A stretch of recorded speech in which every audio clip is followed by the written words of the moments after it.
Welcome to the Hawks Nest live stream show. My name is Brandon Kane, and I do appreciate you for tuning on in. I hope you are having a great day, and you should be having a wonderful day. Why? Because because it's game day. But beyond all that, because it's game one, but beyond all that, because your Seattle Seahawks get to play, but beyond all that, they get to play their nemesis. Do you know the meaning of nemesis? That's what they're going at today with the San Francisco 49ers coming into town. Home game, first game of the year. It doesn't get hotter than this. If you ain't turned up for this, you need to check your pulse. I appreciate you watching today. Hope everyone's having a great one here as we've got about 15 minutes before game time, but I'm hyped up. It's been awesome getting to go through and watch the back to red zone. There is just nothing like that experience is, bang, bang, bang, going through all the different games, and you're just back into it. You're just like, here we go. I miss this. I need this. I feed on this. So I hope everyone out there is having a great day. We're going to be doing the live play-by-play. If you haven't been here before, it's a little bit different. Some of our other shows, I'll be trying to do both the live play-by-play and color commentary a little bit at the same time, interact with the chat here and there as we can. And we'll, of course, be doing a really long post-game report as well when we get this going and wrapping on up. So strap on in, folks. We're in for ourselves a very, very, very long day. Mark Sanchez coming in, and he's starting us off right. Mark, my man. Dog. Starting us off with a big old $100 donation. I said, 100. I can't even say with my voice right. $100 donation, Mark. Thank you for that. You're awesome, brother. Let's go. Let's go. Feeling the energy. Feeling the energy, Mark. Loving it. Thank you for the $100 donation. It's good to see you in the house too, brother. Says, let's dictate the tone with a dominant win against the shitty Niners. Let's go, Hawks. Dictating the tone's what it's all about today, and that's especially at the line of scrimmage. That's especially, to me, like just keep kind of like a Russian doll, right? Just keep pulling it deeper and deeper and deeper until you get to the core. And at the core of this is who can run the effing ball, who can be the person to enforce their will onto the opposition, saying, you know what? Nope, we're knocking you off the ball. We're going to take it to you. We know you know it's coming. It ain't going to matter. And that's really where a lot of this game probably is going to come down to. I think both teams will find some passing, here and there, Mark, and a little bit of an ability to be effective with that there. But outside of that as well, you're going to have to run the ball here, control the clock, keep the chains moving.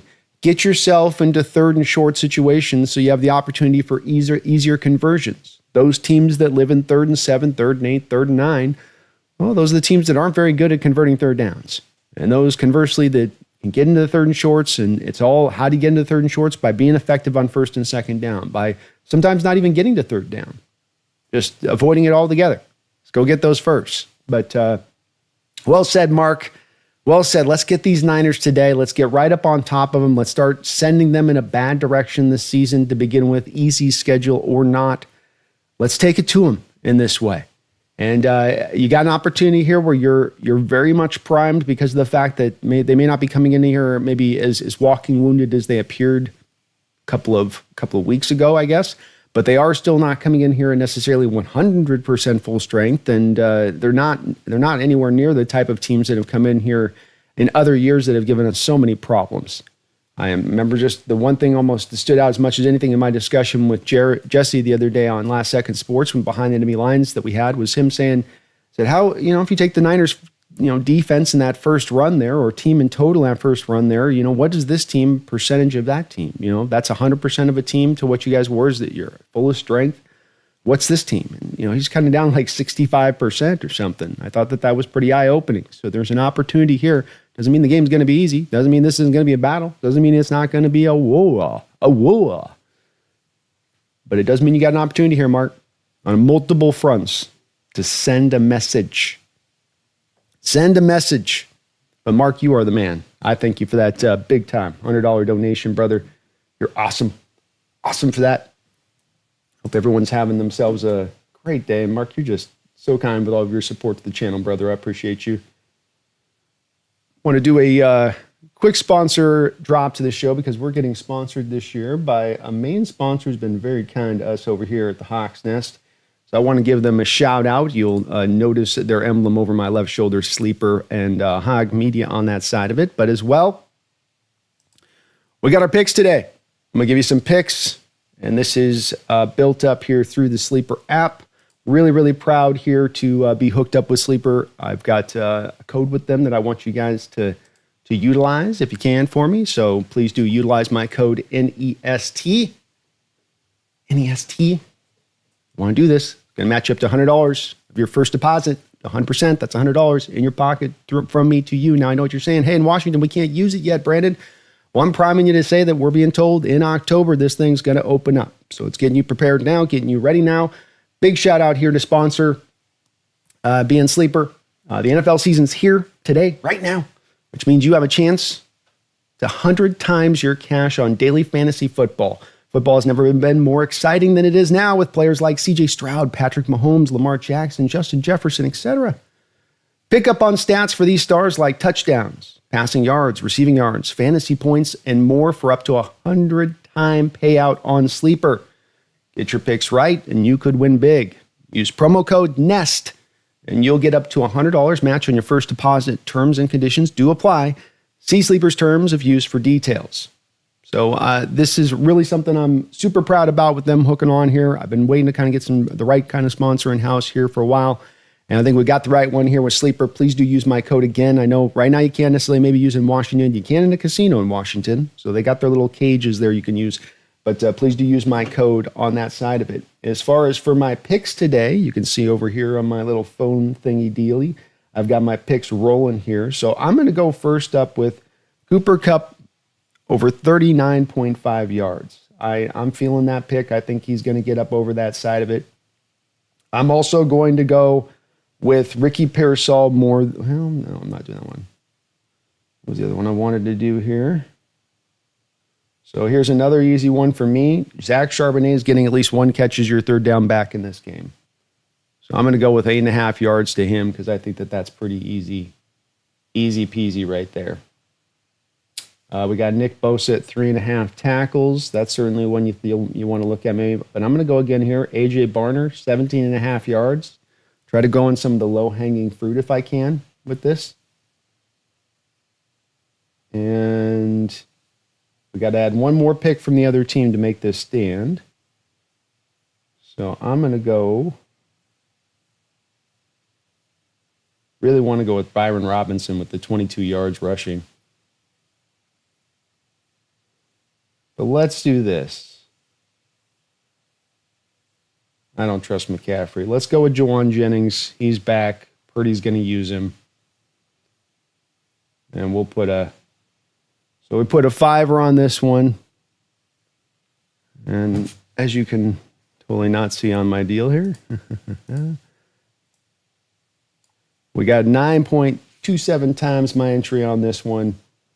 So we've got something to... Nice little win here for us just off of $5 if you want to drop it in on that. Bang that up. We got that in. Our picks are locked. And we even get a little free cancellation there within 5 minutes if you're like, I shouldn't have done it. Because you all know we sometimes get what the hell was I doing? What was I doing there? But thank you too again, Sleeper, for sponsoring the show.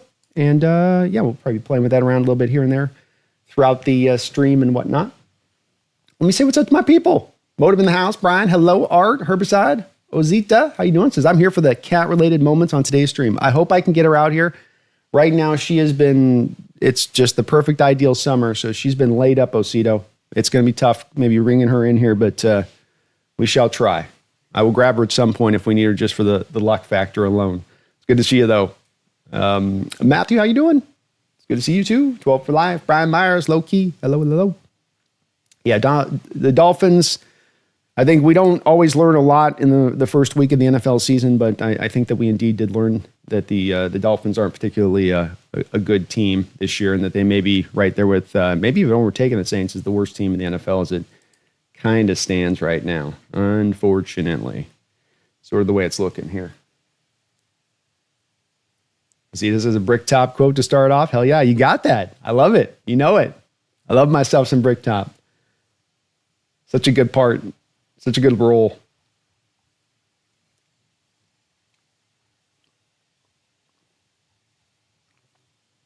Linda Catalana. Let me say your last name correctly, Linda. Linda Catalano. Thank you for becoming a Hawks Nest Pro Bowl member. Members of the channel, we got the membership benefits coming down to you Monday morning. PFF scores of the week, or PFF scores on Monday morning. We're going to be doing Thursday night football broadcasts and also a call-in stream next Saturday and once a month. So do keep an eye on your community post. Please do, Linda, for those benefits. But thank you for becoming a member. Appreciate it. Ben in the house. Hello, hello, hello, hello. Go Hawks, y'all. Brian, Ryan Ball, feed me my people, my people. William Leonard, thank you for the $2 donation. It says, I'm saying a prayer for our special teams. As well you should.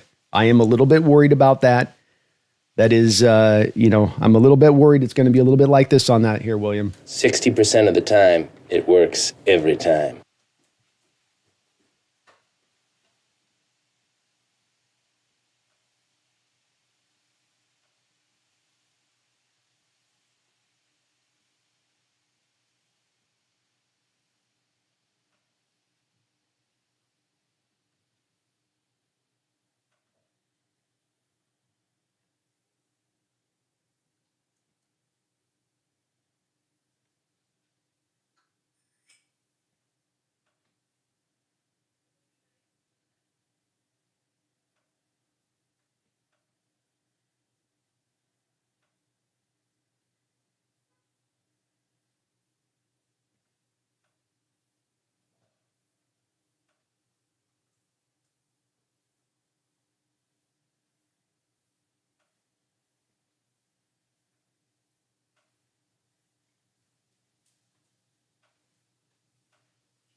So sorry, folks. I thought I had the right game place, but as well, you always got to do with this NFL thing. You got to look through 10 different areas to make sure you got the right spot. So I guess it's not on YouTube here in my local area.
Okay.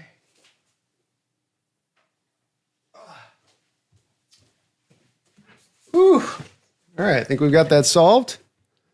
You always got to do this dance where they say it's here, no, it's available, and then as soon as it goes live, it's like, oh, no, sorry, you don't have the game. It's over on this thing. You got to go over to this app and then go. I do not know why sports are doing this now to make people like do these dives, but sorry about that. Thank you again, William, for the $2 donation. Jay Harbaugh last year, there were some dicey moments, quite a few of them. The want to stay with D. Williams for so long and to not get off of that deal, it got a little bit unnerving, a little bit, shall we say, and hoping that that's not going to be the case. And I think one of the big fears this year coming into it from this perspective of things is just that you're going to be improved offensively. You're going to run the ball. Your defense is going to be dominant. You're going to kick well. You're going to punt well. But we have our other parts of special teams unit become problematic factors. I think there's a little bit of a concern there with that. 1 second here.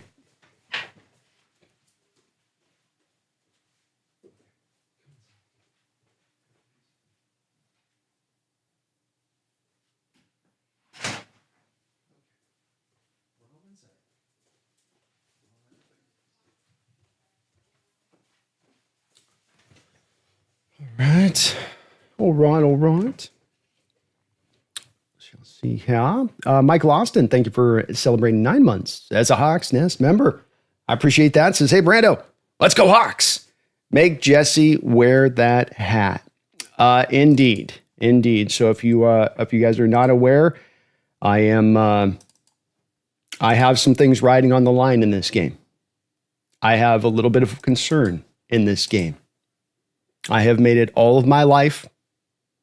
I'm not going to say the age because we're getting that age where you don't want to say the age. And I've gotten my whole life without ever wearing another team's NFL gear. Not a hat, not a jacket. I'm a Seahawks fan through and through. I don't wear other crappy Seahawks fan gear. So I have a bet now on the table, though, where my man Jesse there, Last Second Sports 49er fan, if he loses the bet, must wear this hat I'm presenting over on my left shoulder. He'll have to wear it for the whole episode. And the secondary part of the bet, which is maybe the part I almost love more, opening kickoff here, we'll go back into the end zone where Seattle will down it as the receiving team. The best part I like about it is perhaps maybe you have to keep the hat for the rest of your life too. That's also the bet requirement. And so, yeah, I'm a little nervous, excited, unsure. A lot of different emotions going through on that one, Michael, but hopefully we win it. Megan with the $200 donation. Thank you, Megan. Let's go to my lady from down under. 1 second here. We got at the start of the game here. I'll get right over onto it there, but thank you so much. Shotgun look for Seattle here in a 2 wide. Oots aligned wide, going empty prior to the snap. They got Jackson Smith and Jigba wide open on the very first play of the game, so an unusual look. You slide out, Oots wide. You get Walker going into motion to turn it into empty post-snap. And Jackson Smith right over the middle of the field with a big play, makes the catch, goes to a knee, comes up, and gets a couple of extra yards on top of it. Nice little start here for the Hawks.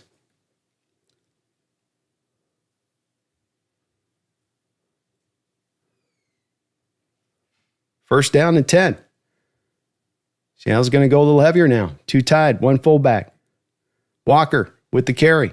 He'll slide off the tackler there for about a 4-yard gain. Like a little wide zone to the edge there. Get used to seeing a lot of that in Seattle here now.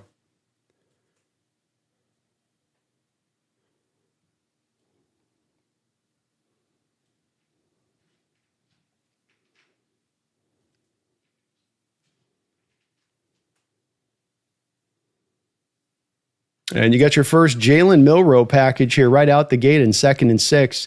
He's going shotgun, 2-man backfield. Walker goes in motion, dropping back to throw. Jalen's going to try to run this forward, and he'll get himself about a gain of 2 yards on just a quarterback designed keep a run there.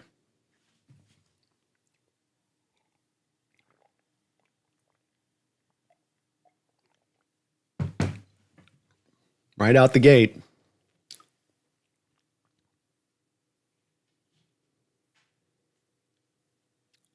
Third down and 5 for the Seahawks. Darnold back in shotgun again here. 3 wide. A lot of pressure look here from the Niners. Dropping back to throw. It's completed, but I don't know if you're even going to get a yard on that play to Barner there. Darnold was under a lot of pressure. Looked like Bosa coming over there from the left side, did a little stunt. And he came up through the middle there and hit him. Boy, went off the back of the shoulder pad of Lucas there. Kind of lucky you were even able to get Barner the ball. We're going to go for it on 4th and 5 here for Seattle. Aggressive early. I love it. Cooper Kupp goes in motion. Maybe they're just trying to get him to jump off sides here. And that's just what they're trying to do. So Seattle will just go ahead and let this clock wind down, take the penalty, and then just punt it anyway there.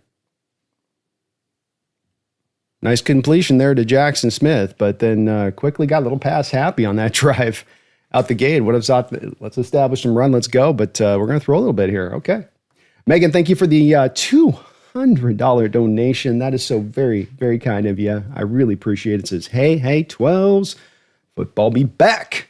And all is well in my world. Just woke up and I'm getting the first coffee of the day. Zorn Jersey of Power activated.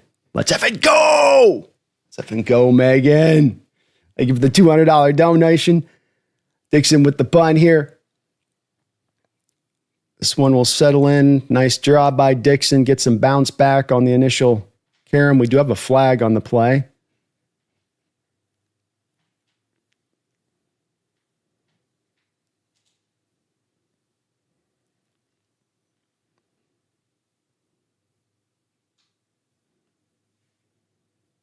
Holding on the Niners.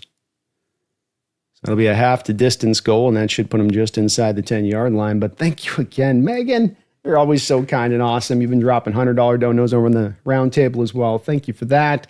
Hey, we got we're trying to work folks off that old time magic. That's that Zorn Largent Magic connection. Me and Megan are trying to work here today. She's got her Zorn jersey on. I got my Largent jersey on. We're doing what we can. These kind of games, you got to bring out the big guns. Even game one sometimes requires this kind of extreme action. But I appreciate you, Megan. Thank you so much for that. I think everybody's pretty hyped up today. Let's go. Let's go. Megan, always unbelievably kind here. Art Vandalay, thank you for gifting Hawks Nest membership.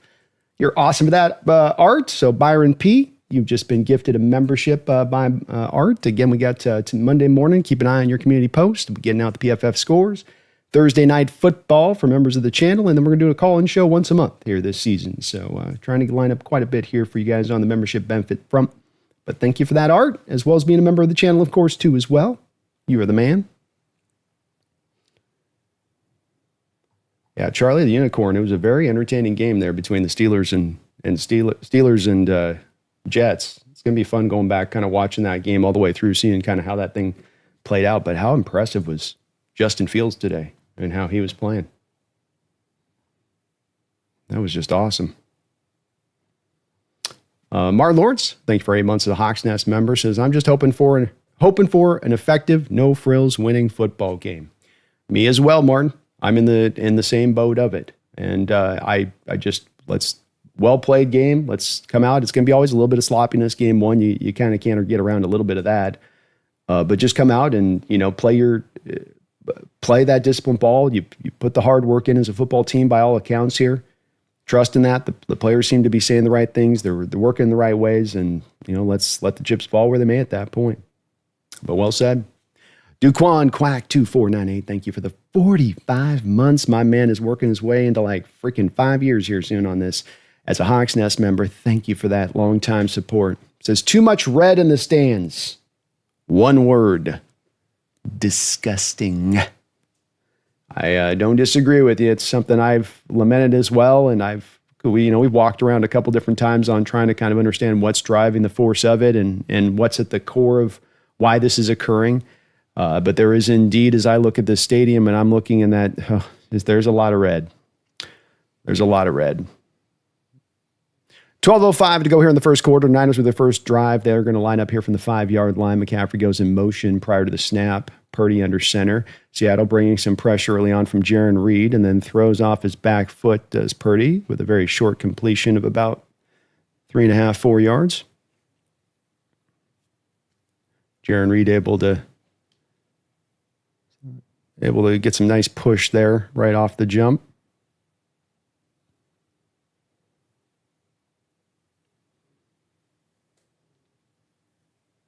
If you want to match up with me, I'm told about 12 seconds or so is usually about my delay to where you may be on at your live broadcast. 11:30 right now on the first quarter clock. Second down. Both teams coming out throwing the ball here. Purdy under some duress. Purdy, nice job getting away, but does not fully. He's finally tracked down there by Mafe, was that? Yep. Boye Mafe able to come back and rally and go get him. Purdy's got some very good acceleration in the pocket. He's one of those guys that you can have hand near him, right on top of him, and then just he can suddenly have 3 steps and he's just a little bit ahead of you and outside your grip. Third down, short here for the 49ers, 4 yards to be exact. Some pre-snap changes here to one side. 3 wide. Shotgun look here for Purdy. Receiver goes in motion. He's got a man wide open. The motion created just a nice, easy opening there for Kittle.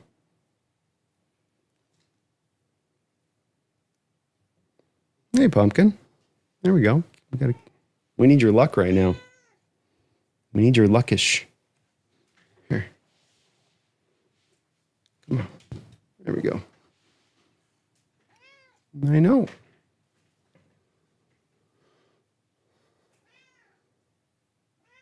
First and 10. 10:06 to go here. Ball on the 19-yard line. Hand off inside here in McCaffrey. Early penetration by DeMarcus Lawrence. McCaffrey able to cut past it, but still not gain much. The troops rallied there. Okay.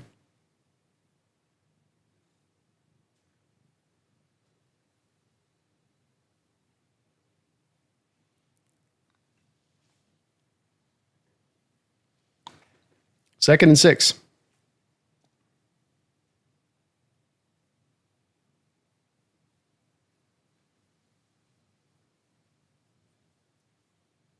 Oh, great job. No fooling there. Niners tried to get Seattle with some pre-snap motion on that. Oh, no.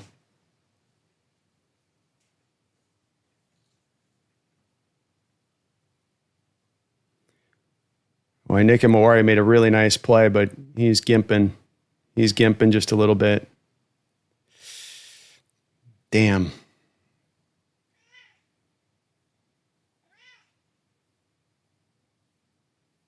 So Nick and Mawari really played that well off the edge, but instantly then back, he kind of hobbled around on it for a second and then was instantly down.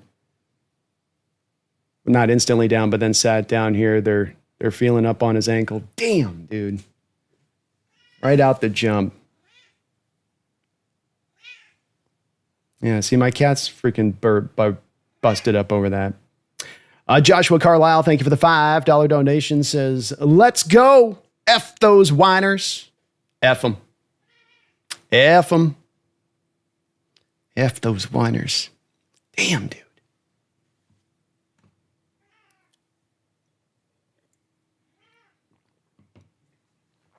Appreciate that, Joshua. Very kind of you. Sure hope Nick and Mawari's okay. Okay, holy crap, cat. Somebody put a quarter in you. Somebody put a quarter in you. Wash FishQuest also working his way up to almost like 5 years here as a Hawks Nest member. Thank you for that. Says, not even Greg Olson announcing can ruin this day. He's definitely a diversive one. Either people kind of love him or hate him. There doesn't seem to be a middle ground with Greg, when it comes to it. So I haven't had to hear him much though. I've been doing this the past couple of years, so I don't catch a lot of his telecast because he tends to be up on the main side. Okay, holy crap. Shh. Let's chill out. Chill out. I know. You guys have to deal with my cat. I don't know what's going on with her. A few more Seahawks. Thanks for the $2 donation. Kyler looked the same. I don't see improvement. Yeah, I mean, that game kind of went about the way I thought it was going to go. The Saints were able to maybe keep that game a little bit, closer when it was all said and done than I would have thought. Where I just thought the Cardinals were going to kind of outclass them when it was all said and done. But yeah, indeed, I didn't see anything out of Kyler today with some new mode, some new gear, some new level. Kyler's kind of Kyler, But there's good and bad. He throws a nice 9 right out there to Harrison, makes a good throw on the drag route to him in the red zone. He makes some good plays too around it and doesn't make some mistakes. He's going to stay within himself more often than not too. So, there's some good parts to that on the side. It's just that is that top 10 aspect to his game really there? No, not really. Beyond Balance, thank you for the $5 donation. Beyond Balance. Did you see that punch and chokehold on JSN after the play? Refs are already going strong. I did. Fred Warner already getting into some of his post-snap shenanigans. He likes to do a lot of those post-snap shenanigans. Holy crap, Cat. Like, chill out. 3rd down and 8. Witherspoon will kick inside here to the slot now. 4-man rush here from Seattle. Wide open is Ricky Pearsall in the middle of the field off a 4-man rush. That's brutal. Got 7 guys dropping into coverage, and a 15-yard in route is just wide open. Okay. Come on.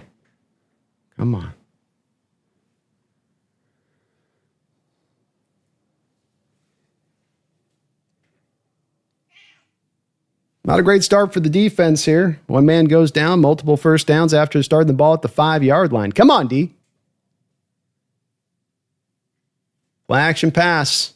Purdy throwing off his back foot. Another guy wide open. Parasol making this too easy on him right now. I don't know what that is with the kitty. You guys let me know.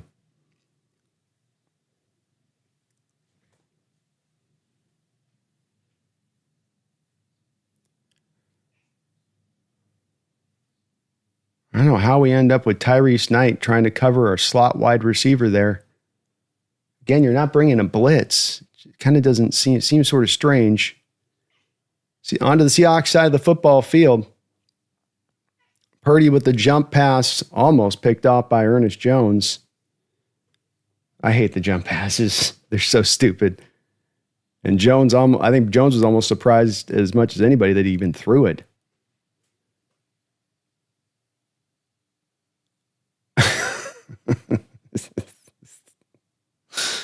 I guess it wasn't as bad a pass there, and the other angle, it was like, at least it was close, but it looked so stupid.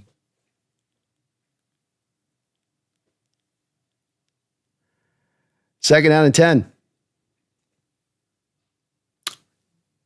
Pitch play here. Knocked down to the ground. Gain of 2. We'll call it a 1. Let's see if Mike starts to try to actually dial something up pressure-wise here. He's gone with 4-man fronts on this first drive into these 3rd downs.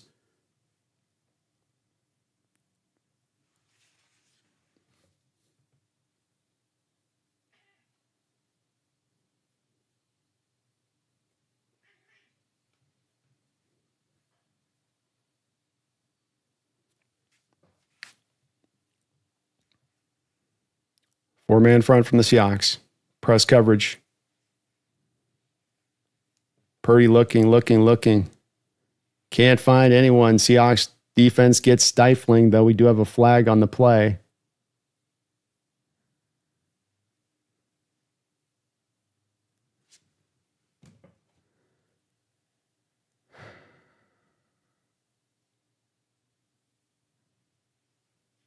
No, not a blow to the head.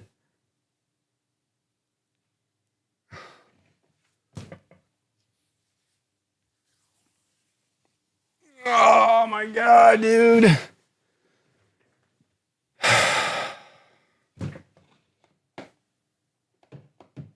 You can't hit the head, guys. There's no reason for Williams to come in and do it. He's trying to do a little bit of extra at the end there. He's trying to give Purdy a little extra that's completely unnecessary, and the officials are going to be looking for.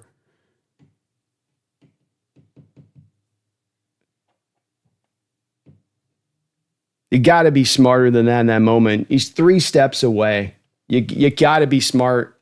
They're going to call it. I know people don't like this call, but it's automatic when the defender hits the quarterback's head. It's automatic.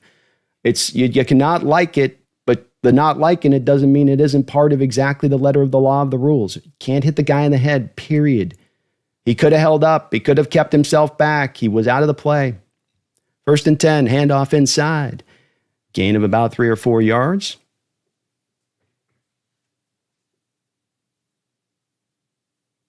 I don't like it any more than you guys.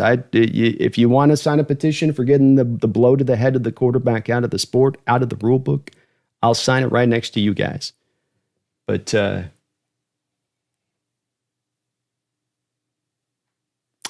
least good. MOR is at least walking around. So that's at least good. They're not carting him off. 2nd down and 7. Fake pitch play. Purdy looking back over the middle of the field. He's got a man open. George Kittle with his second catch of the game. 1st down. Niners with a long opening drive here where they're able to just kind of throw the ball at will on this Seahawks defense. Thought Seahawks might do a little bit of running some games or doing some things, but it's just kind of like we're trying to trust our front four here, which would be all right, but you're dropping all these guys back in coverage and guys are ending up wide open. Leaving the extra guys in coverage ain't doing a whole lot for you. Oh, nice job there by Julian Love. He almost punched that ball out. 1st down and goal. Ball at the 10-yard line. From under center, play action pass. We've got a flag here on the play. Renee McAllister, thank you for subscribing to the channel, Renee. I really, really, really, really do appreciate it.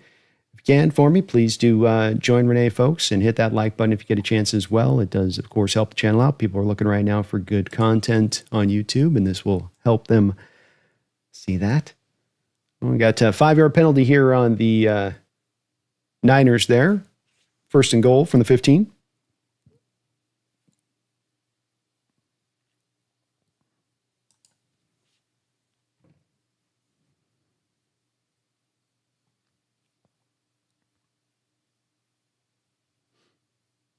Hand off inside here to McCaffrey. He's going to go nowhere. Nice play there by DeMarcus Lawrence. You hope he can come in and be a good stalwart for you in the run game. Jones was there as well. Let's keep this to the field goal, boys. Purdy 5 of 6 for 61 yards on this drive. 4:40 to go in this first quarter. Started originally out on the 5-yard line in their own territory. Brock and shotgun, 3 wide. 4-man front again here from Seattle. They're going to creep up like they're going to blitz, but they don't. Purdy under pressure.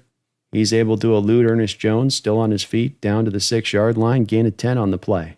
Purdy looking nimble and quick and faster than our defenders.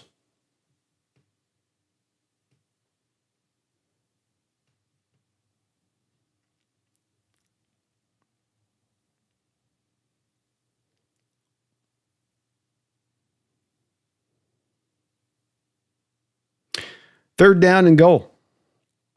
A drive that will not quit for the Niners.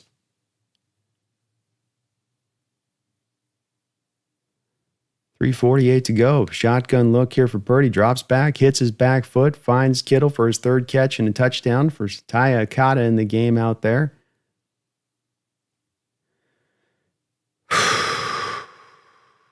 Boy, masterclass first drive there by Shanahan and company on the Seattle Seahawks. Defense got walked down, looked undisciplined, couldn't get 3rd down stops. None of the flair. I don't know why Mike's going so vanilla the first drive, but everything was just front 4 and making everything easy for Brock. You run front 4 and then he hits his back foot and then everything's wide open in coverage. He's not even going through his reads that first drive or having to be on it. And then when you do have him under duress, he just sort of runs right away from your defenders. That did look like Pete's defense. That looked exactly like a Pete Carroll defense right there. Jeez Louise. Keon Lund, thank you for the $2 donation, Keon. I appreciate it. Says those flags, those 3rd down flags just continue. Yeah. Again, I know people aren't going to like it. I get it. And again, I'm right with everybody else as far as these automatic blow to the head things with quarterbacks being a flag. I'm very frustrated by it as much as anybody else is, but it is the way that the rule book states it. You can't come in and hit the guy in the head. It's very straightforward in this way. Can't be the front of the head, can't be the side of the head, can't be the top of the head. You can't punch him in his nose. You can't touch it. And Leonard Williams, to be a vet who comes running in like that, he knows better. And, he's probably going to tell you if he gets asked about it in the postgame that he knows better than to do that. Just play just a little bit turned up, first game of the season, a little out of control. And that's kind of what happens. Thrill House, thank you for the 2 months as a Hawks Nest member. I really thank you for that, Thrill House. Thanks for all the work you put in this offseason to get us here. The draft, free agency, preseason, And now opening day. Very exciting season ahead. I agree, man. I'm looking forward to this year. It was an inauspicious start, that is for sure. But I think we're going to have a really good year this year. I'm looking forward to it, Thrill House. Thank you for all your support. And we had a great offseason. Appreciate everybody that was riding and rocking with me throughout the offseason. Had a great time. Everyone is ready for some football. Martin, thank you for the $5 donation. Martin, I appreciate you for that. We can not like or not agree with the flag, but it's totally self-inflicted. Instead of killing the drive, the Seahawks D extends it. Undisciplined play will get you taken out as much as big plays that you allow. And you are going to be disciplined or not. You are going to be able to control yourself in the moment or not a little bit. And you get these moments in games that occur, and you get a collection of the moments in games that occur. You know, this is what can stack up to a win or loss at the end of the day, especially if it's in a close game, where the other parts of it were very even, Steven, and it kind of came down to these little ancillary factors that drive the win or the loss. But I agree with Martin. That's the way I see it on it. You know, it's something you can control in that moment there. Joshua Carlisle, thank you for the $5 donation. Joshua, I'm convinced the word forcible in the contact of the head rule is just completely ignored at this point. Incidental contact still gets flagged. It's been my belief that this has been the way it has been for a long time. That's why I'm not super in arms about it, is that there's definitely the forcible part, but there's the difference between how we always see this legislated in the games. And there are referee staffs that legislate certain types of rules in the book certain ways, and there's others that legislate certain other rules in other ways. You know, this group calls holding, this one doesn't. This group calls more holding in the secondary. This group doesn't. This one's a little bit more touchy about this or that. But when it comes to blow to the head stuff, I've watched so many games over the years here now where it's just glancing blows. We got a return here by Seattle up to the 30-yard line. Glancing blows. There was an interception that Devin Witherspoon had in his rookie year against the Cardinals, and Boye Mafe just barely glanced the side of the helmet of the quarterback. Too bad. It was a flag. INT got wiped. And it's frustrating, but that's how they call it. I don't like it. But it is the way they call it. Thank you, Joshua. I agree with you 100% on that, man. 100%. All right, 3:37 to go here, 1st and 10. Hand off to Charbonnet. Charbonnet's got some room to work with a little bit here, and he's going to get a nice 7-yard gain. There we go. Let's run the ball a little bit. That's nice. 3:26 to go here in the first quarter. Seahawks down 7-0. Second drive for them here of the football game. Samuel Carlson, thank you for the $2 donation, Samuel. The game's too fast for Milrow. Not ready for snaps. Yeah, I don't know if game one of this is the best in the first drive of the year is the best time to start unveiling that myself either. Back under center here, 2 tight end look, or actually tight end 21 personnel look here. Charbonnet again with another carry, and he'll be knocked down the ground, but not before a 5-yard gain here.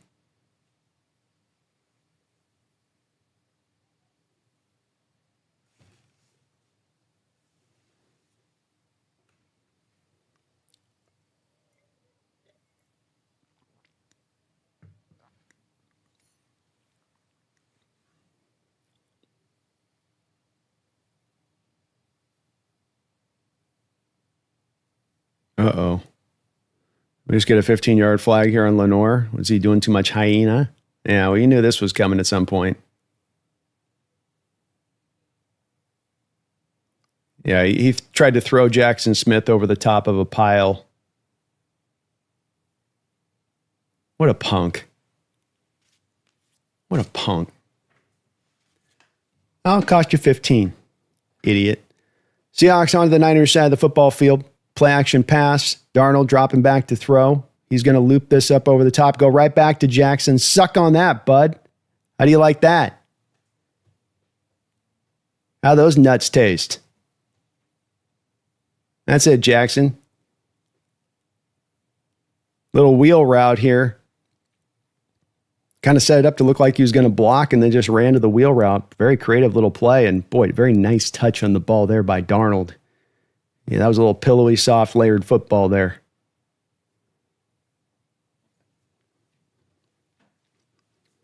Pitch play out wide to Charbonnet here.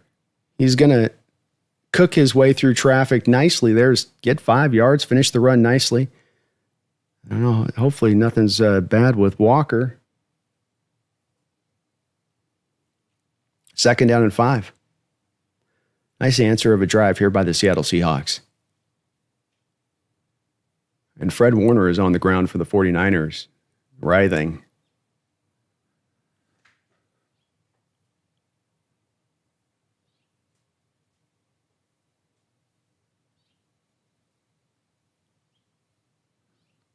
Walker is out there. He's all right. Just doing a little 1-2 running back thing, see? Little run 1-2, 1-2, 1-2. Warner didn't look in good shape there. Samuel Carlson, again, thank you for the $2 donation. I agree with you on the Milrow thing. I'm totally on board with this. Use him for some snaps here or there throughout football games this year and have him as a curveball, maybe even in this game. But let's get a couple drives in with Darnold, who had 4 passing attempts this preseason, who didn't have a lot of action. Let's let him work some of this offense a little bit, and then let's bring it in as that curveball. Let's get the fastball established, and then we'll go to the curveball. Then we'll go to the jump. Yeah. Mumbles, thank you for the $5 donation, Mumbles. See what team the NFL wants to win this game. Also, is there a lot of red in the stands, or is it just me? Indeed, it's very red, especially the lower bowl. The lower bowl looks like somebody's bleeding. It's a gusher. It might be an artery, quite frankly. So I ain't gonna lie, it ain't a good look week 1. I don't know what can be done about it. It's going to continue to be lamented, especially with people seeing it like this week 1 in the stadium. But yikes. Ownership would be smart to try to start to push a little bit harder into trying to find some solutions. Because, Jeffrey, thank you for the $2 donation. Appreciate you for that. It says, seeing nothing but red in the stands. Is this a home game? And boy, it looked like Fred Warner was going down for a low tackle there. And he got to the back of the feet of the running back of Charbonnet. And he's up walking around. He's a tough guy. He's bleeding. Oof. Probably got him right there where it's either you worry about a little bit of the, of course, jaw, but then it's that, everybody's done that move too, where it might look like the foot hit him up under the face mask and then got it to where, you ever had your lips pressed to the bottom part of your teeth, but then rammed in there, where it like causes it to get bloody. It can be painful. 2nd and 5. Shotgun look here for Darnold. Walker in the backfield. Going right after his replacement. There we go. Walker. Right near a first down here. He'll get about 4.5 yards. Charbonnet comes back in on 3rd and 1. Got to feel like you're going to challenge in the run here where you don't get cute with it. You've got Warner's replacement out there. Greenlaw's replacement out there in Winters. Looks like they just did a quarterback sneak there. Telecast wasn't ready for it. It was so fast. And that will be a first round. Barner got it. Okay. Telecast even got surprised on that one. I don't know what happened. They flashed to it kind of late. 46 seconds to go in the first quarter. Seahawks down 7-0, but they are driving.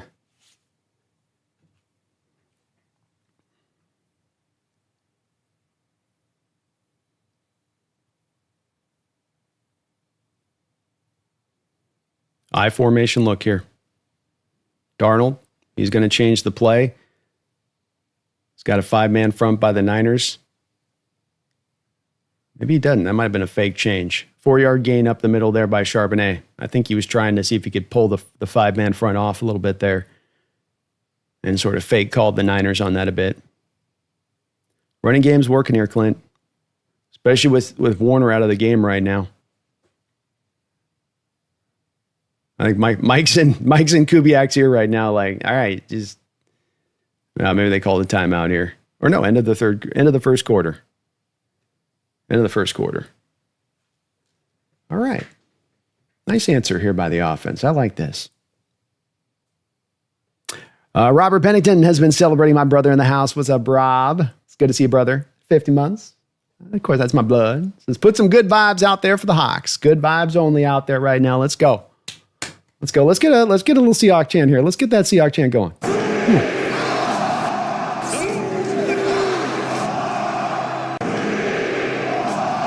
Yeah. Hell yeah. A lot of red out there. Definitely a lot of red, though, as a couple people have noted. Jeffrey, thank you for the donation. Mumbles as well. Yeah, I definitely am seeing a bit of that out there. JRD, 243, thank you for the $5 donation, JRD. Love Jackson Smith and Jigba getting a catch and then the stare down to Demondre Lenore. LeBum. Demondre LeBum. I like that. I'm going to steal that. He is LeBum here from henceforth moving forward. And you back a guy up like that, you send him over a pile like that, it's like you can easily get a guy injured. I mean, you got him stepping backwards into Lucas. He steps on Lucas's leg on the prior play where he throws him over. But love Darnold going right back to him. Everybody saw that on the field, what just happened. You come right back at it. It's like, yeah. And the Lenore guy, like, he fashions himself a Richard Sherman type, and he's not good enough. He's fine. He's a solid player.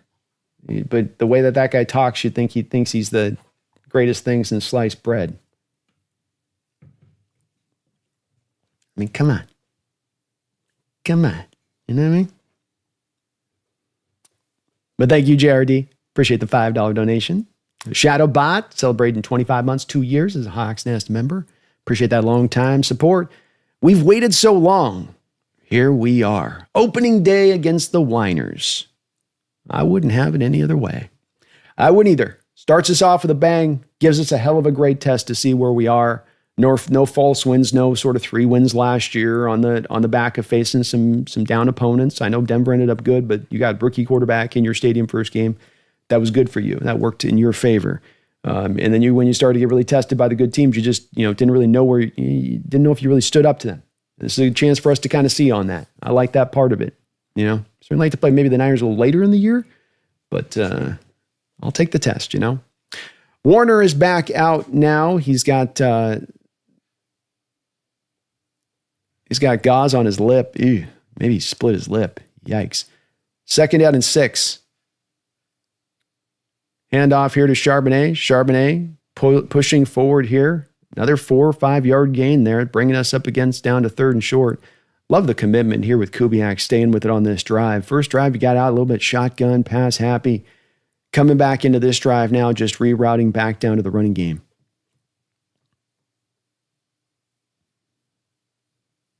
But shift that long time of possession there for the Niners on the other side of it on that drive. 3rd down and 2. Let's see what he's got cooked up here. Tight splits. 2 wide receivers. Handoff here. Charbonnet. That gets cut down. Maybe there would have been a good play action. 4th down. Let's see what the Seahawks do here. I'd probably just try to take the points and make sure you get something up out of this drive. Got a little bit maybe conservative there. I mean, you're getting 4 yards a pop, so I get it. But part of that was also Warner out of the game, and he was back in there now.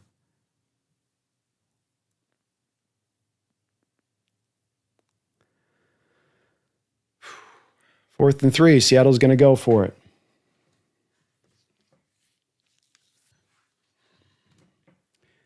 Dropping back to throw. Loops it up over the top. Nothing. We got a flag. Okay. Lay flag. Whew. We'll see if they keep it there. It was right on the edge of maybe not being catchable. You went Cooper Kupp to Epstein Stout. And they're going to let it stand. Okay.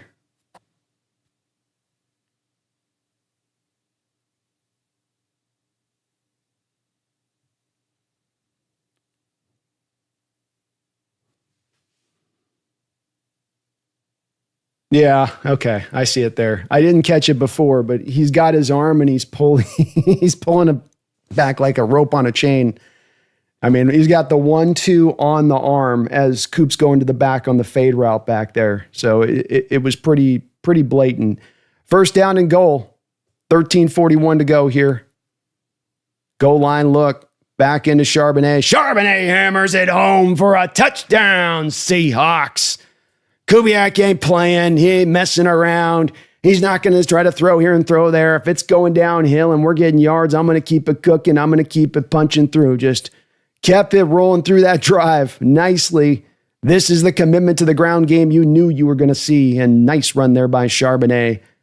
Touchdown Seahawks to potentially tie this thing up. Wonderful drive there.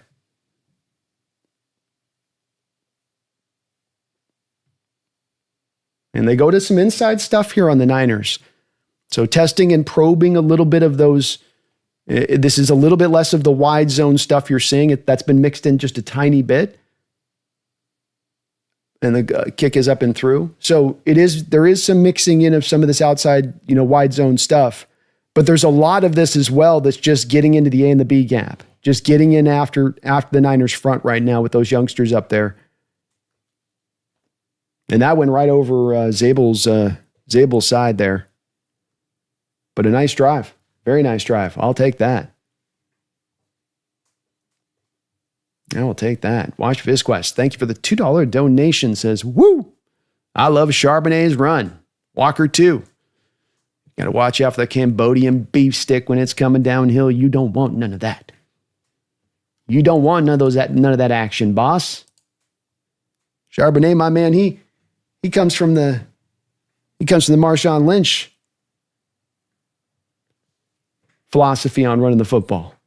If you just run through somebody's face, a lot of people ain't gonna be able to take that over and over. But it's a two-man backfield that both have two requisite skills that work within this offense that are different of each other, that you can combo between one to the other and keep defenses off balance. Defenses can get used to having just the bell cow back there in the way that they know how quick he's going to be. They know the steps they need to take, the angles they need to take to reach him to an edge or to a certain spot. When you have it going back between two different backs who might have two different styles, one more powerful, a little more bruising, the other one much quicker, a little bit more faster, and that you kind of always have to be on your P's and Q's of paying attention to who's in there on that in that way. It just gives the defense an extra thing that they've got to kind of deal with. But Charbonnet is a talented runner too. I love Walker, but Charbonnet's right there with him, step for step, as far as being a very talented back in his own right and what he brings to play. Jordan, thank you for the $5 donation. I appreciate you for that. Jordan says, Raiders look like they aren't running a traditional Pete defense. Offensive play calling seemed iffy. I was watching a little bit. It was on me. For me, I was in the red zone, so I didn't get a chance to get into the play-by-play on that and see what they were doing out there. But impressive to go on the road, 10 a.m. That's a getting Carroll team. That's a Carroll special right there. Getting a West Coast team ready to play on a 10 a.m. time, like he did in that game. I'm sure part of that mastery still carries over there. And they outplayed him there, man. They outplayed him, the Raiders team did. They're very impressive on how he had him ready to play. I'll say even, too, they was willing to throw the ball a little bit more, too. They weren't just trying to just hammer with Ashton Genty and get through the game.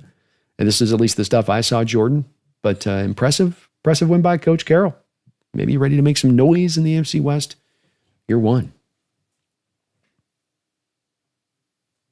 10-play, 69-yard drive by your Seattle Seahawks, consuming 5 minutes and 5 seconds of the clock, taking us into the second quarter. Take it back a little bit of this time of possession here as the Niners are only going to get their second drive of the game here in the second quarter here, minute in. See if the defense has got some answers. Nick Emawari went out after about the third or fourth play. Did not see him return back in. Went into the medical tent with an ankle injury.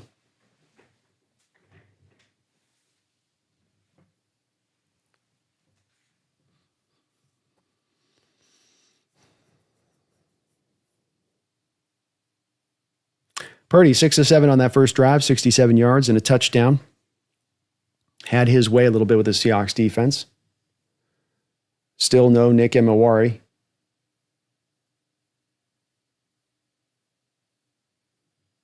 Outside give here, about 4 or 5 yard gain. I was trying to see if I could see him on the field, so he is out.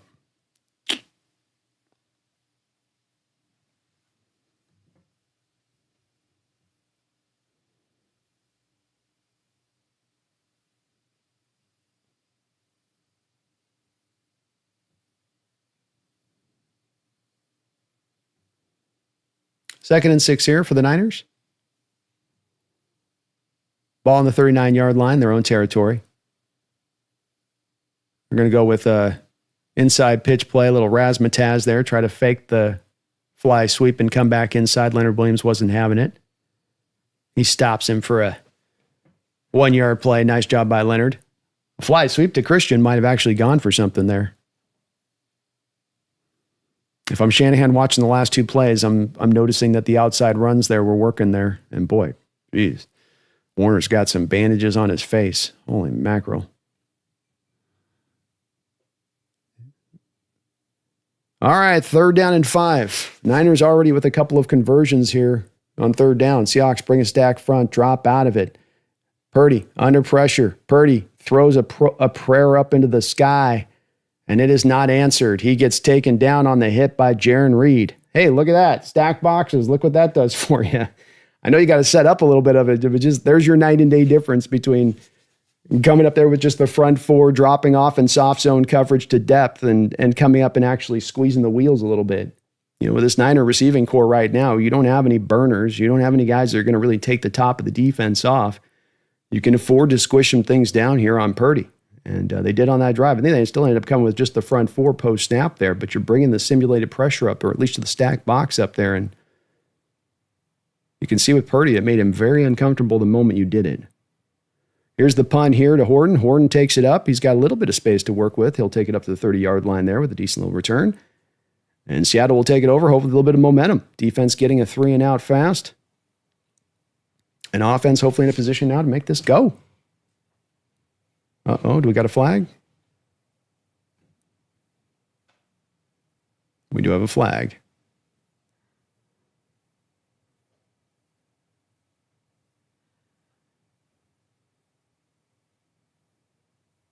Looks like we're going to get a false start here on the Niners. We'll just add the 5 yards to the end of the run. Like that, you want to take the good run, take the good return. So we'll get a 12:06 here, tie game. We'll be right back.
All right.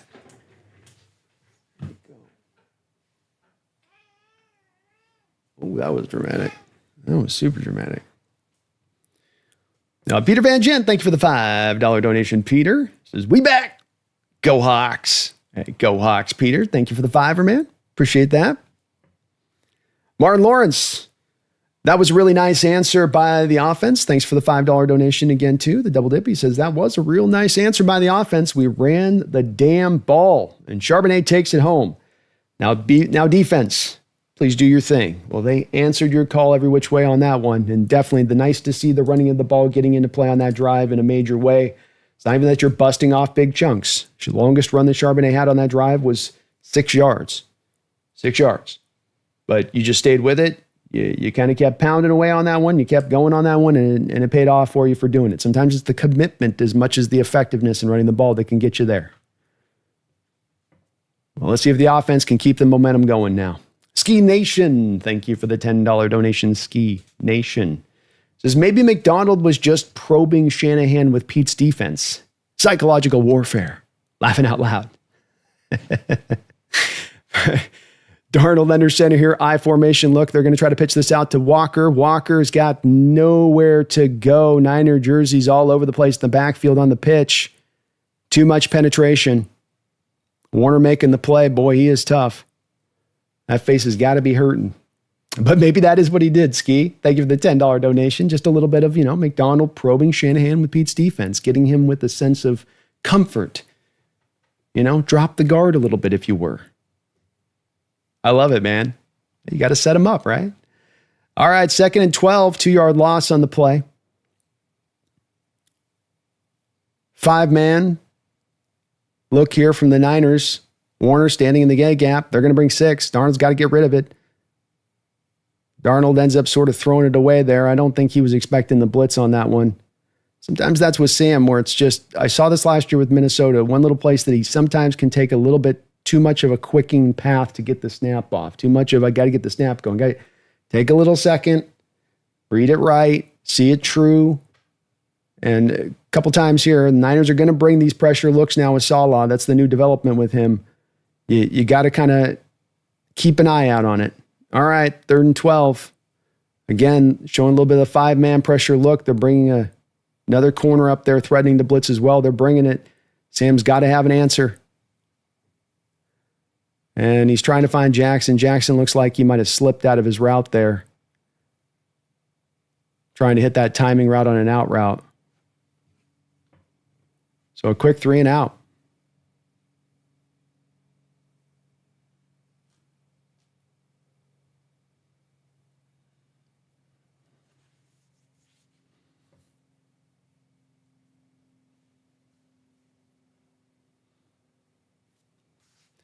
Here's Dixon with the punt, trying to pin the Niners back again deep. Boy, great job there by at least Pritchett to hold up the returner there. Such a deep punt there by Dixon, and the returner got it.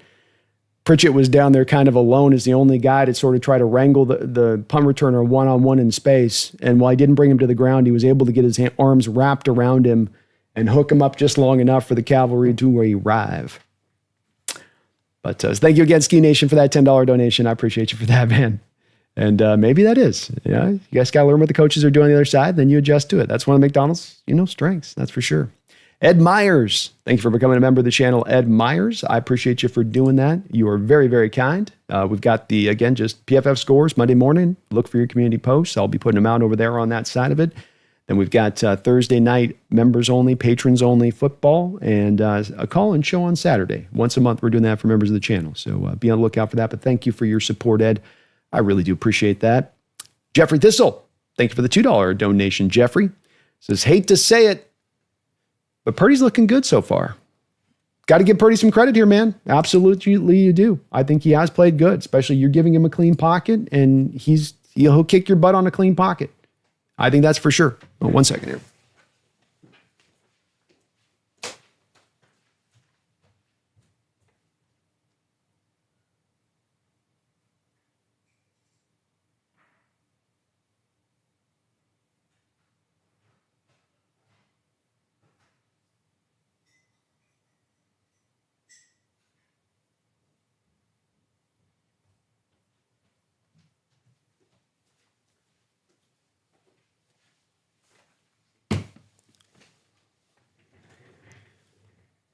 But you give that, I think that's where he really does find his footing and placement on. And he can be deadly in that way. It's part of why he was so good, I think, out the jump of them a couple of years ago, is that so very often he had so many guys creating separation that he could trust where the route was going to be, and the guy was going to be open on it, and he was going to put in the right place at the right time.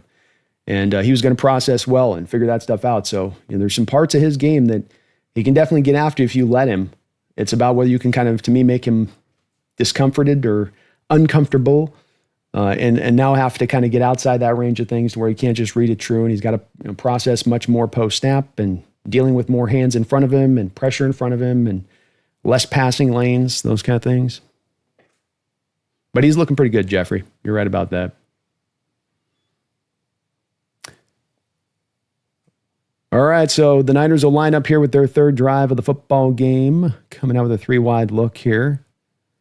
Hand off inside to McCaffrey. He'll gain himself about 4, maybe 5. Still no Nick and Mawari out on the field. I'm guessing his day is done. Hopefully that's not too...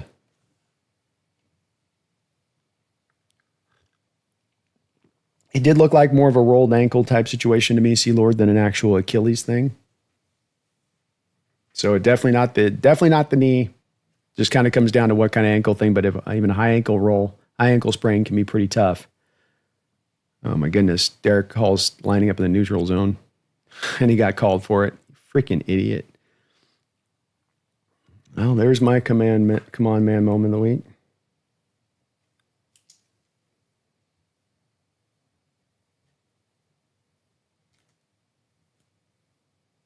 The thing with this that you have to understand with the neutral zone infraction, and they're just going to decline it, is that he's been warned about it before they call it usually.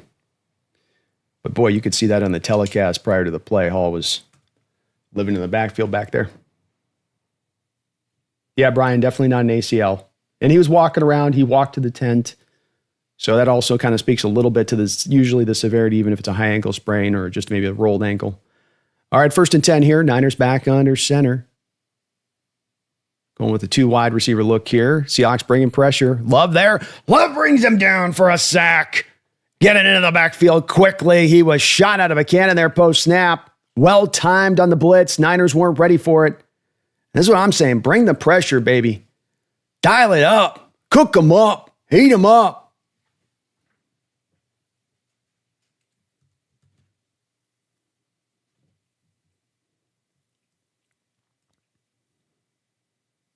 The attack and the protection scheme here. McCaffrey could not get to Love fast enough. Byron Murphy back there helping out as well.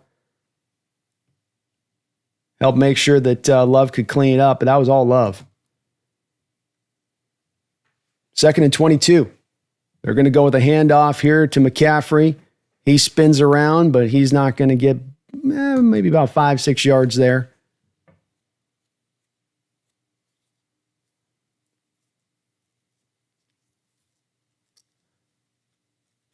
So bring up 3rd and long.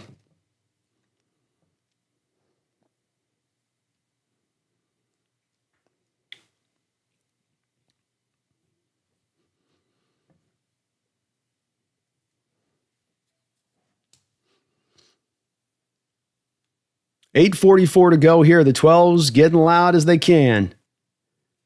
Purdy. Shotgun look here. We're going to get a timeout called by... the Niners?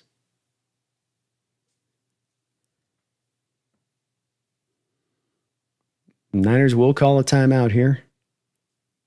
3rd and 16.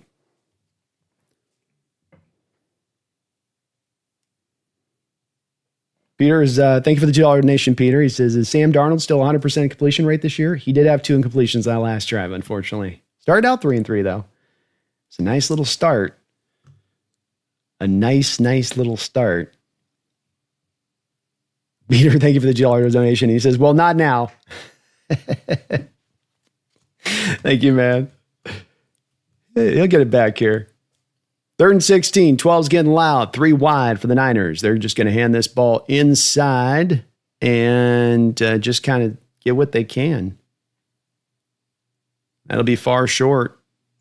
Another 5-6 yard gain there, McCaffrey, but very, very short. Trent Williams, slow to get up off the turf. He's still on his hands and knees here. He finally gets up, and he will limp his way over to the sideline. Tough battle here so far between these two teams. Seahawks defense has come back to play, though, the past 2 drives after initially allowing a long, unfettered drive up the football field. They came back here these next 2, and they've been very strong. Props to them on this, giving the offense a chance on this one. Let Trent Williams very slowly working his way off the football field. As some of the Niner players, Warner and Williams here, taking some lumps. 4th and 7. Seahawks showing a look like they might try to block this. Niners look like they're adjusting around it.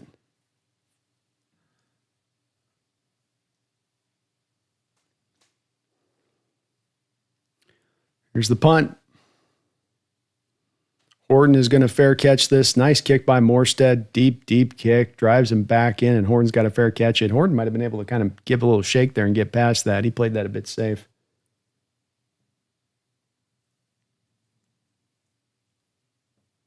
Just a little bit safe.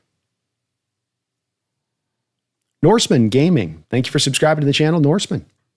Folks, do please join him. We're trying to get over 20,000 subscribers this year. You can help us get there today as we're just within a mere couple hundred away from 20,000.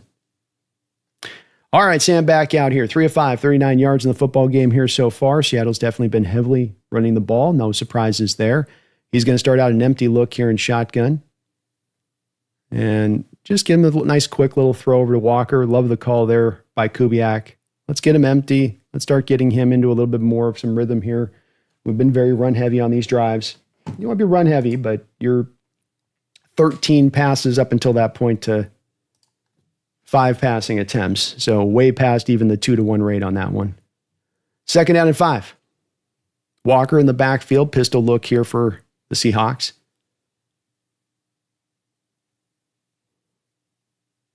.21 personnel. His penetration into the backfield is too much, man. Khalil Davis just absolutely obliterated his block. I mean, just Bradford got just completely soaked on that play. I think Bradford's had a rough start overall here. Oh, man. He just knifed around him. 3rd down and 8. Seahawks go into a screenplay. Takes a long time to set up. Ends up losing yards. Seahawks offense just going backwards here at the moment.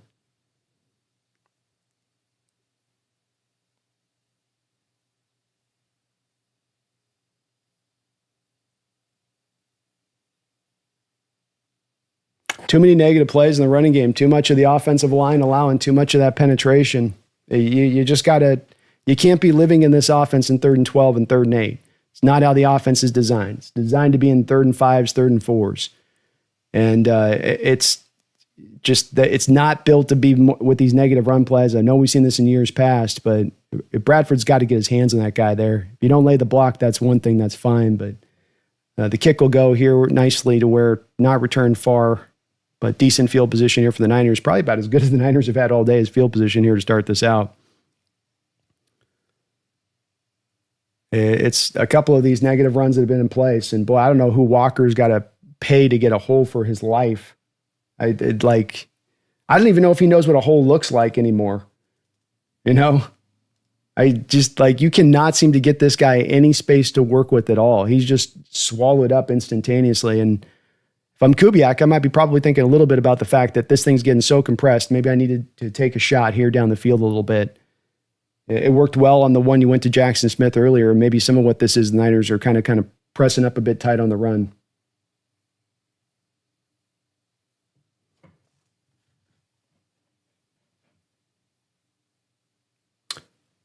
Peter Go Hawks, thank you for the $5 donation, Peter. Says, we need to make a statement with this drive to end the second quarter with a touchdown. Let's have it go, Seahawks! And unfortunately, they didn't answer you there with that 3 and out quick. And it's nice to get the offense back in a little bit more consistency here. These last couple of drives, this has looked dysfunctional and just looked, again, kind of his first game. It's going to be this way a bit. Everything's going to be a little bit sloppy. You got to expect some of this to a degree. But also, a little rough in certain aspect. That was a hell of a good drive we got on the touchdown drive, but definitely a little tough here the past couple of ones. Let's have it go, Hawks. Come on. I'm with Peter on this. Let's go. Phoebe, thank you for the $2 donation. Says Trent and Warner hurt equals worst case scenario. Yeah, if they were down both those two guys, they changes the complexity of their whole team dynamically. I mean, we saw the second Warner went out there on that drive. That was partly why we got down and scored, was we were, going right after him. We were hammering the middle of the run game and going right after the Mike linebacker there, and you don't have the backup in play. Same thing with Trent. I think both these guys are probably still playing. Trent's a guy that's probably rolled that ankle about 7,900 times. So he's probably just like, it hurts at first, then I walk a little bit, then it starts to feel okay, then I'm all right. So he'll probably be okay when he's out there, but definitely I'm worried if I'm a Niner team, already these two guys coming into the season, so much riding on them being healthy and good and helping to carry this thing through, that I don't need them injured game one. That's for sure. Jeffrey, thank you for the $2 donation. Appreciate you for that. It says, so much for fixing our offensive line. It's been a bit rough here to start things out. That's for sure. 1st and 10 for the Niners, setting up on the 34-yard line here, 6:04. He's going to throw this out to McCaffrey in space. McCaffrey's got his best play of the day with after the catch. Nice 11, 12-yard gain. Just not really any rhythm there offensively here outside that one drive. It's just it's been a bit clunky in finding the footing here. Trent Williams is indeed back out there at left tackle.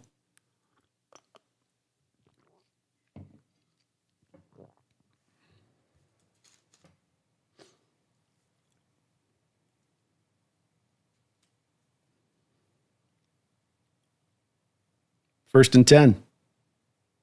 Shotgun look here. 2 tight ends. A lot of time in the pocket, man. Just so much time. Seahawks with the front four are not creating pressure in this football game. And when you're not, blitzing, you're not creating pressure.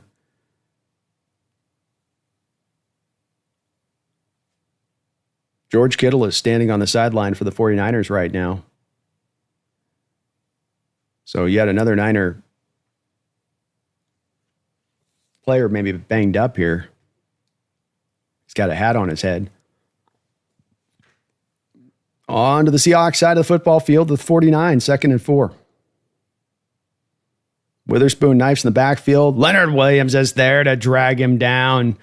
Witherspoon couldn't get there, but Leonard Williams cleaned it up. Nice play back there by Leonard Williams, the big cat pouncing.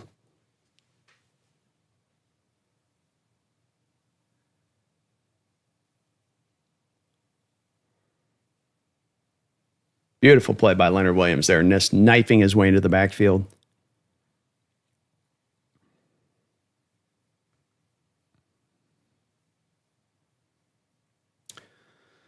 Third and 7, Seahawks, double A gap, mug pressure here. They're going to bring Witherspoon from the other side, toss it out here to Juwan Jennings. Juwan Jennings is going to get the first down. Great job there by Brock Purdy to see the blitz coming late. Seattle disguised it well. They brought the double A gap pressure up. They dropped the double A gap pressure out. They brought Witherspoon then late off the edge, but Purdy able to spot it just at the right time.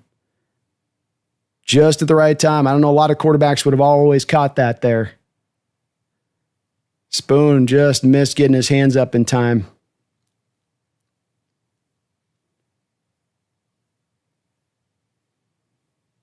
Seahawks need a turnover here.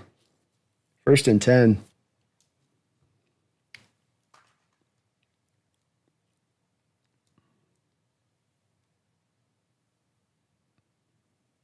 Brock Purdy, 11 to 13, 100 yards here in this first half.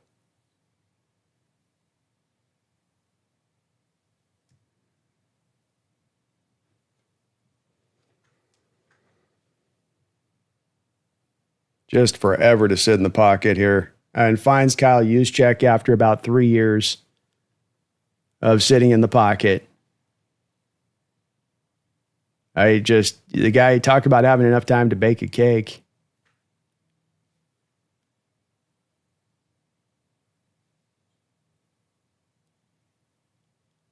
I don't know what Hall or Maffei are doing in this staff so far.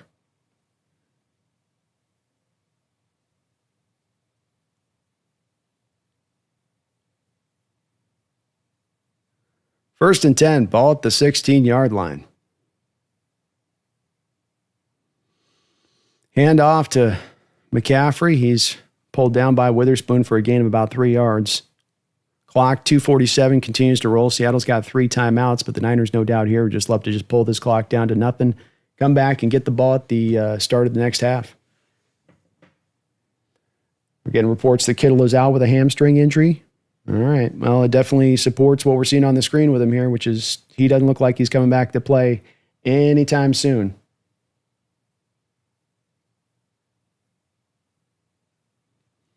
Empty look here for the Niners. Keep it to a field goal, guys. Come on.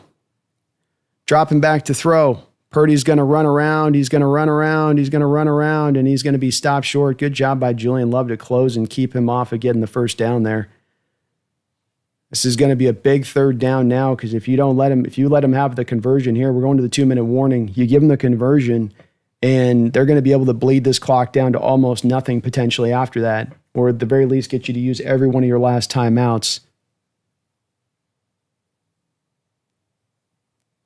They can kind of just do the tush push if they want here, but Peter Go Hawks, thank you for another $2 donation. He says, I mean the next drive when we'll get the ball back quick. The predictions aren't landing, Peter. They're just not landing. Thank you for the donation. They're doing the opposite. You got to do the opposite on this one at this point. Jeffrey A. Thistle, thank you for another $5 donation. Says, where are all these exotic blitzes? Also, everyone's wide open and seeing ghosts already. What a mess. I don't. The 4-man fronts, and we think our guys front 4 are going to be able to beat the Niners offensive line's 5 is not working. You've got 14 drops back here for Purdy here in this first half, and you have 3 quarterback hits, and the 1 sack is on, the pressure that you pushed with the pressure you were able to cause with Julian Love. So I had thought with the way we're walking into this, we'd get a little bit more of this on Purdy, and there'd be a little bit more of kind of taking it to him and condensing some things down. They've let him get comfortable. They've let him to get in a rhythm now. And now you're in a little bit of a difficulty here with that. So it is a bit odd to me on some of these plays with this to see them not try, because they've had when they have brought the simulated stuff or they've stacked the boxes on him. I know the third down didn't work with Witherspoon, but that was partially because you're blitzing an outside corner off the edge. That's kind of it's not just blitzing your front 7 guys. That's coming wide off, and that's got a chance to get clipped because it's just kind of it's an exotic blitz a little bit. You don't run those a lot because you end up leaving the outside receiver without a guy guarding him. So it's kind of a tough blitz to kind of run unless you're sure the quarterback's not coming back to that side. But yeah, maybe we'll get more in the second half on that, Jeffrey. I lament that. I lament that at all. Also, just a little bit of a mess on that side of it here, allowing them to be a lot more efficient than I thought you were going to allow from offensively. Now, it's still only 7 points, but they're also knocking on the door here. And again, they didn't get the ball to start it out. They're going to get the ball to start out in the second half. 7-play, 59-yard drive, consuming 4 minutes and 6 seconds of the clock here for the Niners. Game is tied up 7-7. This will be a 3rd and 1. We'll see if we get the tush pushes. The San Francisco shove.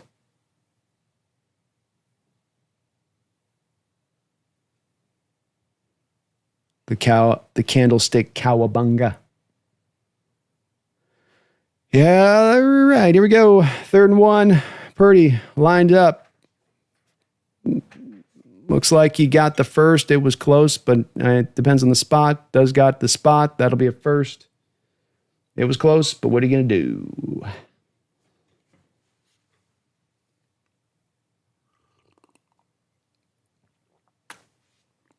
The clock will just keep on rolling now.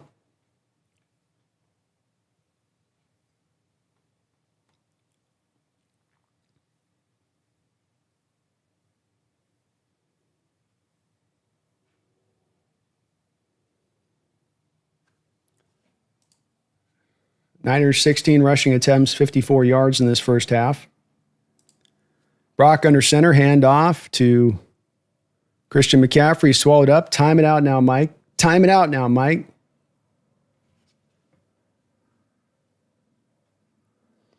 Loss of a couple yards on the play.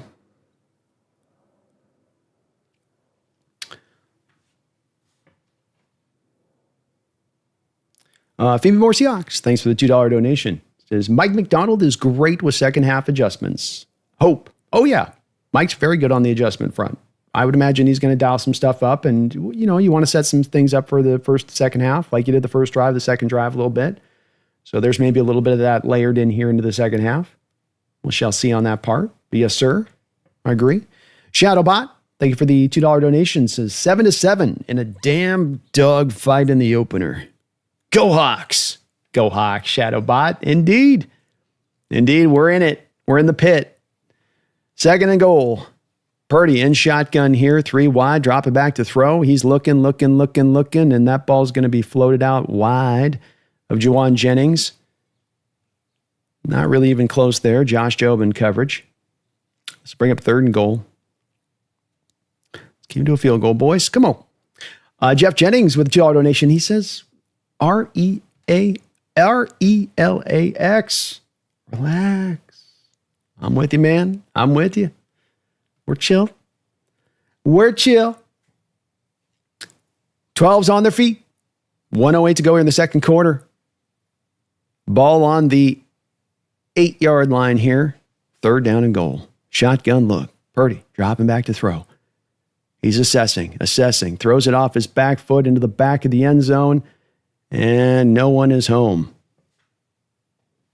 Fourth and goal. Purdy with just kind of a throwaway there.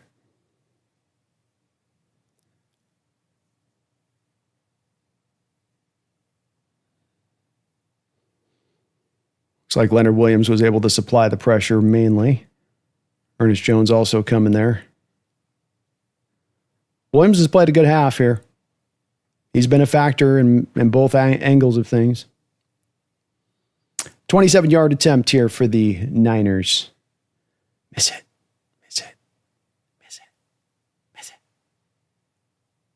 He missed it. Let's go.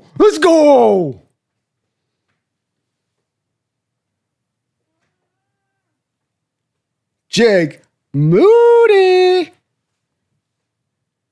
Love it. Let's go. He missed like a 17-yarder there. Witherspoon somehow thinks the ball's live. It went off the upright, buddy. What happened here?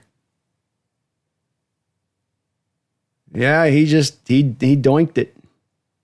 Almost got a double doink. Almost got the double doink in. And then Jaron Reed's talking trash. Shanahan's like ready to punch somebody. There's so many Niner fans so mad right now. They are not big Moody guys. All right, 57 seconds. Seahawks 2 timeouts. Handoff here to Charbonnet. Charbonnet running hard up the middle. Seahawks got to get back upset here if you're going to try to go make this happen. Let's go. Come on, offense. Don't blow this drive here. Don't just kick this away. Come on. Second down and 4. Go back to it again. Sam dropping back to throw. He's got Jackson Smith open in the middle of the field for a first down at the 48. Timeout. Yeah, Seattle just called a timeout. It's a good timeout there.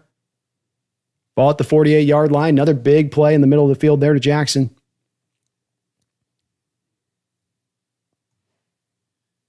Definitely some holes to be had in this Niner defense, it seems like, in the passing game with some of the intermediate routes to the middle of the field. Good throw there by Sam. 35 seconds to go. Seahawks have 1 timeout here. Jackson, 3 catches, 60 yards. We got a 1st and 10.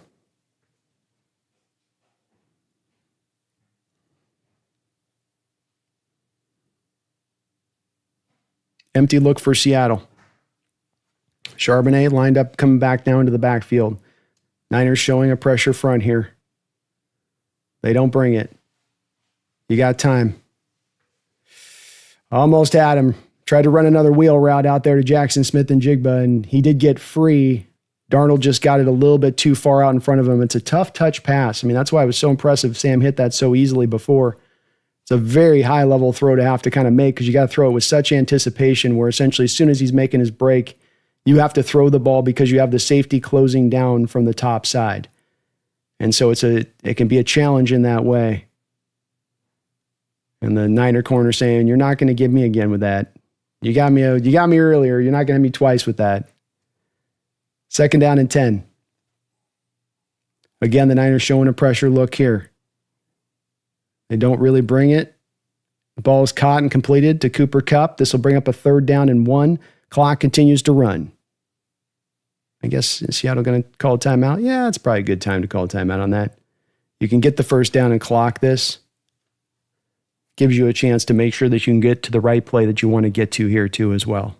What do you want to roll to here? Rather than trying to just hurry in the moment and just scramble to the play call. It's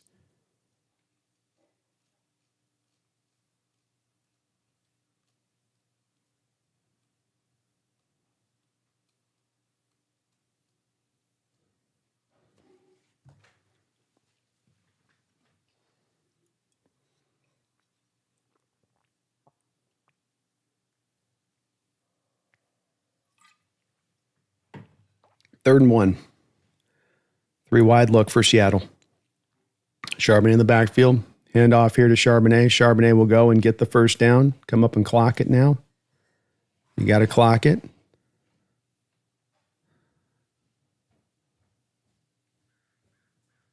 They do clock it well. Nicely done.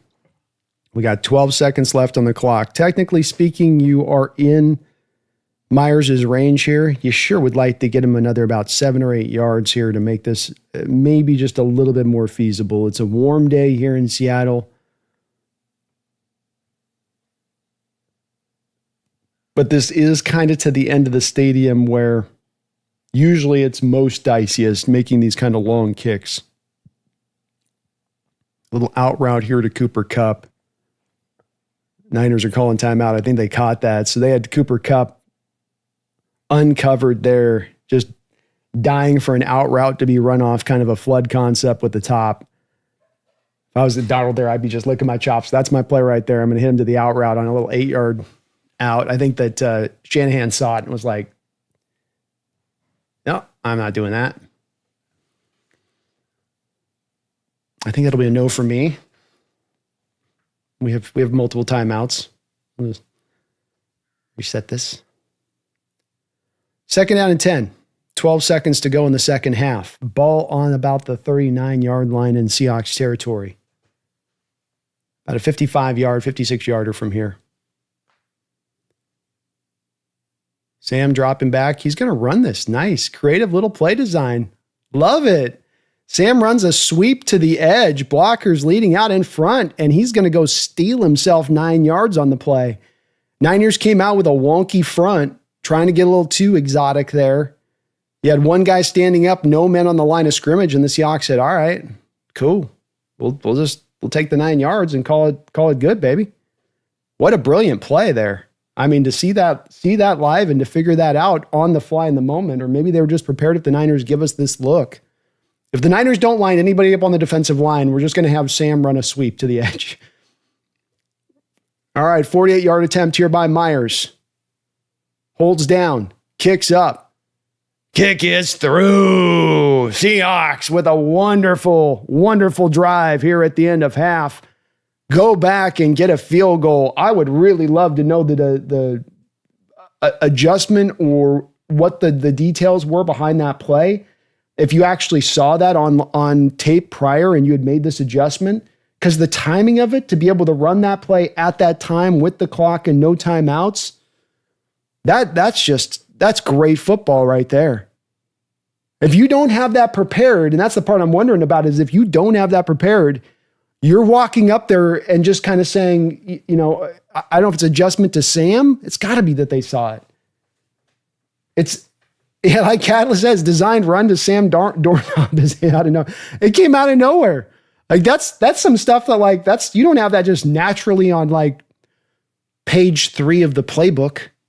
It's not just like, all right, let's just go to our page 3, Sam Darnold sweep play. Kind of wild. All right, here's the kickoff. This is, of course, very important, and this is just what you want to tell Myers here, which is just put it to the back of the end zone. Give him the 35-yard line with 2 seconds. Straightforward, smart things in your application of an approach here, but sometimes teams can be stupid on that. But it's like, don't squib it. You know, Myers got the big leg. Just tell him to pump it into the back of the end zone, and Niners will come out here and they'll down the ball, and we'll call it a day. On at least this half, at least.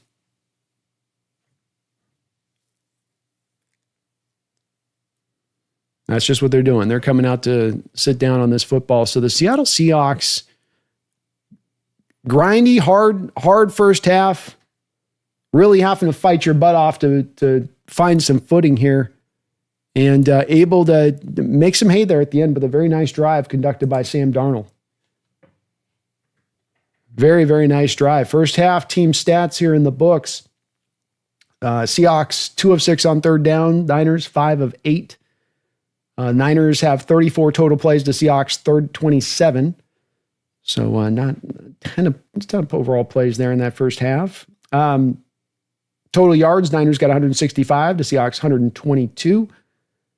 You've got 5 penalties for 33 yards to the Niners, 2 penalties for 20 yards for the Seahawks. And the time of possession is fairly weighted into the Niner favor at 18:05 to 11:55. Sammy D, 7 of 11, 72 yards, 82 rating. Brock Purdy, 12 of 16, 124 yards, a touchdown, 117 rating. Seahawks doing a good job stopping the ground attack from the Niners. 17 rushing attempts for 53 yards, only a 3.1 yard per average attempt on the day for them. Seahawks conversely as well, exactly at a 3.1 yard average per attempt. 16 carries, 50 yards, 3.1 yard per carry average there for them. As it's been a bit tough going for both teams when it comes to trying to run the football in this game. Both teams doing a good job of stopping the run. Peter Go Hawks. Yeah, you got one there, man. He says, thank you for the $2 donation. He says, 1 minute drill coming up. Take the lead at the half. Let's up and go. You call it, Peter. Nailed it. Appreciate you, man. Thank you for all the donations today. Jordan, thanks for the $5 donation. Says, wasn't pretty, but we have the lead. That's winning football. That is winning football. And at the end of the day, when you're playing a division opponent that's been so good for so many years, like we have here with the Niners, a division opponent that's been so good for so many years, who've played you really hard over these years, that you can't expect that there's going to be style points in this game. You can't expect that it's going to be made to be easy. Even if they are having a little bit of some injuries here or some limpingness to them in that way, still doesn't mean that this is going to be simplified. At the end of the day, this is going to be a dogfight, as somebody else said in my chat below. You're going to have to fight your butt off to make this happen. You're going to have to, play it all the way through 4 quarters to get to the end of this, and it's going to take everybody's effort to the nth degree on that to make that happen. So you stay with it, Jordan. Like you say, the commitment to the running game was there. You look at this game this year versus a Grubb game and a Clint game versus a Grubb game last year, and what you would have seen from a pass run rate of things. You've got 11 passing attempts in this first half to 16 rushes. So well beyond just a 50-50 rate. You're 60-40 right now run to pass here.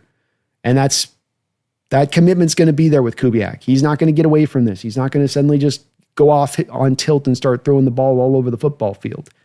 And that's, as you say, that's winning football. It's a good way of putting it there, Jordan. That's winning football. Peter Go Hawks, thanks for the $2 donation, Peter. He's got it. He says, I got one. Hey, with Peter Go Hawks, 60% of the time, it works every time. You know what I mean?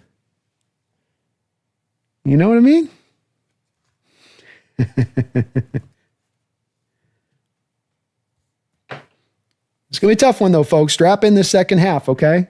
I need everybody to prepare themselves. I need everyone to get their mind right, okay? Get their mentals, okay? Because it ain't going to be easy. It's going to be tough, okay? Gets hot and sweaty and stanky. We just gotta ride with the jet stream here. Ride with the waves. That's all. Mumbles, thank you for the 34 months as a Hawks Nest member. I appreciate you for that. Says, note, 49ers only got a touchdown off a ticky-tack crap call. It's definitely one that's going to, I think, drive a lot of people crazy, and it's one of those rules in the rule book I don't really like. I understand the original reason behind why they created it, but I don't think that it's being legislated in the way that the rule book states it should be legislated. But with that said, it is legislated this way. And every officiating crew has been told to legislate it this way. It's supposed to be forcible contact to the neck or head injury, neck or head area. What denotes forcible contact? Well, this is just one of those fun places where arbitrary nature of the rule exists in this book. And they can kind of make the call on that. But they've been instructed to call this where if there's any contact to the neck or head, it's not just in our games, it's going to be in any NFL game that you watch with any quarterback. If there is any point where that head or neck's getting hit, it's going to cause the flags to come up. Remember this like last year with the Texans game, for instance, in the playoffs of the Chiefs. It's another game that I would point to and saying, there's one where it just consistently gets called like this. It might consistently be getting called wrong. I'm with you on that part of it, but it is the way it is the way that they do it, But that's true. That's true. It did require them to get that call in order for them to be able to punch that in, because that would have been a third down stop otherwise, and you would have had them kicking a field goal. Hey, Joss, thanks for the $2 donation. I can't believe we're winning at half. Crazy game. Yeah, the Niners in a lot of ways moving the ball better than us, more consistently than us. Neither team having anything with as far as turnovers. They're playing pretty clean games on both sides of the ball with that. But that you were able to get out the points in this game, it's not always determined by who's got the most yards, the most plays, the most converted third downs. It's sometimes being right in the right moments. And great on the defense there to get a stop there at the end down that territory, not allow them a touchdown. And then to make it a field goal attempt, you leave teams down to field goal attempts, and they're not automatic. They can become full on stops too, like we had there. Crazy game though, Joss. Fun opening game here. Fun opening game.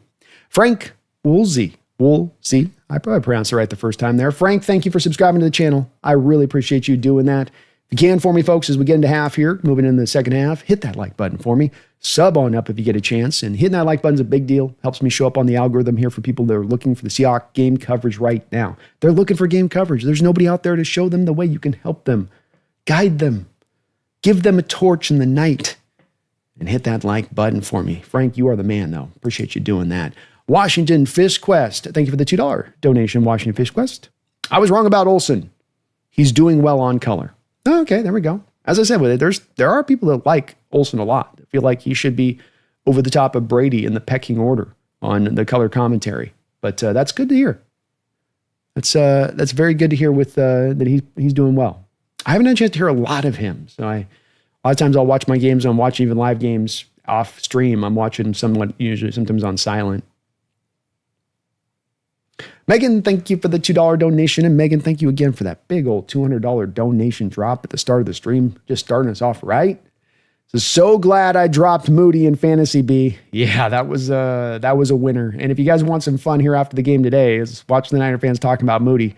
They may have the pitchforks and torches ready for him when he gets off the flight in San Francisco, because that was already a guy that was working not the best of bones of the Niner fan base, and they're going to be quite annoyed with him post game on that miss. It's been a roller coaster with that guy, I guess, since they drafted him. Michael Bicknell, thank you for the $10 donation, and good call, Megan. Good call. I'm kind of hanging in there in fantasy today. My guy Burrow didn't do much against that Browns defense. Kind of let me out on that one. Michael Bicknell, thank you though for that $10 donation. Says, this is what football is all about. I'm loving this game so far. Could things be better? Always. But I'm loving the fight our Hawks are showing. Mike was great defensively in the second half last year. You bring up a good point. A couple others as well brought this up, and I think it's one to always consider with Mike McDonald. You have your different kind of coordinators, your different kind of game callers. You have your play callers. There's a lot of offensive guys that are like this, quite frankly, who are really good when they're in the structure. They're really good when they're on their 15 scripted plays. They're really good when, they've got a play design or a certain attack the way they want to go out of defense. But the second that defense adjusts to what they do, they don't always then have the adjustment to the defense. So they can be good as long as everything's kind of working right in their favor. And the thing about McDonald that you're speaking to, Michael, that I do 100% agree on, and that I think is part of what makes him special as a defensive coach, is it's not merely the X's and O's. It's not merely the cutting edge scheme that he's running. It's also his ability to adjust to what offenses are doing, especially if offenses are finding success. And I go back to the Ravens-Chiefs conference championship game a couple of years ago where Chiefs are able to kind of dink and dunk their way, bubble screen their way into getting a couple of touchdowns. Kelsey makes a couple of just big catches with Mahomes at the right time, but then they didn't score throughout the rest of that game. McDonald made his adjustments, clamped it down, shut it down, kicked it into fifth gear, and they were able at that point to, at least give their offense a chance in that game. So I think it's very true. When you're having two teams, to your point on this about this kind of game, when you have two teams that are going to be so committed to running the ball like these two teams are, you're going to have shortened games. You're going to have condensed possessions. You're going to have tighter affairs. Got to embrace that part of it. Maybe less blowouts, less that you're getting blown out too. That's the other side of that as well. But you're just going to have a tendency to have some of these closer games. And especially, my goodness, when you're playing within your division. Teams that know each other so well, that have played each other so very often, it's just going to lend itself to things being very tight when it's all said and done at that point. Great points all around, Michael. And thank you for the $10 dono. Watch Fist Quest. Thank you for the $5 donation. How about that Darnold? That felt like a pretty mistake-free first half. Start peppering in a touchdown or two and sign me up to this newsletter. Hey, I won't put that in my spammer. That's not going in bulk. You can drop that right in the front of my inbox every day.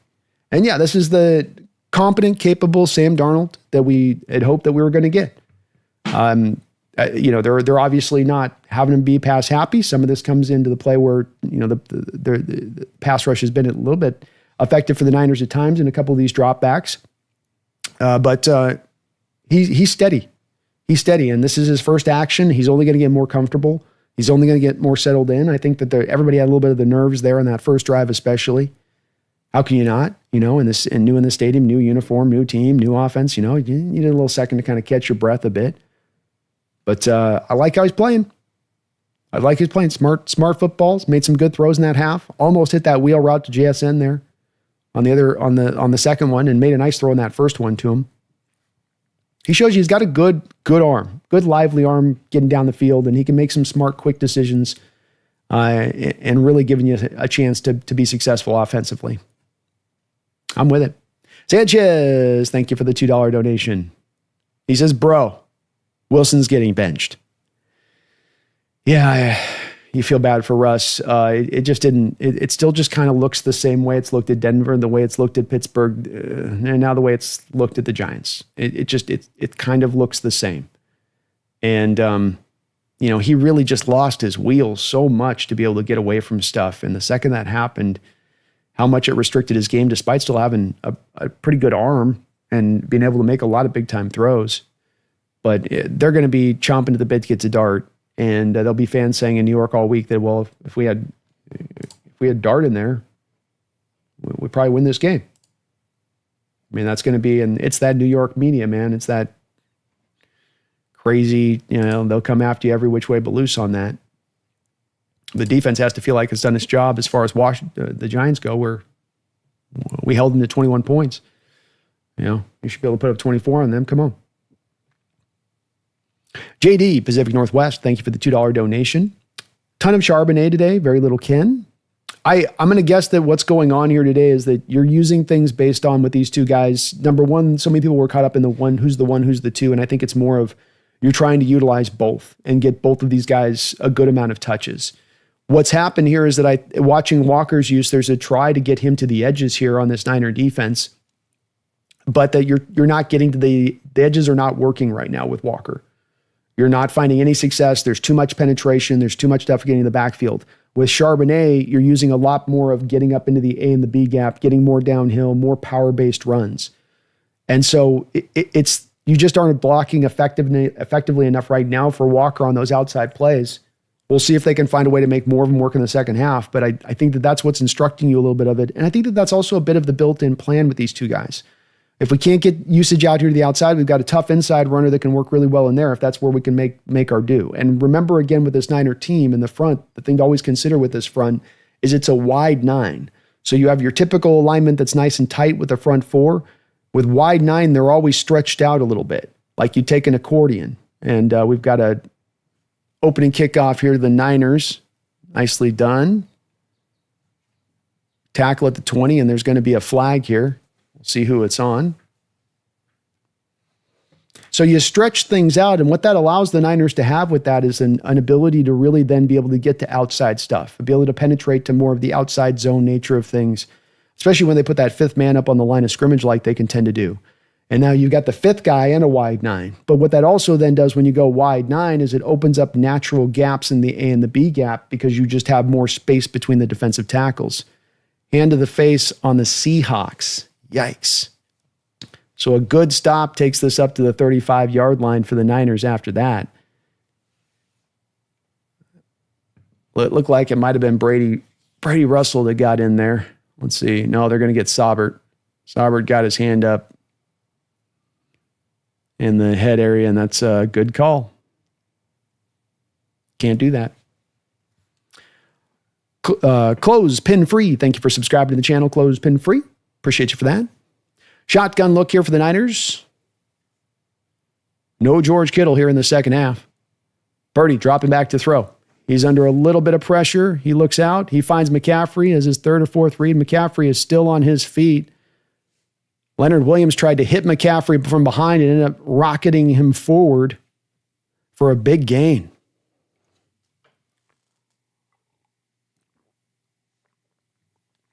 Seattle's pass rush just can't get home. Straight up, front four today has just had no success against this Niner front. And it's not even a matter of, to me, you can say, well, Niners are running play action. I mean, they're rocking him with shotgun Purdy, and you just can't get guys there. Handoff. I think it's Brian Robinson with his first best carry of the game, about 4 or 5 yards. But I'm kind of surprised at how they're being just completely stonewalled.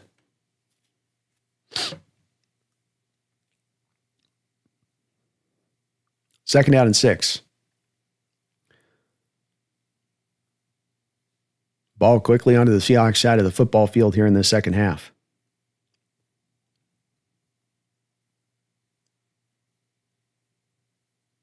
Three wide. Robinson again in the backfield here for the Niners.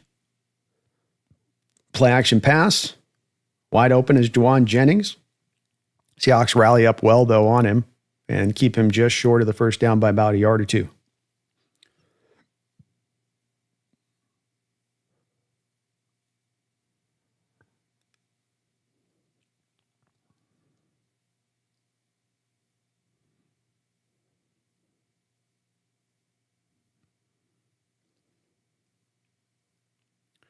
Third down and 1.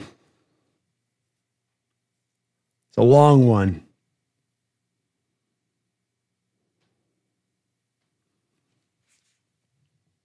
One wide for the Niner. Hand off to McCaffrey. McCaffrey gets the first down.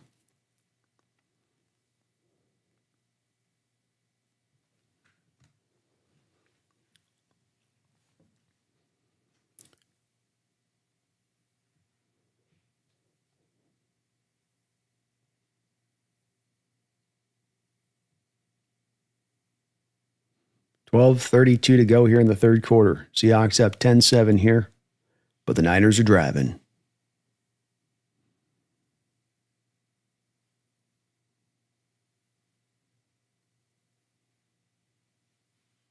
Three-four look from the Seahawks. They're bringing a blitz here on 1st and 10. Niners pick it up. Ball is picked off! Picked off! I think it's Ernest Jones has got the interception. Ernest Jones down to the 30-yard line. What a big play by your Seattle Seahawks. Ernest Jones climbed his fireman's ladder and ripped down the interception from the heavens, got back up and said, I got more to do. Wonderful play there by Ernest.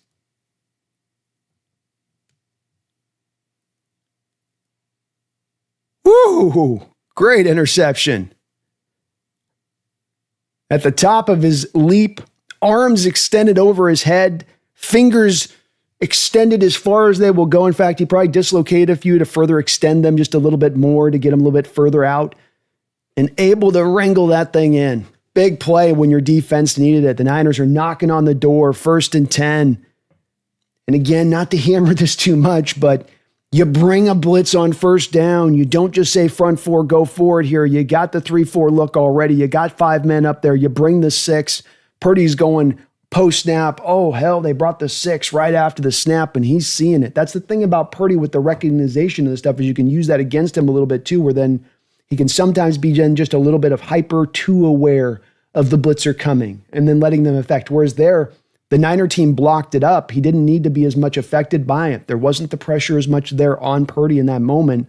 But because you brought a little bit of that intensity and you heated it up a little bit, you just got him nervous and off of his spot. Again, especially because on first down, you haven't definitely been blitzing at all on those kind of situations. But big time play by Ernest Jones. Let's go. Come on. Save the Geese. Thank you for the $2 donation with a very well-timed $2 donation at that. Says, F the 49ers. F them. F them. Sanchez, thank you for the $5 donation.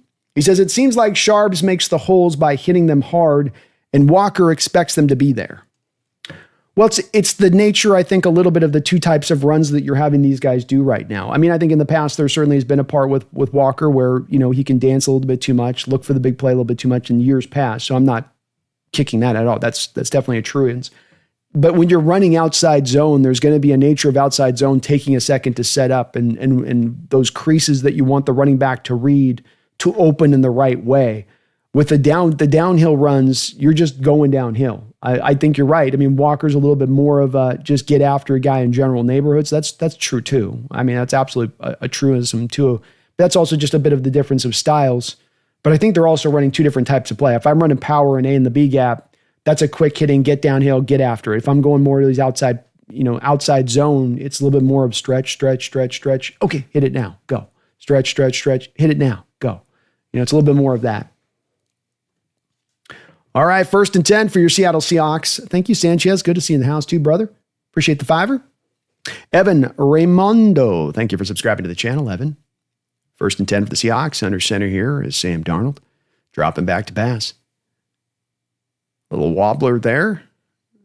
Elijah Arroyo with his first pick, his first catch of his career. Nice little stop route there for a 6-7 yard gain. Love Kubiak getting a nice easy completion there here to start the half out too as well.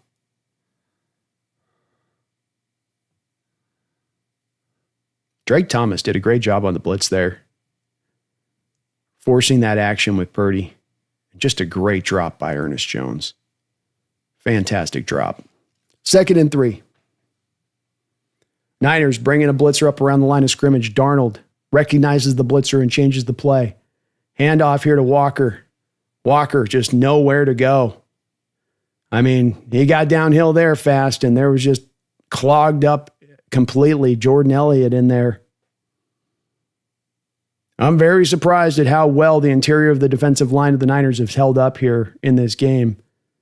We have really had a hard time. I mean, even with Charbonnet, quote unquote, having, more doing better than Walker. Charbonnet still at a 3.8 yard per carry average. 3rd down and 3. 4 wide for the Seahawks here. Niners bringing a blitz. Darnold gets rid of it. Man, Cooper Kupp just didn't get his arms up.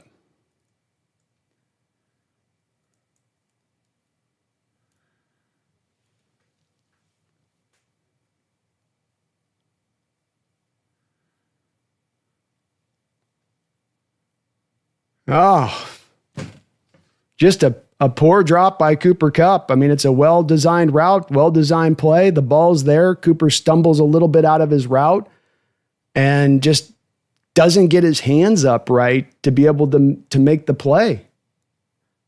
It's going to be returned back by the Niners. Ball gets out to the 25-yard line. Thank you, Evan Raimondo, for subscribing to the channel. Appreciate you for that. Thrill House, thanks for the $2 donation. Where's our edge rush, B? Brock has time. Only the blitz. Blitz is the only thing that's getting home right now, and I don't have a lot of an understanding why. I mean, there's times you're getting him in 2nd and 3rd and long, and he's still having that time. And in those moments, as a defense and defensive line, and you're pass rushing there, you're thinking, I don't have to think as much about the run here. Maybe I can get after this a little bit. You're doing a great job stopping the run. 19 carries, 59 yards, 3.1 yard per carry average for the Niners as far as toting the rock goes. But you're just not getting much from the edges at all. It's been a very quiet game all the way around from DeMarcus Lawrence, Boye Mafe, and Derek Hall. The collection of those guys has been, it's just been quiet. DeMarcus has been a little bit better. He's been active in the run game. I got to give him some credit, but Mafia with 2 tackles, and Derek Hall has failed to even register in like the stat column here so far. So that's definitely something I'm looking for to see if that can come up a little bit so that we don't have to blitz. I will say that if you're not getting home in this game for McDonald's point, and you're getting into this, and yeah, you're seeing that this is the case, and you're seeing you're having such success in blitzing, I'd have to think that this is probably also going to inform McDonald to probably continue to keep the dial turned up a little bit. Peter Go Hawks, thank you for the $2 donation. He says, on a positive note, the Rams are shut out in the first half. Well, they were able to get a touchdown just at halftime, so it's 9-7 right now. Houston Texans here in that game against the Rams. John Naylor, thank you for the $2 donation. Says, did Jesse send you his hat size? John, I asked for it, but I haven't gotten a response back yet from him on that one. So I guess he's taking his time to let me know. Thank you, John. Shadowbot, thank you for the $5. Appreciate you for that. It says, this is our game. We're a different team now. Defense wins the day. I love it, man. I love it. That's part of what we're leaning on with this team is that, look, we're gonna run the ball. We're going to try to establish time possession as we can with our offense and try to ease up on you as we can. We're not going to have bad turnovers for you, put you in bad short fields like we did a little bit last year too often. We're going to try to take care of you a little bit. You take care of us. We take care of you. You take care of us. One hand washes the other, so to speak. And so far today, the plan is working well in place. Nice to see the offense kind of start to get a little bit more ignition here, get a little bit more something going. But this is a good start overall. But thank you, Shadowbot. First down to 10 for the Niners. Brock Purdy under center. He's going to hand this off to McCaffrey. And McCaffrey with a nice run. Might be his best run of the day there, 9 yards.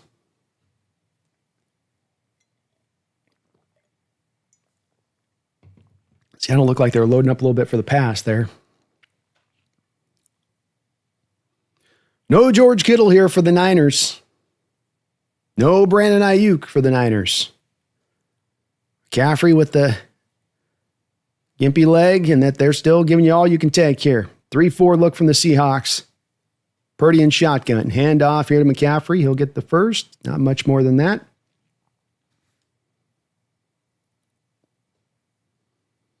Martin Lawrence, thanks for the $5 donation. Appreciate you for that, Martin. I don't think it's a case of who is RB1 and RB2. It's just this game suits Charbonnet better, so we've got to stick with it. Yeah, that's, I think, a really fair way to put it. And that's the benefit of having two really hyper-talented guys that are a little different in how they go about their business, is you can utilize one to one and one to the other depending on the type of game you're playing. All right, 1st and 10 for the Niners here. Ball on the 38-yard line. 9:18 to go here in the third quarter. Pitch play out wide here to Robinson. He's going to stretch this out, and he's going to have a nice little run play going here. Going to start to get a little bit worried about a little bit, too, with the offense struggling to find much footing here in this game, is that the time of possession is starting to slide a little bit off track in the Niners' favor. They're almost to 23 minutes of time of possession. To the Seattle Seahawks, only 13 minutes. This is something that's definitely going to factor in a game like this. First game of the season. Guys are tired, guys are spent, and you're having them on there, those for that, such a disparity between the two on what you're carrying from one to the other. 2nd down and 4, 6-yard gain for Robinson. And this is what starts to happen as that occurs, is that those runs that are stopped short start to go a little bit longer now. Another handoff inside. Not surprised to see them stick with this. And yeah, this is what you're seeing, is I think the defense is starting to get a little tired here now. Guys that are getting tackled are around the line of scrimmage. You have bodies and hands there. They're fighting through those tackles, and they're getting a couple of extra yards. Niners onto the Seahawks side of the football field, and they offensively have been able to move the ball today.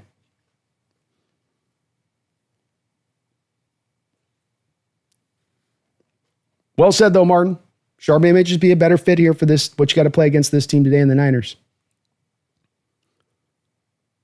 Shotgun look here for Brock. Dropping back to throw. Looks over the middle there.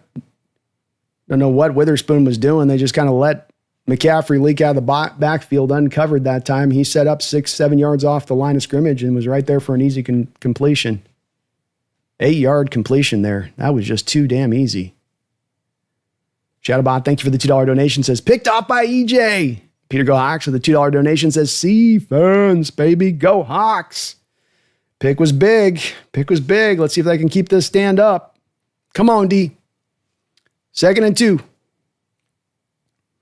Purdy back under center here. They're going with a heavier formational look here on the Niners. And they're just banging downhill on this Seahawks defense right now. I think these boys are a little bit wore out. Here, first game of the season. Peter Go Hawks, thanks for another $2 donation. He says, we're a second half team. Time to turn it up. Let's effing go. Let's go. Come on, team. Let's get a Seahawks chant here. Come on, let's help out the boys.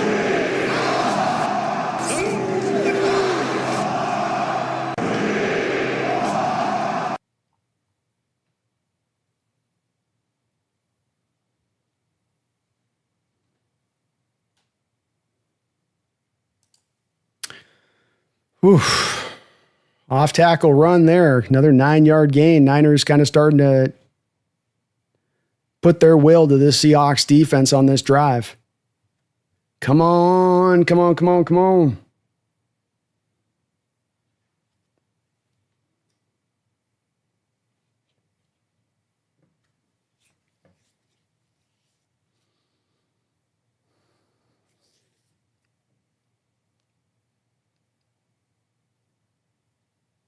Another 2nd and 1 play.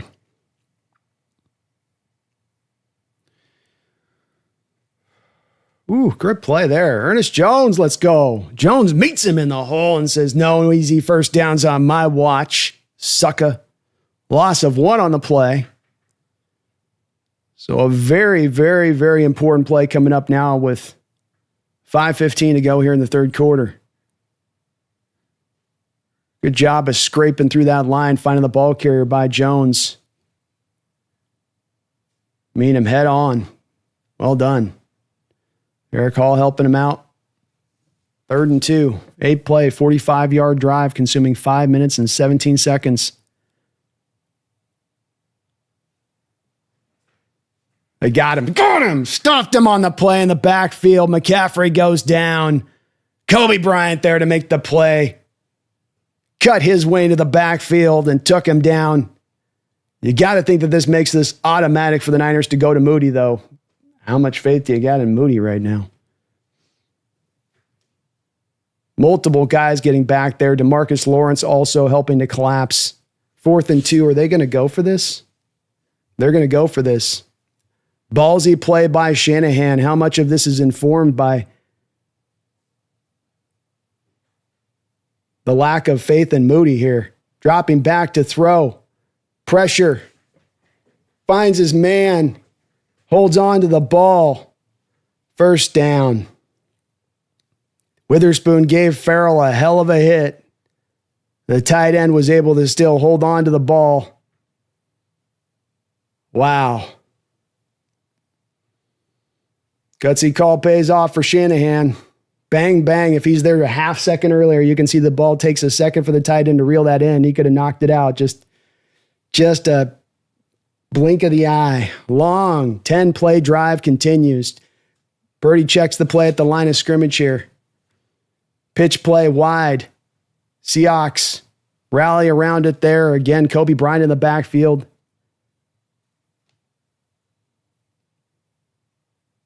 He makes the play. Good job by Kobe on this drive.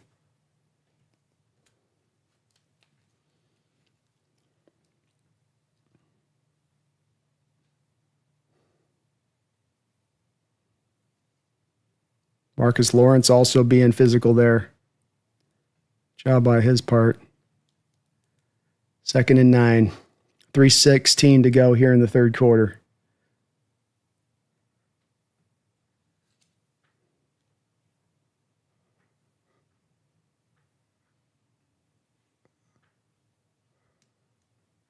Thrown away there by Purdy. I was trying to figure out what they were going to call there. We got a flag on the play.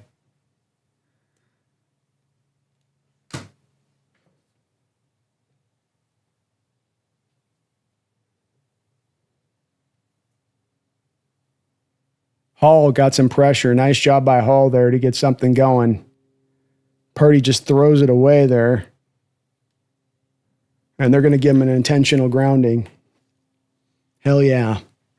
Hell yeah. Back their ass up. Oh, wait. Offsetting penalties? Shit.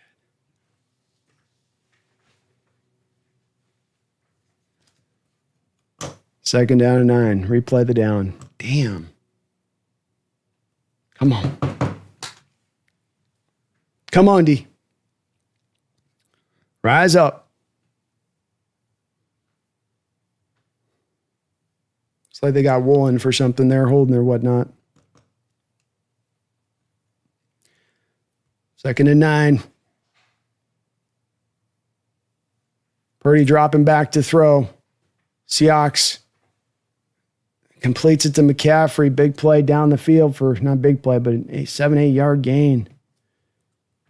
It's going to bring up 3rd and short again. And Niner offense, I think part of the difference in what they're doing and what they're establishing versus our offense today that's clear is they're just getting into so many of these 3rd and 2s and 3rd and 3s. And our offense is just so much in the 3rd and 7s and 3rd and 8s. And we're just, it makes it so much harder on those 3rd downs to get the stops. It really does. Good hustle by Byron Murphy to track him down from behind. But, this is probably going to, again, be 2-down territory here for Shanahan if it was before or earlier on the drive. Purdy dropping back here to throw. Hits his back foot. He's looking up over the top. Juwan Jennings falls down. He's looking for a call. He's not going to get it. Josh Jobe in coverage.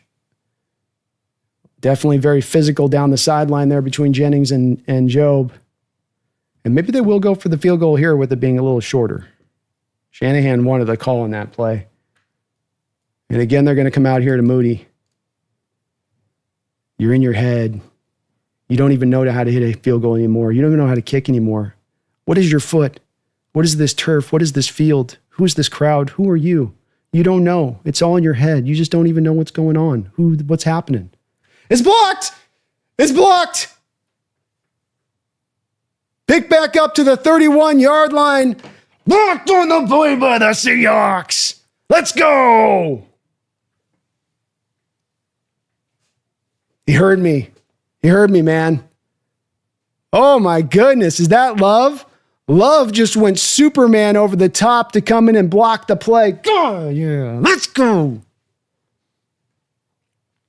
Hell of a play. Every inch of the field. Every inch. Let's go.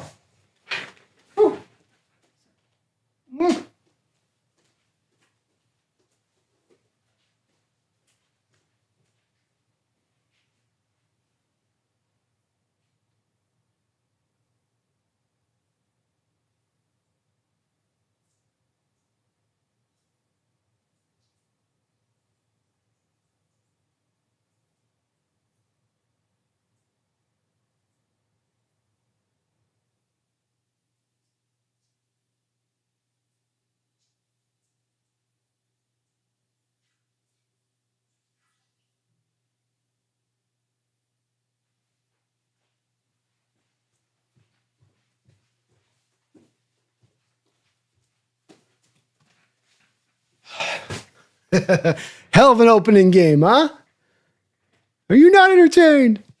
Jeff Jennings, thank you for the $2 donation. He says, we need to use Walker in wide 9, not inside. Yeah, they tried a little bit. It's just, there hasn't been any success there.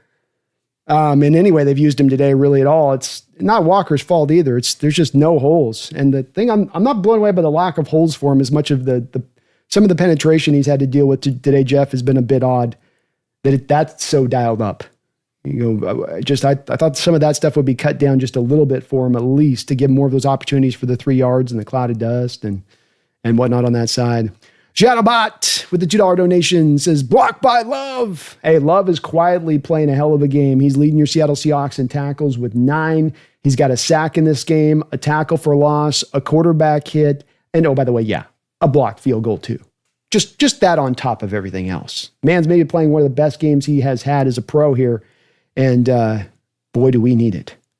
We need it. Now, come on, offense. Let's get up this football field. Let's establish back some time of possession. Let's give this defense a blow. Let's go.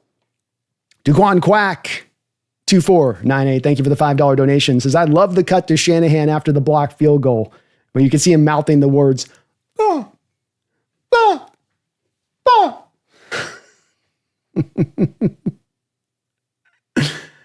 Hell of a block there. What a play by Love.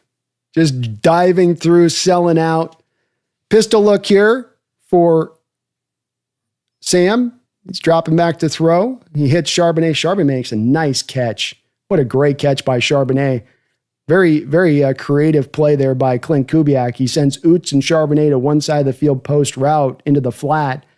The throw then goes to Charbonnet, but it's thrown wildly behind him a little bit there. He's got to spin back, make the catch, spin back around, and then does get up the field for a 6-yard gain. Hell of a play there by Charbonnet.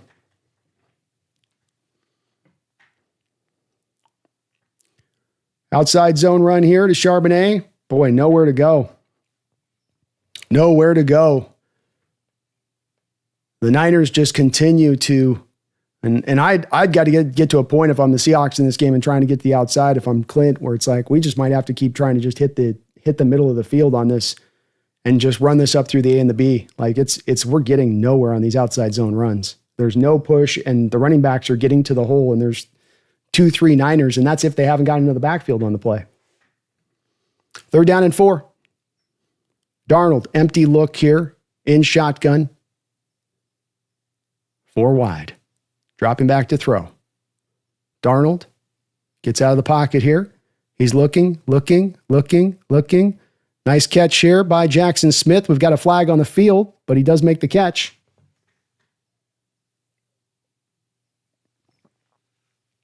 Let's see what the play call. Let's see what the flag is.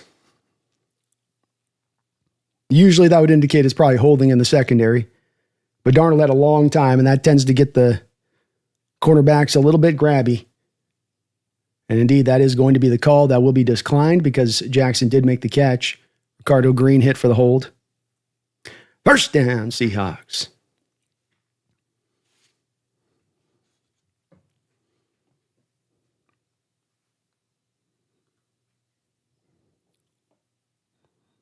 Nice throw there by Darnold back across his body.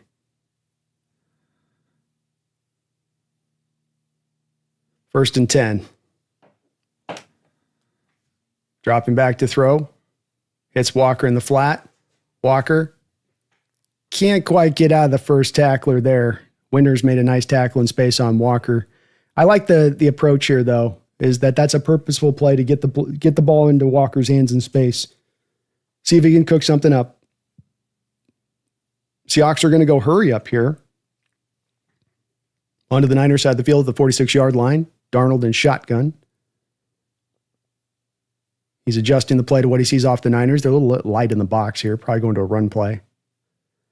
And the Seahawks are going to call a timeout. I don't know. I thought he had a good look there for a run play. It looked like it was okay.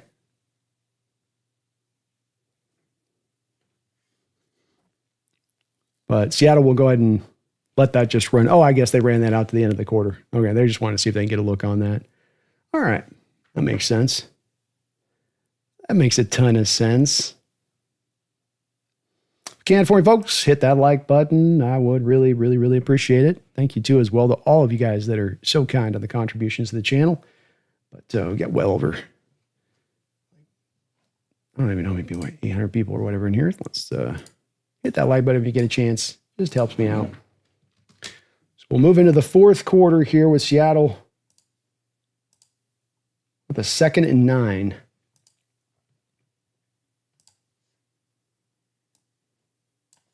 Yeah, we got almost 1,000 people in here. If you guys queued for me, hit that like button.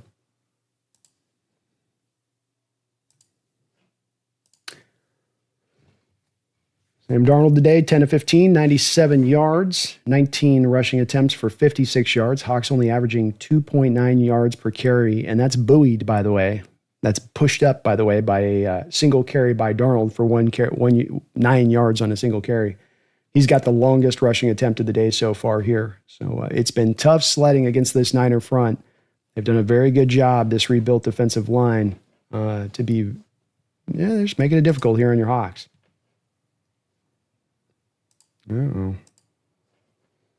Here comes the spammers. Spammers! Attempt of the day so far here.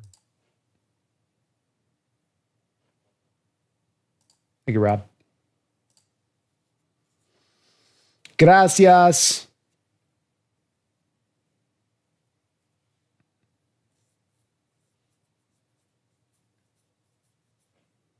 Yeah, Jackson Smith has had a very good day. I mean, that's been your passing offense. 4 catches, 77 yards on 6 targets. He's absolutely been your bread and butter.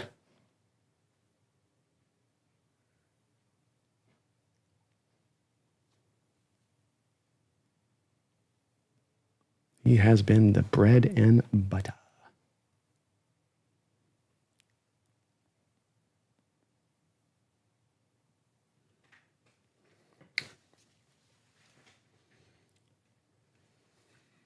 Both teams at all 3 timeouts as we head here into the fourth. Hawks with a 3-point lead. They were on to the 49ers side of the field here with the 2nd and 9 at the 45-yard line. Empty look here for Darnold. They're going to go with a screenplay here to Jackson Smith. Jackson with a fumble. And that ball is going to be recovered by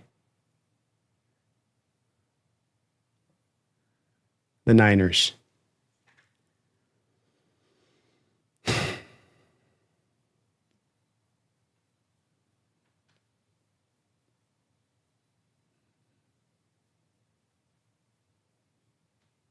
Got to get 2 hands on the ball.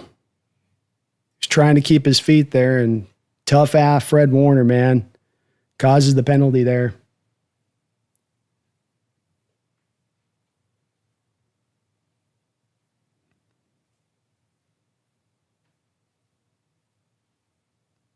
Big play for the Niners. Big play for the Niners.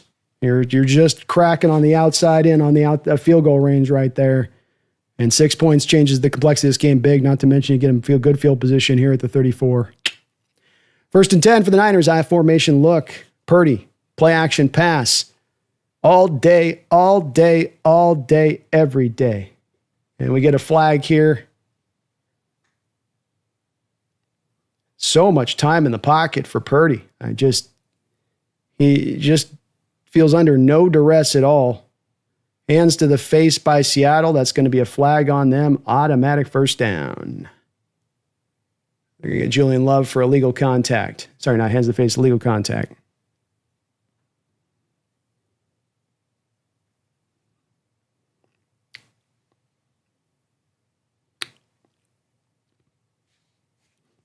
Looked like a good call. 1st and 10. High formation look here for the Niners. Purdy's going to check the play here at the line of scrimmage. Outside zone, McCaffrey. McCaffrey stretches the play out nicely. McCaffrey still on his feet. 13-yard gain and a first down. Niners just keep moving the ball. They have been bending this Seahawks defense all day long, never quite breaking it, getting some benefits of some missed field goals and an interception into the Seahawks side of the football field, but they are really able to move the ball here and again start to just worry a little bit about that time possession point here as we get deep into this football game. You've got a 2-to-1 time of possession here between these two teams. So you have a Niner team with 31 minutes here to 15 minutes for your Seahawks offense. First game of the year especially, this is going to start to factor in hugely. Another run here to McCaffrey, and no surprise they're going to try to run this ball and see. I'm sure Shanahan knows he might have this defense a little bit close to getting kind of gassed out here, where you're seeing these runs that have been stifling throughout the day start to open up. And if you do notice that rushing attack for the Niners has now started to, the yard per carry is starting to grow here as the day goes along. First half, 3.1 yard per carry. You're now up to 3.7. McCaffrey up around almost 4 yards per carry now on the ground. So it's got to get a stop. Got to get a stop here. 1st and 10, quick hike here by and another penalty flag and a reception down the football field to Ricky Pearsall.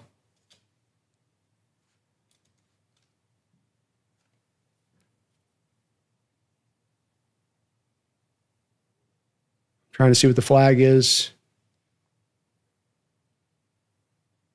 Holding on Seattle. Penalty is declined. They'll take the play. Parasol beats Woolen.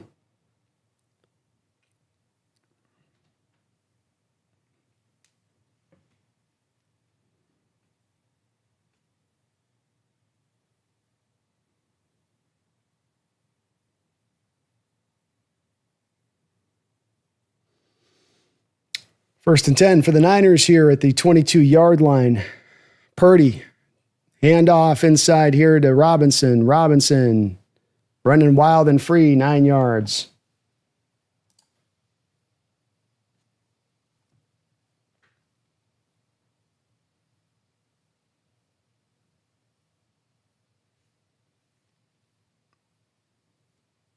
Defense has got to be tired.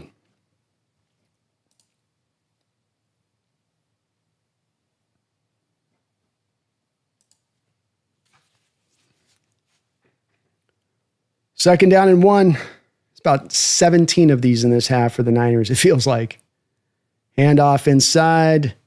McCaffrey swallowed up back there nicely. Good job. Witherspoon, Reed, Mafe, first on the scene. Good job of getting in the backfield there. This will bring up 3rd and 2.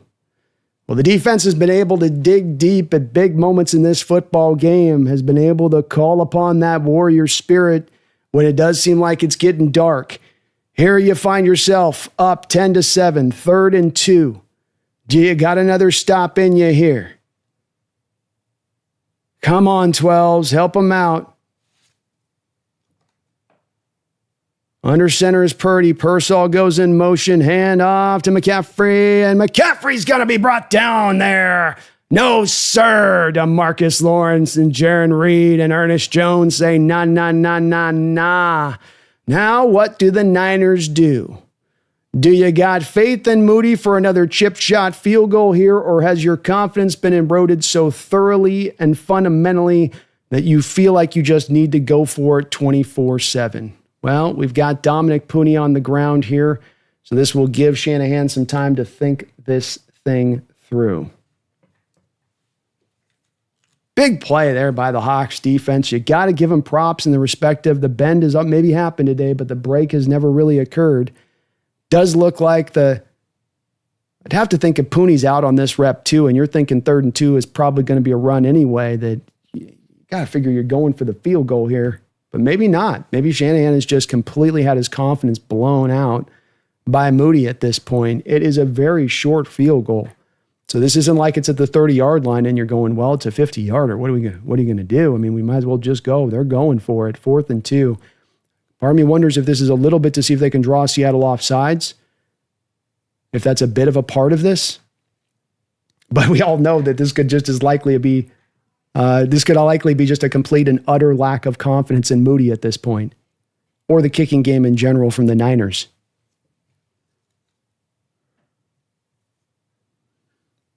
Fourth down and 2. 11:34 to go in this football game. Dominic Pooney is walking off the field on his own.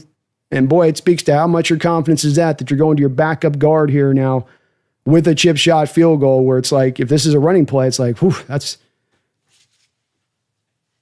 confidence on Shanahan's part. Big time confidence on Shanahan's part. Purdy, shotgun here. He's got McCaffrey to his left. McCaffrey's going to go in motion. They're going to go empty. Seahawks bring in a heavy look here, and they convert it. Boy, they just empty it out. They get Seattle spread out, and nobody ends up picking up McCaffrey on the play.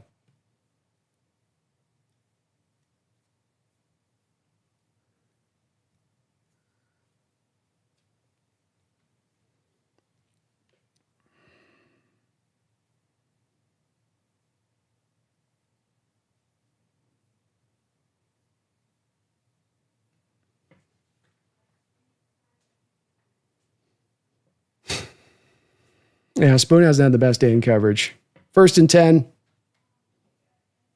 DeMarcus Lawrence there in the backfield, able to bring down McCaffrey for no gain here at the 9-yard line. I think it's been tough on Spoon today, too, and that he's prepared to be playing on the outside throughout all of training camp. That's where he's been aligned. That's where he's been working.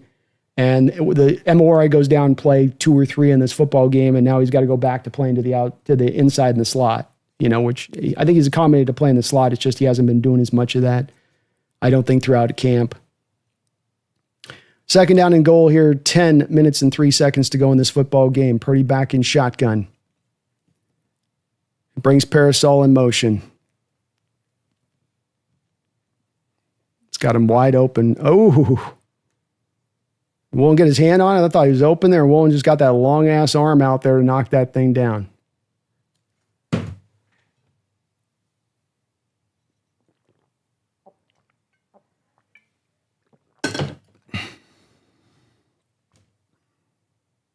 Nice play by Woolen. Boy, that looked open for a second there, too. I mean, that's just the tips of his fingers able to knock that ball away. What a play.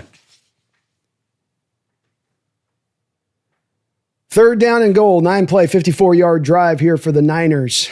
Seahawks showing a stacked box. It's like the Niner jumped off sides there. The right tackle jumped a little bit early on that play. So this will back this up 5 yards. Golden McKivvis.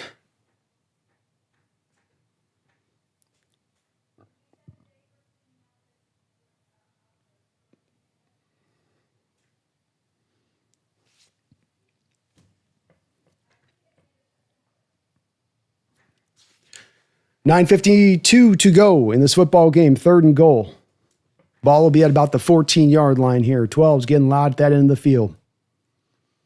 Come on, defense. Come on, defense. Dropping back to throw is Purdy. He's looking. He's got a man in his face. He's got all day to toss it here. Throws it out away from Christian McCaffrey. No good. No flags. 4th down. Let's go, Seahawks. And now you got to go for the kick. You ain't going to try to do a 3rd and goal from the 14. So this does bring out Moody now to try to even this up.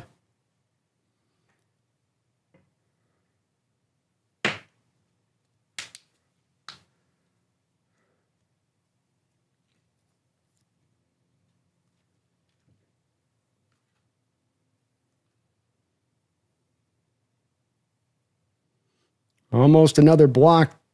Oh, and he just got that one through the uprights. That was a close one as well. So 10-10 tie. Moody is able to sneak it through the left upright, and we've got ourselves one hell of a football game. Football's back, baby. Let's go. Raekwon, thank you for subscribing to the channel. Raekwon, folks, please do join Raekwon. Sub on up, like on up. I would really appreciate it if you would. Thank you so much, Raekwon. You are the man. The man.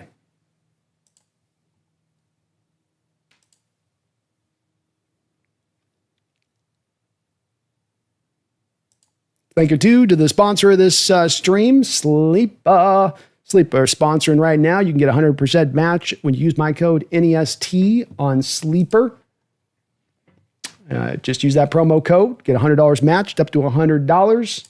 They got some great games. NFL season's here, which means you have a chance to win 100 times your cash on daily fantasy football. Football has never been more exciting than it is now with players like CJ Stroud, Patrick Mahomes, Lamar Jackson, Justin Jefferson, etc. Pick up on stats for stars like these with touchdowns, passing yards, receiving yards, fantasy points, and more to win up a 100-time payout on Sleeper. Get your picks right now. You could win big. Use promo code NEST, and you get the $100 match on your first deposit. Terms and conditions apply. See Sleeper for terms and use of details. Thank you to Sleeper for sponsoring this show. It's much appreciated. Well, let's see what Kubiak's got here. I mean, you can't ask for a better situation for you offensively. You don't have to throw the ball over the park. You can run the full gamut of your offense and how you want to run it. It has been definitely a searching going on a bit today for this offense. You're not getting the 3rd down conversions. You're not moving the chains very much. We've got the drop with Cooper Kupp on 3rd down. I think it was the last drive. Running the ball has been a journey. It's been a journey, that's for sure. R. DeLevy, thank you for the $5 donation. It's depressing that we may need San Francisco to go 0 for 3 for us to win this game on field goal attempts. Great job calling today's game, though, so far. Well, thank you for that, DeLevy. And yeah, it is a little bit of a struggle bus on this one to look at the game and you go, they're down George Kittle in this game. They didn't come into this necessarily at full strength. You have no Brandon Ayuk. They're playing on the road. And, in a lot of ways, they've kind of controlled this football game.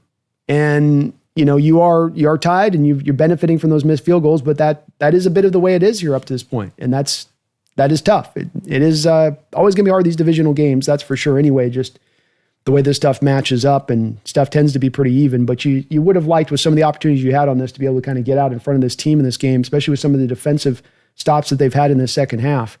And the offense definitely looks like one that's onboarding a new offense that not everybody is super comfortable with. You got a guy, Cooper Kupp, that's just kind of figuring out his place in this receiving core. It definitely feels a bit like that right now. But let's see if they can maybe find some answers here on this drive. This is going to get returned out from the 2-yard line here. White, gets upended, but a nice return by White up to the 36, 37-yard line. That'll do. But thank you, R.D. Levy. I feel you there on a little bit of the, like you say, depressing is a good way to put it on that. It's like, oh, God. Would have liked a little bit more than, Mark Sanchez, thanks for the $2 donation. Says, we need a classic lethargic drive ending with a touchdown. That's it, man. Your defense could use a blow right now. You need a little bit back of the time of possession here. Work this clock down. You go get a touchdown. The way your defense is playing today, I don't think anybody's got confidence this Niner team can come back and get a TD on you. But offense, you got to go get the job done now. Come on. Oh, my God. Throwback pass by Sam Darnold is going to be a negative 8-yard play. What are we doing? What are we doing? Oh, man.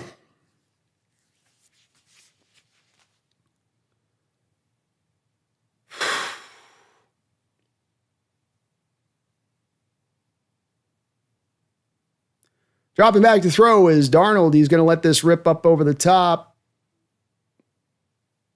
And that ball is going to be ripped out of JSN's hands as he comes to the ground. Good throw. JSN had a chance. Ball in his hands. Deep throw down the field. Just could not reel it in.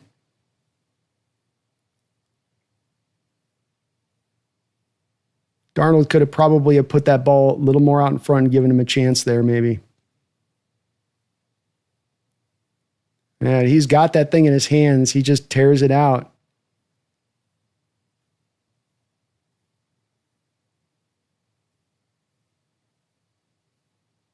Third down and 18. Sam dropping back to throw. Seahawks are going to try a little hook and ladder play that doesn't work.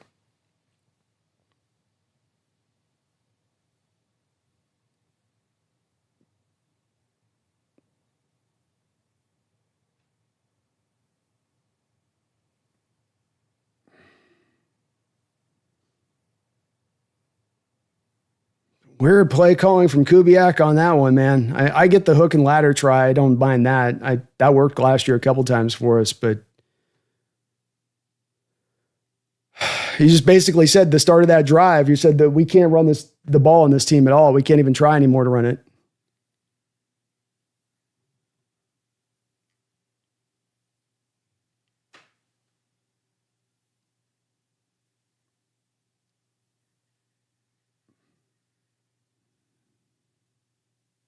You could have challenged the catch there. I hear what you guys are saying on that. It's hard to say if it gets overturned there. I think Mike might have thought they'll just go with the call in the field. Yikes, though. Jeez.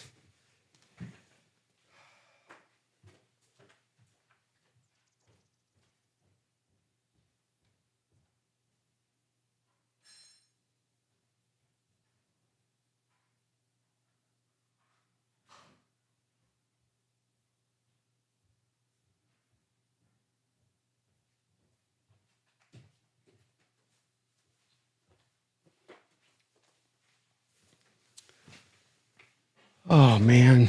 Joshua Carlisle, thank you for the $5 donation. I appreciate you for that, Joshua.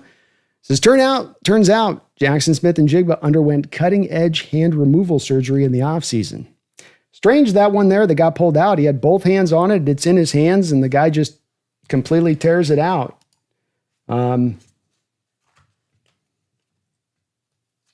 Yeah. I just go, offensively, somebody's got to make a play today. The receivers have not been the greatest. Cup's got a drop. Jackson's got a fumble, got the drop on the deep route. Like, you're kind of the guys that let you down a little bit on this receiving core, a little bit of the guys you're hoping you can lean on here.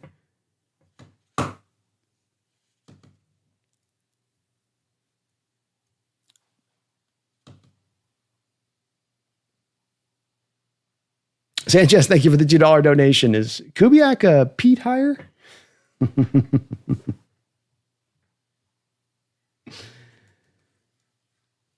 Oh, goodness.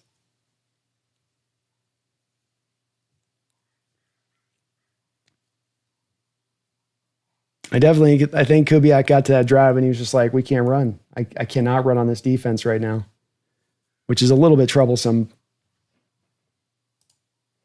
Charbonnet with 11 carries for 40 yards, 3.6 yard per carry average. Walker's averaging 0.8 yards carry. I guess I get where he's coming from a little bit on that. I suppose I can understand.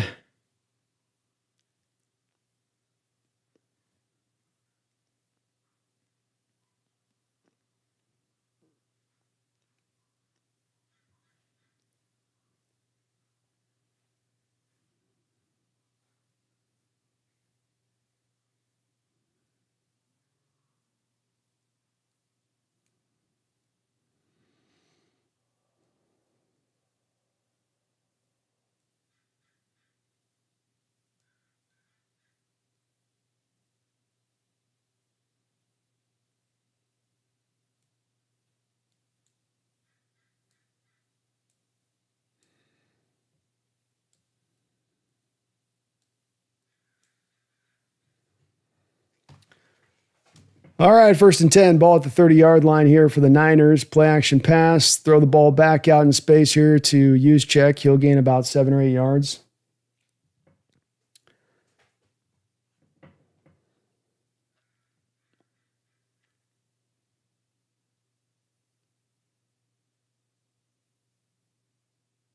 I cannot believe how bad the offense has played this half. Like, this is just, I thought we'd just get a little bit of some consistency in drives, at least this thing. I didn't think we were going to get like 35 points, but you got 3 rookie defensive linemen for the Niners playing in this game. You've got,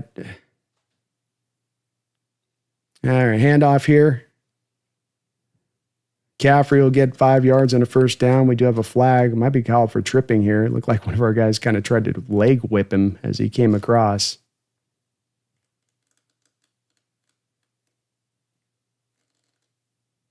Holding on the 49ers. Wow, that's a big penalty there. Trent Williams gets hit.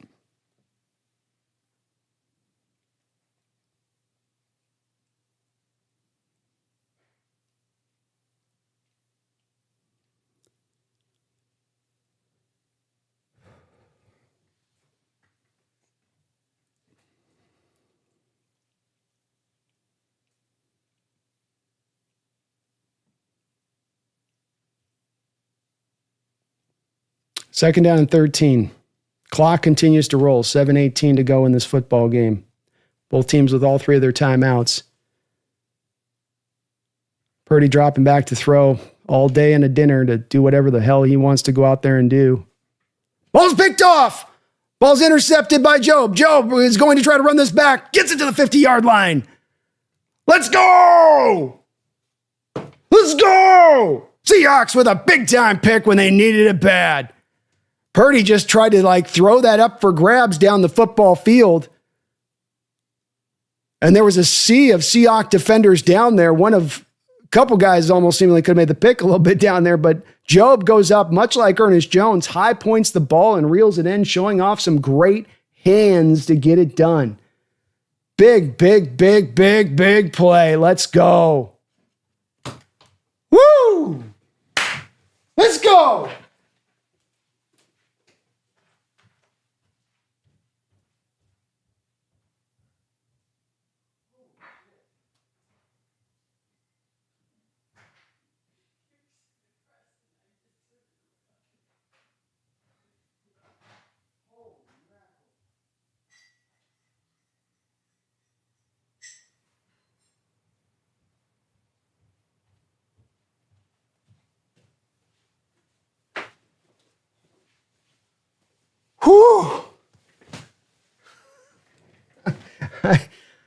I'm spiritually and emotionally exhausted. Oh, man. Come on, Coobs. Come on. Ball's at the 50-yard line. Come on, buddy.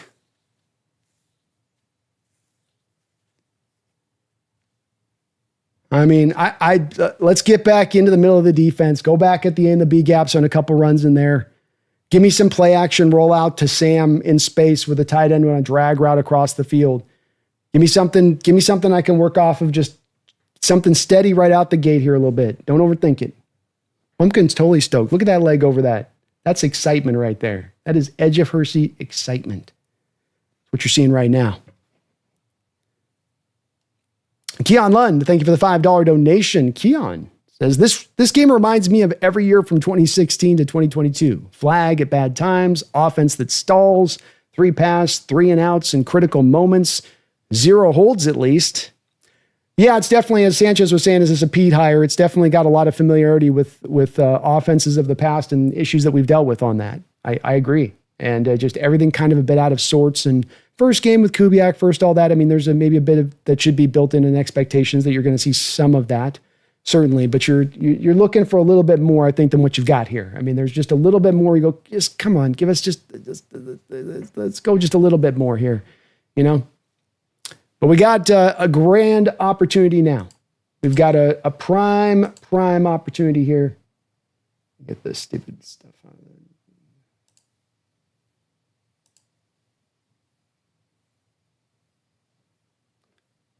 See what we can do.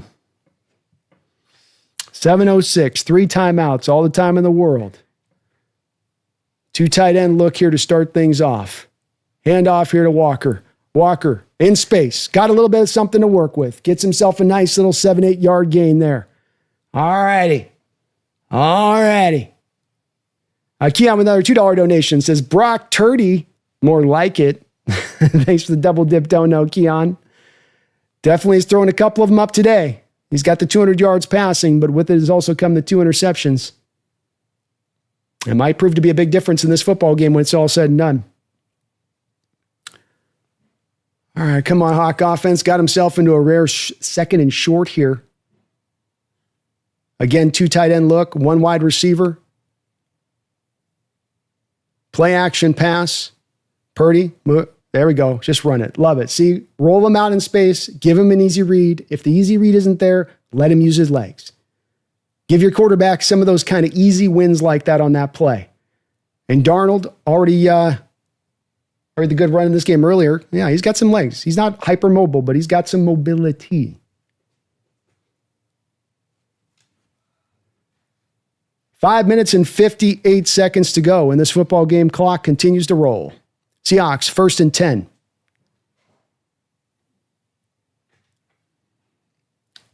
Again, back in here now with that 2 tight end look, 1 fullback just going heavy. Walker bangs it inside, running heavy, running hard. Getting himself 6 yards there.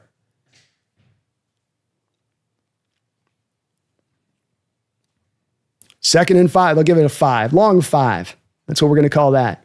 Long 5. Shadowbot, thank you for the $2 donation. Says, picked off. 8 ball. Let's go. Was it 8 ball? I thought it was Josh Jobe, Shadowbot. I think it was Josh. The Jobe man. 2nd and 5. Darnold under center. 2 tight end look again. They've stayed with this look. 2 tight end and a fullback. Going big, going heavy. Hand off here. Charbonnet carrying hard. Charbonnet gets the first down. That's a way. Grind it out on him. 1st and 10. Niners came moving downhill like they thought that was a run play all the way. You were nice and solid at the point of attack. Zabel, Bradford in there. Getting movement. A little heavier look Clint's gone to on this drive. 2 tight ends, 1 fullback, 1 wide receiver. Look, let's see if he sticks with it here. He does indeed. Pitch play out here to Walker. Walker in space, running behind tacklers, running hard, keeping his feet, and managing to grind himself out maybe 4 yards on that play. Looked like it was stuffed for a 1 yard gain. He got himself a good 3 there. Nicely done by Walker, just keeping his feet, keeping him moving, getting something. 2nd and 7. Clock stops with him running out of bounds at 4 minutes and 15 seconds to go in this football game. Darnold setting up the play here.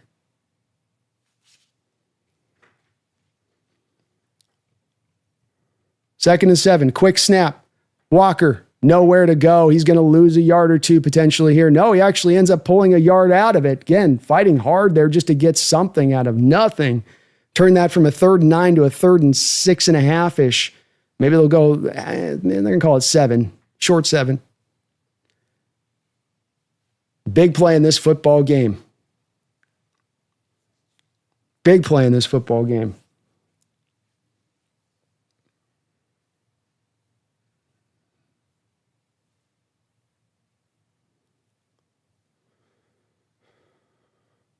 Niners showing a pressure look here on Darnold. They're bringing it. Got to have a plan. Oh, Kupp just can't get to the first down marker. He stopped short. 4th down. What does McDonald do here?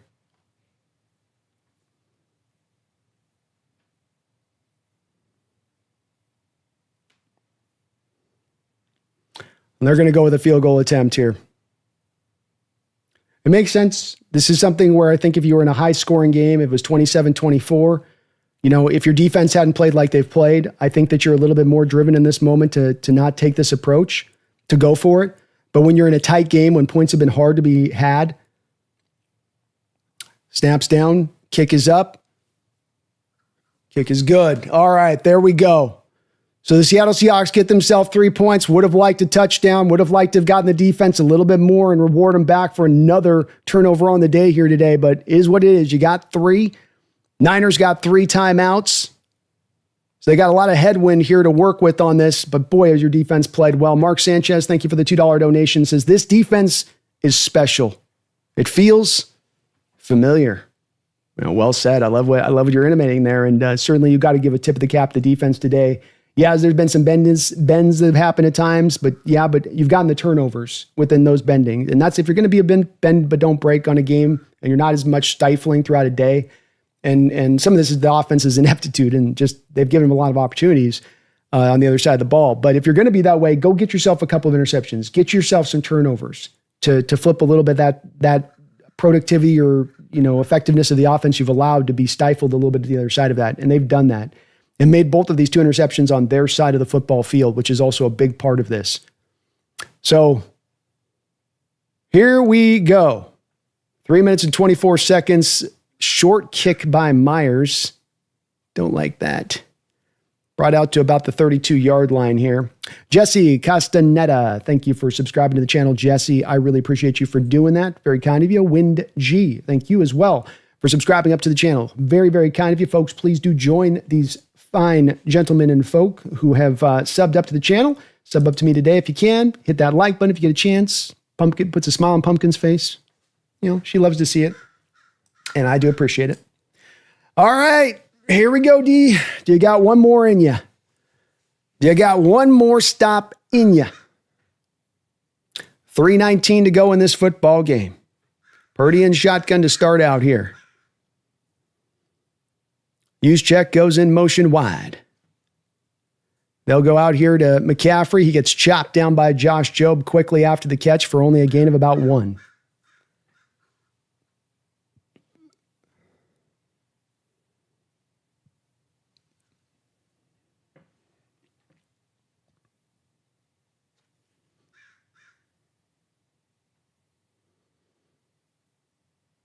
Niners are still going to huddle up here. They're not in any real rush.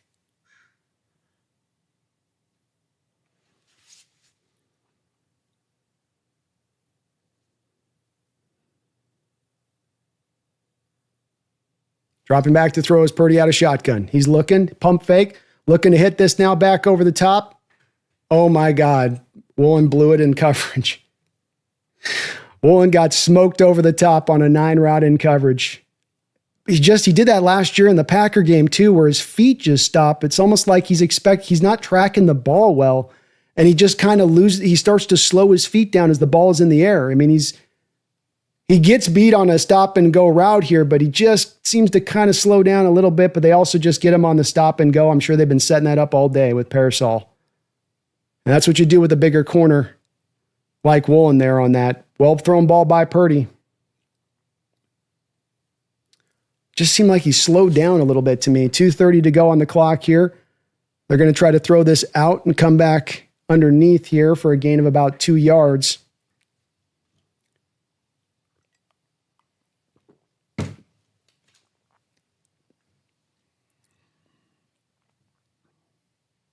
And this might just take us down to the 2-minute warning.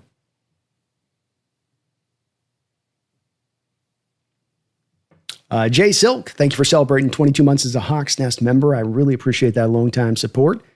Says, let's have it go! Seahawks! Come on, Seattle. Come on. I'll be right back. One sec.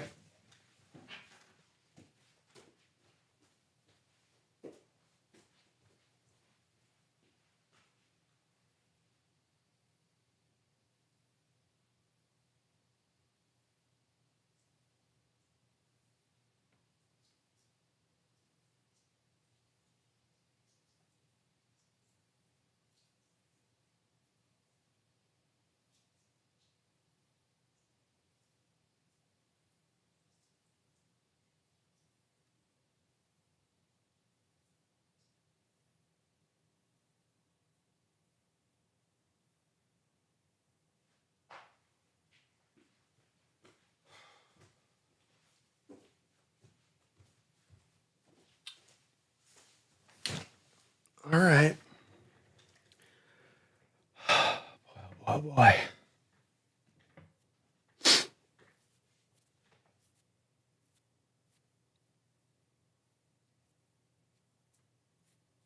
Peter Go Hawks, thanks for the $2 donation. What the hell is Woolen slowing down for? I'm not sure as well, because the technique that they teach you is to try to get into sort of the chest of the offensive player. Like you want to be riding like you're into that chest of that guy. Don't be looking back for the ball until you're first kind of into the chest, till you made sure that you've sort of caught up to the guy. But again, he did this in the Packer game last year as well in a deep play that was the same kind of thing where he just sort of like is looking up in the air, and it's almost like as he's processing, looking at the ball, his legs slowly come down to a slow, instead of running full speed, he just kind of starts to almost do a half jog, and it's only for a half a beat. Like it's just this weird, just for a half beat, and then he tries to turn it back up again. But that's all it takes there for then Parasol to have the separation out there, and there you go, But I don't know what he's thinking there. I can only guess he's misjudging the ball in the air and thinking that it's going to be a little bit, coming down into a place where he can actually go make the play on it rather than it carrying like it kind of did. Wash Fizquest, thank you for the $2 donation. Washington Fizquest says, Heart Attack Hawks, Seahawks are back, baby. We got this. I love your confidence, Wash Fizquest. I really, really do, and I hope you are right. I'm nervous. We got a 2nd and 8 with 2 minutes to go here. Both teams with all allotments of their timeouts. Here we go. Here we go.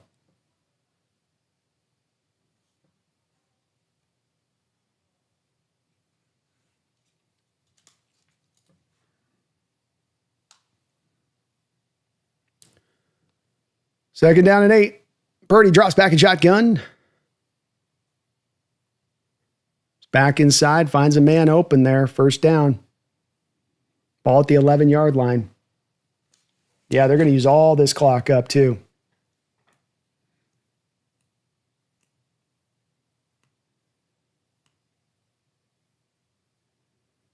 Yes.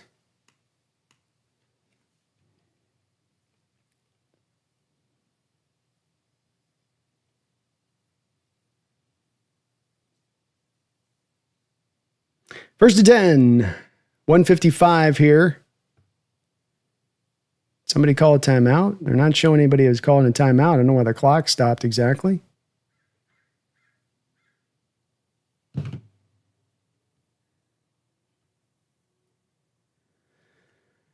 Shotgun look here for Purdy. 1st and 10. Handoff inside to McCaffrey. He'll gain himself about 2 yards on the inside carry there. Second, or he'll give it 1. It looked like 2, but calling it 1. Seahawks are going to call their first timeout here. Niners can still get a first down, which is important.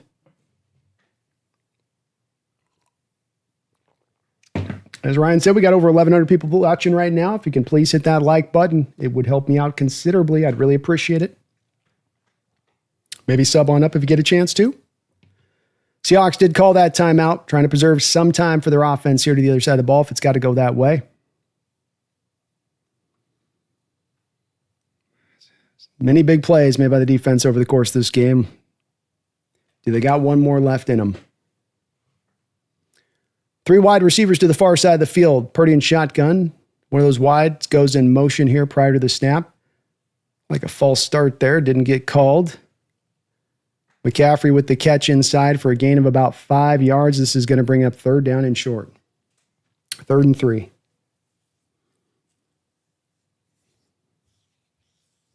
Seahawks call their second timeout. It's a tough call for Mike on what he's going to call here. He's got to honor the run game a little bit with this. Do you sell out on this play? Do you dial up just a heavy pressure look and try to force the action a little bit? Or do you just try to play it legitimate straight up? I don't envy him on this call. 3rd down and 3. Come on, D. Purdy dropping back to throw. He's looking. He's under pressure. He's going to break the pocket. He's still looking. He's breaking the pocket. He's still looking. He's still looking. Oh, come on. No. Fuck. One. Touchdown, Niners. Woolen standing right there for a second time on the drive, just stares at a ball in midair like it's just like this wonderful thing that just is floating in the air, and he's just looking at. Doesn't try to knock it away. Doesn't try to just sits there and stares at the effing thing like what are you looking at?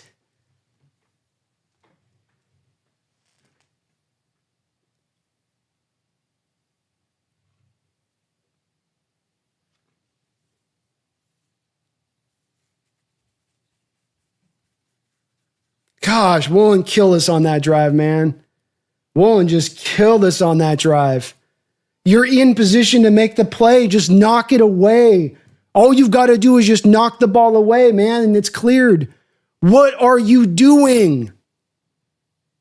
I don't know how many times I've watched this kid over the last 2 years, and I'm just like, what are you doing?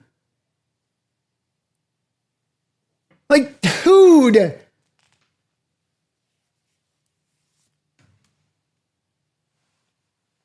Just knock it away. That's all you got to do, buddy. That's all you got to do is just whip the hand through and knock it away. You're trying to catch it.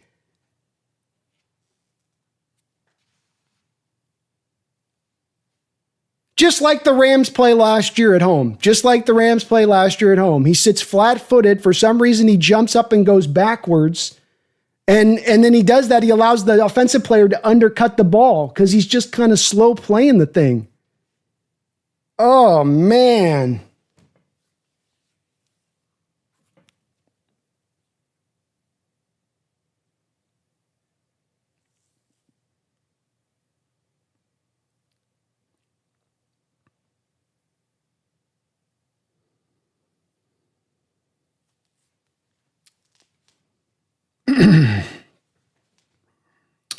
Pacific Northwest slot card. Dad, thank you for the subscription. Appreciate you. Peter Go Hawks, thank you for the $2 donation. Woolen again. What the F? Yeah, when the game's on the line, go at Woolen, man. Good things will probably happen for you. It's probably going to be good for you. Because he'll be in the right position and place. He'll have the guy covered, but then he'll just kind of have like the brain fart at the moment of truth. Mark Sanchez, thank you for the $2 donation. Says disgusting is just disgusting. It is. Shotgun look here for Darnold. Dropping back to throw. Whips this over to JSN at the 42-yard line. 1st down. Clock continues to roll. Seahawks have 1 timeout left.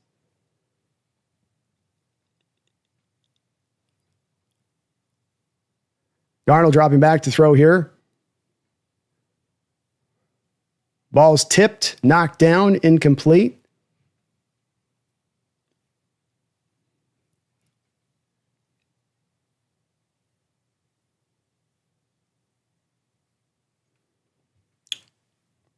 Definitely would maybe be nice to try to work somebody other than JSN here. It seems like the Niners are kind of doing subtle two-man double teams here on him. You had Stout dropping deep and first down and 10. Blitz coming. Darnold going over the top. JSN's open. JSN's got it. First down. 9 route over the top. Big play for the Seahawks. First down.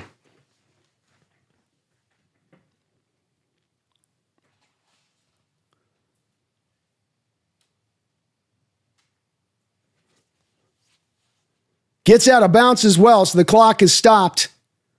Out and up route there that he hits Lamore on, and out at the 15-yard line.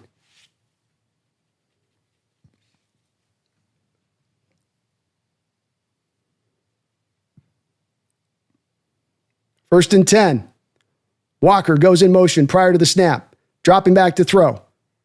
Tries to go back underneath to Walker. Almost got the route jumped there by the Niner player Winters. He was very close. We do have a flag on the play. Offsides on the Niners. That works well in their favor, doesn't it? 5 yards. Bryce Huff jumped off there. 1:02 to go in this football game. It's going to be 1st and 5 for your Seahawks here.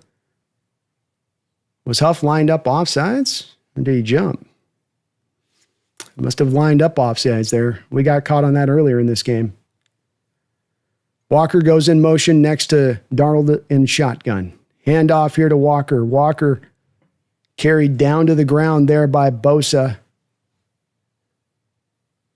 Nice job of Bosa being really fast there on that off the line of scrimmage. He scraped down really quick to get to Walker. Seahawks going to stay with a hurry up here. Darnold dropped back to throw. Did he get sacked? Are they saying that that's a fumble and that that's their ball?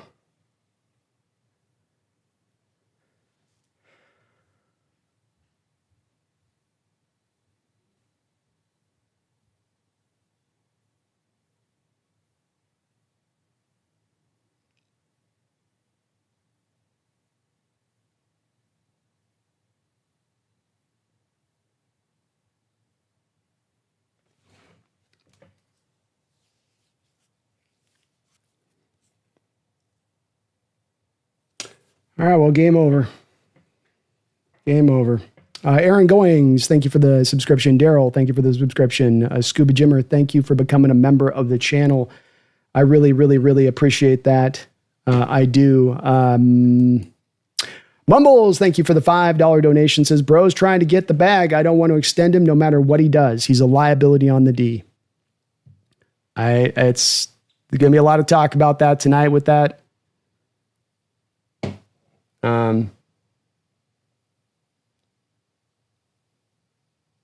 Yeah, I'm super frustrated with Woolen. I've watched a few of these things happen with him multiple times over the years. And here we go again with it, Here we go again with it.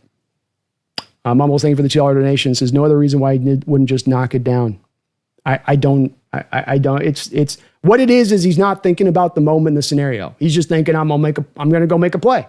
I'm going to go do this like here. And it's like, the problem is that he's not understanding and he didn't learn the lesson from last year that when that happens, you got to be aggressive on the play. You got to go make a play on the ball. You got to go knock it down. You can't just stand there flat footed and look at it and stare at it and hope it's going to come to you.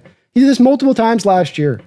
And like with the game on the line, he's just more, if for some reason with the game on the line, he just is more, either coaches go at him in that moment. They know they can attack him or whatever the reason is, but he becomes a liability in those moments. He was multiple times on that drive. He gave up the 2 biggest plays on that drive, which allowed them to seal the game. And, that's that, with that. So I don't know why he didn't knock it down. I don't. Paul Third, thank you for the $1 donation. Says breaking out the bourbon. I don't know. Yeah, it's depressing. I do appreciate all of the new subscribers who joined on. Leo, Macedo, you as well. Aaron Goings, Daryl Kristovich, thank you for subscribing up to the channel. I really do appreciate it. Oh, what a... So just...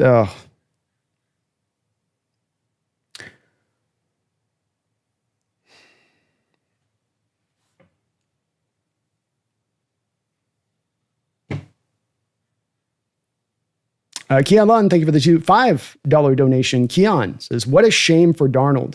Just tough luck there.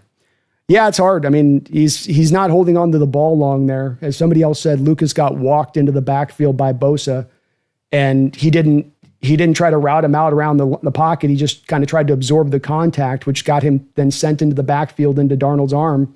And Bosa makes a great play at the key moment of the football game. You know, I mean, the Niners are supremely better than us. And I don't like saying this, and you know, well, it's just a 4-point win. Folks, like, it's not overstating the one loss. This is a long year. There's a lot of possibility for this season. It's the first game of the year. It's a new offense. There's a lot of opportunity here. That's a great defensive performance today. There's going to be a lot of good stuff to take away from within this game, to where you go positive. But the overall thing with this is this, and you know, looks like the Rams are about to win their game and the 49ers beat us, is that, like, we don't look like we're ready still yet to be on their level. Maybe we're ready to be like a sub-playoff team, but that's not a team out there that looks ready to go out there and win a division. And this is a Niner team that can't be undersold as well. That I mean, this is straight from the mouth of Jesse, who covers the team, telling you that this team's like at 65% of what they once were in their former glory.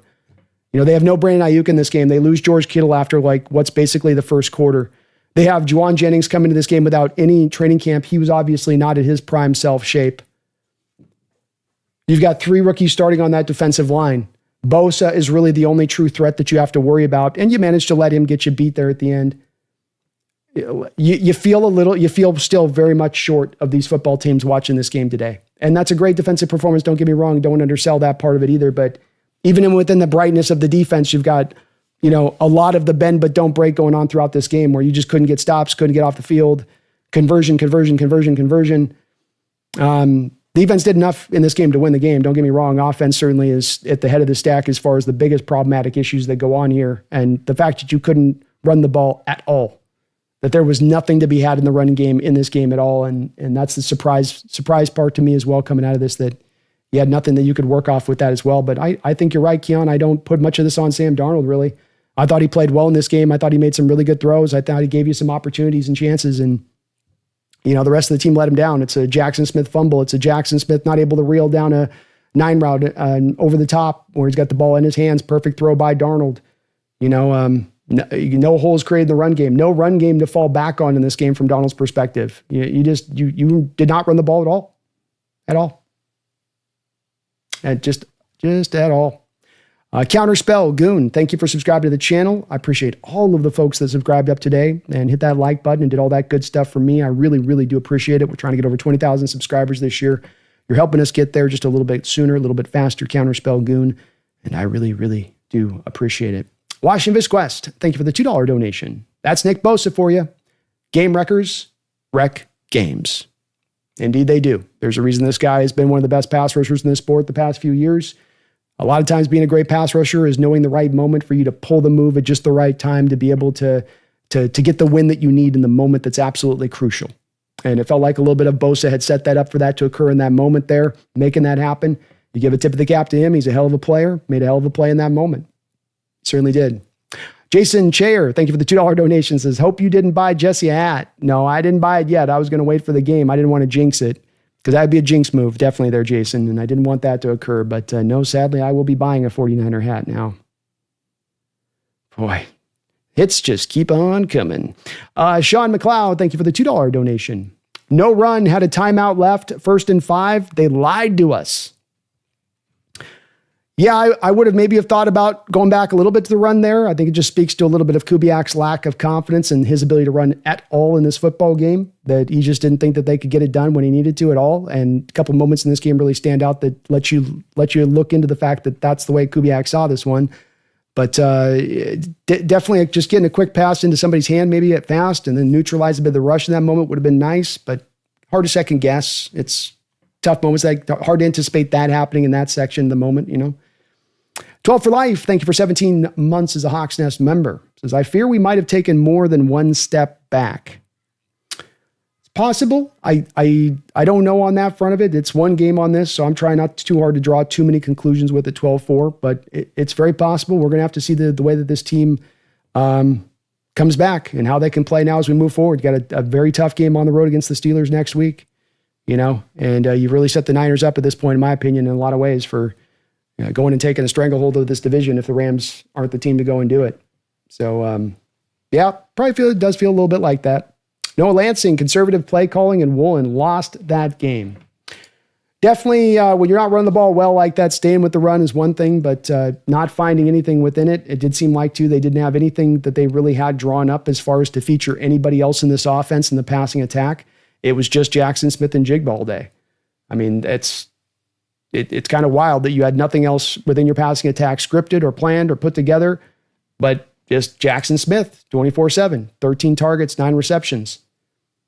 The rest of your team had 7 receptions between the collection of them for like 20 yards, by the way.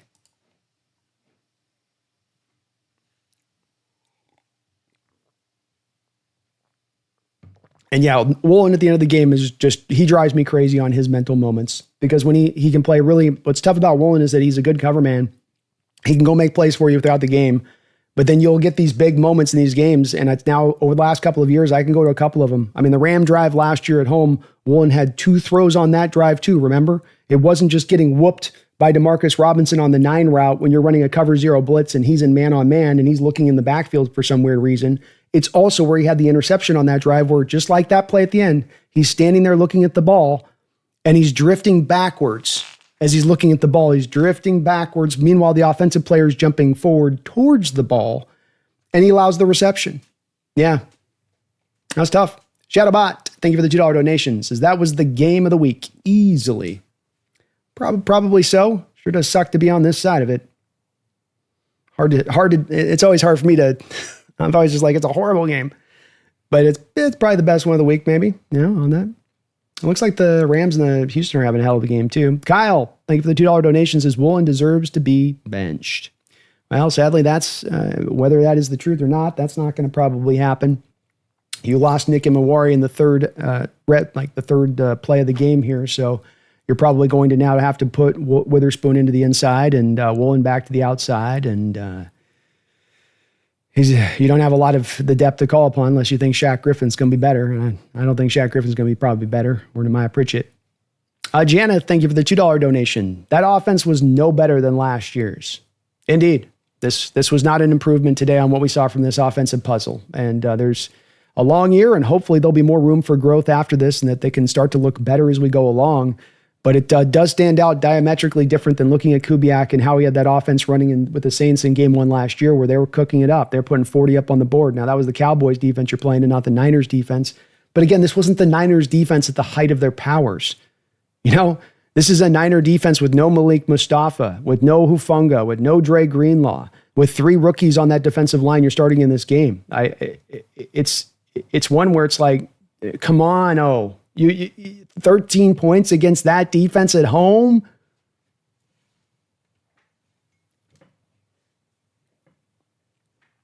Yeah, Janeth, I see it the same way. Varun, thank you for the $3 donation. What's the hat going to look like? Good game. A good game. A well-played game by the Niners. Tip of the cap to them. Could have been easy for them to just go into the tank and be like, look, we lost Kittle. We're beat up here. We don't have it. But they called upon the perseverance of spirit there to win this game, and they took it from us. They took it from us. We had every opportunity to go out there and win this game. In a lot of ways, we had a lot of things gifted to us to help us win this game, and we did not take advantage. Kevin Kirby, thank you for the $5 donation. Why not run it on 2nd and 4, and why are we not going for it on 4th and 1? 4th and 1 line was good all day. I think it's that 4th and 1, you want to have a bit of the risk of being able to run the ball, run some play action. I think that you knew if you went into 3rd and 1, the Niners probably weren't going to be particularly worried about play action. And so Maybe it just, I think the other part of this, from Mike's perspective, your defense is playing so well. The game's down low. If it's a game where it's 24-27, Kevin, then you're probably seeing those 4th and 1 moments the coach go for it there where there's been more offense. But when everything's tightened up, when your defense has been playing that well, you tend to lean back into a different direction of it and take the points in that moment, especially if you're going to maybe potentially put the Niners in a position to have to go for a field goal with the way that they've struggled in their kicking game on the day. I'm not going to beat up Mike on not going for the 4th and 1. The running the ball thing on 2nd and 4, maybe. I just think that with that, the previous play on 1st and 5, you got 1 yard with Kenneth Walker. You averaged 3.2 yards per game all day long running the ball. You ran the ball like the Dickens. You tried at every turn to run the ball, 26 attempts to 23 passing attempts. You just weren't getting it done. And I think Kubiak by the end just didn't have any confidence in the unit to make it go. And again, that's another one where I lament like you, or maybe like to run the ball there, but I also kind of come back to it going, well, I wouldn't have confidence there either. We can't even get a yard. We're getting penetration in the backfield. I can't go to my outside zone because guys are living in the backfield when I do. Makes it tough. Andrew Wall, thank you for subscribing to the channel. Appreciate you for that, Andrew. Jordan, thank you for the $5 donation. Jordan says 3 years and Woolen can't learn the one thing he's been doing wrong. Yeah, I don't get it either. I had kind of wondered a little bit on this, if not the fact that this offseason with Woolen, that you might think about moving in a different direction of this. The team ran with him, and everybody kind of, I had a lot of Hawk fans push back on me going, no, he's great. No, he's odd. Why would you want to move him? He's a great cover man. I just don't, the things that aren't right in his game, I don't know if they're going to grow to be right. And I'm certainly not in a position of feeling anybody in the least bit comfortable giving him an Ahmad Sauce Gardner contract at this point. He's got a long year here. Maybe he can turn around. Maybe he can find some footing down the road. He's not in threat of being benched, as people are kind of thinking that that's not going to occur.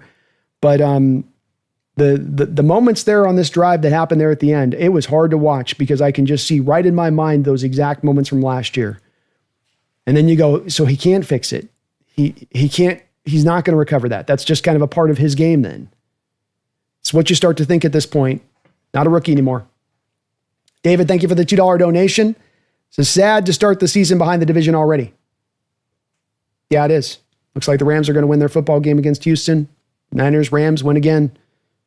It's kind of depressing, man. It's like these two teams have been on top of us now for years. It's like we're long outside the Legion of Boom, and we can't find a solution for them. There's nothing we can seemingly do. We have no answers. Like they just have our number. And you have a day like this where you're a home opener watching the lower bowl of our stadium covered in effing red. Niners have the easiest schedule in the NFL now. Yeah, it's a tough start to the season, man. It's one game. I'm not drawing anything as far as this ultimately being like, well, this the determining factor, the end all be all beyond it, but that's a tough opening start, man. This is gonna be a bitter little bit of a pill to try to swallow through the week on this one. So many opportunities to win this game, especially. Visible 48, thank you for the $5 donation. Visible 384 yards to 227, 25 first downs to 14 against a bunch of backups. They had 2 missed field goals and 2 interceptions, and we still lose. Time to face the music. That's where I say I don't think that Visible, to your point on that, you can just necessarily look at this game and just look at it simply and to say, well, it's just one game. It's just one game. Well, there's 16 other games and things are going to be markedly different on these other 16 games. And I think that that's not necessarily the case.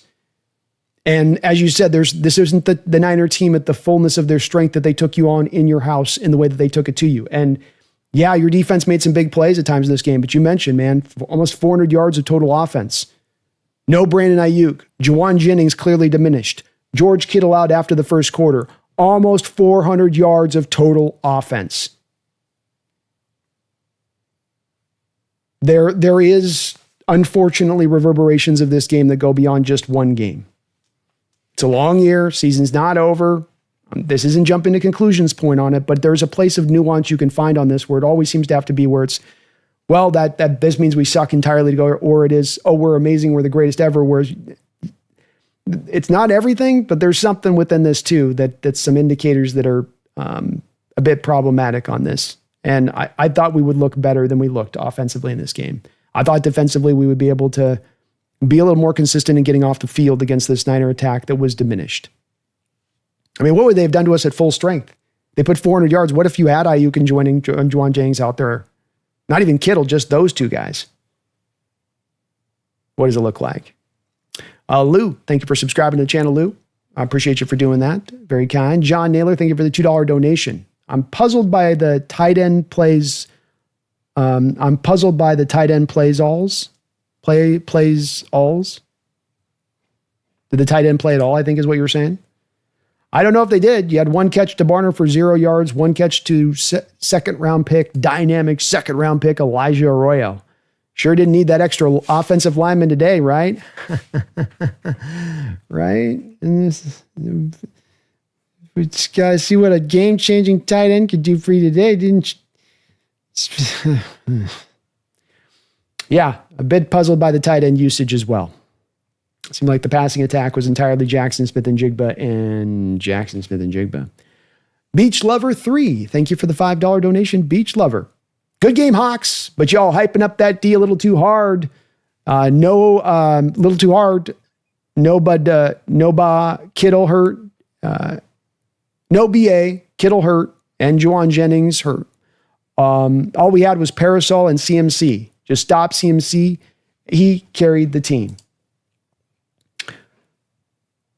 Yeah, I mean, CMC didn't destroy us today. I mean, he got a lot of touches. You guys worked him a lot. You had to work him a lot because you didn't have anything else out there. But look, the point stands to your point on it. You know, this isn't a matter of you're facing a Niners that's a strong team. It's a good team. You lose to a good team. Nothing wrong in that. You don't feel bad about that. But that's not really the case here as much. And then you are playing at home. And they were so weakened down. And yet, you know, they beat you at the line of scrimmage. They beat you up at the line of scrimmage. You're supposed to be this physical, badass team. You're not. Your front four, you wanted them to try to generate pressure on their own more often than not in the passing game. And part of the reason that Purdy ripped you up was that your front four was unable to generate any pressure whatsoever. Purdy had all day back there to throw more often than not. Yeah, it's a disappointing loss, Beach Lover. And it changes a lot of my outlook of positivity on the season for thinking about where our upper end could be. I think that we certainly can still be a team that can get in the playoffs. But to think that this is a team that can win the division at this point, you're going to have to sell me on that one pretty hard watching this game today and saying that that's a team that's got potential to go win a division. I'm going to struggle with that one. I'm not out on my playoff prognostication, but it's a Rams or 49ers division to me at this point.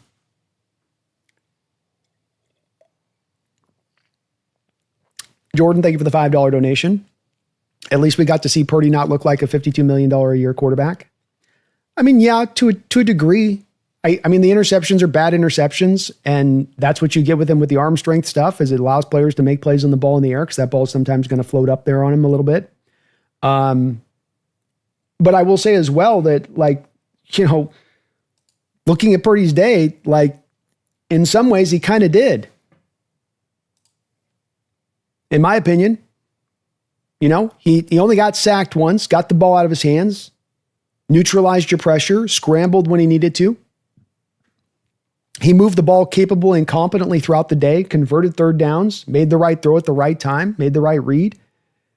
He was big time when they needed to make a big throw. I'm not a big pro Purdy guy by any measure of things, but he played really well. And again, considering the fact on this, Jordan, you know, no Brandon Ayuk. You lost Deebo Samuel this offseason. Kittle out in the first quarter. Christian McCaffrey not at where he would be normally at 100%. I mean, he was functional out there, but I don't think that that's prime McCaffrey out there looking at. Juwan Jennings missing all of training camp, out there not looking at his best, and yet still almost able to throw for 300 yards on you. I mean, kind of did look like a $52 million quarterback at that point. His rushing attack averaged on the day 3.3 yards per carry. So he couldn't lean on a rushing attack to get it done for him. It was kind of all on Brock Purdy in this game, whether they're going to win or lose. And he comes out with a game on the line and makes big time throws when he needs it. You know, Most Hat 3D, thank you for the $5 donation. Says Cooper Kupp doesn't look good at all. No, Cooper does not. He had one on, he had the brutal drop in this game on third down where your offense is scuttling. That's where a vet needs to come in and make a play. I don't need you to make a 50-yard reception down the field, Coop, but like, You got to make that reception there. You got to receive, you stumbling out of the block and then just can't find his feet and the ball just bounces. Like, your offense needs somebody to step up there other than JSN or Sam Darnold here. And nobody else rose up to the occasion on it. And that was a just tough drop. He had an out route too, where it looked like he had time there to maybe go get the first down, but he looked like kind of slow to get up there to get to the first down marker, got taken back behind the line of scrimmage, behind the first down marker, and then you go for the field goal attempt because of it. Yeah, Cooper didn't look particularly dynamic in this game. I don't know if there's a lot there left in the engine off this one either. For Lifer Niner, thank you for the $2 donation, says, bang, bang, Niner gang, put that hat on. Only G1. Well, Jesse gets the choice on that one, and I will be sadly having to wear the Niner hat on the NFC West roundtable. Yeah, game one, Niner for life. It's a long season. There's a lot of time for things to change and move and go in different directions. So we'll see what happens with that one, but best of luck to you guys this year. Well-earned game. You guys won it. No excuses given. You beat us in our house, man. We got work to do. Jordan, thank you for the $5 donation. Let's also not overreact. The Lions are getting whooped. It's week 1. Yeah, I'm not looking to overreact. And there's certainly some good things on this game that we can draw from that are going to be on the positive side of it, that are worth talking about as well. But I think we are also looking at the Seattle Seahawks team just a little bit, Jordan, from the angle of it's been 10 years since you've really made any noise in the playoffs. It's been 10 years since you've been a team that's shown a capability of being one of the elite teams in the NFL. And what you've been at through a lot of that time period has been kind of good. And we know what good looks like.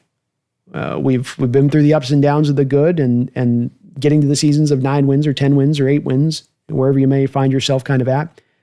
But now we're starting to look for, when is the point where it locks in to become a little bit back into that elite stage of things. Doesn't mean you have to go win the Super Bowl, but that you're at least maybe back in that spot of being a team that's looked at as one of those elite teams. And I'm not looking to overact into week 1, but I do think that it's hard for me to see this team in the version of what we saw today morphing into an elite team into week 8 or 9 or 10 of this season. Anything is possible, but that's a real tough thing for me to quite put together. But anything can happen. It's a wild NFL. You never know. Crazy Uncle A-Bomb, thank you for the $2 donation. I'm just here to drink some tears. Hashtag faithful, hashtag Niners. I get it, man. Congrats to you guys. Thank you for the donation. C, thank you for the $10 donation. C, he says, Reek is gone. Job is better. Spoon can't cover. Abe Lucas looked like a toddler on that last play. Cup is geriatric. Kubiak play calls like he's sure if he does anything risky, it'll be a turnover. Definitely a little safe was the play calling. I can't disagree with any of those parts of that, C. Witherspoon had a few moments in coverage here where he's playing the slot and he's there to pick up the running back, McCaffrey, and he just sort of stands there after the snap and doesn't go run over there and pick up the running back. Leaves him open in space, and Brock's just like, oh, I'll take the 6-yard route. Sure. Yeah, there you go. Boom. Done and done. And Lucas got taken to him by Bosa on that last rep, that's for sure. So I think you're going to get Job out there a lot. We'll see what the Emamwari injury is at, but that seemed to change things up a lot for Seattle and how they played this. And I just think, too, a Spoon, part of him looking a little out of sorts in this game had to do with him. He's been on the outside throughout camp, and then you're kicking him to the inside here because of the injury to Emamwari. Not giving him the full excuse. He didn't look good in coverage. He didn't. But, yeah, accuracy.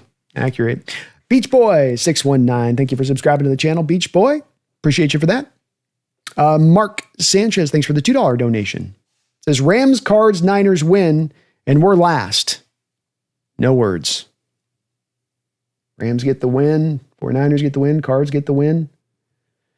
And yes, sir. Yes, sir, Mark. I'm kind of the same place. I got words and I got no words both at the same time. Be More Seahawks, thank you for the $2 donation. It's okay. We're a year away. We're not ready to ascend yet. Yeah, I think that's probably a good way of putting it with this, is that I think you're going to be a good team this year. I think you're going to be pushing still for playoffs when it's all said and done. But I think that we are still a year away from the ascension happening. And I didn't predict the team to win a division, so this isn't some groundbreaking news for me where I said this team's winning 13 games this year and we're going to like that. I was at 11. I was having us get just basically in the playoffs. 12 wins probably wins the division.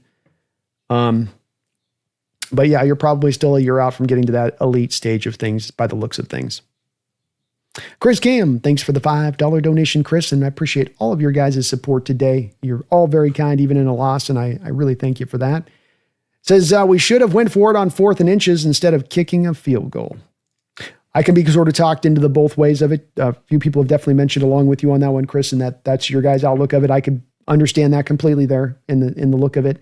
I do get to where Mike's coming from on this one as well when he's looking at it, he's saying, all right, Niner kicker's struggling. He's in his own head.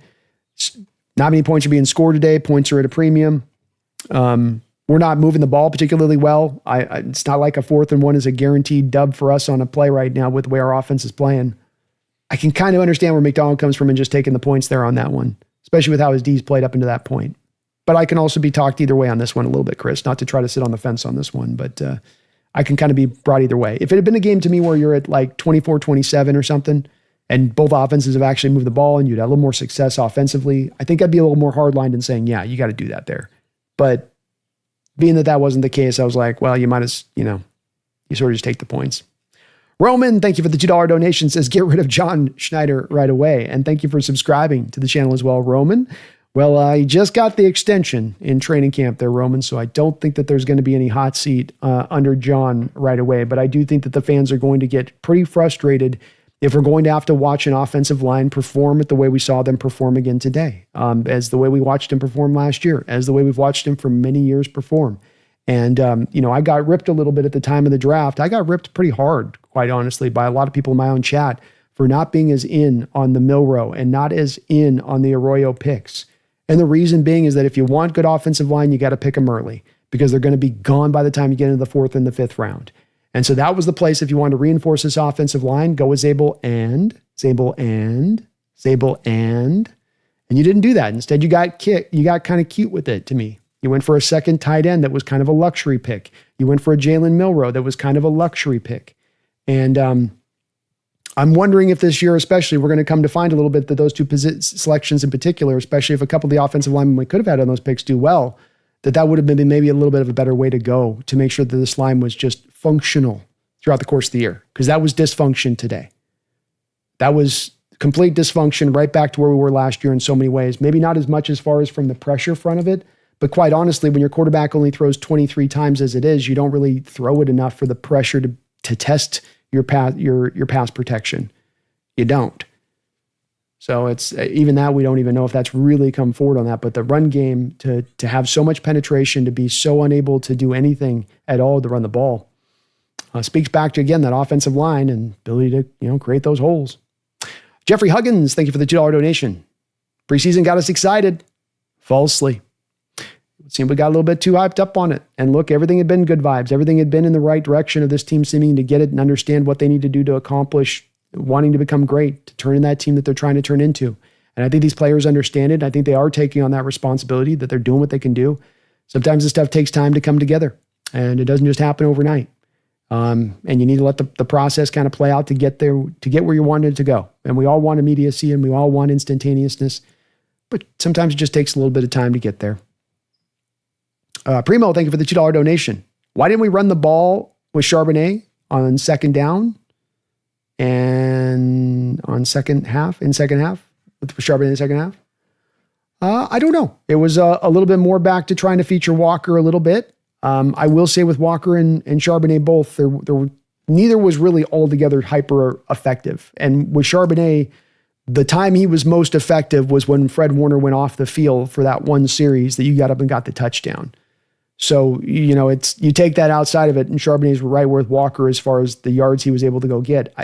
I think this really didn't come down to the running backs on this one. This came down to your offensive line being unable to open up any holes in the ground game, being unable to keep back the penetration of the San Francisco 49er defense, which just swallowed your running game up from the start to the finish, basically, absent that little time that Fred Warner was out in the game. Katie Burns, thank you for the $10 donation. Katie, I really appreciate that. Very, very kind of you. We're all suffering PTSD flashbacks Might be time for coach to have a come to Jesus chat with Woolen. Thoughts on Charbonnet taking over as running back 1? Yeah, it's the worry I had coming into this offseason with Woolen. And another place where there was a pushback on me on this a little bit with it, but this game kind of shows why I was a little bit in favor of thinking that maybe there's a different direction you go. And my reasoning on this was this, is that he's costing you over $5 million this year. Woolen is not necessarily on a rookie cheap 5th round deal right now at this point. He's costing you money. And if he's costing you that, that's fine, but then productivity's got to be with it. Performance has got to be with that money you're now spending on him. And if the intention is from the coaching staff and looking at Woolen to say, there's certain stuff we can't correct here, there's a great amount of ability, there's a great amount of natural athleticism you can't teach, and length and speed and size and all that, sure. But there may also be other things in there too inherently that you just can't quite get fixed. And so I wondered the same thing there, Katie. I do. I had the same PTSD flashbacks. The Packer game on the deep route earlier in the drive to Parasol, where he just stops moving his legs mid-throw. You're watching a cornerback and a receiver run step for step, and then the cornerback just decides to take off his foot off the gas for 2.5 seconds and then slam his foot back on the gas. And he does. I don't know why he does that. But then I also don't know why he has a tendency to drift backwards when the ball's in the air as opposed to going and trying to attack the actual ball. You saw Ernest Jones in this game attack the ball in the air. We saw Josh Jobe actually attack the ball in the air. Wasn't the case with Woolen on some of those plays. Yeah. With Sharps taking over RB1, I just don't think that's going to be as much of what's going on here, Katie, as well. You can look at the base stats on this game and you can go, well, Charbonnet averaged 3.9 yards per carry. Walker averaged 2 yards per carry. So therefore, Charbonnet is maybe better. But again, Charbonnet did the majority of his good work was done on the drive where Fred Warner went off the football field because he got cut up on his face. So once you had Fred Warner in there, you had the same amount of effectiveness from Charbonnet that you did have from Walker. And neither guy is going to be effective if you aren't getting holes opened up. The longest run for today for Charbonnet was 7 yards. The longest run today for Walker was 8 yards. You know, when your quarterback has the longest run of the day, unless it's some 50-yarder, it's probably as much about the offensive line before we get to the running backs on this one. And they just didn't look like they're capable of opening up any holes right now. Much of like what we saw last year from them. You know, I don't know if the chat thing will work with Woolen. I think it is too with me, Katie, that I just think that he is where he's at. And they made their bed with this. They've said, hey, the price is worth it on this. There'll be these downside plays. There'll be upside plays with it. He's in a contract year. I think he'll play better than he did today on a couple of those plays. And those plays are going to stand out because they came at key moments in the game. But I do wonder and worry about that with those things inherently in his game a little bit of just, man, this stuff is still in the same kind of place in certain spots. Not a bad player, certainly very capable in coverage. But when it goes wrong with Woolen, it goes really, really wrong. It goes like off the rails wrong, with it. So I think the running backs too, with it, Katie, just on that leather part, I think with rather than running back 1 or running back 2 with this, I do think both these backs at the end of the day are going to be essentially 1A, 1B, really. Both of them will probably end up around 200 touches around the end of the year when it's all said and done. As to which one that is, we'll kind of see on that. I think Walker ends up edging it out, but we'll see. We'll see with that. Thank you, though, Katie. Appreciate that. Crazy Uncle A-Bomb, thank you for the $2 donation. At Primo, enjoying this L, #ugly wins count. Ugly wins count, man. And look, if you're going to be down the guys you're down, Crazy Uncle Bomb, you're down Brandon Ayuk, you're down Malik Mustafa. You have Dominic Pooney coming in here with an injury. You got Juwan Jennings coming with an injury, not having practice throughout all of training camp. You're signing receivers off the streets and grabbing guys at the 11th hour just before the start of the season. 3 rookies starting on the defensive line. Like, you come into a house in Seattle, it's got a good team. The way you're going to win that game is by an ugly win. And then got it done. Got the job done. You got to give the props to the Niners here on this one. That's for sure. Phoebe, thank you for the $2 donation. Says, sorry, I'm not watching you wear a 49ers hat. I skip. I get it, man. I'm not proud of the fact I'm going to have to do it. It makes me sick in my soul that I'm going to have to do this, but a bet is a bet. And I'm a man that pays up.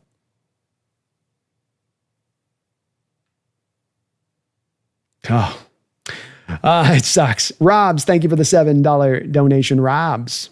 I think offensively, it'll take a few weeks to get fully going, but Woolen plays are inexcusable. I get the frustrations into the next week. Yeah, It's a long season, Robs. Nothing is, the die is not fully cast for our year yet based off of this 1 week. And you've got a full year here to kind of get things figured out and find some footing offensively, find some things that work, build off of those, and just start building this thing back up. And the Woolen stuff's tough.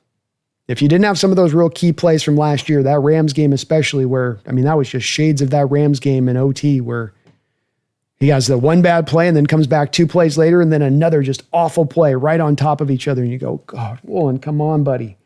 There's stuff you can't control in this game. There's stuff that's bang, bang. There's stuff that happens in the moment, heartbeat of a moment. But then there's other stuff where it's like your decision-making drove you to do this. Your decision-making told you to do that.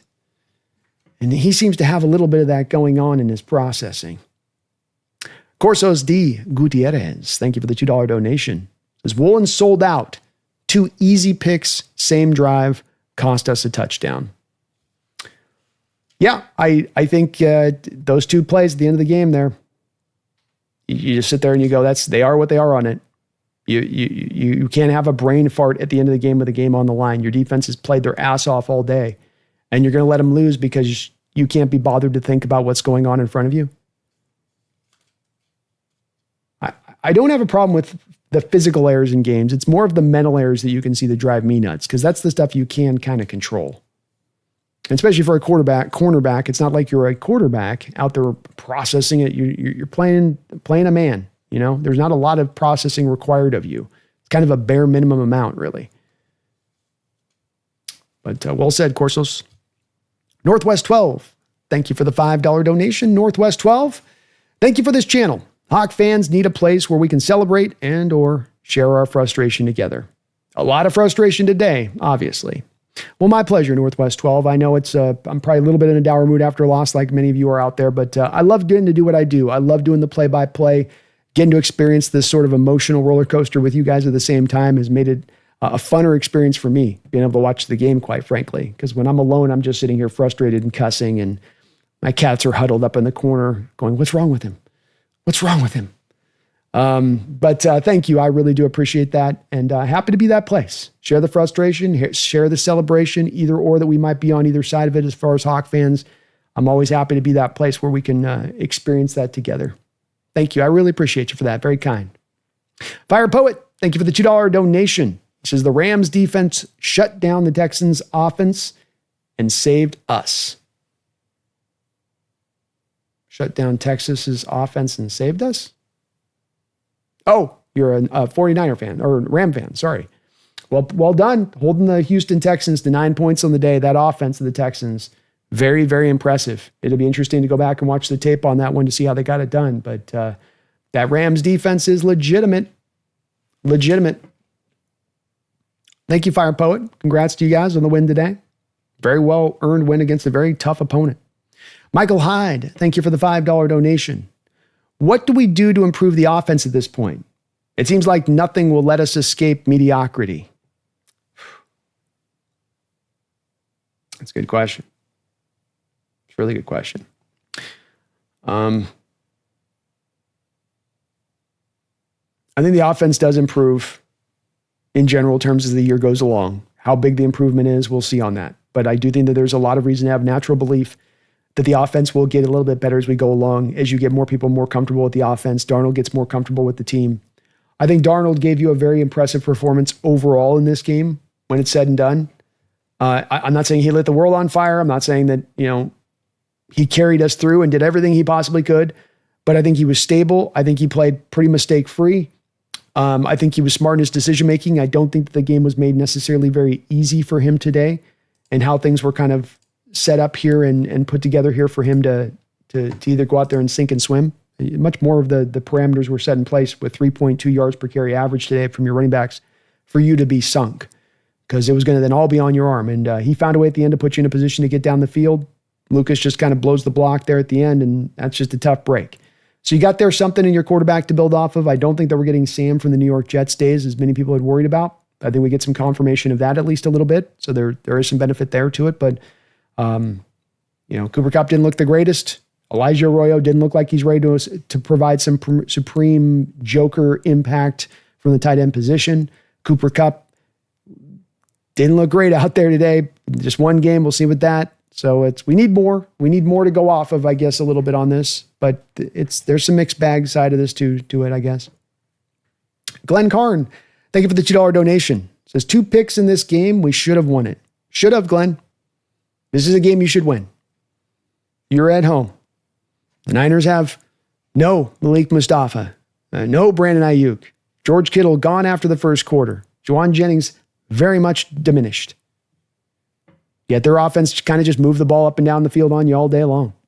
No problemo. No Dre Greenlaw, no Hufanga. No problem. No problem. Hardly will be an inconvenience. Should have won it, Glenn. 100% right, man. Thank you for the donation. DJ Owen, thank you for the $5 donation. Talk about a hard loss. I made a bet on the game, and now I got to buy pizza for my whole shift. Plus, I bet that Seattle would sweep the Niners. Damn it. I'm sorry, DJ. Hey, if it makes you feel any better, I'm in the same barrel with you. I've got to go wear a 49er hat on the NFC West Roundtable this week, as I have also lost my bet. So, I'm not buying pizza, but we're in kind of the same boat together, man. This sucks. It's a tough loss. This one hurts. This one definitely does hurt. And you fight the urge to not get over too much overboard on one game, but yeah, right?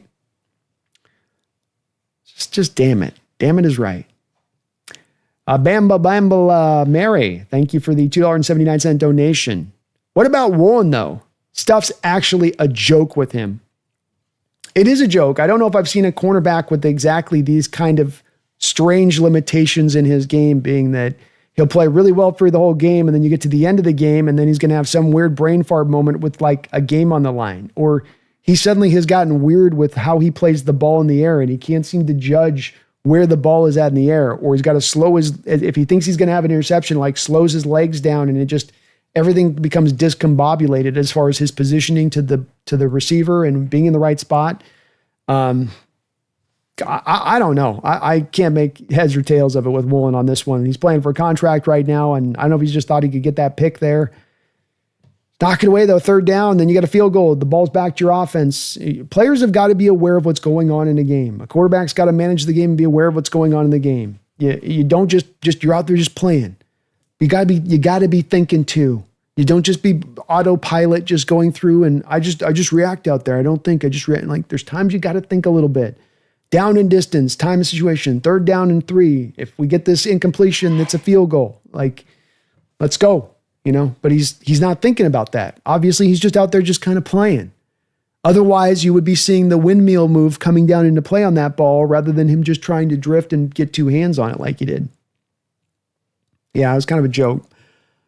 Glenn, thank you for the $5 donation. Glenn, with all the preseason talk of using tight ends, and now we have a running game, didn't pan out. Niners must have a great defense. Well, Niners definitely have a couple of really great players on that defense in Warner and Bosa. Those 2 guys led this team through. 14 combined tackles in this game, 4 tackles for loss, a sack, a quarterback hit. They let their big dogs lead the way for them, is what you let them do. You couldn't neutralize either of those 2 guys, which were their biggest threats defensively in this game, and they took it to you. Took it to you. And yeah, the tight end usage, I mean, what is the point of Arroyo? What? You had no plan for Arroyo other than 1 target for 7 yards? We're putting a 2nd round pick to that? Why?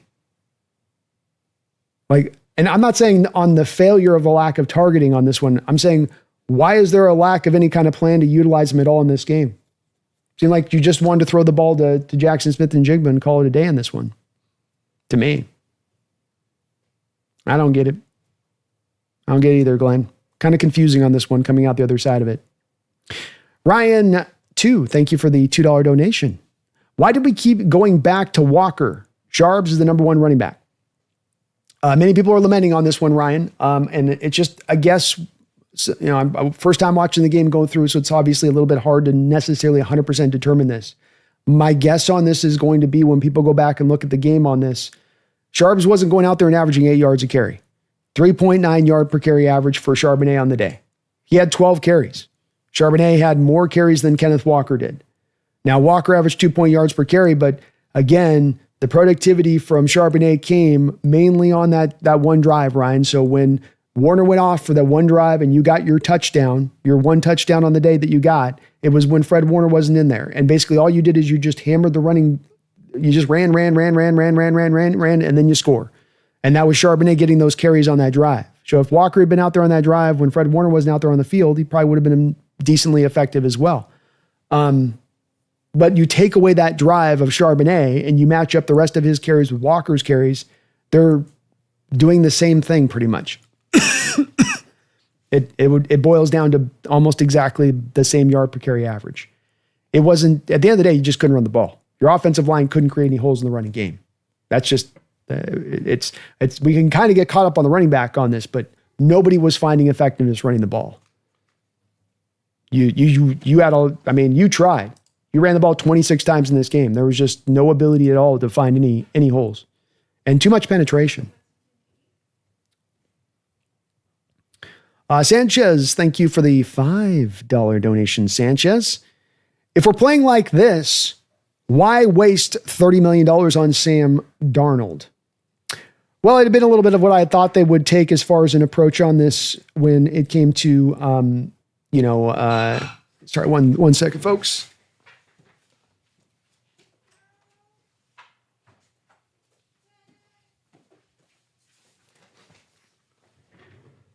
It's a little bit of the oddity. I thought when they took the bit of the one step back to hopefully take the long term of the 2 steps forward, being we're not going to re-sign Geno, we're not going to re-sign DK Metcalf, we're going to restructure this a little bit, that you would kind of own it and get into it and grab a Drew Lock kind of guy and then just own kind of for what this year was going to be, getting out to the other side of it and restructuring some things. But the team wanted to feel like they could go for it this year and that they could be a contender this year.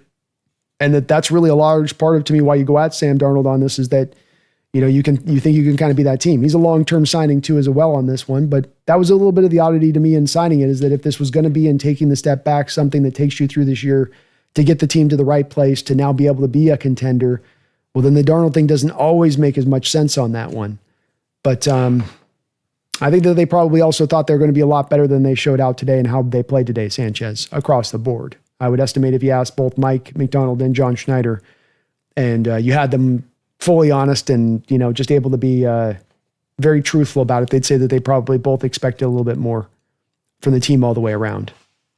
Tom Boyle, thank you for subscribing to the channel, Tom. I really, really do appreciate that, folks. If you can for me, do please hit that like button. It does help out the channel, helps me show up majorly up on those channels out there for people looking for post-game coverage. I thank you, Tom, for subbing on up, and appreciate you watching. William Asapaco, thank you for celebrating 17 months as a Hawks Nest member. He says, go Hawks. Hey, go Hawks. No matter what happens, we always say go Hawks. That's right, man. Keon Lund, thanks for the $2 donation. Jackson Smith for 1,500 yards. For the rest of the team, 800. Oi! Hey, they might struggle to get to 800 at this point, Keon. Jackson, write him down for the 1,500, but the rest of the team might be a struggle bus to get to 800. Maybe more like 550. Jonathan Forbidden, thank you for subscribing to the channel, Jonathan. I really appreciate you doing that. Welcome aboard the Hawks Nest. Very kind of you. Rodney Presho, thank you for the $5 donation, Rodney. I'm not impressed one bit. The offense is horrible. Really not a lot to be excited about. It's going to be a brutal year.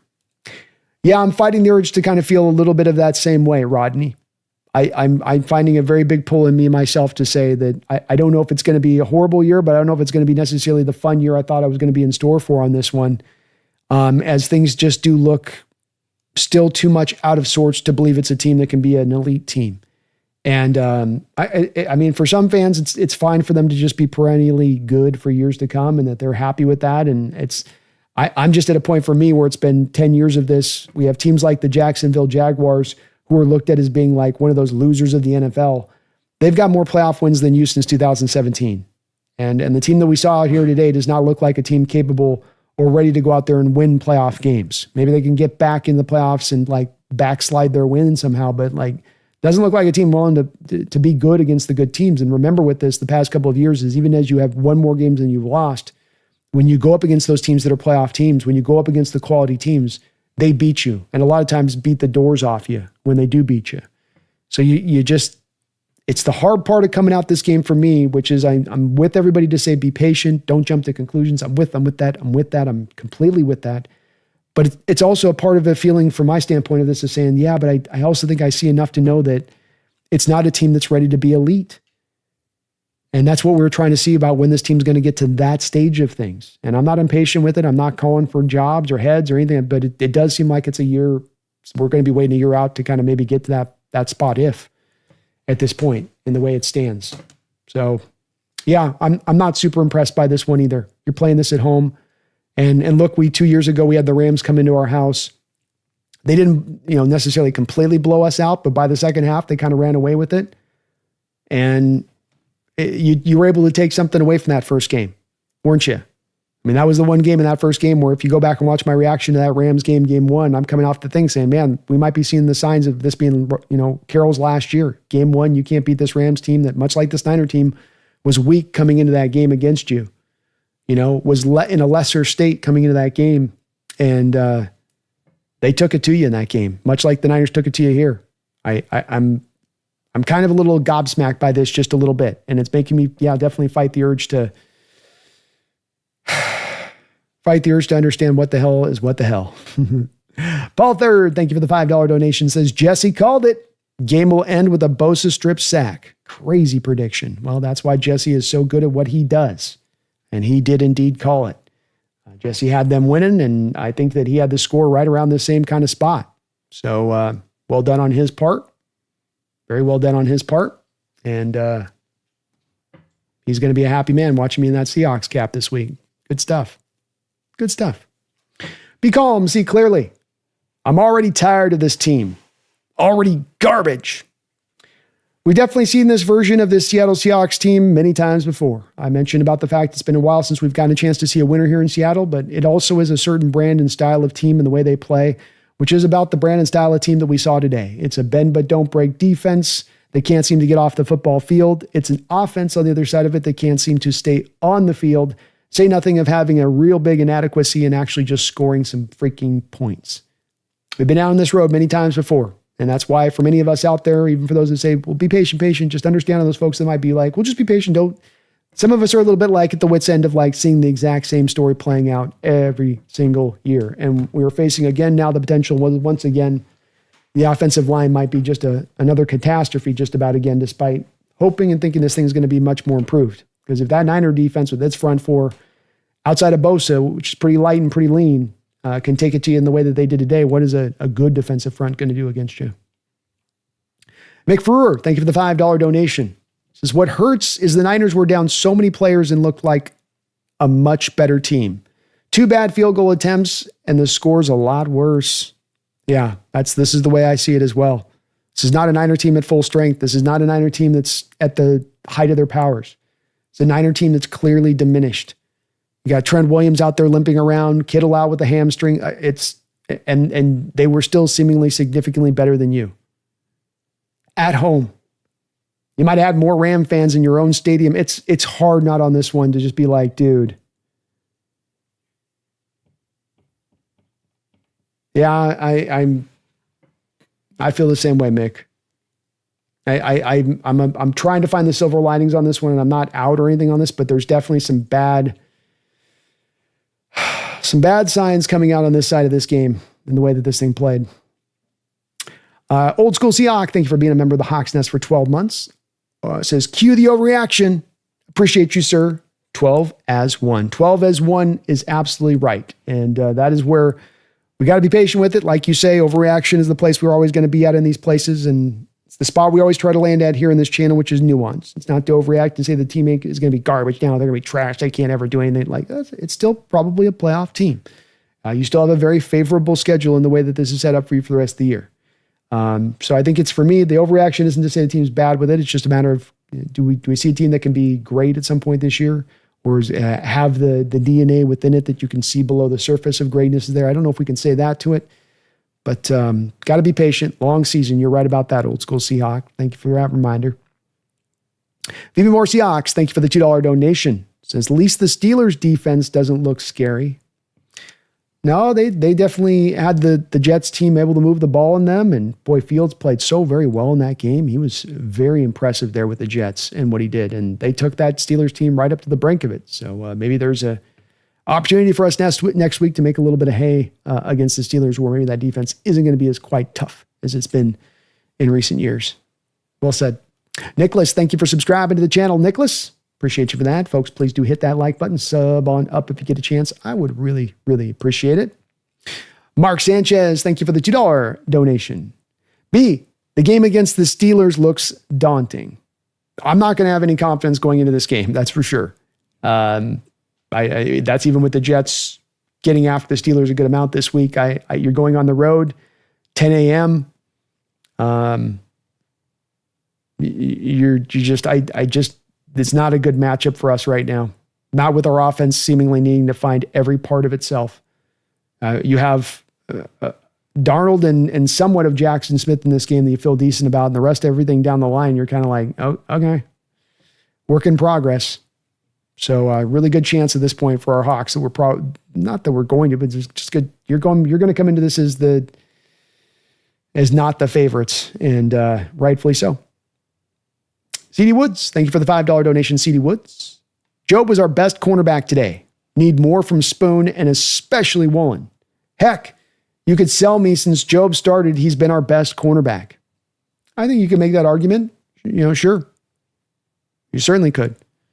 And Spoon was a little bit out of sorts, getting moved to the slot. He's been an outside guy throughout camp. They've been trying to transition him back out there, and then he got kicked back into slot because of the MOR injury, and I think he was kind of scrambling to get back to being comfortable in that position. But Job's been really good for us, man. Made a hell of a play on that pick. Felt like a game-changing play in that moment. Felt like, all right, here we go. We're going to go take this thing now. And he's been a hell of a player for you. He really has, yeah. Well said, CD Woods. But Woolen's been a bit disappointing over the last year and a half to me. For a guy that essentially had the best year of his career in his rookie year where he's just first learning the position. Strange. Very, very odd. And Spoon, waiting for the impact, man. Top 5 pick, come on. He's got it inside him. I know he does, but come on. David, thank you for the $2 donation. The Niners' schedule makes this feel like 2 losses. Yeah, that's where it factors in 100%. This is one where you had to go win this game if you wanted to have a chance to win this division, because if you didn't, you were sending the Niners out onto a yacht into the open ocean with the wind at their back. And that's the way that this is probably going to play out. Maybe injuries end up being enough to kind of sink them down because guys are beat up, and Kittle will be out probably a couple of games of that hamstring injury. But all that being said, you're now in a position to basically set them up to go take this division, especially if they can get over the top of the Rams down the line.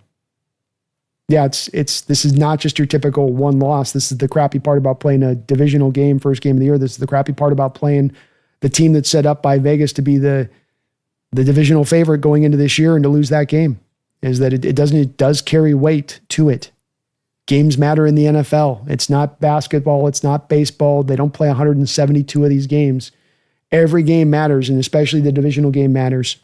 So that's why this stuff can't just sort of punt it away and be like, just one game, flush it. It's going to matter. It's going to factor in at the end of the year. Watch. HHG, thank you for the $5 donation. Get rid of Woolen. That was pathetic. He probably cost us the game. Second time to restart this franchise, sell the team. This is in John Schneider. I think he meant this is on. This is on John Schneider. Let me say it right, HHG. Well, it's definitely, John's not going anywhere. They did the extension. They like the work he's putting in and what he's doing, and they feel good about it. We'll see about the selling of the team. I think that it's one where right now I think the team's got to be looking at this as a scenario, and John, from his perspective of whether or not to be aggressive this year and trade deadlines and stuff, I think you kind of come through into this now to the end of the year and you go, look at it, we're going to kind of let this thing ride out. And we're going to let everything play out. And there's guys now that you're going to maybe get to the end of the year here based on the look of what I saw today. I mean, Boye Mafe, what did Boye Mafe give you today? I made a play or two maybe in the run game. 2 tackles, no quarterback sacks. The guy is not advancing along. Another guy where it's like, where's the advancement? Where's the guy in the contract year playing for something? Derek Hall had like one pressure in this game for the other side. That's 2 second-round picks, giving you almost no pass rush productivity at all. At all. Walker, Woolen, we're seeing the reason why I think with these guys that they're not on contract extensions at this point. The team rightfully so looked at them and said there's more to be proven here. And maybe some of these guys that we're looking in-house that we thought that is part of this foundation are more of what we're learning of a just not quite good enough. It's not good enough. Sanchez, thank you for the $5 donation. He says, how did our defense look great and horrible at the same time? Boy, that is the right way to put it. That is the right way. Both just bad and good at the same time. I think that this would be a game where a Coach Carroll would look at this kind of defensive performance and he would say, this is why all of you guys that get frustrated with the bend but don't break need to be quiet at times. Because yeah, we will bend, but we'll be stifling down by the red zone. Yeah, we will bend, but then they still got to make the field goals. Yeah, we'll bend, but then we're going to have a couple moments in this game. We're going to get chances to make picks, game-changing picks, which will flip the field for our offense. And you got to see that play out in that way today, and with the bend but don't break aspect of things. I think that that's been the part though with Carroll defenses recently, where a lot of times now these modern offenses are so smart about where they go with the ball and so careful about what throws they do and don't make, is that you don't get those 2 throws from Purdy more often than not for most quarterbacks week in, week out, where he just kind of throws it up for grabs. And so then it's sort of just all you have is the bend, but no interceptions, and they make the field goals. Kickers are getting better and better. The strategy was really best imposed 20 years ago, 25 years ago, when the game was played just a little bit differently. But that's how you did it, man, is you got the field goals were missed. That would have changed the complexion of this game mightily. And, getting the turnovers in addition to it. Randall McDaniel in the house. What's up, Randall? How you doing, man? Week 1 loss. Could have gone either way. Sam was fine. Had us in a position to win. I understand kicking the field goal. Got burned last year on 4th. We'll be fine. No, Randall always bringing in the great positivity. I love that for you doing that, Randall. God, we need a little bit of that today. And yeah, I agree. I think Sam was fine. I think Sam played really well at the end of the day. Can't get mad about what he did overall. I agree with you. I thought that the going for the field goal made sense in that moment for how the game had played out, for the conditions at play. You're never just blindly going, we're going for it on 4th. We're going to go for it. You're thinking about everything at factor there. How your defense has played, how their field goal kicker has struggled, how points were at a premium. I completely get it on that. But I love your confidence, Randall. And I hope you're right about us being fine. I think we'll be fine as far as we'll be at least a decent to solid team. I don't know if I think we're going to be fine as far as to be a great team this year. But opening game of the season, we'll see on that front of things when it's all said and done, right? When it's all said and done. And the spam gets after it, I'll tell you what.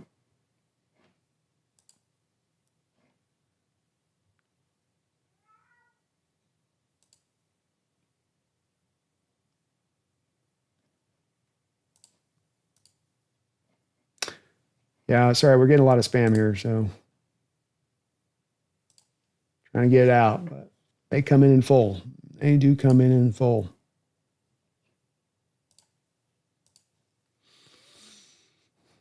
Mark Sanchez, thank you for the $2 donation, Mark. He says, we lost, but I still have beer and barbecue. Go Hawks. Well, nothing makes a loss go down just a little bit better than a nice cold beer, some good barbecue. Amen, Mark. Thank you, man. Go Hawks, bro. I hope it's some good eating. No, bro. Thank you for the $2 donation. It says, blame the Seahawks D. Purdy, backups, marched with ease. Indeed. That's that thing like Mark was saying below where you feel like they play good, but then also play bad on the other side. And certainly that you do look at overall at the end of the day that you play bad. 400 yards of offense to this Purdy-led attack. I mean, if Purdy's getting that done on you, much like I was saying about what is the talented defensive line is going to do against you when you have to play them, same thing here. What's going to happen when your defense actually has to go up against a really good offensive line all the way up and down it? What happens when they're going to have to go up against an offensive passing attack that has more than Ricky Pearsall out there to take you apart? I don't know. I'm struggling to find the confidence that they're going to play all that better. You're at home. Like, what happens when you're on the road next week? Yeah. It was marching it with ease. 400 yards of offense. David, thank you for the $5 donation. David says, optimism after a loss is annoying. I want to be bitter. Laughing out loud. Yeah, I struggle with it too. I'm trying to lean into being positive, and look, it's better for the channel for me not to get in my feelings and emotions and lose my stuff and just get, super pissy about it. 1 second here.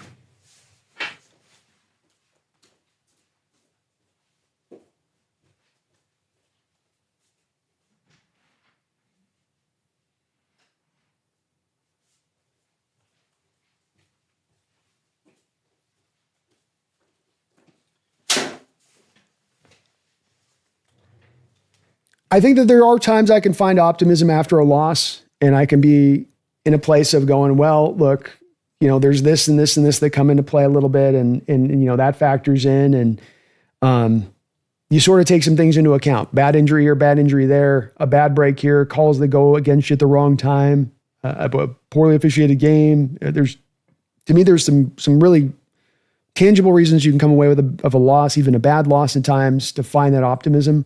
And then there are those losses that, to me, carry the little bit more weight to them, and that it's more to the other side of it, where there is actually some stuff to be taken away from on it, and it is maybe collectively and cumulatively more negative than positive. And I do think that that's this particular game, because of there being extra factors at play here. A little bit of the wonder from the fan base about when this team's going to start to become actually good, not a little bit of like slightly above average, but a good team. Waiting for that. We've been waiting for that for a while. This is not an impatient fan base, in my opinion, if they find themselves after this game going, okay, I got another year of waiting it out.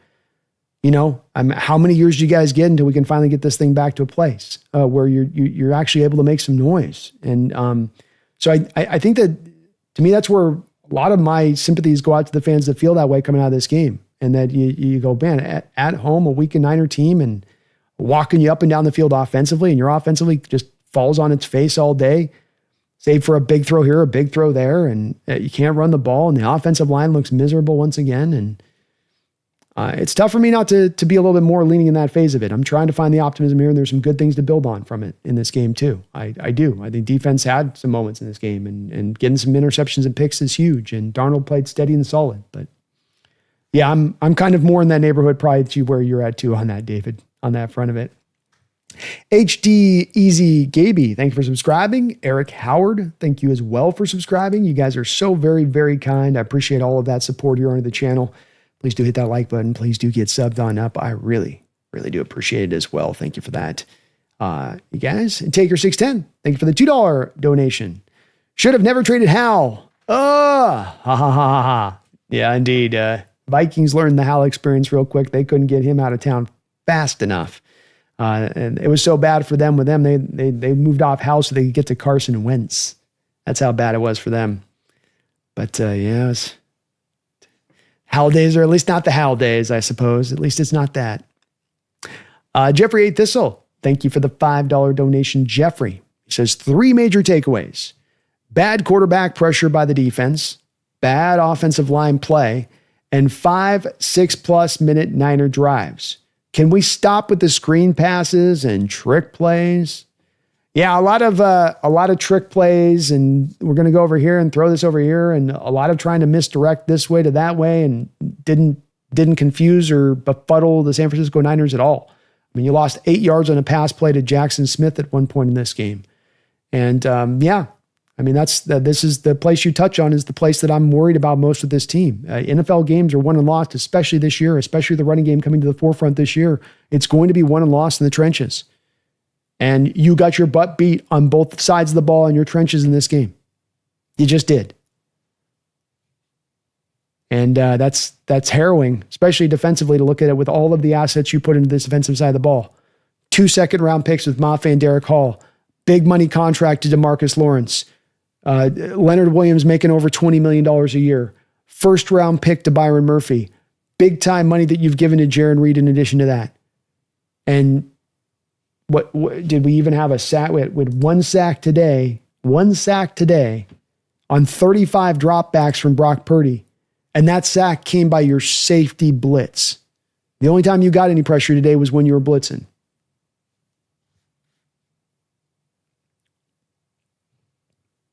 Troy Feria, thank you for subscribing to the channel. Troy, appreciate it. And Jeffrey, again, well said on your part. Long drives, knocking off the field, bend but don't break. It's where defensively you did some good things, but got to get off the field. Got to get some more 3 and outs at times. Can't give up the silly completions that are just easy money for the opposition at times. Too many easy third down conversions in this game. Too many times guys on third and shorts are wide open on the football field. Visible, thank you for the $5 donation. Visible, I appreciate you for that. Says, dang, I tried to calm down, but the more I think about it, the more I'm pissed. All this talk about being physical only get punked at home by the B team. I'm in the same place. I'm not talking people down the frustration side of it. I'm not going to overstate it, but I ain't talking nobody down on this at all. This is, you know, you want to be a physical, badass bully team, and the bully just took it to you. And the bully took it to you with a few of his fingers broken, with his ankle rolled, with a half broken rib, and he took it to you. And it's hard for me not to be kind of pissed about it as well. Hard for me not to be, man, it's another year of kind of waiting with this team. Another year of kind of hoping maybe a year from now we'll figure the line out. You know? Maybe a year from now the final details of McDonald's scheme will get into place to where you can kind of run stuff a little bit more freer. We'll see.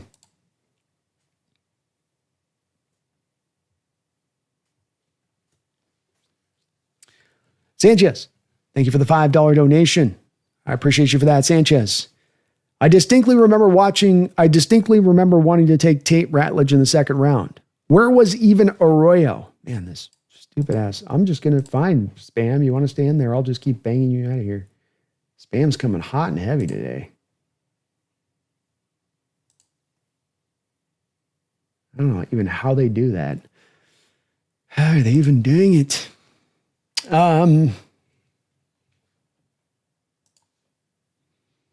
Yeah, Tate Ratledge was one of those options in the second round you would have looked at. I think there was a couple linemen in there that you could have taken a look at, Sanchez. They could have looked at in the second round as well, moving back up into the top of the second round, packaging one of the third round picks if they wanted to do that, to go isolate a guy if they felt like the Ratledge wasn't good or that the talent was going to drop off at that point. The thing that I was begging for this team to do this offseason, and the thing that I've been begging for this team to do for now, I think about 7 straight freaking years, is to make the offensive line a point of emphasis, is to actually try to turn it into the strength of the football team. God for freaking bid we do that. God forbid we turn our offensive line into actually one of the strengths of the football team. Because it's so much sexier to go get a second tight end H-back type. So much sexier to just invest endless assets into the defensive line because, to quote John, they do sack dances. I mean, I know that's not why he's picking them to go there, but it's like, how many times do you need to see an offensive line in complete disrepair, unable to do a damn thing before you finally go, all right, let's do it. But it's like, I want him to hammer this offseason again for that 7th straight year. Did they hammer it this offseason? No. You grabbed Gray Zabel and you signed Josh Jobs as a backup swing tackle and you went, fixed it. Done. Handled. And I gave myself way too much credit on that with the thinking that this thing would be enough with Kubiak on his own to drive it forward. I guess evidently not. You know, but yeah, I was the same way. Sanchez and Arroyo, I one catch in this game on a stop route. And it's part of, again, the frustration on things you can control and can't control. Okay, you don't want to go for an offensive line in the second round? Bet. I'm good with that. Got it. It doesn't have to be that route exactly. You're going to go take a tight end in the second round. Okay. I got that. Then your plan to utilize that guy that you took so high in the draft, who if you're taking second round, you're expecting some immediate returns. Your whole plan for that then was built around having nothing drawn up for him for a whole course of a game, not one single play other than the stop route in the middle of the field.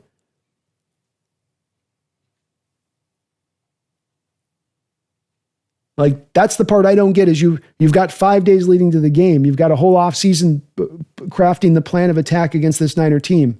And your whole craft is built around getting the end of it of not only having one target to Arroyo. Why? I get it if it's like 3 or 4 targets to Arroyo and you only made one catch and you had a plan of attack and it just didn't get executed, but you didn't try to get the targets to him. You didn't even look to get to him. You just said JSN, JSN, JSN, JSN.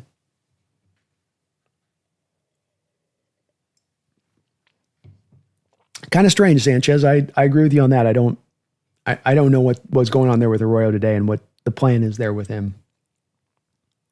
More Seahawks, thank you for the $2 donation. Look like Derek Hall upgrade run defense, pass defense, bad pass D. I mean, maybe so. Derek Hall registered 2 tackles and 2 quarterback hits in this game. So I have to check the tape back on that with him. I played the run on it. And you weren't bad. You were pretty good against the run overall today. I think they did a good job. You got to tip your hat to the Seahawks fronts on getting that done because that was one of the big tests in this game coming into it is how you could stop the run. And throughout this game, you were very steady in that way. They only started to kind of get into you a little bit at the end of the game when you started getting tired out, which was understandable because your offense couldn't get any consistent drives to help out with the time of possession. And that is a part of the defense we should take into account today, being that part of the offense's ineptitude starts to stack up over time. And then that time of possession gets so far out of whack, your defense starts to get a little gassed. And tackles they made in the first and second quarter are now slipping out of their grip. And guys are getting a little bit winded. But we'll have to see. Maybe Hall got a little bit of an upgrade there on that. Taker610, thank you for the $5 donation, Taker. We also have to remember how bad this team was at home last year and how bad they've been for years. Where are the 12s? Where's my 12th man? It hurts my heart. It's sad to see, but it starts to feel like this is our new reality, which is, as I've said last year, that it seems a little bit like the 12th man spirit has been lost out of that building. And all the excuses in the world they're given here, it's corporate tickets, it's the Autobots coming in to buy the tickets, it's the team's not winning, it's the da-da-da. It's like, it's game 1, man, of an NFL season. There's 8 games they play at home, right? Maybe 9 on a certain season. There's only so many of these games, and we can't fill up the stadium with our own fans. Like, yeah. I mean, as much as anything that I come out of this game feeling dissuaded about, that I have to see my stadium filled up on the lower bowl with red. Like, it looks like all red around the lower bowl to me on some of the shots they were showing in this game. What are we doing? All right, have we given up on our team? Is it so bad going to Seattle and downtown and somebody was telling me, well, it's the drug addicts down there. It's the people shooting up. It's the da-da-da-da. It's like, I went down there for a scrimmage thing. I didn't feel that as much as maybe has been there in the past. It's the cost of tickets. Nobody's got any money maybe. I don't know. I guess only opposition fans have money. Like nobody in Seattle, everybody in Seattle's broke. But if you live in Seattle and then you're a fan of another team, then you've got money. I think it somehow works like that, I guess. It does feel a little bit, I got to be honest, like watching the stadium like this today and how I felt last year, like there's some kind of disconnect going on in the region amongst what used to be ferocious, feverish Seattle Seahawks fans to where it's like now kind of like there's some on this with the team almost where it's like a take it or leave it kind of feeling just about. I don't know. I don't really have a lot of explanation for it being this bad. I don't think you're going around through every NFL stadium and where you go, well, it's an NFL problem. I don't think I go around and look through every NFL stadium. I'm seeing the opposition's colors filling my stadium up on the, especially the prime tickets at that. So I don't know, man, Taker. I don't know what's happened with the 12s. We're gonna lose our moniker here pretty soon, and we keeps going like this. Jeffrey Thistle, thank you for the $2 donations. Says at least we don't need to worry about losing our OC. Yeah, I don't think there's gonna be any head coaching job offers here. After that with Kubiak anytime soon on that side of it. Good point. There's a silver lining. See? There's the silver lining, Jeffrey, we were looking for. We finally found it, man. HHG, thank you for the $2 donation. John Schneider had options in the second round to beef the lines up. He did.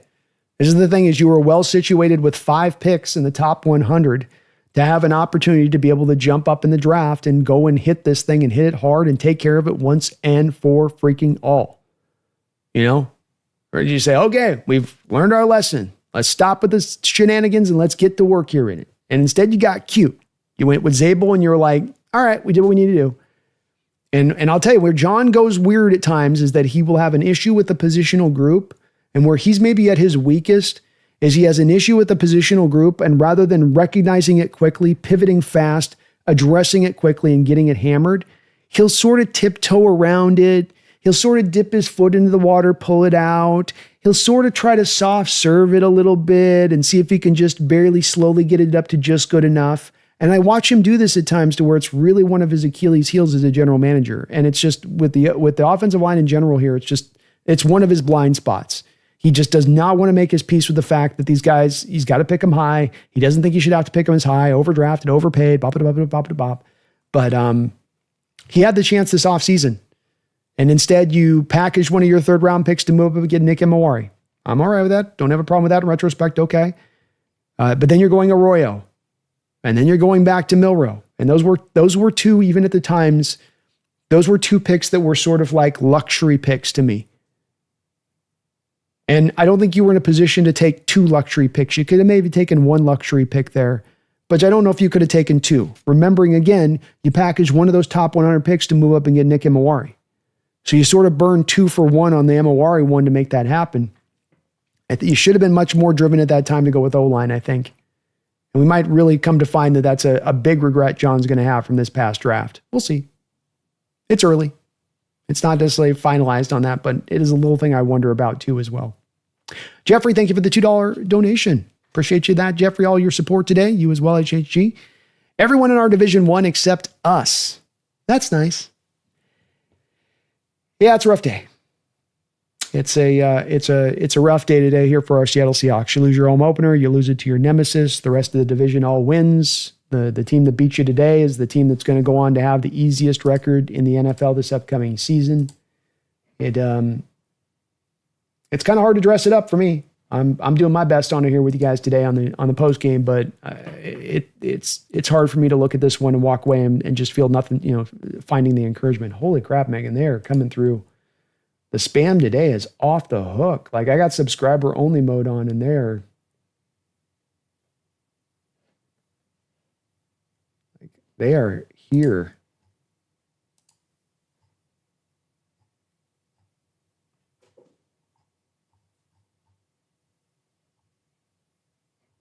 Trying to see if there's something I can do on this, Megan. Sorry about that.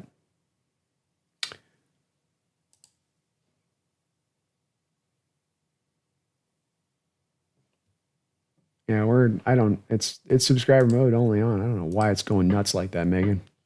They're coming in full force today. If you can for me, folks, today, hit that like button. Helps people find the channel. I really, really do appreciate it. Michael Dixon punted well today. There's a little bit of a light. That's true.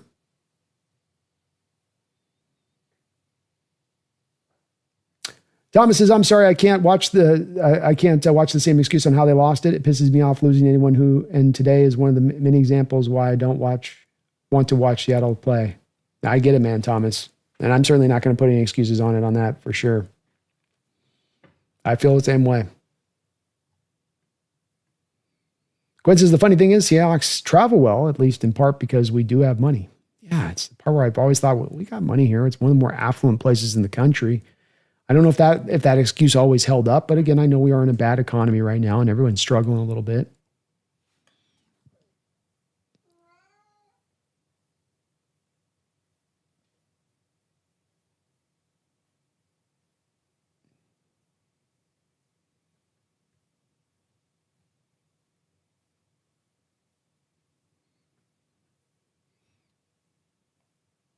So, Vaughn, do you think Purdy would have thrown the ball against a prime Sherman? Reek needs to step it up. This team was lackluster. It's a good way of putting it. Lackluster's I like that term for this game. Yeah, I don't think so. I don't think he would have challenged him on that one, no.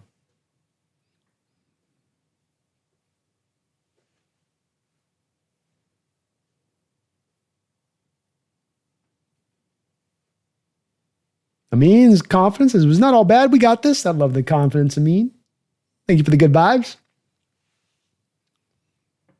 Gene says, if it weren't for our defense, we would have gotten blown out. very much was on the table, that's for sure. Johnny A., Barner got 1 target for 0 yards. 1 catch, 1 target. But that was all you got scripted up for him. It seemed that Kubiak had no plan to utilize his tight ends in this game at all. I don't know why. Quinn says, honestly, special teams was good across the board. Kind of shocking. Got to give props to special teams. Jay Harbaugh's unit brought the goods. You got a block kick. You defended well. Had a nice return there from White at one point in this game. Yeah, love it all the way around. You made your kicks with Myers. Dixon punted his ass off. Yeah, we got to give props. Got to give him props. Michael says, it comes down to our team was not prepared to play against the 49ers, and that is a coaching problem. Definitely weren't as prepared as the Niners were, that's for sure. That is 100% sure. SL Hazard, Seattle fans got pushed out and replaced with outsiders. Does seem to be the case now. It really does seem to be the case. And yeah, it's not changing anytime soon, it would look like. If it's happening in game 1, it's certainly not going to change and go in a different direction. Joe Smith, why are people talking about the running back duo? Isn't it fairly obvious that our O-line was outplayed? 13 points on several short fields is more than a question of which running back we feature. I see it the same way, Joe, and I've tried to make that same exact point to people on this, that they're getting caught up in the running back, and is it this guy or is that? It's like neither one are going to be successful behind this offensive line if that's how they're going to block. If you're going to allow penetration into the backfield consistently, and this is supposed to be an offensive scheme that not only is it that doesn't allow penetration in the backfield by the zone nature of how the scheme's supposed to run, but you're supposed to have the easy 3 yards in a cloud of dust to better set you up for more of those third and shorts, like we saw the Niners in. I mean, it's one of the big differences in this game between the two teams. The Niners were able to get into the third downs, and it was 3rd and 3. How many 3rd and 1s did they have? 1 yard, 3rd and 4, 3rd and 5. How many times were we living in 3rd and 7, 3rd and 8, 3rd and 12?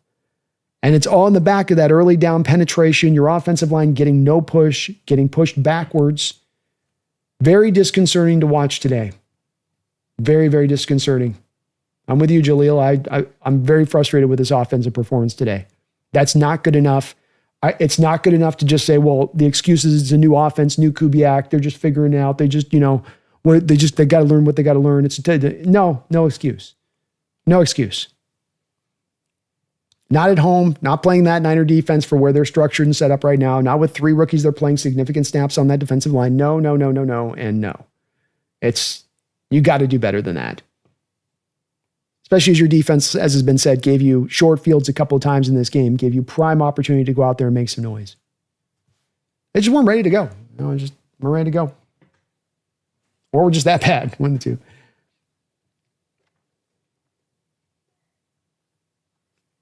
Visible says, I wondered for a while why Hawk fans aren't attending games. Then today happened, and it reminded me why. Yeah, maybe this is it. Maybe they just don't recognize, or they're just saying, the Hawk organization, like, we're done just giving you the benefit of the doubt. You got to show us a good team. I will say again, though, this whole thing of the Seattle Seahawks somehow have to be good for fans to go to the stadium, that this is the requirement now, that this has to be, they've got to be good. They got to play good football for me to watch it. Well, it's like, I grew up in the 80s. And, we used to stack up and we used to pack the Kingdom when we had Ken Behring as an owner. This thinking and this modern new thinking of the team's got to be good for me to go watch them is new. It gets mentioned to me a lot, but it's also something that, like, for you youngsters that are kind of bringing that up as this is the point, well, that's not how this has always been. We used to be a fan base that could fill up our stadium without having to win all the time. In fact, we had the dark age of our fandom in the 90s with the team, as bad as they were there. And you had a couple blackouts there. You had a couple times there you weren't said. Part of that was you were in Husky Stadium and you were building the new stadium at that time, so it was a little bit weird. But 80s, when you were just decent, you were stacking that stadium full of Hawk fans.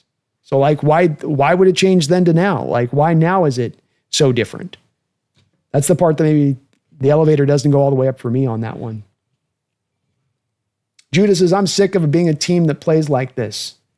Inferior on both offense and defense. Me too, man. I'm tired of it. I'm ready to be good. I'm ready to be bad or good. One of the two. 1 second.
All right, let's cook this up here.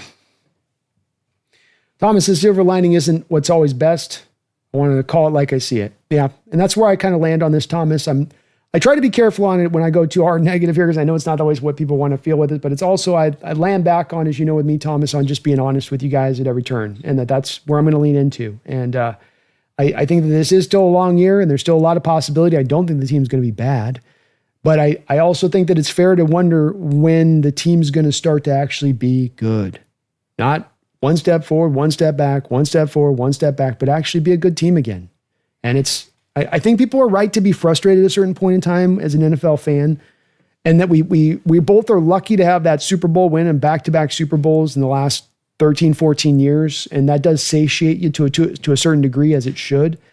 But there, I think, also comes that point, like I say, where you go, okay, 2017 was a long time ago. Like, we're getting close to almost 10 years since that period. And the Jacksonville Jaguars have moved on from multiple coaches in that time, multiple general managers in that time, and they've got more playoff wins than us. And I think that that's where you do go to go. It's getting a little long here. You know, we start somewhere here. Like, come on, do something. Like I'm poking the dead horse. Do something. Daniel, maybe Purdy is just better than we want to admit. All I ever hear about him from the Hawk fans and pundits is noodle arm, but he was adjusting to pressure well and made some huge throws. I agree. No, I think he played a really good game, Daniel. I do. Especially considering he didn't have much of a running game to operate off of. He moved the chains, they controlled the clock, he converted third downs. The 2 interceptions are tough, but I think it speaks to how well he played that he could still throw those 2 interceptions and they still win the game. Yeah, I agree.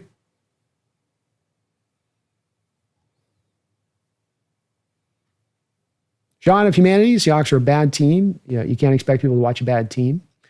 I would if they'd been bad, Sean, but that's where I would come back to again on this thinking of I can't expect them to watch. You've had a winning record for 3 straight years. We've not been good. I'm with you there, like, right? But when you speak about a bad team, you're talking about a 4-win team. You're talking about a 5-win team. You're talking about the dregs of the NFL. Seahawks haven't been the dregs of the NFL. So it hasn't been pure bad football you've had to watch. Maybe it's not been great football, it has been dominant football, but it's not been bad football too. And again, too, with it. It's like, well, what changed then, Sean? You know, it's like, and there's maybe more stuff to watch, more options now than ever with it. You know, and that may be true, but, you know, certainly Seattle Seahawks fans in the 80s, when the team had a lot of bad years in there, were willing to go. 90s, willing to go. Early 2000s, willing to go. Good or bad. If I go to Jim Moore's first year there, I think I've got more Seahawks fans in that stadium than we had today. Horst Jens, his ownership should sell the team. Fans are fake. Take the 12 flag down. Brock Purdy 6-1 against us. I'm about to be at that spot of things. Being a 12 wasn't about, well, if as long as you're good, we'll show up. And that this mentality now exists amongst our fan base and that this is now the commonality of it. Oh, maybe we do need to take down the 12 thing. Maybe we're just the same as every other fan base at that point, right? Maybe there is nothing really special about us then at that point, huh? And I'm not saying I agree that that's where we're at, but I'm just, it does make you wonder a little bit about that if that's our mentality on this. You know, we're supposed to come in there and ride or die for our team no matter what, give them everything we can no matter what. In a game like this, if your fans fully pack that stadium, in a game like this that comes down to a last drive, if you are a little louder, if you're a little bit more overbearing on that Niner offense throughout the course of this game, helping the Seahawks to get maybe 1 or 2 more stops, getting how many false start penalties do you get on the back of loudness today? 0. If you get 1 or 2 of those calls on one of those 3rd and shorts, taking it from 3rd and 1 to 3rd and 6, could have that impacted the game and helped your defense out like you've done in years past? Yeah, you better believe it could have. But you weren't there to do it as 12 fans. You weren't there. There wasn't enough Hawk fans in there to get loud enough. They showed the decibels. It was barely up at 100. They had it right there on the deal, showing you exactly where it was at. It's like, Thomas says, I'm speaking out of frustration, usually sleeping on it. I'll use my intelligence, but no team wins a lot of games scoring 13 points this game and having quarterback pass for 150 yards. Yeah, well, maybe we'll feel better about this after day. We'll see on that for sure. I'm struggling like you are with it on my outlook of it too right now. Frogman, because it's way too expensive, they priced out the common fan from attending sports events, and in doing so, made it impossible for common fans to spend that kind of money on a mediocre product. I think this is as fair a point as there is out there on this one, Frogman. And I can't deny it that the inflation rates for tickets and what they cost versus what tickets used to cost are way, way, way more. That is for sure. I just don't understand how then the other team fans are then so much more always motivated. I don't know. It is a little just sad to see. Martin Jets was packed with Jets fans today, and they've been basket case of a franchise for years. There we go.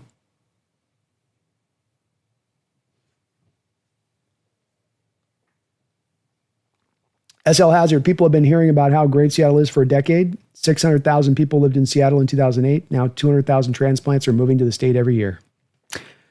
That makes some sense too as well. That does. Gene says Reek played a good all game, but that last drive, that's tough. Even if he played a good game on the other side of it, those are two big plays that are going to loom large.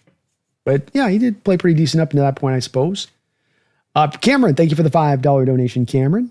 Personally, I think we are going to be a good team this season, but this is such a buzzkill. We desperately need an elite pass rusher. Yeah, we do. I think that we get a little bit of a confirmation.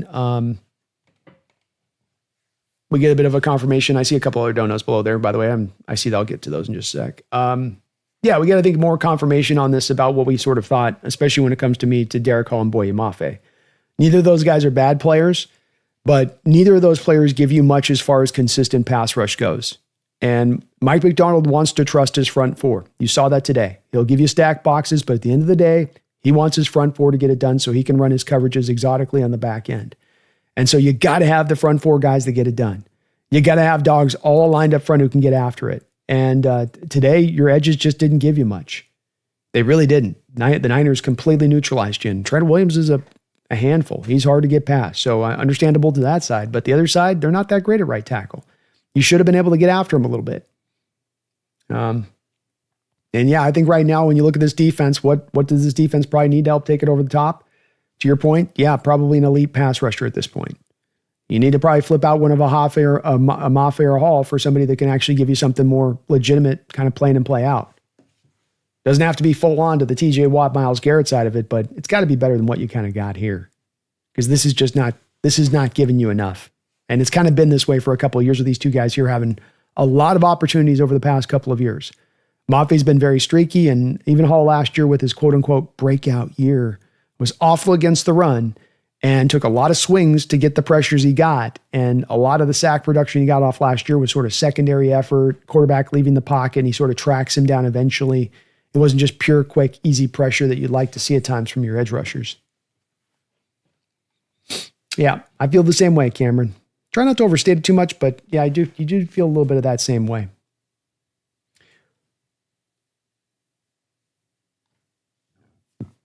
Jeffrey Thistle, thank you for the $2 donation. 2 interceptions, 2 missed field goals, and we still lost.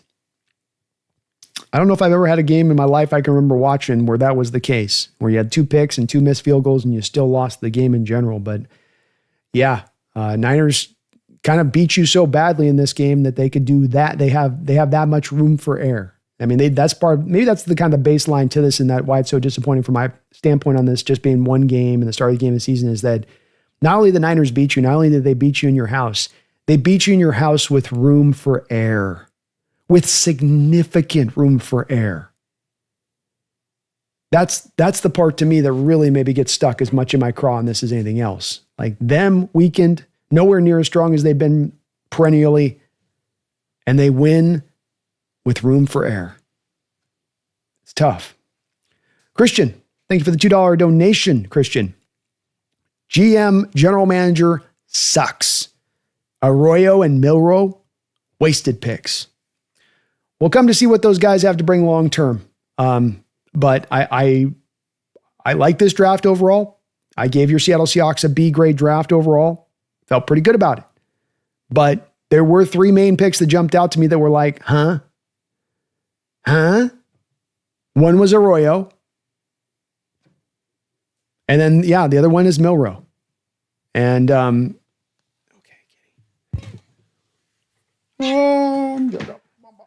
I know. And, I'm sure those guys will contribute at some point this year, Christian, but didn't look like you had much of a plan to get them contributing here I think Milroe looks like the game is way too fast for him right now to even try to expect him to work in the gadgety role. I don't know if there's really that looked wonky when you tried to walk him out there.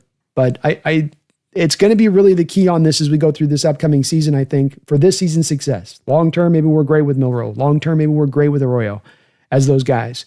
But for the upcoming season for success, and that you could have been a little bit better on that offensive line going a different direction, and you could add a little bit of a better overall team for this upcoming year if you'd gone a couple of other different directions rather than those two particular picks. I think we might come to find that to be the case. And then maybe they're great for the long term, but for the short term, it kind of shot us in the shorts a little bit. And then we have to sort of take our lumps on this one on the front side of this to get the benefits on the backside.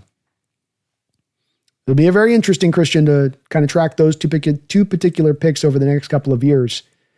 Because John had a real opportunity to make noise with this offensive line this offseason. You could have gone Zabel. You could have come back around, grabbed another guy. You could have really reinforced this thing. And instead, you said, where's the line at? Where do I got to put my toe? And you nestled that front of your big toe right up on that line, and you did not want to cross it. I'm going to go right up on that line. I don't want to cross it. Jeffrey Thistle, thank you for the $2 donation, Jeffrey. Are we a bad team? He asks. I don't think we're a bad team. I don't think we're a good team. I think we're what we've been for years now. We're a middle of the road type team. And a middle of the road type team that, depending on how a collection of breaks are going to go in close games, you either are going to get to 9 or 10 wins or 7 or 8 wins, or maybe 11 if in a certain game breaks a certain way. But you're not bad, but I don't think you're good either. I don't think there's enough here that I see builds off the back of this to say it'll be good as we go through the season now. It'll be a little bit better than average, probably. I think you still get to 10 wins, maybe 11 wins at the end of the day on this. I think you do still get there. So you're not bad. But good? I don't know if I see that as a possibility either. Cameron, thank you. Sorry, I got that one. Christian, thank you for another $2 donation, Christian. Sea of Reds and good seats. The reason... those are season ticket seats. Yeah, indeed. If Jody Allen and company are not taking steps at this point to wake up and get your head out of your butt on this one, I know you did some we're threatening to penalize. I think that what really needed to happen here is, rather than you making the threat for the need to penalize, that you go out and you actually penalize, and you go out and you actually say, we don't want to see any of this. That we're cutting this down immediately. The point of these season tickets, the point of the fact that we have season ticket holders that are waiting in line to have these tickets, is you are not to sell them.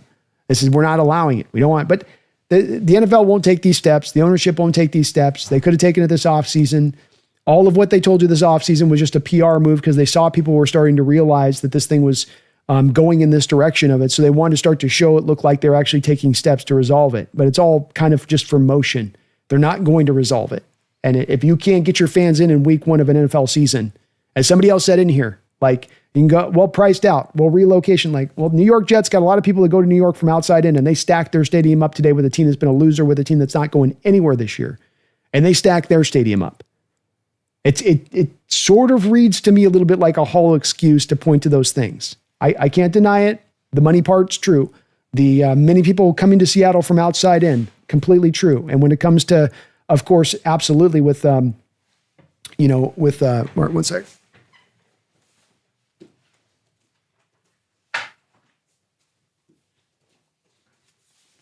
When it comes to absolutely Californians coming up to Washington, those same fans that are in the stadium here today, but we don't have a big contingent of Buffalo people in Washington. You go look at the Buffalo game last year, and this is again why this thing kind of runs hollow for me, because you have a game in Buffalo last year where you're in first place for that football game going up against a guy that's going to go win the MVP.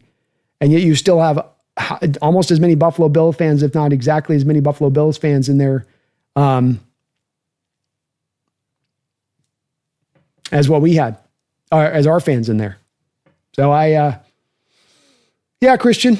And if you're a season ticket holder selling your ticket, if you're a season ticket holder that's contributing to this problem, I just want to say, just from the bottom of my heart, if you're a person that's a season ticket holder selling your tickets like this and contributing to this, and that you're selfish in that way, and that you've looked at this as some market opportunity to sell out the fandom of this region so that you can throw a few more extra ducats in your pocket, go F yourself.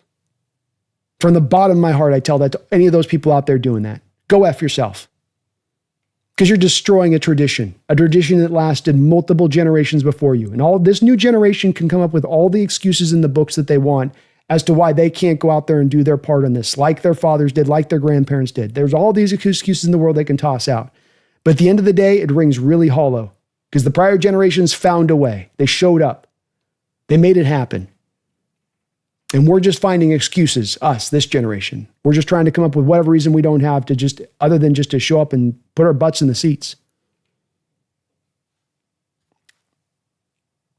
David, thank you for the $2 donation. Says it's a week one, but this loss is bigger than some realize. I agree, David. I think there'll be some out there that want to kind of wash over. And I get the thinking in football that you got to flush week in, week out. You got to flush it. You got to move on. 17-game season, longer season than ever.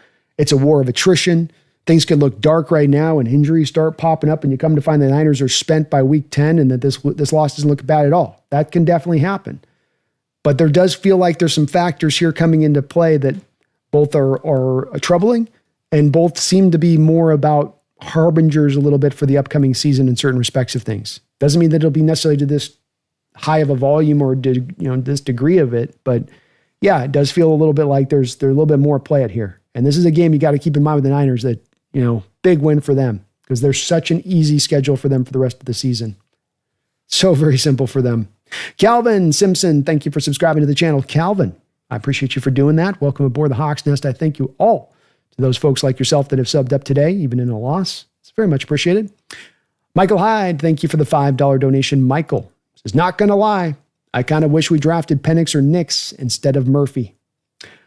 The Murphy pick is one that's going to be an increasingly head-scratcher one, I think, as we go along, and you don't have a real pathway for him to play. He got 6 tackles today, had a quarterback hit, so he was pretty active overall. I don't know if you felt his impact necessarily, where you're like, man, I really feel what Murphy's doing out there today. It's really feeling this guy's a first-round guy. I'm feeling this guy is the best defensive player in the draft, as John reported. I'm still kind of waiting for that to kind of come alive a bit. It would have been tough on the Penix and Nix thing, I do think, Michael, because I just think that those teams that were picking up at the front kind of got their guys. Atlanta liked Nix or liked Penix, and certainly Denver was over the moon in love with Nix. And all those guys went off the board by the time you picked. And it kind of left you, I think, in a situation where you just kind of were like, well, okay, we'll just take the best defensive player, I guess, on that side of it. But it would have been nice to get one of those guys. I will say, you get a Nix or you get a Penix in here, it still doesn't correct or fix the still ongoing problems that we have with this offensive line. That's for sure. But 6 tackles today. That part's good on that side. A quarterback hit, which is good on that side with Murphy. A little bit, he was active. But yeah, I didn't necessarily feel the impact of what he did statistically. Visible, thank you for the $2 donation. She says, a loss is fine. Losing this way is not. Unphysical. Well said, man. Well said. And I would agree with that. You lost the war on the line of scrimmage battle today. And these are two teams that are set up to run the ball and to be physical at the line of scrimmage. Tete-a-tete. Toe-to-toe. Nose-to-nose. Who's going to give an inch? Who's going to give that ground? And you gave ground on both sides of the ball. And if you were a finesse team that wanted to throw the ball over the football field, and that's the way you played, that'd be one thing. But if you are talking the big game about being this physical, badass team that's going to take it to people, that's going to be more physical than them, that's going to be more violent, that's going to be willing to take it to a place that they're not willing to take it, well, then you got to kind of show that, don't you? You can talk the talk, that's fine, but then walk the walk and show me that that's the style of team that you're actually building too. And unfortunately, that's not what we got today. Not on either side of the ball. Agreed, Visible. Yeah, I agree with you there.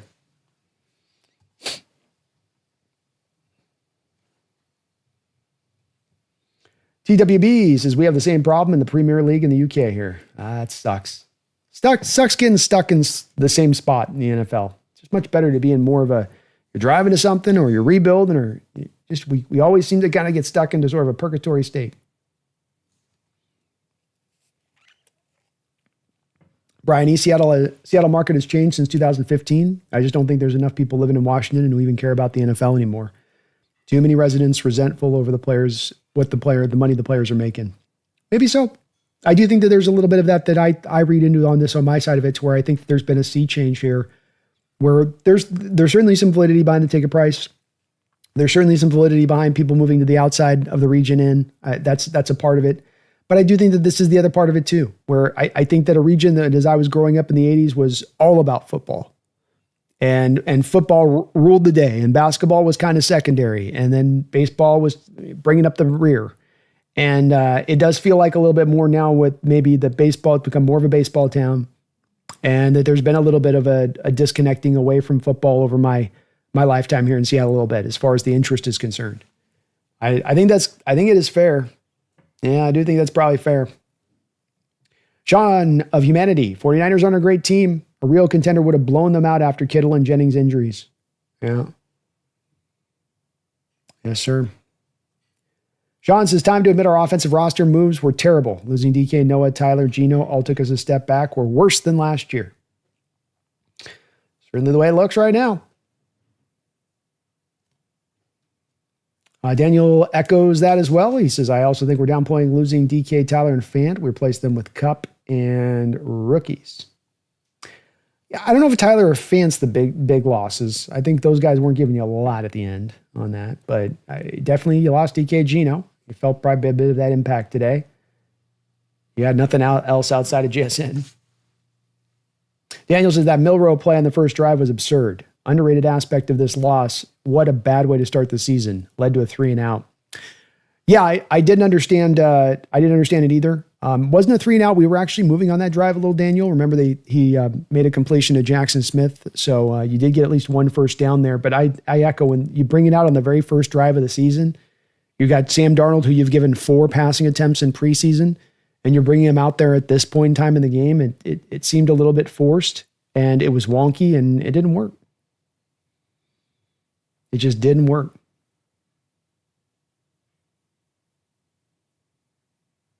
Yeah, sorry about the bots, Jordan. There's nothing we can do about them because it's sub up only. So you have to sub up to put the bot stuff up. And you got to sub up like with 5 minutes. So they keep subbing up to get these bots in here. I wish I could stop it.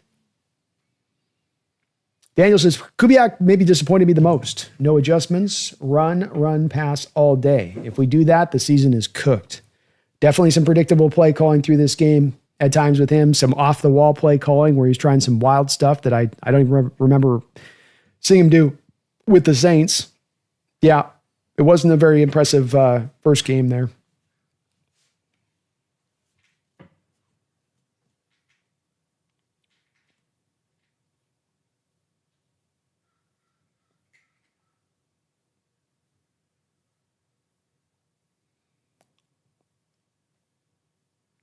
Bulbasaurus, Hawks Nest, the offense today looked drastically different than the preseason. Could the departure of MVS have played a role? No, I don't know if MVS would play in this game, even if you still had him on your roster. I don't know. I don't know. I don't think it was super hugely different. You just weren't successful in getting the running game working. And in the preseason, the running game was working. And this offense really does work when the run game's working. It's not built to be a pass-happy attack. It needs the offense. It needs the rushing offense to be doing its part. And that just wasn't there right from start to finish.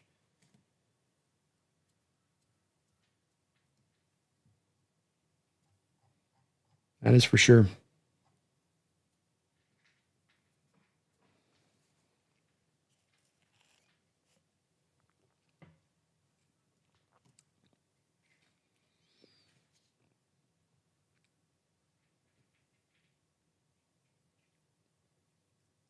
D-Nugget, this is seriously depressing. Sorry, D-Nugget.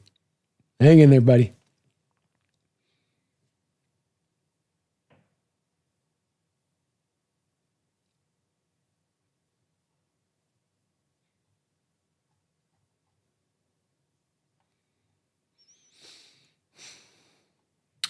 UE Packers steamed the Lions today because of their dominance of both lines of scrimmage, because they are committed to it. The Seahawks are not. Amen. Martin says Penix or Nix wouldn't have changed how our offense played today. In fact, it might have been worse. Yeah. Comes back down. Line was not functional today. Offensive line was not functional.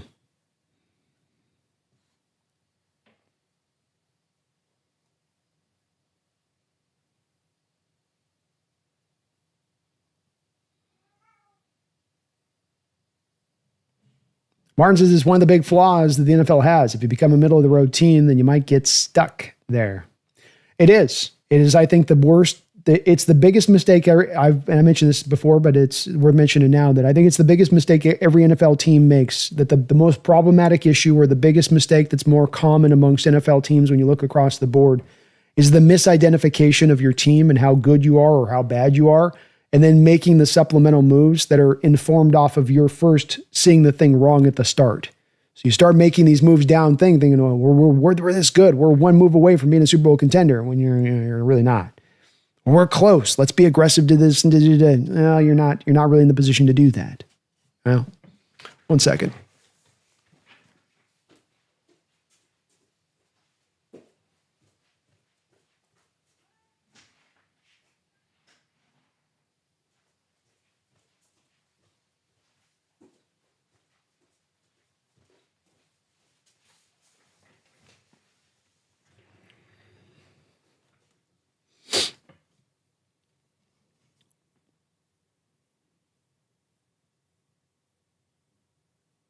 David, thank you for the $5 donation, David. Appreciate all your support today. Says, so much for this season makes this loss really hurt. So much hope for this season makes this loss really hurt. Yeah, we can see that this thing's being put together, and then you can see that this stuff's coming together and that the plan and how it is, and there's some things that we'd like them to do differently than they're doing here, but there's also some big picture stuff that you feel like you're adding good players. Grace Zabel picked this off season. You love on that. But we're just waiting for this thing to kind of crack through, and we're kind of seeing more of the signs that we're still going to have to wait a little bit of time. And it does make it feel like it's a year out on that still. Not that you'll be bad, not that there aren't going to be some wins this season to be had, or that you're going to be tough football to watch at every turn, but it does make it hurt a little bit because there is that hope. There is that you feel like you're close. You feel like you're knocking on the door. You're twisting the knob. You're pushing on the door. Just can't quite get this damn thing open. It's stuck. Door stuck. Yeah, I feel the same way, David. Same way. Moy, Joseph, thank you for the $5 donation, Moy. And he says, seems like Kubiak had more trust in Rattler than Donald, who threw 35 plus touchdowns. Definitely some training wheels on the Darnold offense there early on. And wasn't a lot of real, just some odd throws in there. Some pretty conservative play calling. It definitely was a little bit like you're running the vanilla system of Kubiak, and odd again too, because he had that thing running full meal deal against the Cowboys game 1 against the Saints last year, and no problems, no issues. Let's go. We're flying. And here this looked like an offense that's in the process of still being onboarded. But certainly there was a little bit of training wheels on Darnold in a lot of this game, where super simple, super easy, go here or that's it. There wasn't a lot in there on it. Yeah, maybe so with that, Moy. Well spotted on your part. Christian, thank you for the $5 donation, Christian. Woolen unwilling to tackle and takes plays off. Without his rookie closing speed, he's a liability. He gets burned a lot, even with his athleticism and length. Yeah, the thing that I worry about with Woolen, and I can acknowledge that he's got some ball skills at times. They seem to come and go with him. And that, look, he's built in a lab, and that there's this kind of guy for a coach is going to be so hard to give up on, because this is what you want is players built like this long, this fast, this explosive. It is what you're looking for. And you think, well, I can teach this other stuff. I can teach the mental stuff. I can get him locked in. And indeed, just sometimes you can't. Some guys are just wired the way they're wired, and there's not a lot you can do about that. And I think in Woolen's case, he's just kind of wired the way he's wired. And the stuff that came up last year, it came up again in this game, and I think it's just going to be part parcel what you get with him. He might get you some picks. He might play a couple of quarters of really sound coverage. But he's not going to be able to lock it in, play in and play out, and give you the consistency of performance that you need from the position. Especially when it's going to come up at those worst moments that he's going to kind of go a little bit brain dead on it, where it's like, he's got it inside him. He's got it inside him to stay with Ricky Pearsall. They got him on a stop and go route, which is going to be tough on a guy that's 6'3" at the corner position. I mean, those kind of routes that are just brutal on those guys because they got to stop and start and flip their hips all in one motion. And that's tough. That's not easy, but that's still Ricky Pearsall out there. You know, that's still a guy that shouldn't be cooking you up, taking the top off on you. And again, it just run the whole route all the way through. Don't let up off the gas. But it does happen, Christian, and he does get burned a lot, especially for a guy that did a lot of talking about seeing the Sauce Gardner deal and tweeting on that. And, it's the other part of this. It's like, dude, you shouldn't have come out of last year not thinking anything but like, I got some more work to do. This was not a good year for me. This is not me improving and getting better as a player. I'm getting stifled here a little bit in my advancement. But he's a tough player. He's a tough player because there is some good there. There is some stuff he does at times. You're like, yeah, all right, here we go. That works. Yes. That's what I know you got that in you. Jeffrey Thistle, thank you for the $5 donation, Jeffrey.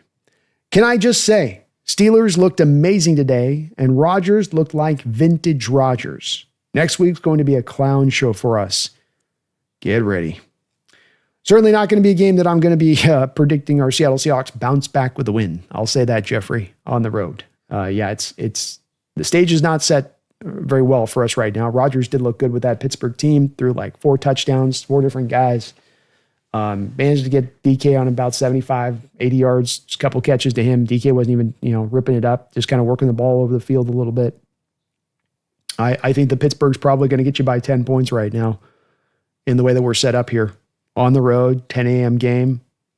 Maybe the only hope is maybe at least that Steeler defense doesn't look that primed, but it's looking like a long day at the office right now.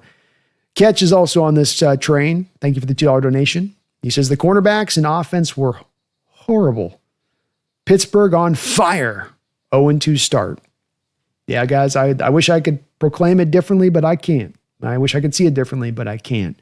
That's where this thing's going to go at this point. This team is not in a position to go take down a good Steelers team on the road. There's too much right now that's not functioning right, that's in the right spot. We're just going to have to take our lumps here with this team this year a little bit in these spots early on and hope it can get better as the year goes along. Back over there, Martin, though, man, getting stuck in the middle. Like I said, there's 4 states a team finds itself. This is one of my working theories on football. You misidentify who you are as a team, how good you are as a football team.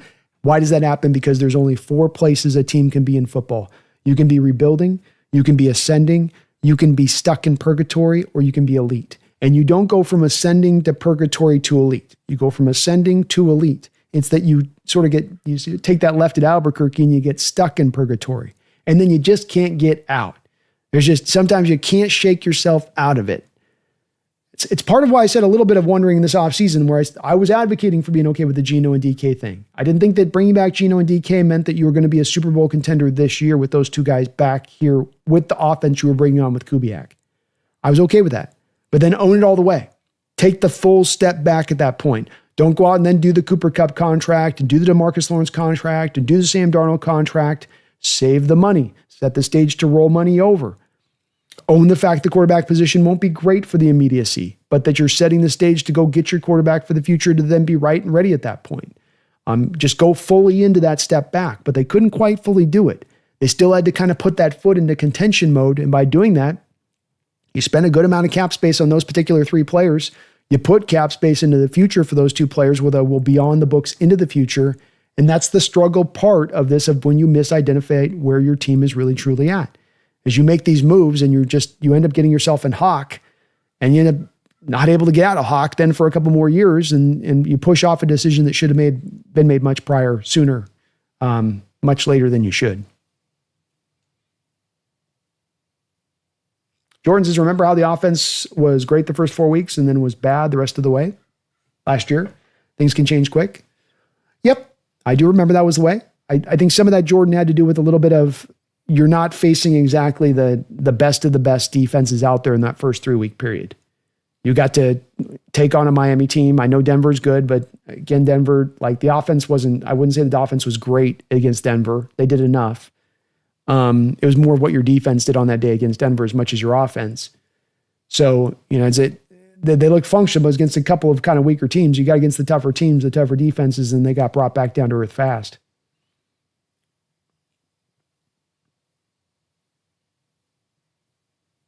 SL's Niners sacrificed almost all their blue chippers for the dub. They're depleted now. Maybe so.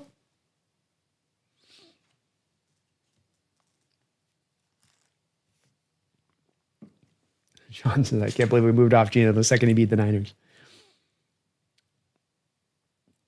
Visible, hey, Greg Olson, but he made a good point on the 4.5 yard. We should have gone for it. Well, it was more than a half yard. It was a good yard and a half.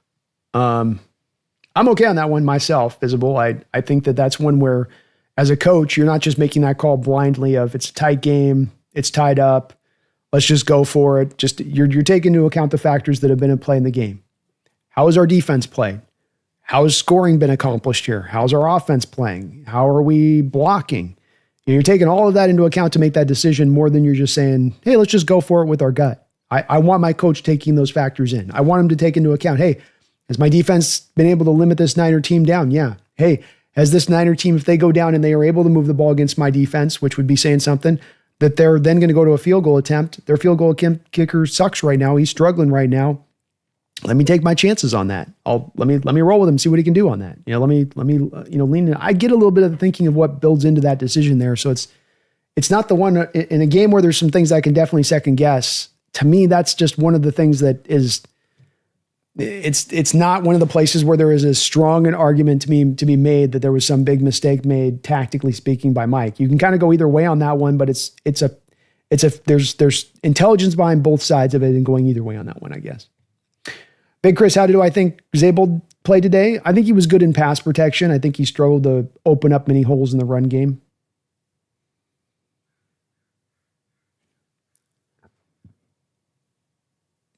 Bots aren't your fault, D. Thank you, Jordan. I don't like them. Wish we could stop them. But YouTube still lets them through here. Jaleel Williams says O-line L. That's right. Huey says not getting the future quarterback with Wilson trade picks was criminal. Another one of the John Schneider many fireable offenses.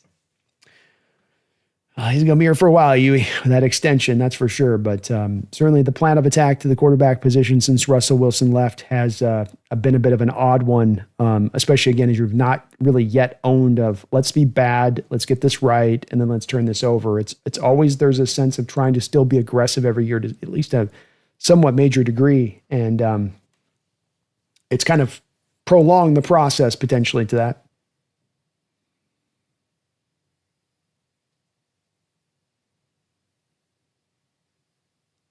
Yeah, Darnold played fine today, though.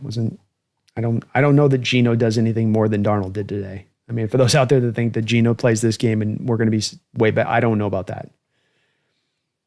I don't know.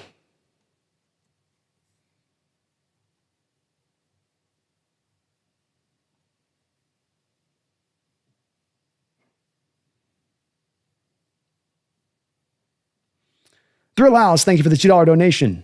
It says, week 1, new offense, new quarterback, 49ers. Chiefs lost 2. Bag of goldfish. There we go. It is just 1 week, that's for sure. Visible, thank you for the $5 donation. This says, as an athlete, Woolen is one of one, a true freak athlete. That doesn't mean it translates to football all the time. It is so disappointing. Yeah, I mean, I think he's a really naturally gifted guy. My sense on this a little bit, if I was to put Woolen, I think, on a lie detector test and say, do you like playing football as a cornerback? Is that fun for you? I don't know that he would say that it's fun for me or I really enjoy it. It's a job. It's a job I make a lot of money doing, a lot of money potentially to go out there and grab. But I don't know with him on that. I don't.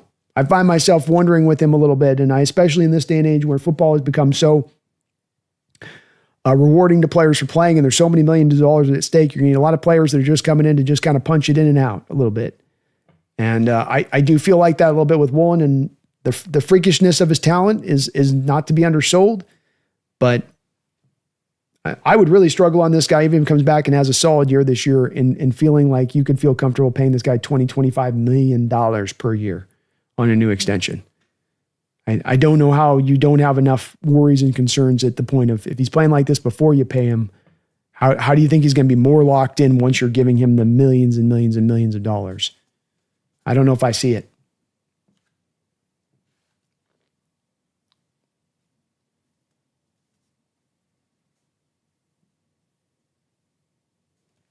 Daniel says, now we want to be a running team and it didn't work. It doesn't work. What are we? If it doesn't work, what are we? We're nothing. Darnold doesn't have enough weapons. No, he doesn't. And very well be where you kind of find yourself landed, you know. Ornacity, offense, I think, got overhyped after preseason. I remember when people said we'd be bottom 10 offensively, and I still kind of believe that. Look like a bottom 10 offense today. To your point, Ornacity. Yeah. We do look like that a bit today.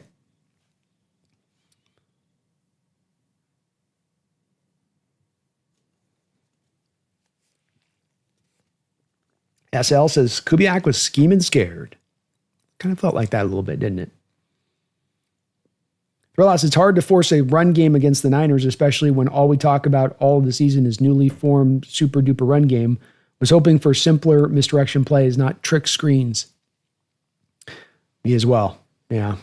Kind of an odd, the offense just looked odd at times today with some of its structure. TJ Bay says that's not the offense we were promised. No, it is not. No, it is not.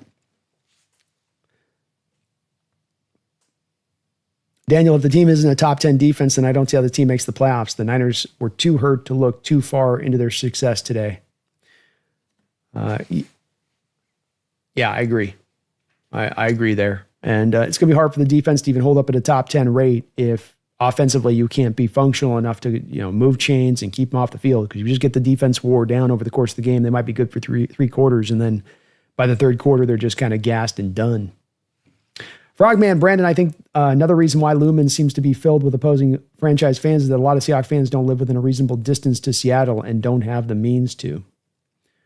Could be that as well. I mean, and these are all valid, I think, as far as reasoning going, this and, you know, or transplants moving to Seattle and the price of tickets. You know, I mean, I think these are all, to a degree, valid excuses a little bit. The part that I guess I get stuck on where I get just having a hard time with this is just that the reality of this means then that this fan base is going to lose this thing that was once special. All these might be valid reasons. All these might be completely true, 100%. But then that then means the reality of this is it's not changing. It's not shifting. It's not going back to once was, even once Seattle then does win. It means this special spirit that I got to see for 3 decades of my life has now pittered away, has been basically lost almost overnight. And that's on top of the loss today. That's just another tough aspect to this that's just really hard for me to see.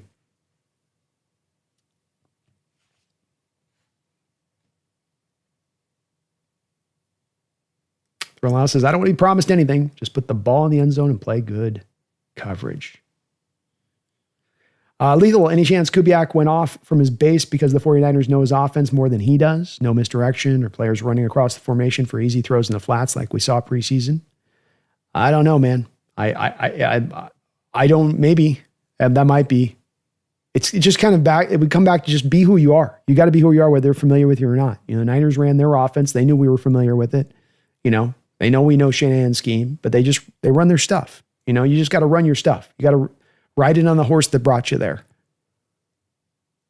Sean of Humanity, Seahawks have 0 blue chip talent, not a single position. Williams is fringe, but the whole roster is just the average at best. I think we come to find that's the case. We could come to find that's what we're looking at here, and we are looking for who are the difference makers on this team right now. I'm hard pressed to say who it is.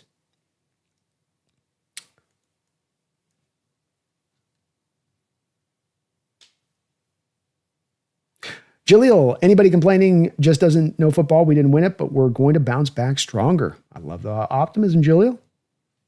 Except one. SL, we need an elite upper echelon quarterback who it doesn't matter what the roster looks like. They have him, so they'll win. Sean Amanda says this team's under 500 this year, guaranteed. Guaranteed. Well, I hope you're wrong, but you might be right. MJ Seahawk, thank you for the $10 donation. MJ Seahawk says tough loss. We will do better next week. Go Hawks. There's nothing we can't correct. Well, I love the positivity. I hope you guys are right on the positive front. Go Hawks. And hopefully there are those corrections that they can make MJ Seahawk this week. I'm I'm hoping so. I'm gonna try to find the light at the end of the tunnel on this one, but it's it's a tough one, and maybe 24 hours to sleep on it and get over it will make it feel a little bit better when it's all said and done on that side. But man, right now it's a tough one to swallow, this one, that's for sure. But I love your optimism, MJ Seahawk, and I thank you for the support, man. Go Hawks, brother. Go Hawks. Jackie Treehorn, thank you for the $5 as well too, MJ. Thank you for being a member of the channel in addition to that. Love the positive vibes, folks. Love the positive vibes. Jackie Treehorn, thank you for the $5 donation. Says, B, I've ran into several season ticket holders that gave me the vibes that the only reason they had them was for a status symbol. I think that that's right. I think that that's correct. And I think that, they're probably a status symbol that they probably sell half the time so they can make their profits so their tickets pay for themselves. Like they pay for themselves. I sell half my tickets. Stadium gets filled up with other people's fans, but then my tickets sell for myself. It's like, I'm taken care of. Who cares about my community? I'm taken care of. Who cares about a tradition that was branched off from 3 decades prior to me? I'm getting mine. I'm getting mine. I'm getting mine. All right. Like I say, this all can be the reality of it, and I think you're right on it, Jackie. I think you're onto something with that. I'd be with you on it. But it's one too that me it's like I just shake my head and I go, well, it is going to be the reality of it, but it means it also isn't going to change. And this thing that we had that was the biggest advantage in sports worldwide, the biggest home field advantage in sports worldwide, is now gone. That's also the reality of it. And at this point, I'm not buying that we go 12-3. Like some people are fans, well, if they win, they give us a reason, then we'll come back. I don't think they do. I think that the new norm now is going to be every time we go and we're at home now, we're going to see the opposition's fans, and most of the time down in that lower bowl filled up with all those prime seats. All the places where you could be at your loudest, closest to the field are now silent because it's the opposition's fans. But well said, Jackie. I could see that being the case. Definitely could see that being the case. Catch, thank you for the $2 donation. Ready to sell the house if we go 10-7-ish? What say you? Sell the house on 10-7? I don't know if I would sell the house on 10-7. No.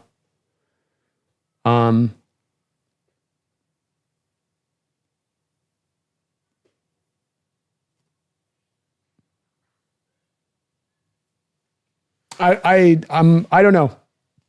I guess it's hard to say that it was just a blanket answer to you, Catch, on that one, because it sort of depends on, what is the look of the 10-7? Did you finish fast? Did you finish, did you finish strong? Did the offense start to come together at the end?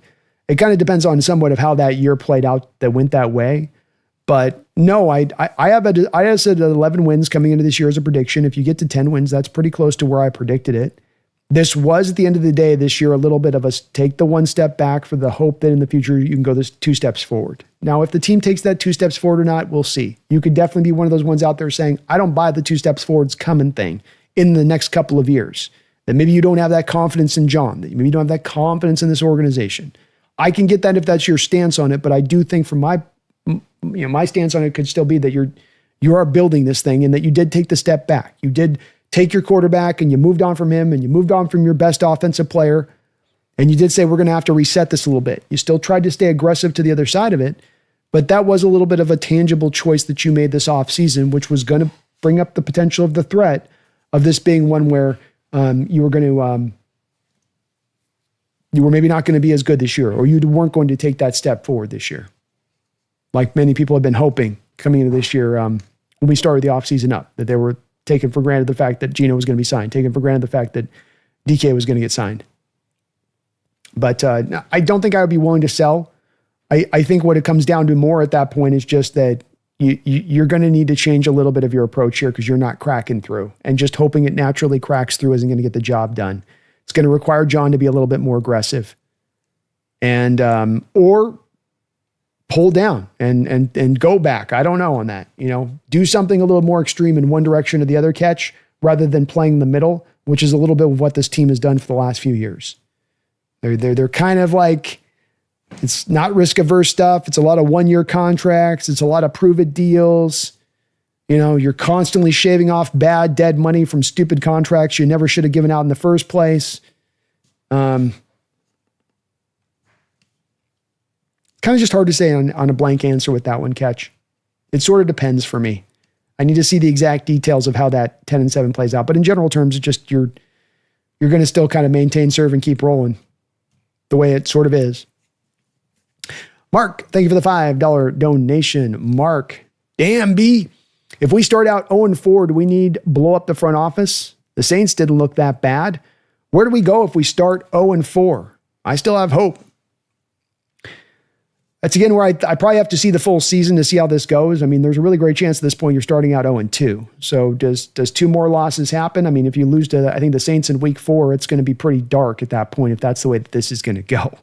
I think we're going to be really struggling. I can't see there being any possibility that John Schneider is under any threat to lose his job, even if we go 3 wins. The team chose and the ownership chose to give him a contract extension before the start of this year. And they've bought into this now. So you're in for the John experience for the next couple of seasons. I don't think that you're letting Mike McDonald go if you have a 3 or 4 win year, especially after you changed your quarterback and especially after you changed OCs and after you changed off of your number 1 wide receiver. I don't think that puts anybody on a hot seat. It's just going to be disappointing. It's going to be frustrating and it's going to be annoying, but there's no real great change coming. The only real great change that comes is 1 or 2 different directions, being that the team either goes hyper aggressive or they don't this offseason. I don't think that there is any possibility this team goes into this offseason with an intention, even if it's a bad year, to pull things down to the studs, to tear everything down, to and restart the whole process back over again. I don't think that they will be willing to do that. But maybe that's enough to maybe force them to lurch this forward and be aggressive in other ways. I will say that. I mean, I could see that being what the way that goes there, Mark, but there's too much that you've kind of laid down here on the foundation of this to allow for you to not do anything major change-wise into at least the next year or 2. We're in this boat, we're rowing on the open waters, and it's either going to take us home into the bay or it's going to sink. There ain't going to be a third option to it, in my opinion. 1 second here.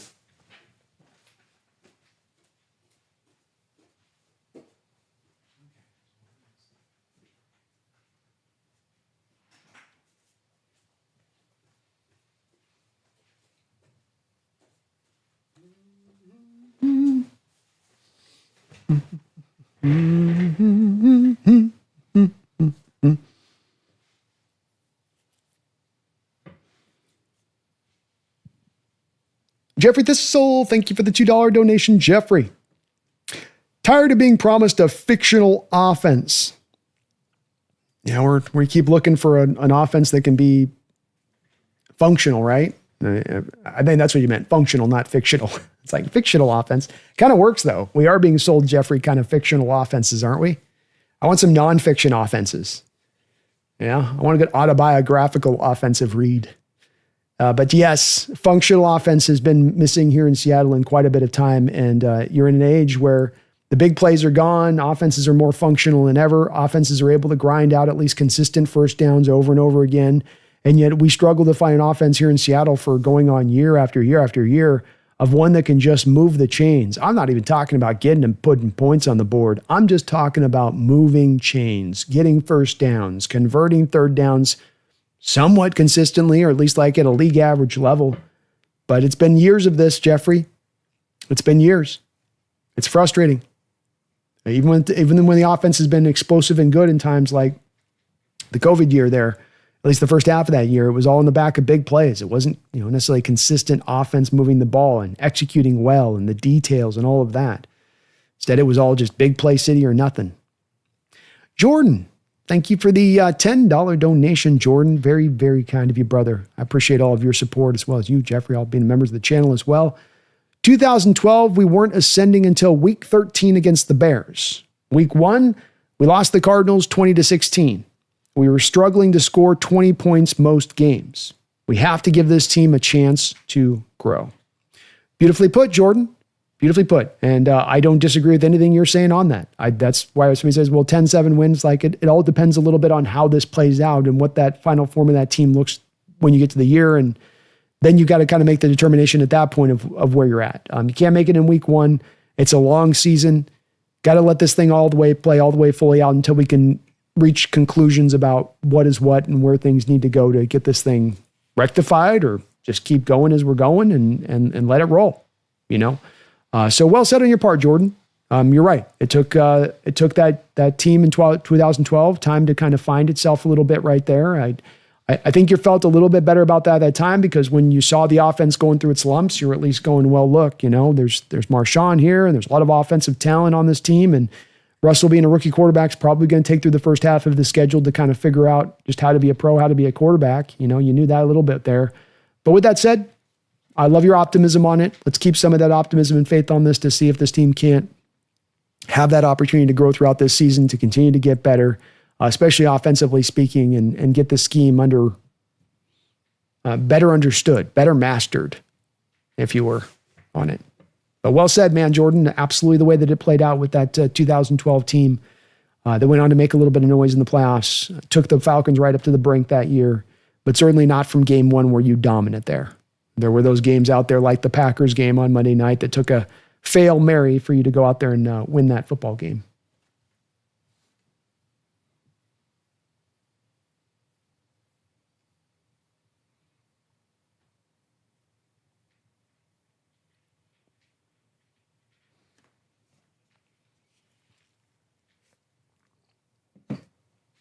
Ornacity, Woolen is so athletically gifted, but his effort is 0.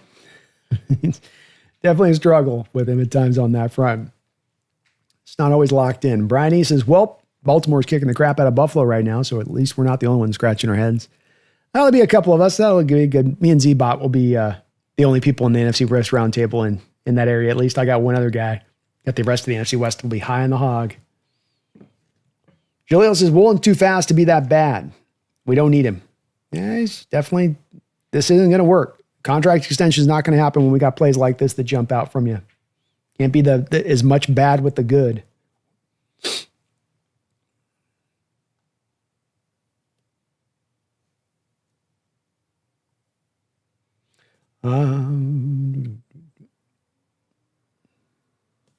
S. Jamor says, screw all these run-first coordinators. They talk all big about running the ball, stop running after getting stuffed, and then start chucking the ball downfield. That's always a pull, it seems like, with these OCs to want to start throwing. That's for sure.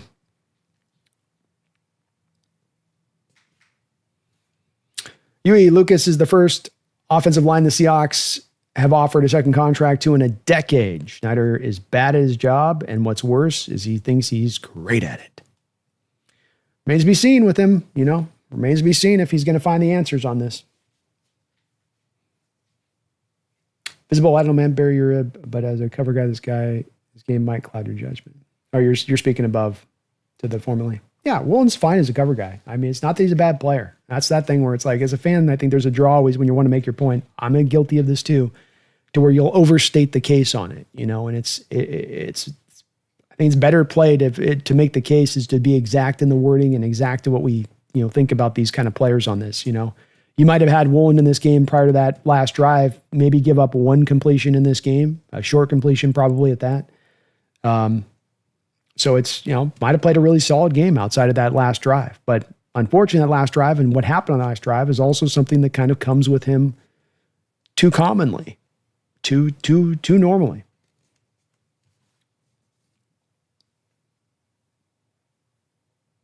Jordan says they were all NFL teams and the offense was still good. If you believe Kubiak is a good OC, there's no reason to believe he can't come back next week and do a 180.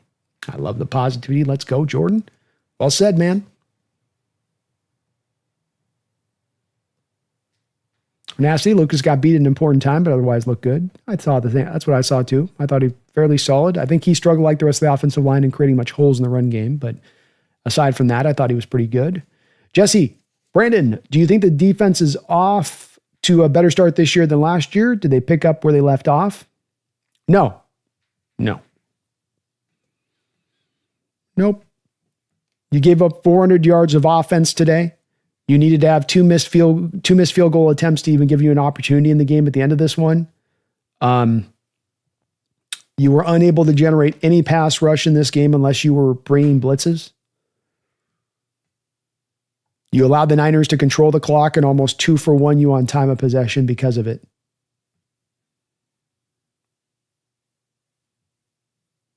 Feels more like a step backwards from the defense to me, especially considering that this is a Niner team coming into this that was nowhere near the full strength or the full allotment of guys that they can attack you with that they have been in prior years.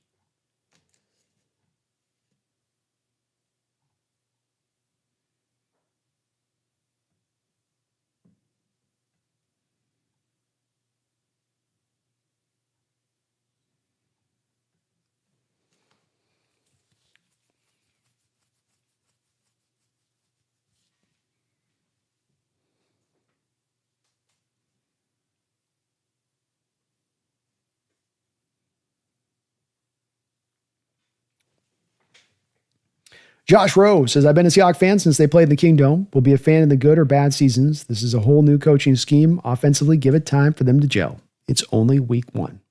Well said, Josh. Very well said.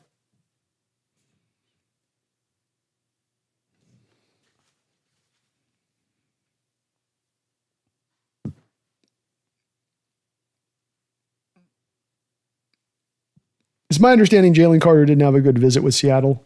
But I think you saw the other night, too, with Carter in the spitting incident, a little bit of why the passing on Carter had nothing to do with talent. It had to do with character stuff, character risks, character concerns. And I think it's a hard place for fans to be at that point to just say, overlook those character concerns. Just look past them and draft them. Just ignore those. It's very easy to be in the cheap seats and tell a general manager that's what he should do in that kind of moment. There was 9 other GMs that passed on Jalen Carter. 9.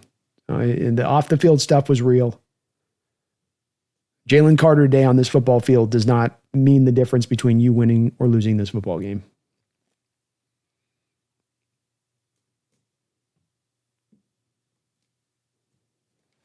Joe Smith says, keep in mind, the question is Geno at 37.5, Darnold at 33.5, which overall makes Darnold deal more team attractive. That's a huge price difference that exists. Yeah. There's a little bit of a difference in price on them.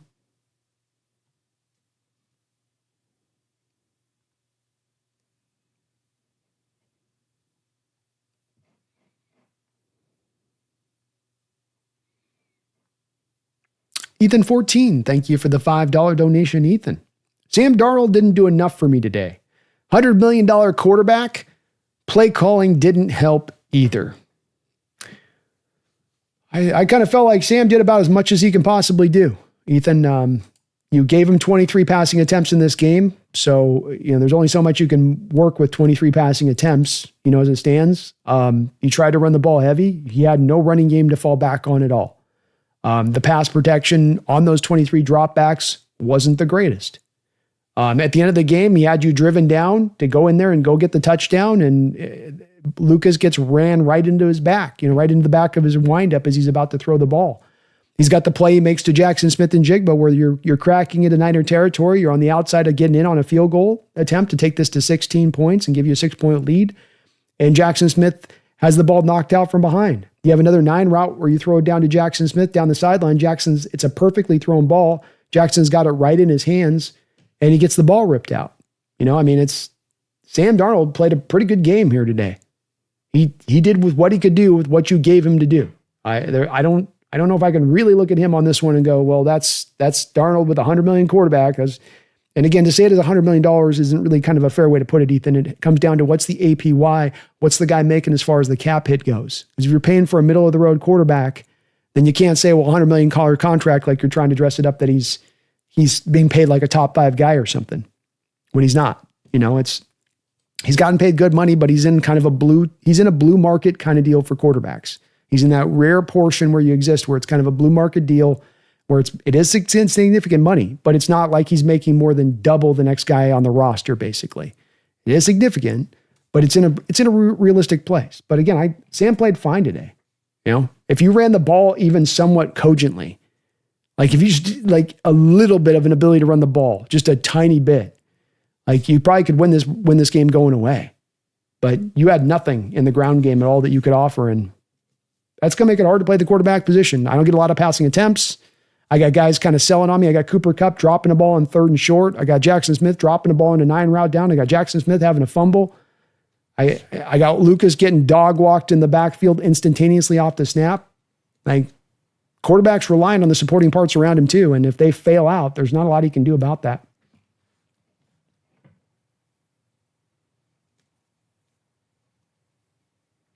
Brian E. says, we may not win next week, but I want to see a better effort. Another dud like this game, and I'll be done. Hopefully we put a little bit more effort out, yeah. Tommy says, how does even Joe Burrow do more with this game plan? We barely even targeted anyone except JSN. We're supposed to be a tough, running play-action team. That isn't what we saw. Yeah, I don't think another quarterback does a whole much more than what Darnold was able to do today. It was kind of limiting to the quarterback position, the way your offense was playing around the quarterback position today. The way the play caller was calling the game today. Corey, I don't know why we're still talking about Jalen Carter. I would think that this one would eventually, Frogman, for me, Brando, the light at the end of the tunnel is McDonald. Still totally believe in him wholeheartedly. Me too, man. I still love McDonald as a coach. I think he's the right coach. Got to get the right team around him now. Visible says, yeah, it was bad. I do think Burrow would definitely win this game. He's legit top 4. Burrow's awesome. He might have been enough. Certainly a big difference between a Burrow and a Darnold. And is that 4-point difference in a game like this? Maybe. Yeah, maybe so.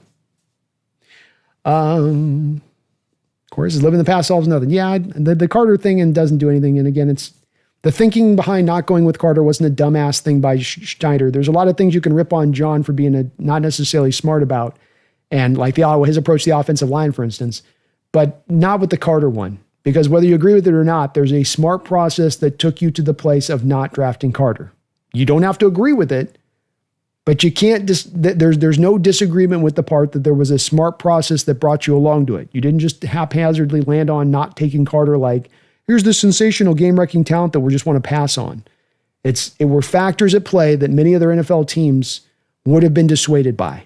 The Eagles were in a position to take that risk because they had a freebie first-round pick. It's one spot this fan base won't let go on that really they need to let go. There's so many other places that have been mistake driven by this team in the last few years that just run them over the coals for that. Run them over the coals for the offensive line, run them over the coals for the Milrow, the Arroyo pick, but not the lack of Carter. Kratos, thank you for the $5 donation. Kratos 314. We were one freak fumble away from winning. The good news is that the defense will keep us in games and there's nowhere to go but up for the offense. We good. Some more positive vibes coming in the chat here. I love that, Kratos. I love that, man. I love the positivity, bro. And hopefully they can build upon this performance into next week. Hopefully they can keep going better and better. Hope the defense can keep getting better and better. It's going to be hard for the defense to give up 400 yards every week and be leaning on 2 missed field goals and 2 interceptions to overcome giving up 400 yards of total offense. But again, I love that. I don't want to kick out your positivity, man. Let's go. A little positivity goes a long way here today. That's for sure, man. That's for sure. And thank you for the support. You guys are just unbelievable, this channel. I really thank you guys for that. Very, very, very kind of you. ZMZ Drums, thank you for subscribing to the channel.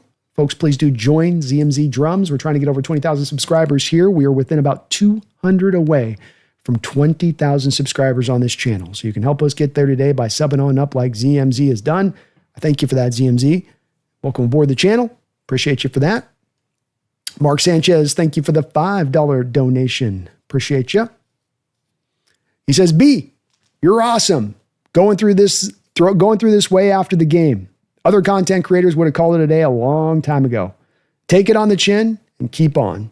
I love what I get to do here, Mark, and I'm in a very, very special place. I mean, you guys are littering me with all of these donations and all of these support. It's not why I do this, but it's part of what I feel is a responsibility in doing this. I love what I get to do, but you guys are here hanging with me. You could be anywhere else in the world, and you're hanging with me here talking about this game, and I really appreciate it. And I really love the conversation, and I really love the discussion, and it helps me in better understanding this team and what I saw today, and get different perspectives on this to better understand it by the end of the stream. It's a teaching thing as much as anything for me to kind of understand it that way, Mark. But I love what I do, and you got to take it on the chin. You celebrate the victories, you take the losses on the chin. You just try to better understand them, but you don't try to skirt away from it or sort of just try to just flush it too fast on it.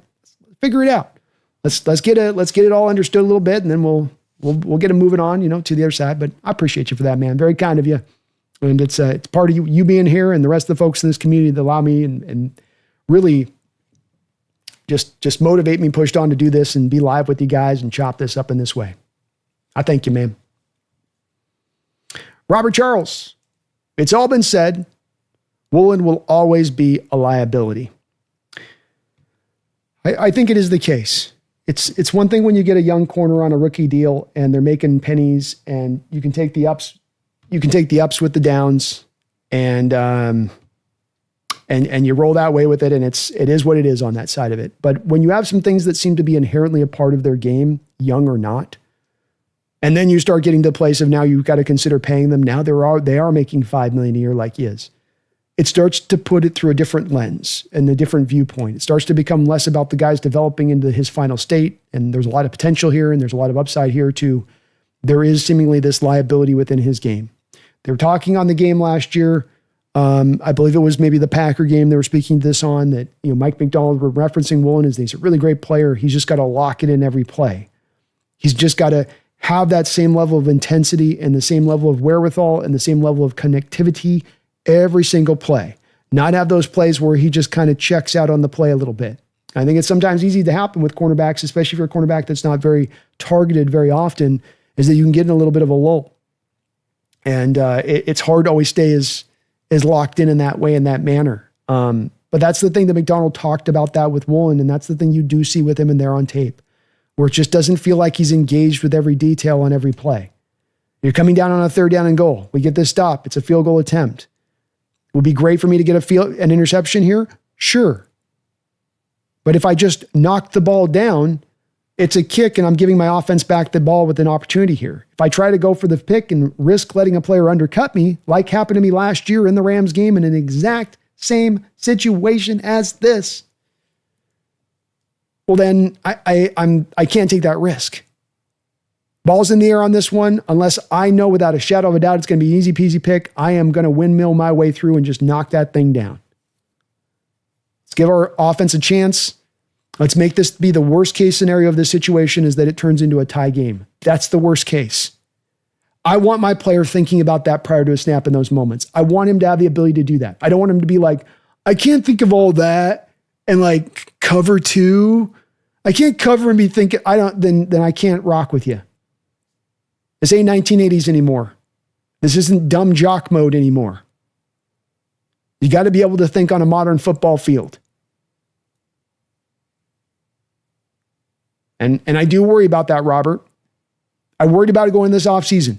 I had one of my perspective points of this offseason looking to kind of move on from a Woolen, and people were like, why are you moving on? I'm like, look, I'm paying $5 million. I don't know what I got as a tackler, and I don't know if I'm going to get a guy that's engaged all the time in pass coverage. Not that he's bad. Not that he's bad.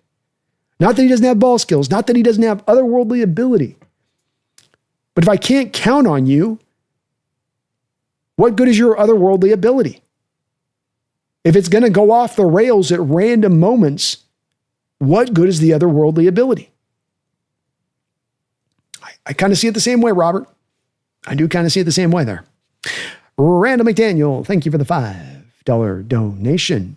To folks in the chat who want to bench Sam, fire Mac and John Schneider and just pack it in, there are 16 other teams 0-1. Remember, teams do get better the more they play. Indeed, it's, I think, drawing to the conclusion of wanting to see massive change off the back of a single game, the first game of the season, is silly, and that it's not the proper measure of the approach here for this team to hope it can turn around this upcoming season is to start looking at who we can fire and who we can bench and who we can move off of. I think you continue to trust in the process that brought you here. You continue to let it play out. You hope it's going to improve. There's a lot of reason to think it can improve and get better. As the team gets more comfortable with this offense, as Darnold gets more comfortable with this team. And I think that there's a lot of reason to believe that that can happen. It's the story of the Seattle Seahawks in 2025 is not yet told. It's a bad opening chapter, but there are 16 chapters left. And to Randall's point, can't forget that. Can't forget that any given Sunday, anything can happen. And you never know how this season's going to play out. Well said, Randall. Beautifully put, brother. And I always appreciate the great optimism. Glass half full. I love it. King Prodigy, thank you for the $5 donation. This loss hurts because this was Mike's golden opportunity to sell the fan base on the new regime, and he and the Seahawks completely fumbled it. Correct. Yeah. This is a chance for you to make a statement in your house, start of the year, a fan base that you moved on from Russell Wilson, some people try to check out. You move on from Coach Carroll, some people check out. You got a stadium half filled with 49er fans coming into the first game of the season. Like you say, I agree. Prime opportunity here for you to make that statement, to say, hey, wake up, Seattle. Wake up. We're doing something here. We're making some noise here. We're getting ready to do some special things here. Yeah, say it. Say yeah. But you're right. Instead, you kind of fumbled it. So doesn't seal the deal on the season, but it is making a bit of a disappointment that it had to go this way with all of the factors that kind of were at play. Randall McDaniel, thank you for the $5 donation. Randall, he says, no, I'm not doing this with you. I know. Randall, thank you for another $5, man.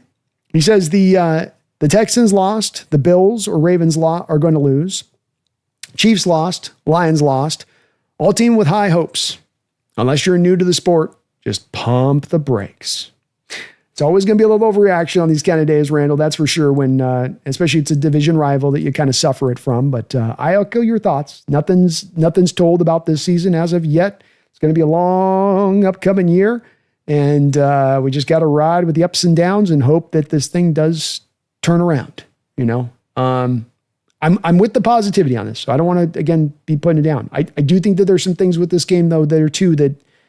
So I think too, Randall, the other side can sometimes be said on this on the other side too, where it's like, well, it's just one game, doesn't matter. And then it just gets sort of, we hand wave away something to where there are some actual indications in there that are going to carry through for the rest of the year. And I think that there's some things on this in this Niner game that I'm certainly I'm completely on board with the patient approach and that there's nothing ultimately that's determined off one game.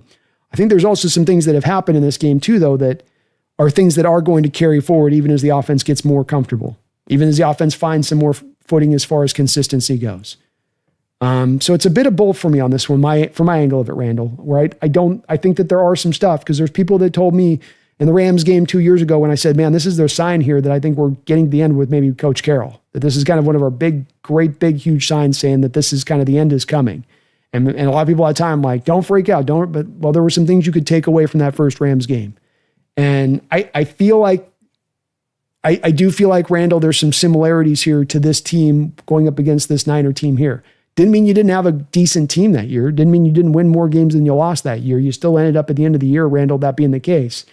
But it is a little bit, again, back to that lens of, can you be a great team? Can you be a contending team? Can you push to be one of the elite teams of the NFC conference? And I do think it's pretty sure footing to say that it's pretty hard to see that this year. You can get to the playoffs. You can make some, maybe a little bit of noise there, but hard to see him getting to a place at this point there seems a lot to correct to get yourself there. But who knows? Everything's possible. David, thank you for the $2 donation. Should they have pushed harder for Micah Parsons? No, I don't believe so, because it came down to timing. And part of the reason that you didn't make the Micah Parsons trade had to do with a couple things. But one of those things had to do with the fact that you didn't know yet what you had in your offense. You didn't know yet what you had in Darnold.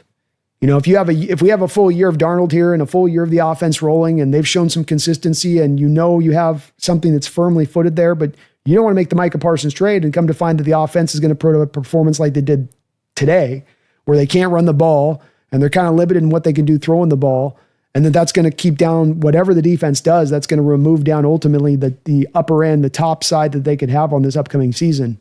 I think that being the case, that just kind of informed you at that point that you could make that move. You weren't in the same circumstances the Packer organization was to feel as confident to make that kind of move, like the timing was right for them. Wasn't quite right for us. It would have been probably about a year too early for us to make that kind of move. But maybe next year, David, if there is a guy that can come up in a similar kind of way, I don't think there'll be a Parsons-like guy in the open market, but a really good edge rusher comes out. Maybe more of that's the time then to try to go make that big swing at that point. Randall McDaniel, thank you for the $2 donation. He says, where was the tight end today? Pass rush still not there. Yeah, two of the kind of other minor disappointing parts from this game that I don't have a lot of explanation for, Randall, as to why this was the case. The Niners were running a lot of stack boxes and a lot of simulated pressures at times, and that should have opened you up to be able to go hit a tight end in short spaces or find some openings there with the tight end. Maybe first he blocks and then he leaks out. A lot of A.J. Barner's catches last year were sort of, first I started out chip blocking, and then I just leak out into space. But they had no plan in place today on top of a lot of other oddities with this game plan, Randall. They had no plan in place for how they were going to utilize either of their tight ends. No plan for Barner, no plan for Arroyo.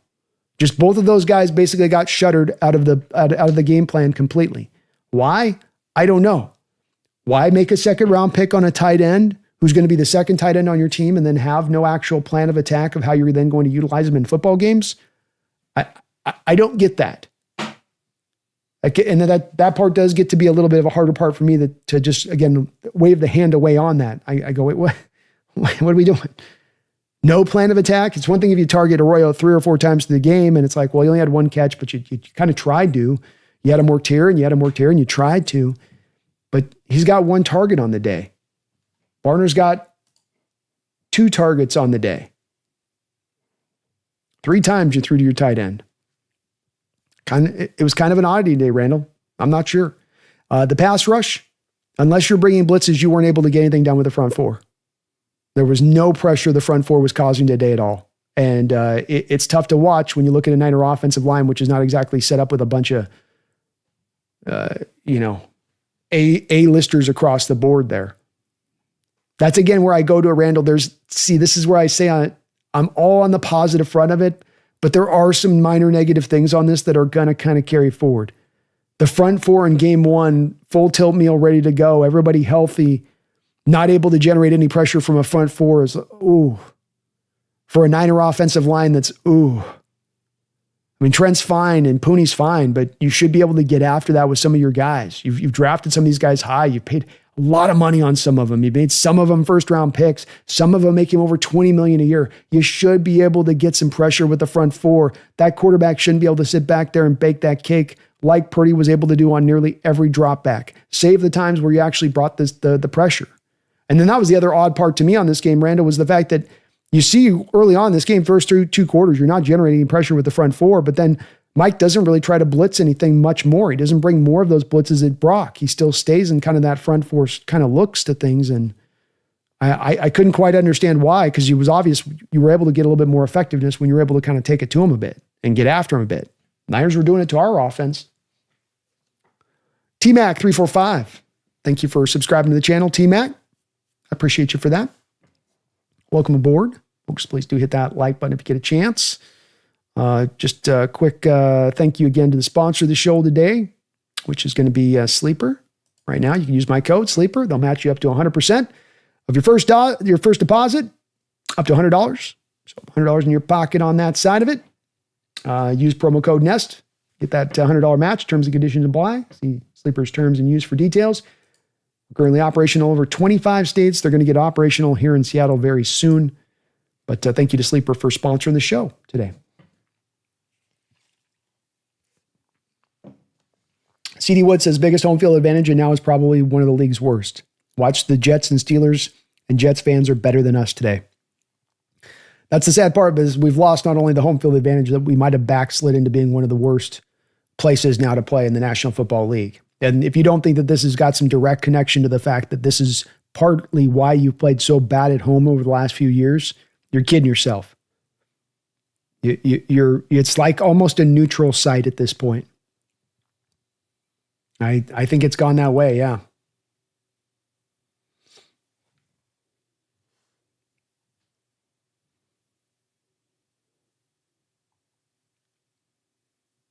Michael says Darnold was a bit too reined in. Yeah, I think so, probably.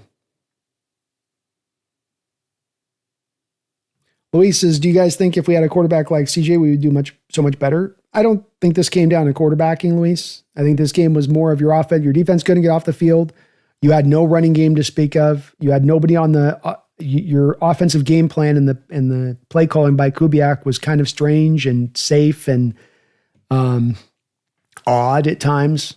I don't think this game came much down to your quarterback position and how the position played. Darnold was fine enough. I'm not sure a different quarterback really does a lot much more outside of you getting one of the freak show top 4 guys like a Burrow or Lamar or, Josh Allen type maybe.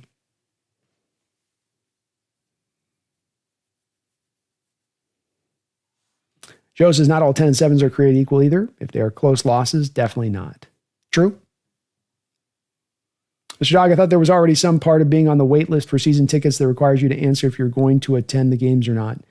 There was a thing this offseason about them pushing down on that, Mr. Dog. It's one of those things where it's like, you got the feeling of like, we're going to vehemently warn you if we sense that you're going to do this. You might have a loss of your ticket. This maybe possibly could theoretically occur if this, one of those things where it's like, is that really going to have any teeth to it? Is that really going to be something you really drive that hard to make it happen? I don't think so. Thrill House, if Sam was passing early like he did in the 4th, would have went a long way for the run game. Very well could have. Definitely played it kind of safe in the passing attack. Visible, if I lived in Seattle, I would go to as many games as I can. My job and family keep me where I am. Me as well. Jaleel says, we win against the Steelers for sure. I love the confidence, Jaleel. Let's go. He says, I think we can win 10 games again. I love the confidence, man. Let's go. I love it. Hope you're right. Ezra, the play calling was so bad on offense. No way around that. Should have capitalized on those turnovers. Should have. Defense gives you turnovers on a short field. Take advantage. Put that dagger through the heart of that team. We didn't do it. We let him off the hook. He says, should have done a clean sweep when we fired Pete. John Schneider was too afraid he'd get blamed if the team tanked after he sold his current coach on not having a total rebuild and looking like the bad guy. Definitely, John could have gone a little bit more to let's take it down. Let's reset this thing fully. Let's get back to 2009, 2010 a little bit. But instead try to, kind of not have to go through any dip. And maybe some of the fears at play of not wanting to look bad after Carroll left was a bit of what was driving that. But it's also then part of what might get you stuck in purgatory here too.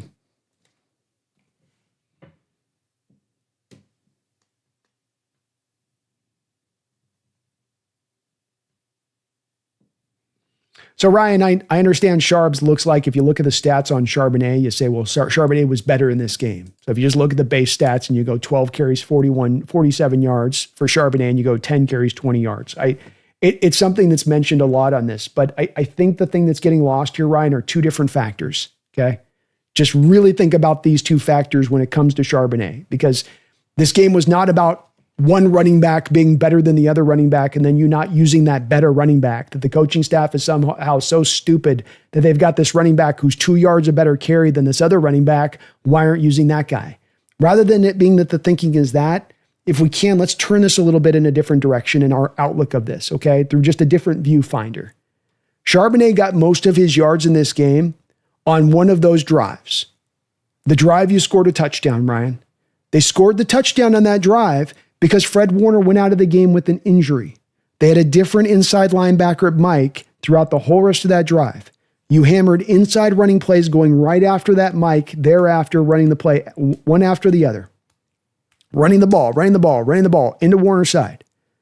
If you remove Ryan, the rushes that Charbonnet got to have that Walker did not get to have when Fred Warner was out of the game, and you just stack up their carries man for where Fred Warner was in that game, neither guy is outperforming the other guy. So it wasn't a running back problem today. The problem is that you have an offensive line that not only can't create holes, but is allowing penetration from multiple angles into the backfield. No running back is succeeding in that environment. It's a lesson we should have learned here over the last 3 years because we've seen quite a bit of this. Doesn't matter how talented the running back. Doesn't matter how good the running back. If there is consistent penetration, if there is a consistent lack of offensive line moving defensive linemen off their spot, your running game is going nowhere. It's just not going to happen for you. And that was the case today.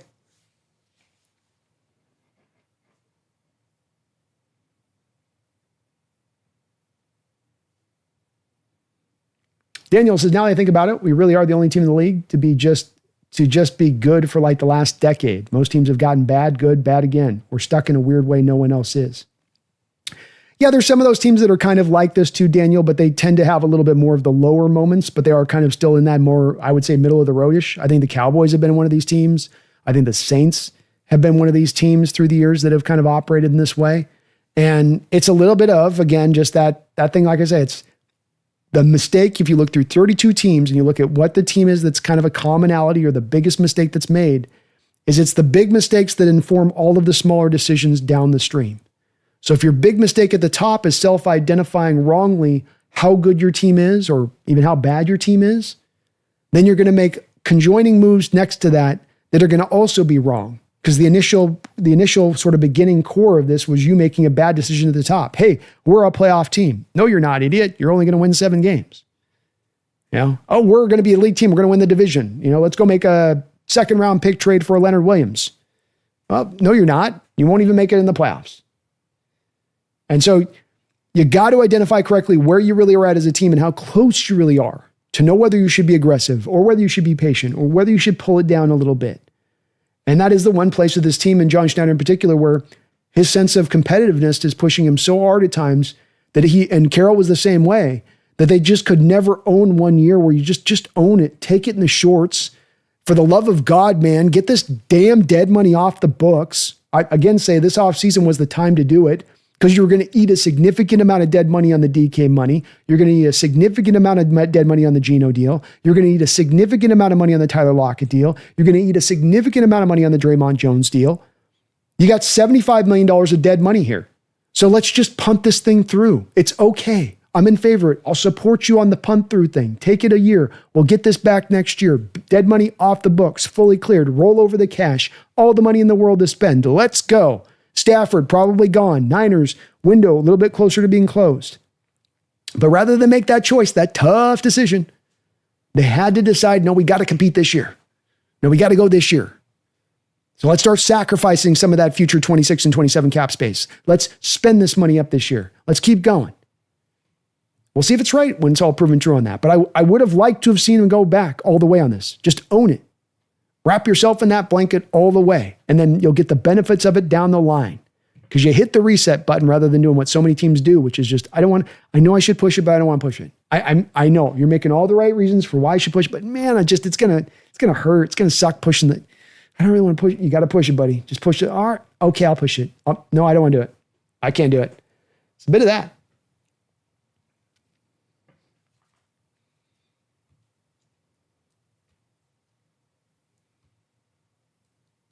Metal Dragon, Geno threw for 326 yards and 100 rating to win on the road. Yes. Against Patriots. Corey, right guard, nose tackle really stuck you out. Is a sore spot today. Yeah, Bradford had a long day at the office. Long day at the office. I have to take a look at the nose tackle stuff. It's harder to kind of notice on that stuff exactly, but I wouldn't be surprised if that was also the way it was.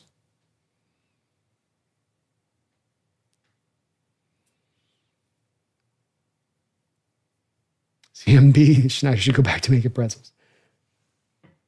Daniel says, it's not like we didn't have the truly bad before we won our only Super Bowl. Most teams do. If we stick to good, maybe we'll never be great. That's my worry on it, Daniel. And it's why I say it's a theory I developed a couple of years ago watching these teams get stuck in this way. Because what stood out to me is just, you're in purgatory, but you don't recognize you're in purgatory. It's almost like the show Lost, where it like took them through like 10 seasons to get to the point where they're like, oh yeah, we already all died already. Spoiler alert.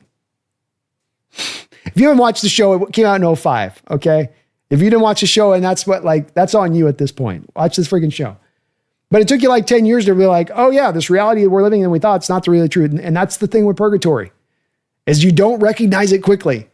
You don't have like year 2 where you're like, oh, we're kind of middling. And then year 3, whoa, we're kind of middling. Let's change this now. It's like, no, you get into like year 8 and you're like, man, we just keep stuck in the same, what are we doing? How do we get out of this?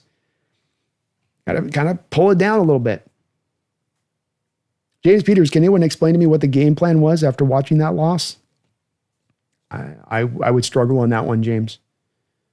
I would struggle. I literally don't have a good answer for you.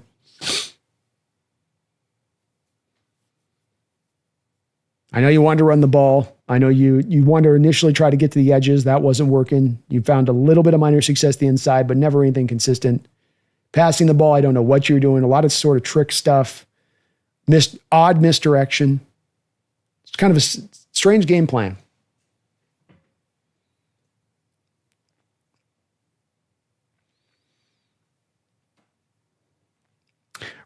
Sorry, got the random. David, thank you for the $2 donation. Did that one too. Michael I, thank you for the $5 donation. Michael, I doubt Darnold is the one. Should we wait for Milroe to develop or trade into the top 5 and try for a Jaden Daniels type guy? What are we doing? Yeah, I think that John signaled a little bit of his understanding that there was not going to be a pathway to going and drafting that top guy. Not that I'm not against it. I'm all in favor of it, Michael, but let me walk you through on this one a little bit with it. So I think that he recognized the fact that there's going to be some quarterbacks coming out in next year's draft that are very interesting and good players, but that what's most likely to happen here is that John's not in a position to be able to grab one of those guys. And that, you could have the motivation to move up and go trade up for one, but if there are teams at the top of the draft that want to pick those quarterbacks, they're not going to be willing to trade you that. And if you look at the teams right now that are going to be aligned to be picking up high in the draft, potentially, Miami, the Saints, here's 2 teams right off the jump that are absolutely going to look for a quarterback. And then you look at beyond that, you have teams like the Cleveland Browns with 2 first-round picks, the Los Angeles Rams with 2 first-round picks. You're not going to have the ammunition to overset them to go up and get that quarterback then at that point. I want to give John some credit on this, and to say that he saw that with some wherewithal to understand he was not going to be in that position to make that kind of move. And that's part of what informs you going back to Milroe and trying to develop him and trying to find it in Darnold, is that you knew the answer wasn't going to be on the front, so you had to get creative with it. I don't think that Milroe is going to be the guy. I don't. I will say it's also very early for me to make a full assessment of him to say I know that without a shadow of a doubt. I don't. Give the guy time. Maybe a couple years from now he develops and he looks better and he gets more comfortable. And Seattle has basically, what they've done here, Michael, is that they have embraced that process, is what I'm sort of saying. They've embraced, like, we're going to let this Milroe thing play out. But I don't see a pathway this upcoming draft for you to go up and trade for a guy at the top of the draft. There's too many other teams that are going to be bad that need the quarterbacks where they're picking. And there's too many other teams that then have first round picks that can supersede you in a trade to go up and then get those QBs. Cleveland's going to need a QB. The Saints are going to need a quarterback. The Rams are going to need a quarterback. This is a good chance of being Stafford's last year. So if the opportunity presented itself, Michael, I'm in favor of it. The timing would be right. I'm completely on board with even making that kind of move, Michael, right now, even with you drafting Milroe. I wouldn't have an issue with doing it. Even with you having Darnold here, I wouldn't have an issue with doing it. But I don't think you're going to be in a position to do it. I just don't think there'll be a manageable way for John to pull it off. Random McDaniel, thank you for the $2 donation. Says, didn't the broadcast say today was the most pressure for Purdy? Well, I can't I can't speak to what was said on the telecast there, Randall. I'm always live when it's live, and so I don't have the volume up. I can't hear what it's got to say. But you had this many quarterback hits on the day, Randall. So I don't know how it's Purdy's most pressured day when you had 2 quarterback hits on the day. That's on 35 dropbacks. He had a lot of clean pockets. No, this is definitely not Purdy's most pressured day as a quarterback, I would say. He was under very little duress. Jeffrey Thistle, thank you for the $5 donation, Jeffrey. The cute trick plays when we can't get first downs were cringe. The backward passes got me upset. The inside runs with Walker had me confused. Yeah, I'm not sure on the backward passes either. The hook and ladder play I get, you had some success on that last year on 3rd and super longs, and it's worth a shot. I don't have a problem with that. But the throwback pass to 8 yards behind the line of scrimmage to Jackson Smith and Jigba, I don't understand the point of that. Somebody was saying earlier on this, Jeffrey, I mean, where were the easy rollouts in space for a quick, easy completion? You know, where were the easy throws there?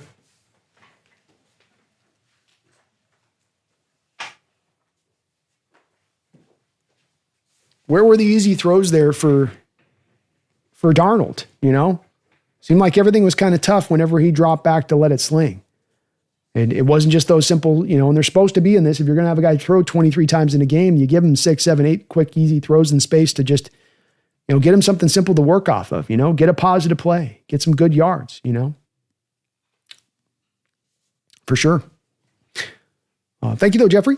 I appreciate you on that. Randall, thank you for the $5 donation. Jeffrey, Randall, thank you for all of your guys' support today. I really, really appreciate that. Here's how I'm going to chalk up today. New OC, new quarterback, 60% new offensive line. Team wins 85% of games when giving up 17 points or less. Very easily, we win today. Could have had the win. Absolutely had the win. I think that those are all very fair points to look to on that as a little bit of what was at play as to why you weren't able to be better than you were. I hope your positivity and optimism on this is rewarded in the next week and in the future of this season, Randall. I really am. I think this is a long year. I think that this is still, Randall, a team that's going to be better than they're going to be bad. A lot of my criticism on this just specifically kind of operates from the standpoint of us looking and trying to determine or look at from this team. And I think that there's a fair assessment to be made coming off this team is though it's a long season, though you can still go out there and make the playoffs, I don't know how I see this team as being a contending team, even with working through some of the wrinkles as they were with some of the stuff that you mentioned. I think that that's still a team that now has kind of got a bit more of the limited upside of their potential for the upcoming season in 2025. But I could be seeing it wrong. I hope you're right. I hope it's just to work out the lumps and get all eased out, and that this thing starts to get running a few games into the season, and we start to be like, wow, it looks silly in retrospect of like, we just need to give it time. Certainly it's feasible that it could play out that way. You do have a new offense and new system and new coach and all that. So certainly it's very feasible that it could play that way.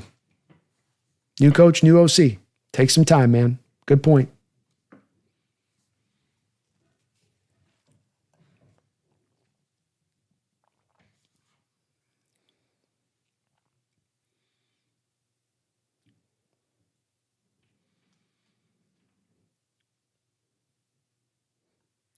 Ryan says, will Reek take accountability? We'll see. We will see. Visible says, I want a nonfiction offense, damn it.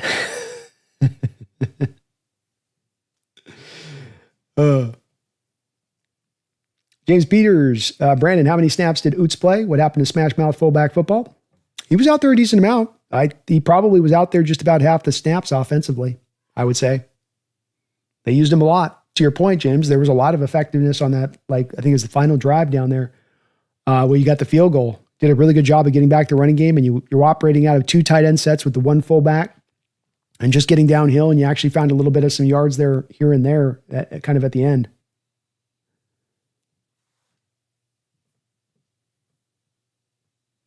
Daniel says, Sharps faded, though, because the line was getting beat. We didn't run well down the stretch and didn't try anything else. If we can't run, I doubt Darnold can do what Geno did. Not enough weapons. Yeah, I don't think that he's suited in the same way to do the stuff that Geno did. High volume, needing to throw the ball constantly. You can't operate that way with Darnold. There's a success story for Darnold. There's a way he can find his footing here in Seattle, but that's not the pathway. I agree. And yeah, I think with the thing on the running backs is this wasn't a running back problem today, or using one running back when you should use the other. This was a offensive line play calling problem today. Daddy Dennis, defense definitely did their part, man.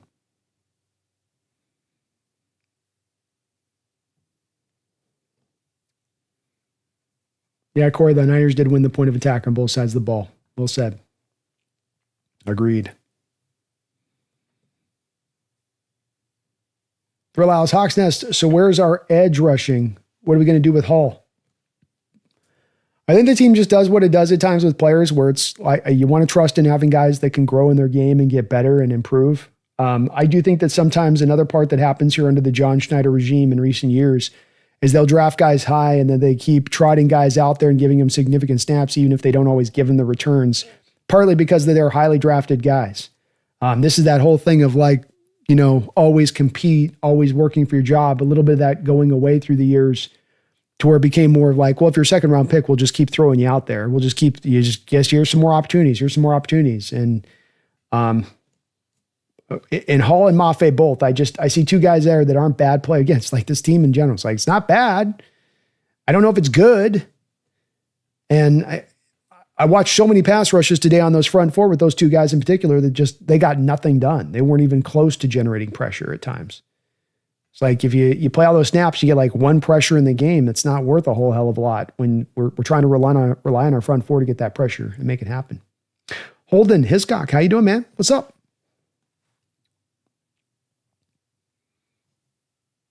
Kieran says, Woolen's last drive was unforgivable. If we sign him, I'm going to throw my TV off the roof.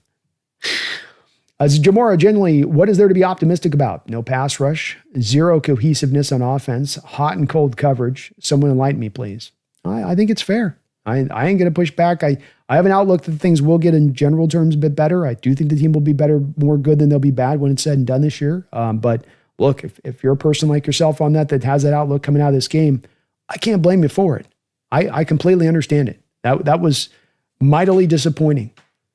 And no game is just down to basic stats or just basic one items deals. I always say with football, it's never about simplicity. If you're ever driving down to try to make something that's a terribly complicated game or sport, and then drive it all down to something that's just simplistically this, you're probably looking at the game wrong, because the game tends to be so much more complicated and so many more shades of gray in how you have to look at it. And it's the looking at the Niners coming into this and where they're at, and you having the home advantage in this game, and them being so much coming into this game. I mean, this is a walking wounded unit. Pony not at 100%.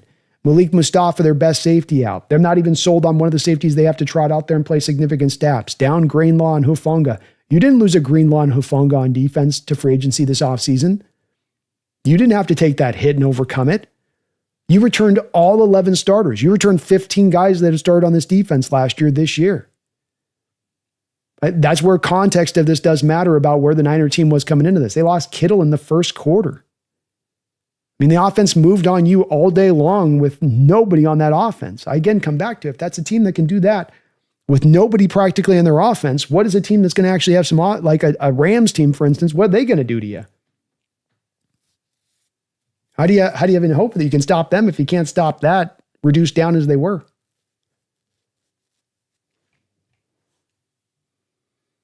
Adam Bob, maybe Vegas was right with the 7.5 wins line. They might end up being on it here.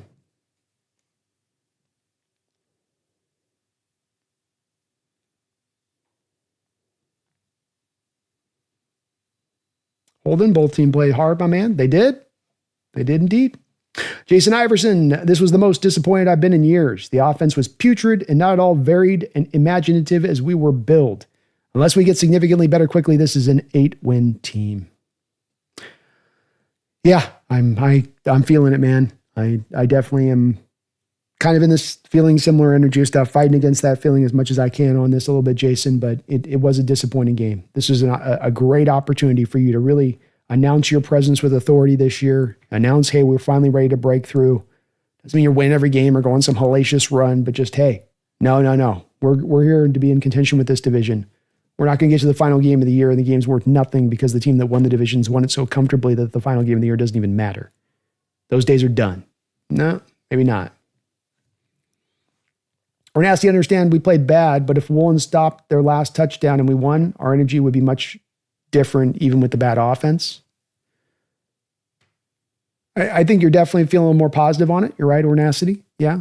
A little more of the better vibes coming off it. I think that there's still some concerns, but you found a way. So there's a big, there's a big bump in that, sure. I agree. But then you didn't find the way, Jalil says, I think we need a better blocking and K9 would have balled out. Yeah, I agree.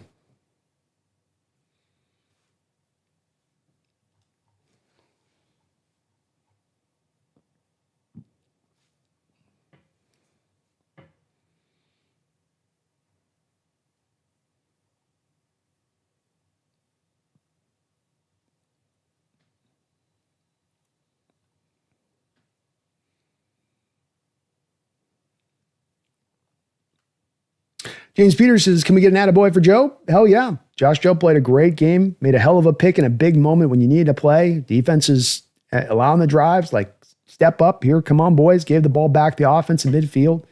That was huge. Joe says in the postgame presser, McDonald cited third down conversions as an issue. He's right, of course, but much happens to set up third down. You need to get more than 2 or 3 yards on first and second jointly. Yeah, it was a big story of this game was third down conversion rates. And the Niners showed you this is how that offense is going to be run. And that is that we're going to find a way offensively to get into the third and twos, third and threes. You offensively did what you did last year. And remember last year, Joe, with this was that you led the NFL, and this is a very key important stat from last season, is that since the Stat Bureau started tracking the stat in 1980, no team in the NFL was more consistently in third and longer than your Seattle Seahawks were last year. 3rd and 9 is what you averaged on third down situations last year. That was the worst in the NFL going all the way back to 1980.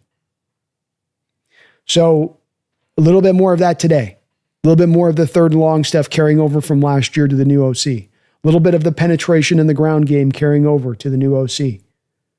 And it's you want to be effective in getting conversions on third down. The teams that are the best in third down conversions are the teams that tend to live in third and threes and third and fours. It just gets down to sometimes being just that simple. Daddy Dennis says, gulping right now, sinking feeling in my stomach. Yeah, sir.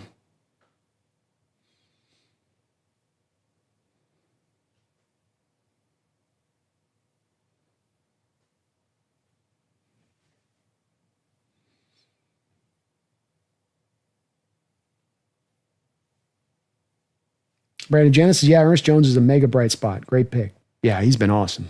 Almost had 2 interceptions in this game, if I remember correctly.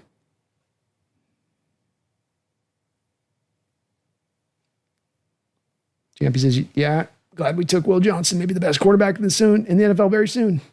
Like he played pretty good out there at the Saints today. Emmanuel Velasco, no, I don't believe that Horton did get a touch today. You were just throwing the ball to JSN pretty much.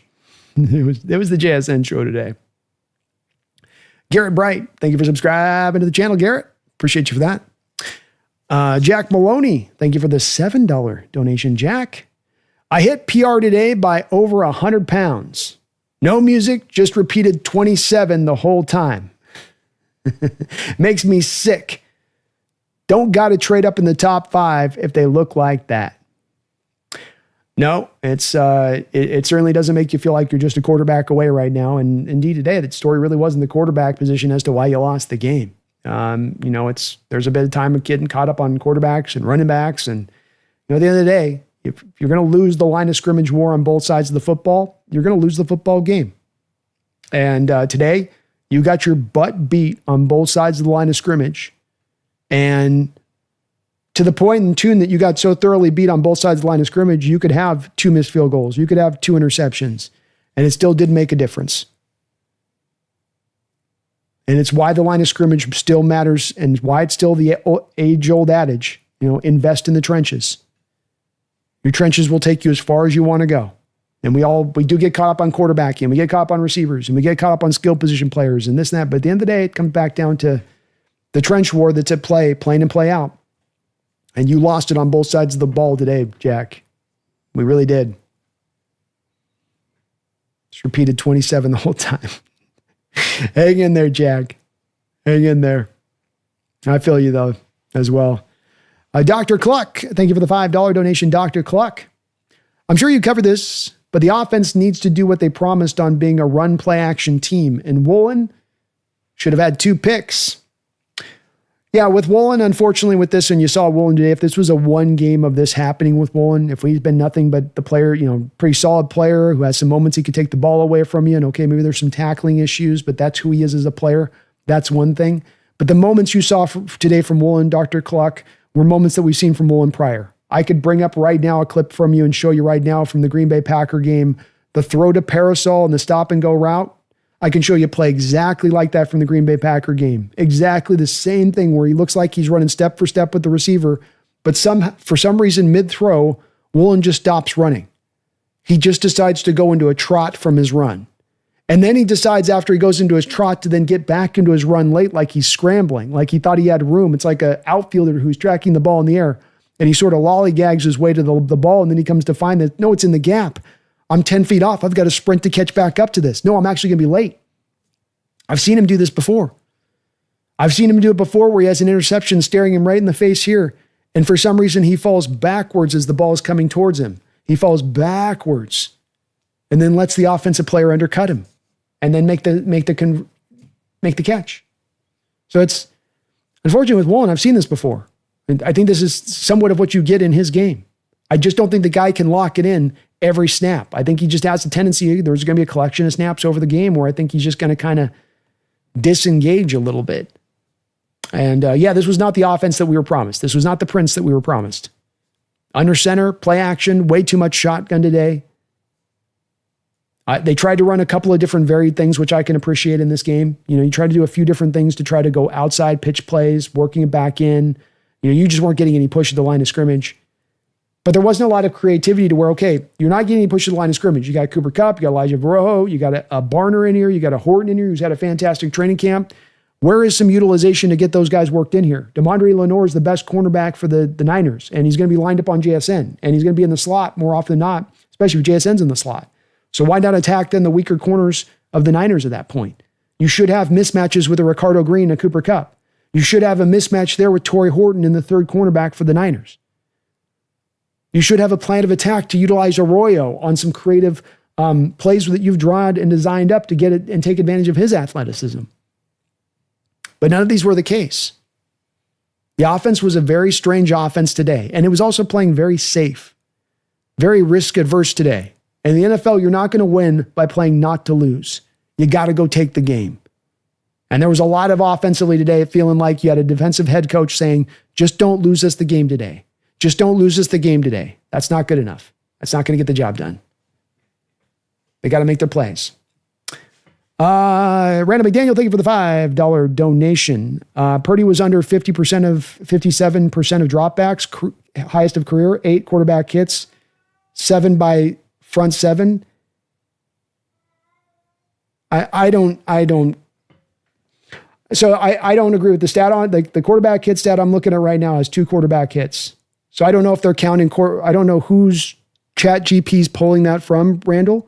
Like, I don't know where they're getting that information, but let's just break this down like this, Randall. There's no one that watched that game as a Seattle Seahawks fan and felt like Brock Purdy was under a tremendous amount of pressure. If you go back and watch that game, just take my word for this, and you don't have to take my word for it, but this is where I believe, and I believe this heartily in my heart of hearts here, Randall. Brock Purdy had all day to throw the ball back there. Here and there, you might have got a little bit of pressure here and there, but it was not consistent on the day. And especially the key point being here is when you ran your front 4 at him, he had all day to throw the ball. When you did blitz, you got home and you were effective, but you weren't blitzing a lot. So you were in the front 4, but the front 4 was not getting the pressure there, Randall. I'm not even the least bit unsure about this or a little bit on, maybe I don't need to see a second look at the game to tell you. Brock Purdy was able to throw for the yardage he threw today because you did not get pressure on him. He had opportunities to go through 3 and 4 reads and then come back to 1. 1, 2, 3, 4, back to 1. Oh, let me scramble around a little bit. All right, back to 2. Even the throw to Woolen in the back of the end zone. The throw even to get to that point. He starts out over here on the left side, scrambles then back around all the way back over to the right side, pats the ball, and then throws it finally after about 10 and a half seconds on the play. Where is the pass rush? So I'm not going to trust ChatGPT on this one. I'm going to have to trust my eyes because they're not lying to me on this. And I'm telling you, Randall, the pressure was not there today. If you were hitting him on 57% of his dropbacks, you don't just have 1 sack on the day. And remember, the one sack you got on the day was brought up by a defensive lineman? No. The 1 sack you got on the day was from your safety blitzing. Back to my point being that the only time you were effective in this game at getting any kind of pressure on Brock Purdy was when you're blitzing him, but you didn't want to blitz in the game. You had no intention of really staying with that consistently for some weird, odd reason, which I don't completely understand myself as well, because I don't know what the risk was. They don't have a lot of guys that were going to beat you up on the back end especially once Kittle went out of the game. But there's no way that was the most pressured game of Purdy's career. I can't buy in it myself. Appreciate the stat, but you had a lot of time in the pocket here today. Randall, thank you for another $2 donation. Little surprising, special teams was the best unit. Special teams had one of their better days in recent memory, Randall, to your point. The miss kick, the block kick, the miss kick's on the Niner player, but the block kick was awesome by Julian Love. He played maybe one of his best games as a pro. And you were great on kick returns and punt returns, got some yards from Horn on a couple of them, and then you were great on the defending of it, down the line on the other side of it. Yeah, I was very impressed. That's one part that come away from feeling really good about it. Special teams unit was very good in this game. Very good. Gave you a chance. David, thank you for the $2 donation. Do we need to trade for a wide receiver? Cup looks done. You may be stuck on this one a little bit as it stands. I don't know if there's a lot of wide receiver options out there to be had. Unfortunately, you saw a lot of teams here near the end of the training camp in need of some receiving help. Teams making kind of desperate trades, desperate additions, a little bit like the Niners were doing with Marquez Valdes-Scantling and Sky Moore, or the way you saw the Saints out there making the trade as they did for Vele. When Vele is going for a fourth rounder out there, Devon Vele, it kind of tells you a little bit there of like, ooh, things are a little bit in tough shape right now for the receiving market and the availability of guys out there. So unfortunately, there's really not an answer at this point in time to be had. You're going to have to give this a little bit more time to closer to the trade deadline, and a team that thinks it's a contender falling away a little bit maybe, and then maybe you could look to target that at that point. But we're kind of stuck on this one a little bit. 1 second.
Thank you, David. Appreciate the donation.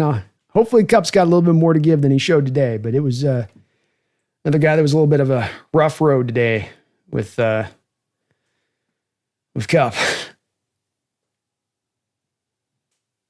Gary says they did so many corner blitzes and none of them worked except the Julian Love sack. Yeah.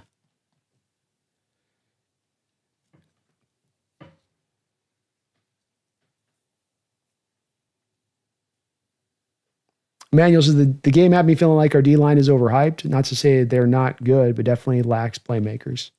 I kind of would have liked to see more of the defensive line. You've put an incredible amount of investment in this defensive line. Just an incredible amount. They should be carrying more of the day for you up front on that side of it than they were. I was left wanting more too. Hawkline Heritage is we weren't able to get a superstar with the Wilson draft capital. That's why we're here. Definitely missing difference makers right now, that's for sure.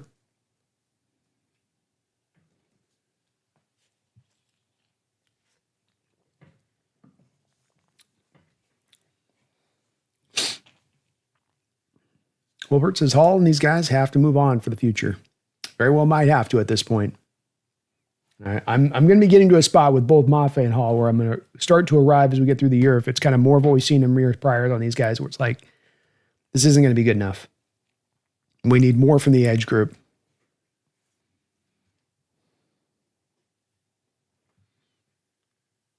T-Mac, we should have picked up Jalen Ramsey. Definitely a deal I was looking to make.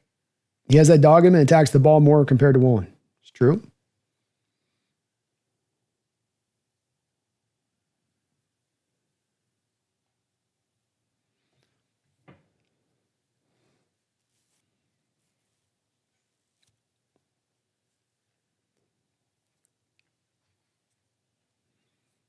Ryan 3000, you're on the Sharps train, huh, man? He averaged 3.9 yards per carry. I don't know if he looked that unbelievable to me. But again, I don't think the backs could have done much. It's the reason we're not talking about Sharps or Walker really too much with this is it's because the issues come with you'd have an offensive line that hasn't run blocked in years. It's not run blocking right now. It doesn't look like it's going to be able to run block. And it just doesn't matter. It doesn't matter how good your running back is. If your offensive line cannot run block, it's irrelevant. Your offense will not be good. They will not be effective. You will not move the chains. You're going to end up in third and longs like we did today. It's just the way life goes if you can't block up front. Michael says, I'm worried that we win 10 games and nothing changes, same as last year. Could be. Could definitely be the way it rolls.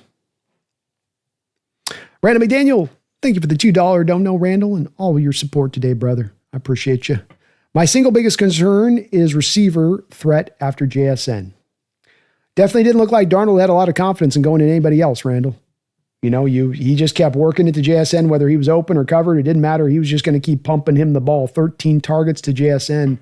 The rest of the team, collectively speaking, had 9 targets. 13 targets to JSN, 9 targets to the rest of the team. And that just, to me, does seem to speak a little bit to a lack of feeling like he can trust anybody else but to go to JSN there. And that's not a good, it's not a good sign, not a good development for the team. So hopefully Kupp's got a little bit. I don't think Kupp's completely shot here, Randall. I think he's going to have a little bit more than he showed today, but yikes.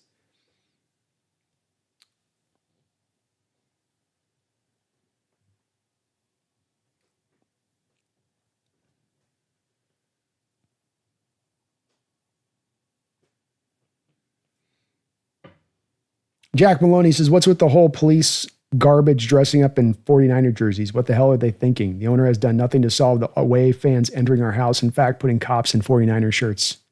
Just another lame part of what they're doing. I agree. I don't police officers have something better to do than roam a stadium during game day? Like, don't you have streets to go? Like, isn't there enough crime going on in the streets of Seattle where maybe that's the priority?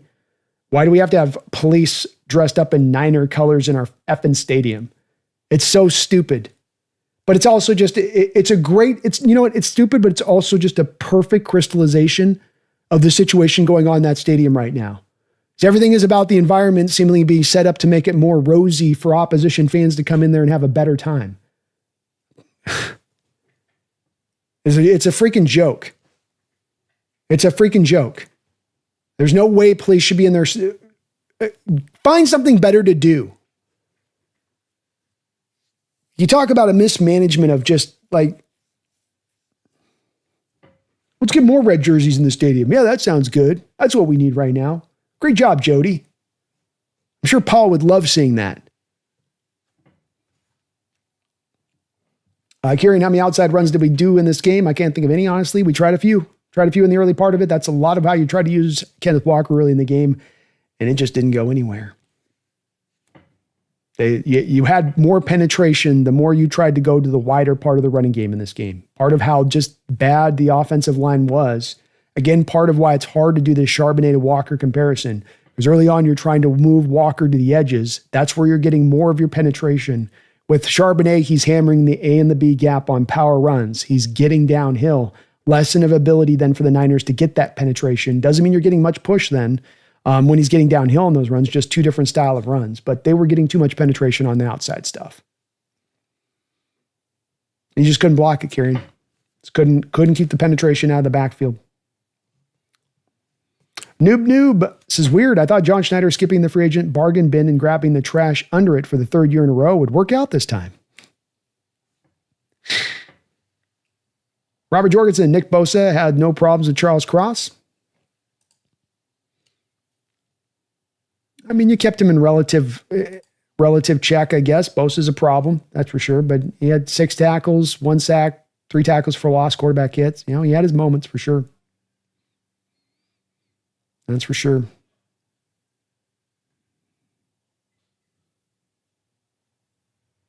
Brian, he says, in the it could be worse category, we could be Detroit, we could be Miami, but those teams got poached of their star players and coaches. We have talent here, and they underperformed. Well said, Brian. Very well said. Daddy Dennis, 2012 Seahawks went out and paid big money for a suspect free agent quarterback. They switched in preseason to a third-round rookie and made the playoffs. There is history. Yeah, Milroe's not going to be that guy. Milroe is not Russell Wilson. He is not ready.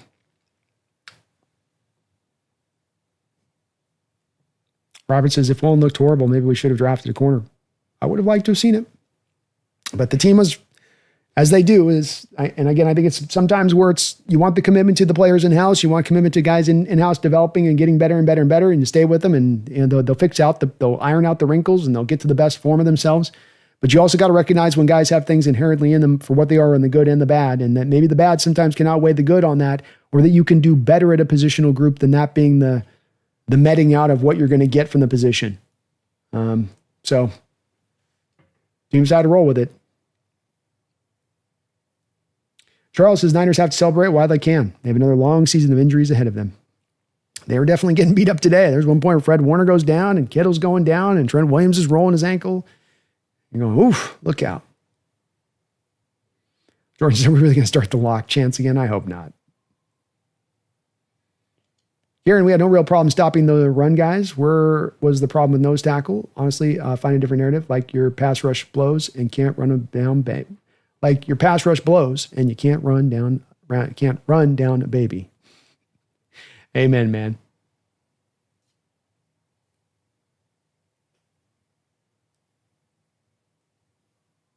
Michael, I wish I could tell you what the game plan was today. I didn't quite have. I think they were trying to work a little bit of the outside. I don't think that they thought they were going to have it as disrupted as much as it was to those outside runs.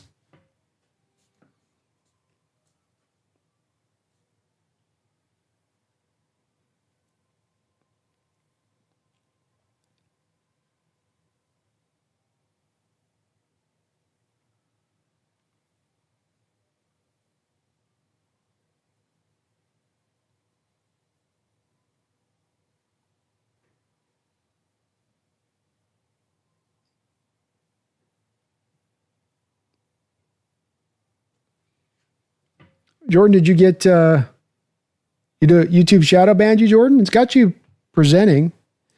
We might sometimes when we have let me just double check. Where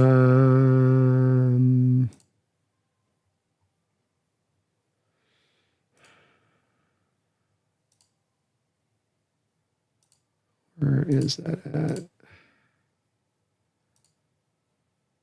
Let me see if I got you accidentally. Sometimes it can happen where we're trying to get the spam out of here, and you can accidentally get somebody clipped. But I am seeing you post, Jordan, on your deal, so it should be okay.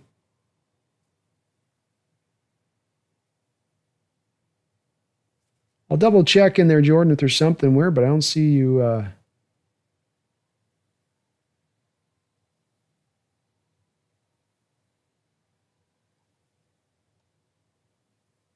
I don't see you accidentally getting clipped. I think it's maybe just YouTube's tripping out on you a little bit or something. Doesn't look like I don't see a Jordan in here. And again, I can see your comments there, so. Yeah, you should be good. It's probably just glitching for you in the moment there.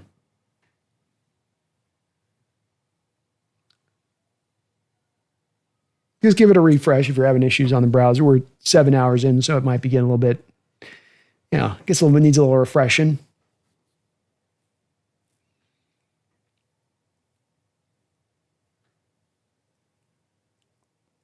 Kieran says, I bet money Oots didn't play half the offensive snaps. We weren't going to have the snets. Might not be. It's just a guess. He was out there a good amount of reps, so they did have him out in the field. But you're not going to rock with your fullback 75%, 80% of the reps. Like to that degree necessarily. But I do agree with you. Too much shotgun, that's for sure. Rams House, what's up, Braden? Saw EJ got a pick. Ernest Jones got himself an interception, man. Hell of a pick at that. Almost had 2 in this game. He played really well. Really well.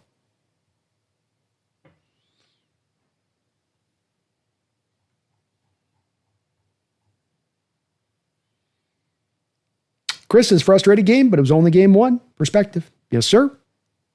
Just game 1. Plenty of time to right the ship.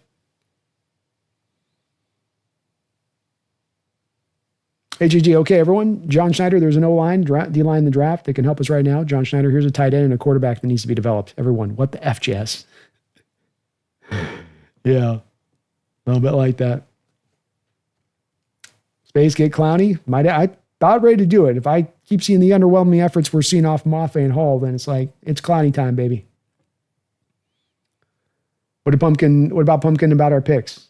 What did Pumpkin do about her picks? She can't be bothered. Brian, it sounds like Emawari's maybe an ankle sprain, not a high ankle sprain. So as good as we could hope. I'm hearing nothing about structural damage. That's good to hear. And hopefully not a high ankle, because that's 4 to 6 weeks minimum. And certainly can kind of impact you through the rest of the year if it's that bad. But probably going to be out for a couple games. Space says we can still turn things around. I wasn't impressed by what I saw today, though. Yep. It's well said. There's plenty of way to turn it around, but this is definitely a disappointing effort too at the same time. I agree, Gary, and I don't think nose tackle. I was more responding to a deal. I don't think nose tackle a complete problem on this game. Hard to tell on that a little bit, but I don't think so either.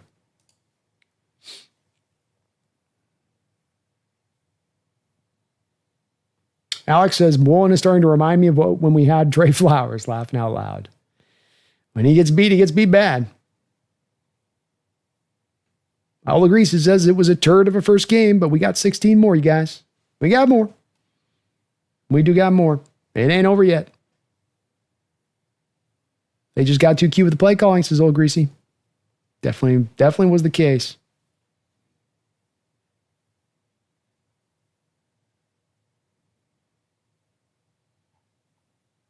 Pancho Hanjo, how you doing, man? Kieran says Rams won too, so we may actually finish last in the division. Funny.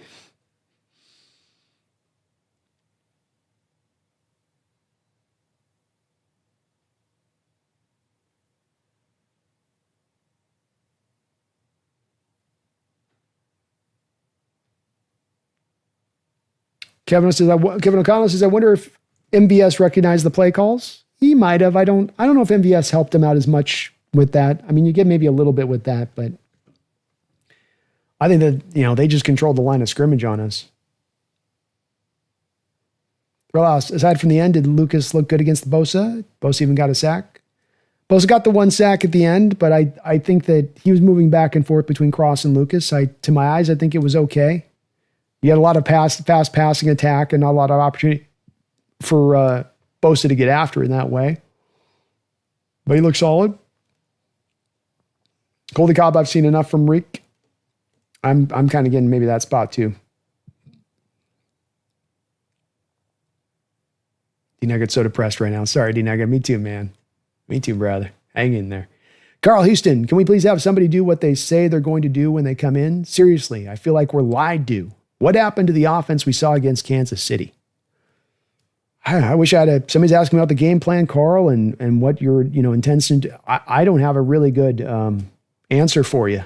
This thing was just kind of all over the place, and there wasn't seemingly kind of a purposeful approach to the game plan you were trying to execute. How are you trying to execute it? Where are you trying to execute it? It was a little bit of a like pulling the play sheet out of Grubb last year, and it's like, let's try some of this. Let's try some of that. Let's try some of this. There wasn't a lot of setting up or sequencing or getting the Niners to lean one way and then hitting them back the other way. There wasn't the consistent moving of the chains. There wasn't the easy throws for Darnold. I agree. I don't know why some of that stuff just suddenly went missing and so looked much similar to what it was last year. Dax is not impressed with Sam at all. Felt like Clint didn't trust him to push the ball down the field. I mean, maybe not. I think Sam did with what he could with what the play calls were called. I thought he executed well and did what he could. For your records, Pumpkin can't believe it. She can't even keep her eyes open. She's so dismayed. I can't even just look at you. Cameron, thank you for the $5 donation, Cameron. Appreciate that. I feel like we have the right head coach, but the wrong general manager. Schneider has drafted well the past few years, but free agency has been awful. His approach to free agency has been pretty tough to watch. And, I think that they started down a pathway and that they just kind of doubled back when they started down the pathway a bit this year. The Darnold, the Cooper Kupp signing, the DeMarcus Lawrence signing. You could have just kind of kept it pretty conservative on that, pulled things back a little bit, been willing to sort of take it in the shorts. And look, This is a little bit of what John Schneider did with Coach Carroll when he came in. They didn't come in the first year and just supplant everything and turn the roster over instantaneously. They first sort of took a measure of what they had and then started turning things over then at the end of that 2009, 2010 period and really being willing to kind of hit more of a reset button. I'm kind of thrown off a bit, especially seeing where the team's at right now, as to why John didn't necessarily take that approach this offseason. And his approach to free agency is definitely strange. And not always makes a lot of sense with it. We'll give it time. It's maybe, I think DeMarcus Lawrence will be a solid addition for this team when it's all said and done. He didn't break the bank either, so he was on a pretty economical deal. But Kupp, Darnold, would have been better maybe just go to a quarterback that you're getting by on for a year until you get back around to the quarterback, you know? Yeah.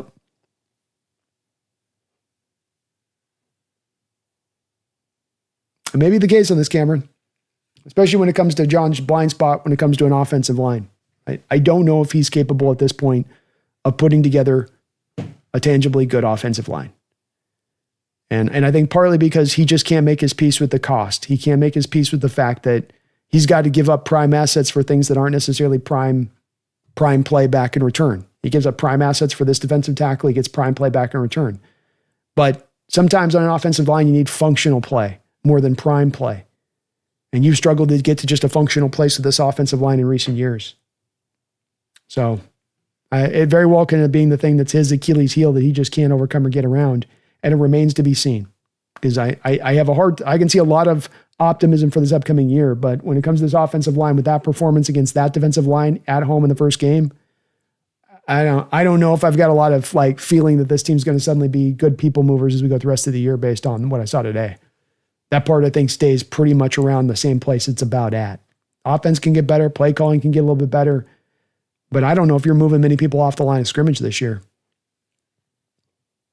Randall, thank you for the $2 donation. Says Sam only got hit twice. Pass blocking solid. Pass blocking was pretty solid today. Yeah, he had some pretty good time to work with back there when he did throw. Things were pretty well set up for him in that way. And I thought he was pretty quick with his decision making. Didn't hold on to the ball too long. When he needed to scramble, he scrambled. I was pretty impressed by how Sam played in this game. I think he did as well as you could ask him to do with what you gave him to do. You know, he can only execute the plays that Kubiak calls.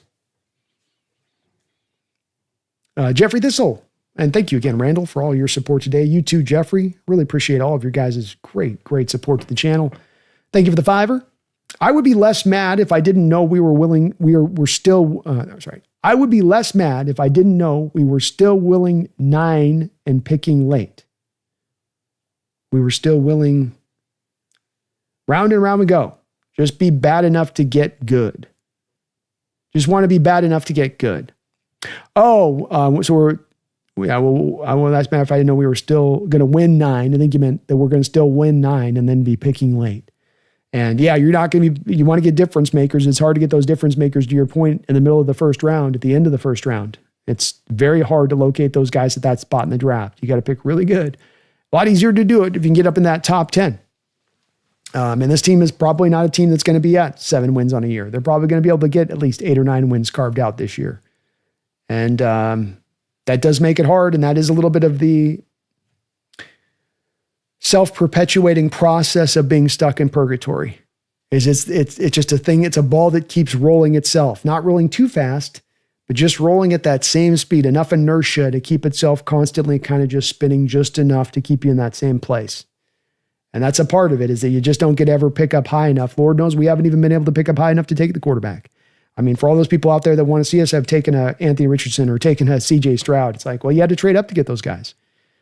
The 6 quarterbacks taken in the first round when you took the Byron Murphy draft, like you would have had to find a team that was willing to let you move up to go get that quarterback. And we don't know if there was a team that was willing to do that. They may not have had their pathway to get their next quarterback since Russell's left. Flat out, straight out. But yeah, very much that's the tough part about being in purgatory, is this is how you get reinforced in that position. You're just never quite bad enough to get those difference makers, but you're also not breaking through to be good enough to really make a lot of noise when it comes to playoffs and being one of the elite teams in the NFL.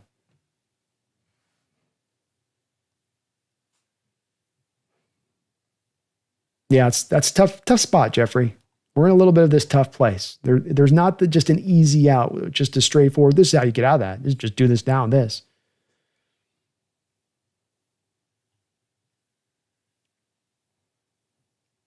Jordan, have a good night, man. Appreciate your kind words and great optimism in here. Always welcome.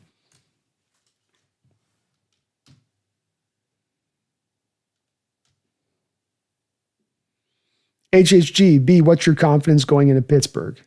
What's my confidence level going into Pittsburgh? I'm as low on us winning this game going into Pittsburgh next week as any game that we've played over the last 3 years. I think only the Baltimore Raven game on the road a couple of years ago would have been one that I would have said I have less confidence in us winning.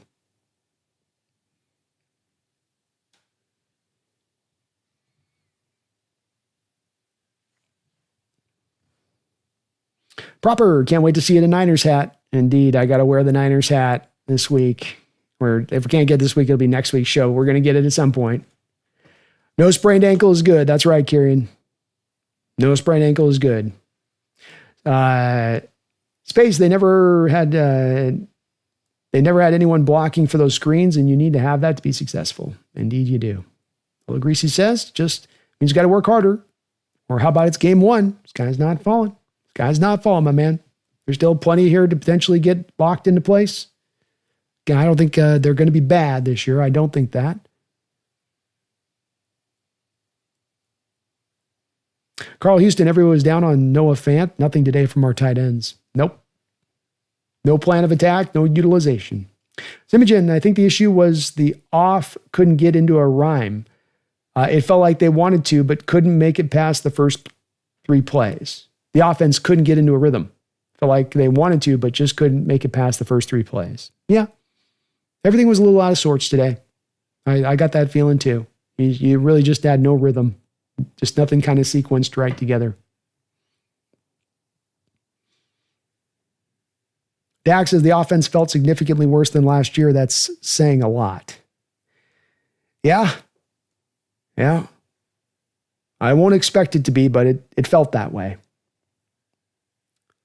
Chris says, and it wasn't just one misread today by Woolen. He isn't adjusting. He just lets his 2 left feet take control too much. I feel the same way, Chris. There's things you saw what he did inherently at the end of the game there that have shown up prior before. And I don't know that I have a lot of confidence in Woolen that those things are going to get corrected or improve. I think that kind of he is what he is at this point. And there's some good that he brings on that side of it. He's going to get some picks. He's going to be tight in coverage at times. That ball he knocked away in the end zone where it looked like it was going to be completed for a touchdown, and he was able to get a hand in there and knock it away. But I think there's some other stuff in there too that's just inherently a part of his game that we can't really do a lot about. Just it is what you're going to get with him on that. David, thank you for the $2 donation. He says this loss can haunt at the end of the season. That's where I do struggle a little bit. I think that Ola agrees he's right on the fact that we got to put this in perspective of it's one game and it's a long season and there's a lot that can happen. And the NFL's a tough war of attrition where a lot of things can change from game one to the end of the season. But this does feel like a loss to the Niners where they've got a super easy schedule set up. You're not playing them again until the end of the year. They have the potential of taking you on the tiebreaker now. That this could be a game that, sure, it's just game one, but then could come back and factor in hugely down the road. And that the pain of this loss, you end up feeling 3-4 months down the line when you're trying to get in the playoffs. And I do have a feeling right now, as I sit right now, that I think you're right on that, David. And I think that that's going to be something that we're going to be talking about at the end of the year. Carrying overall, even with Woolen giving up away the game single-handedly, the defense held up their end. The offense top to bottom, play callers to play callers. Play callers to players, on the other hand, your defense gave you 3 turnovers. They gave you opportunity. CJ says, Brandon, what is the point of bringing in Milroe on the 3rd play of the season only to ignore it for the remainder of the game? Then why bother with it at all? I think it was so bad in the look of it that they just went, let's not do that anymore. I don't know why you bring him out in the first drive of a game. You decided to put Sam Darnold in bubble wrap, which, I mean, we could probably make an argument here that maybe you should have gotten Sam Darnold a little bit more playing. I don't know why you had to kind of protect him so much and get so much damn run with Drew Lock and why that was a necessity. Because it sure looked like today Sam could have used a little bit more time working with some stuff. But you got the guy coming in on his first drive, and you got him walking off the field for Jalen Milroe. It just didn't work. And I think the offense was just so out of sorts, CJ, through the rest of the game that they just didn't want to try to add this extra complicated part onto it. They were having a hard enough time doing the simple stuff. So it looked ugly when he came out there, and they went, yeah, we got enough other bigger problems here. We're going to have to put this in the background. Dak says, do we consider trading Woolen? I'm not saying he's as bad as the overreaction crowd is saying, but it feels like he is declining. I think that you're looking at a very real way, Dak, of if this team finds itself around 3-3 around the trade deadline, I think that the team has got to look at itself very, very, very closely in the mirror and say, maybe we need to look at selling certain parts that are going to be due to be free agents after this year. And then Woolen would be one of those guys that I would be taking a look at. Maybe there's some value out there via trade. Team needs a cornerback. Kenneth Walker at that point. Maybe there's a team that needs a trade. A Mafe at that point. Maybe there's a team that's willing to trade.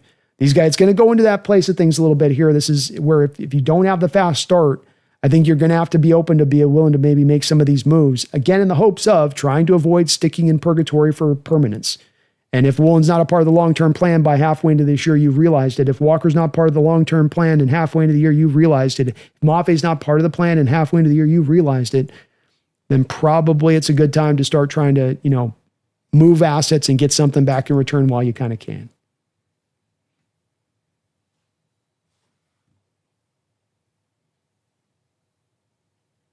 Thrill House, Pete unleashed Geno and let him throw all game, mixing in Genty. Would have liked to see that play calling today. Yeah, I don't know if the team trusted as much their pass protection and the holding up as well as the Raiders probably trusted they could hold up against the Patriots pass rush. But good on Pete, good on Geno, getting the dub.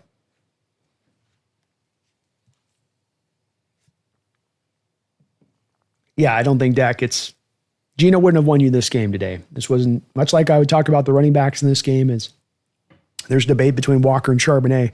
Same thing here with Geno and Dak. Like, quarterback is not why you lost this game today. Yeah.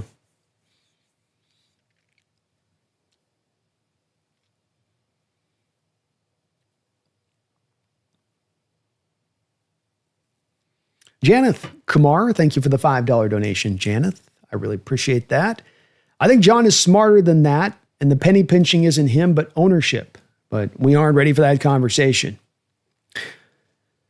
Yeah, I think he just doesn't. I think that he doesn't trust as much always spending a lot of money in free agency. I don't think he looks at it as a pathway. Most NFL teams don't. That spending big in free agency is the way to go about to build out a great team. I think a lot of teams would tell you that's a falsified way to go about your business in order to accomplish that. There was a stat that came up a couple of last year that showed over the last 3 years that Jody Allen has spent more in bottom line brass tacks dollar bills. She has been a top 10 spending owner over the last 3 years. So that's not over a 10-year period with Paul Allen. That's not of the Legion of Boom era. Over the last recent 3 years, your Seattle Seahawks have been top 10 in money spent. I think more than it being about, to me, Janet, being about them not spending enough money or being willing to come up with more and do more, it's been more about how you spent the money and who you spent the money on. It's the one-year contracts. It's the signing aging veterans in their 30s to sometimes decent market deals. It's putting the money in the wrong places, essentially, is how you're doing it. And what that ends up leading you to do is getting into bad deals and bad deals that you eventually have to cut yourself out away from. You've got to end up every time on every big market deal you make, you're eating massive amounts of dead money over and over again. Draymond Jones, biggest free agent contract in free agent history. Monstrous dead money hit. DK Metcalf. Hey, we don't want to pay him. Hey, we got to move him. Last year's contract. Don't want to extend him. Oh my God, we aren't going to get much back in return for him, but now we got to eat this massive amount of dead money to move him. Geno Smith. Got to move him as well. Got to eat a bunch of dead money with him. And now that's as much as anything was happening as you always, every year for about the last 3 or 4 years, and going back to the Russell Wilson years and then the Jamal Adams years and Quandre Diggs years when they got released, is every year it seems like you're sitting on 30, 40, $50 million of dead money and a fifth of your cap is just blowing in the wind. And it makes it hard to win that way if you're constantly doing that. You're constantly having to correct mistakes every year and just eat it in the shorts to make that go. Eventually you got to get some of these signings freaking right.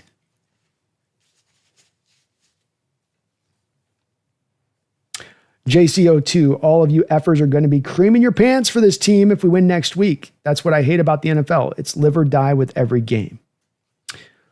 And again, I hope I've tried to say this, JC, where I still think this team's better than good. I don't think they're going to be bad.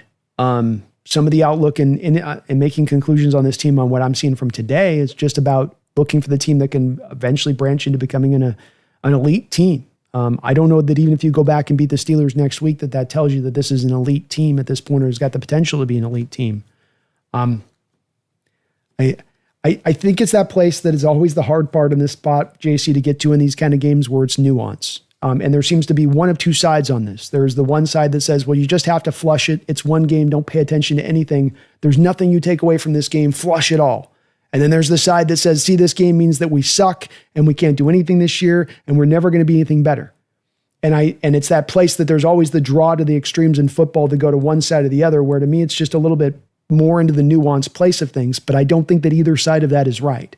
I don't think it's just correct to blanketly look at this game and go, well, that doesn't mean anything. Flush it. Next week we win and that game just doesn't matter. And that's not a harbinger of anything. That doesn't indicate anything about your team. That doesn't inform you anything about your team. I don't agree with that. And partly because of the fact that, as you say, it's live or die every week in the NFL, JC, because every game matters. Every game counts. It doesn't matter just it's the first game of the season. And it most especially counts even more so when you're playing somebody within your own division. Somebody within your own division who's being looked at as the team that's very likely to go win the division this year.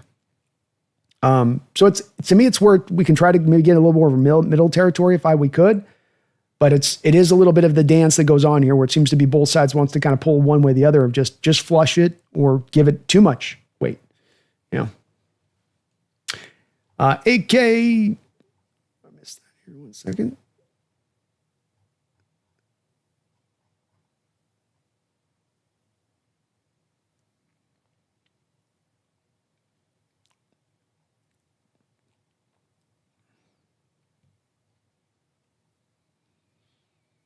Jason Schumacher, I feel like it's status quo until the team gets sold, which would be pretty soon. Hopefully so, if that's where they're at and kind of a status quo, part of things here. Addis is sure Darnold and this offense wasn't that good, made mistakes today, but Reek Woolen, I hope you come back next week because, man, this game definitely made you look like you didn't deserve that money. Addis, it sucks that Imori had to get injured and be taken out of the game. Hopefully and pray it's nothing too severe. Praying for a speedy recovery, but man, we cannot have Okada starting. Yeah, it's a tough loss in this game, losing him so early. It kind of hurt you in two positions because then you had to kick Witherspoon inside, so it kind of hurt you just a little bit then to the outside corner and how you wanted to run this. But tough break for the kid. Judah says, I'm watching the Ravens versus Bills game, and boy, are we a long way from those levels. Will it? Can it ever happen? Maybe someday.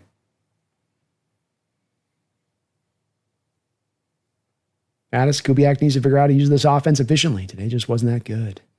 Nope.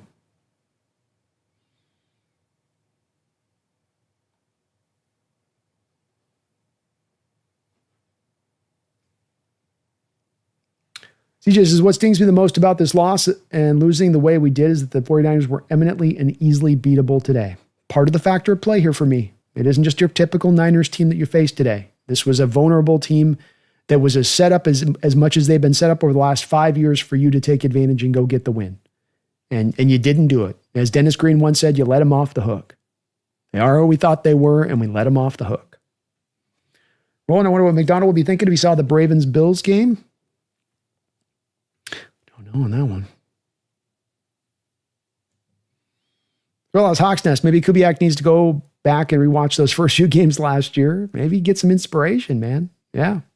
Tommy, I'll be honest, it's hard to see us winning a game with this offense the way it is. I know that will change. I know our defense will carry us, but I really thought we'd look better than this. I did too, Tommy. I agree with you all the way down the line, and I thought it was going to be the same way too as well. I thought it was going to be a lot better than that. Not dominant, but a lot better than that. Ross Woolen plays like James Harden on defense. Kevin O'Connell, that wasn't even the real Niners team. We couldn't beat their second stringers. Yeah, that's a part of what's at play here. It's like you're not getting them at full strength. It's like that should be a factor into how we look at this, not just as it's a game one, but also where the Niners were coming into this. That's a last place team last year coming into this down a lot of guns. SL Hazard, I looked at the touchdown on Woolen. Dude tried to INT it instead of swatting it down. Boneheaded mistake. 100%. It's a boneheaded mistake. And he's done it before, SL Hazard. I mean, I've been referencing it. Let me see if I can find it here.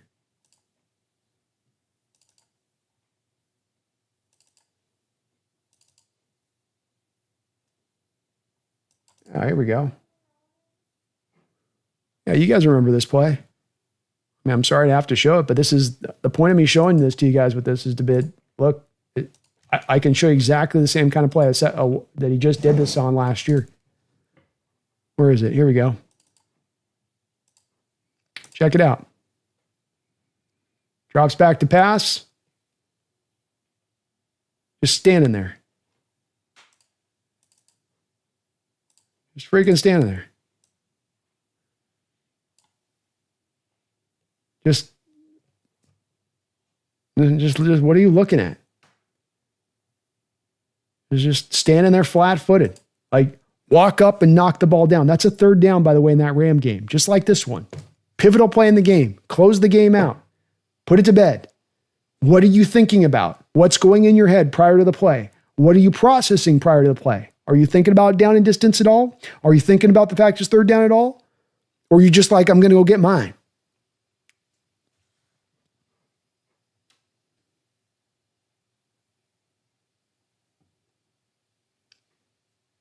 Randall McDaniel, thank you for another $5 donation, Randall. Appreciate that donation. Wonder if being down 2 of the top 5 wide receivers changed the game plan on offense. Was going to bring up Sam, lack of play in the preseason, but you beat me to it. Yeah, I think you definitely should have gotten him more than 4 passing attempts on the game. I don't think that the wide receiver part played much of a factor in this. I think first off, Randall, you didn't really throw the ball enough for this to be as much about missing a lack of wide receivers. 23 passing attempts over the course of a game is such a small sample size of throws that it gets hard to kind of go back to the receivers on that. I think too, like people have lamented a little bit of like the Tyler Lockett loss. Like Tyler Lockett wasn't a big loss. Tyler Lockett was the end of his career. He wasn't giving us a lot on the football field at the end. DK, definitely that's a loss. You feel that, and that hurts a bit on where you stand on it. But the Tyler Lockett one is not some big hit to the football team. Like we can't overcome the 400 yards receiving he had last year. You know, I mean, that you could definitely overcome that. It just that you didn't have enough throws. You didn't have enough conversions. You didn't have the ball enough. I mean, it's again, I think on this, there's some things with this, Randall, a little bit we get caught up into that can be these other things that we start to think about that get beyond like what the reality is of it, which is you couldn't run block. You wanted to run the ball. You ran the ball more than you passed. It wasn't 50-50. You ran the ball way more than you passed in a game that you lost. You wanted to run. You were going to run come hell or high water. You were going to try to run the first and second quarter. If it's not there, now third quarter here, we're just going pass happy. You had Mike McDonald dictate on down to his guy. We're going to run first, second, third, fourth quarter, and we're going to stay with it. And so you did that. And you sucked at it. You were absolutely ass at running the ball. Ass. And what that then led to was being in third and long all day long. And it kind of comes down as simple as this. If you can't get into third and 3, third and 4s, and you're going to live in third and 8s and third and longs, you're not moving the ball offensively. And that's more of where it comes for me on this more than it's an individual player issue. Because I think some of this happens, Randall, with the running back right now, where people are like, maybe we should have gone with Charbonnet more. We maybe used Walker too much. If we just gone with Charbonnet, and I'm kind of in that spot where I'm like, no, that doesn't feel right to me on exactly like, that was the driver of this failure. That was the driver of what this, caused this to not quite go up. Like, I don't think you have Tyler Lockett in this game, and he makes the difference on you going out there and getting something done versus what you did do. But yeah, I think Sam could have used probably a little bit more preseason action within this offense, considering. And you didn't have anybody else you're looking to. I'll tell you this. Though I don't think it's a wide receiver problem and that you're necessarily that this is about you losing 2 of your receivers from last year and not being able to overcome that. I do think that you didn't have much of a plan of attack for how to feature anybody in this offense today aside from JSN. Like they had nothing scripted up, nothing put together for how to get anybody else involved except for him. which I'm kind of trying to understand and wrap my head around that one too there, Randall. Randall with another $2 donation. He's filling up the donation stream today as he does. He does this all the time, and I appreciate him for that. Thank you for that, Randall. Says, call Pete Woolen for Jacoby Myers. Straight up. I might be open to something like that. I'll tell you that. Especially if Cooper Kupp looks like he's going to be a shot fighter at this point, then you might have to go and look to make a move with that. The only problem with that, of course, too, though, comes into play is that Jacoby wants a new deal. And I'm not signing Jacoby Myers to $20 million, $25 million per year, which is what he wants. He's in that sort of Jawan Jennings mold of, I want to be paid a little bit higher than probably I actually am as a player. But, you maybe desperate times, desperate measures, Randall, to your point. If you come to find that the receiving crew just can't run, can't work, ain't going, then you might have to look to make some kind of move like that. But I don't know if that would quite work with just because what Myers wants right now, contractually speaking, as it stands right now. But no, I like where you're at creative-wise. It's creative kind of move. Maybe kind of work something on that side of it, man. I like it. Outside the box. Kieran says, the funny thing, B, is statistically, you'd think even if you closed your eyes and threw a dart at a draft, I can't spend 8 hours in here. I can't speak. The funny thing, B, is statistically, you'd think even if you closed your eyes and threw a dart at a board and signed people, you'd have more free agent signing hits. Yeah, you kind of would. You kind of would. I think that this is also the problem of when you, in general terms, though, get so caught up in signing the aging free agents. I mean, Gabe Jackson was a trade, but it's like bringing in aging free agents. It's all those offensive line from your Evan Browns to Austin Blythes. It's the Bakers and Dotson's not old, but and those guys weren't super old, but 1 year deal flyers, again, we come back to like nobody had any value on those guys. You put a 1 year sort of flyer on it. Even the Draymond Jones deal where you sign him, the first thing you do with Draymond Jones is you sign him to this biggest free agent contract in Seahawks history, and then you move him out of position because you've not dealt with finding a good enough edge who can play the run. So you sort of waste out Draymond out on the outside then to make it work with him out there.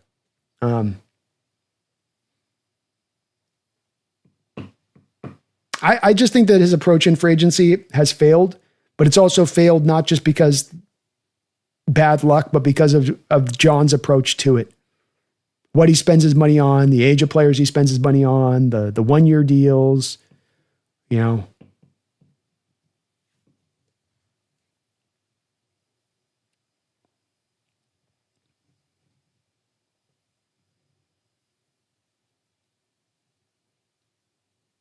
Chris says you got to do exactly that. This game is the past. Learn from it. Focus on the next one. Amen. Montu, it's one game, but we got to learn from this game and improve on all fronts of the team. Amen again. Well said, you guys.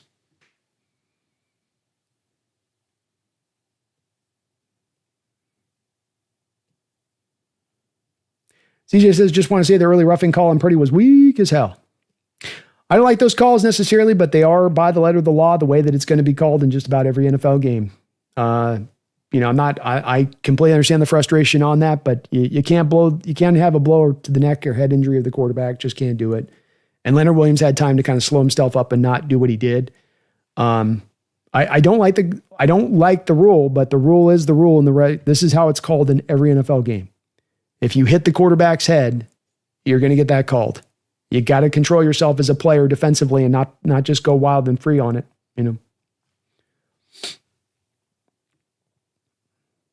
Roland, do we still have a third quarterback? Yes, we do. Jason says Kubiak's overrated. No, he can have his name spelled right, Jason, when he starts to call better games, right?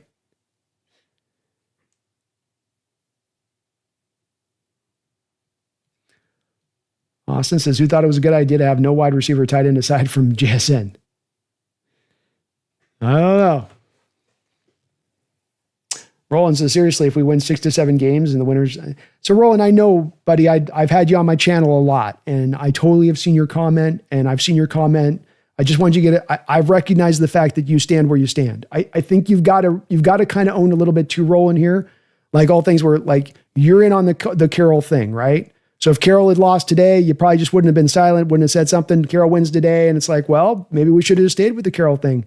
As I've told you on this with Roland, And this is absolutely positively a fact. It's not just kind of my opinion on it. Coach Carroll had as much time to right this ship as any coach in the NFL would get. He had a long period of time to figure it out here. A long period of time. He got different coaches he moved through, different approaches, different resetting of his defense. You've presented at times that Coach Carroll somehow got the short end of the shiv here in Seattle, that he was somehow done dirty here in Seattle. I struggled to find that to be the case. And Carroll can go out there and find success with the Raiders, and it was still the right move to move on from Coach Carroll. Him finding success with the Raiders does not mean it wasn't the right move. The Philadelphia Eagles, Roland, they moved on from Andy Reid. It wasn't because Andy Reid wasn't a good coach. It was because this just isn't working in this situation anymore. We got to move on from it. And by moving on from it, they've won multiple Super Bowls since Andy Reid left. Andy Reid was not able to win them a Super Bowl when he was there. They've won Super Bowls since he left. But Andy Reid's still been a great coach with the Kansas City Chiefs. See how that works? It was not working here, Roland. It was not moving in a direction here that was going to be successful. Roland, he wanted to keep Quandre Diggs and Jamal Adams on the roster last year if he was going to stay. He wanted to keep Draymond. He was not seeing things clearly here for what needed to happen. You had to change the thing up.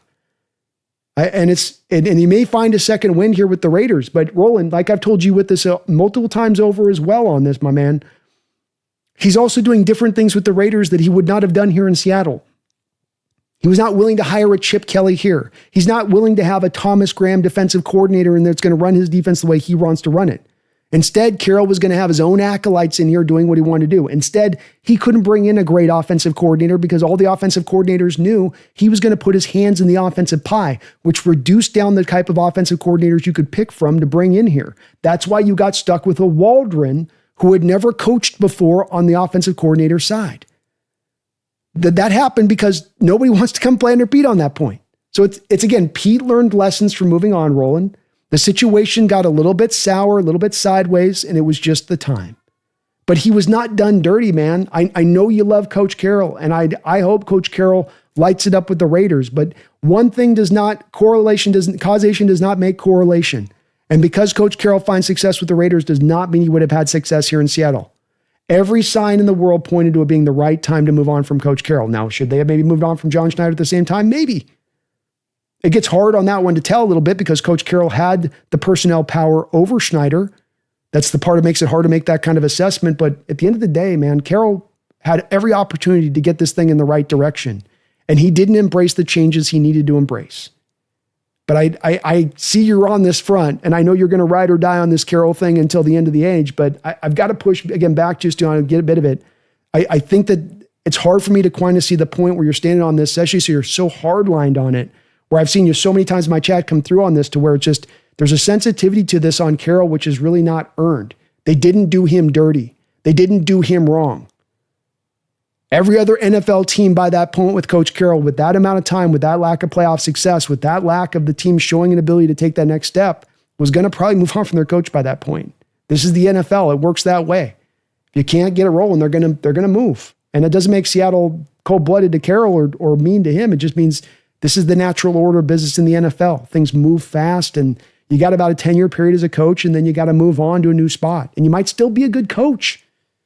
Or maybe, like with Coach Carroll, the lesson you were unwilling to learn here in Seattle, you learned because you got fired and it forced you to do it. And so then you learn your lesson. You're like, oh, I need to let my smart offensive coordinators coordinate. I need to take my hands off of both sides of the ball. So that's the part also I don't see you kind of acknowledging a little bit, is that Coach Carroll learned some lessons from this as well too. He made some adjustments on this that he was not willing to make when he was here in Seattle. And you can't ignore that fact. That's a big deal of this. That's a huge deal of this. Remember, he didn't want to fire Hurt. The guy right now is the defensive line coach for the Eagles, not a DC in this league somewhere, right? Hurt's not gone out there and gotten a DC job somewhere, right? Ken Norton, Roland Connor has not gotten a DC job out there, right? Isn't it weird how all these former DCs of Coach Carroll, Chris Richard, isn't it weird how none of them have defensive coordinator jobs anywhere? Isn't that kind of strange? So it's just, again, I get you're on it, hardlined on it, but I've tried to understand it a little bit, and I don't quite get it all the way. Maybe you can walk me through it a little bit on your thinking with this, because I don't know that I see you fully acknowledging these other points here that are a part of this process.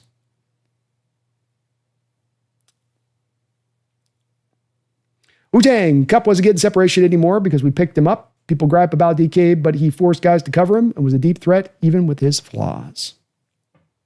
Indeed he was. Judas says the Las Vegas Raiders are definitely in Woolen's future. I could see it. Stephen Dominguez says we need different answers at wideouts. Definitely could use some more impact there. Tommy, I wonder if McDonald was as in shocked as we were. He sounded like it in the press conference. He said we weren't there yet, but almost as if he expected us to be. I don't think he was expecting that performance. I think that was pretty disappointing from the coaching staff. I think they expected better from the players.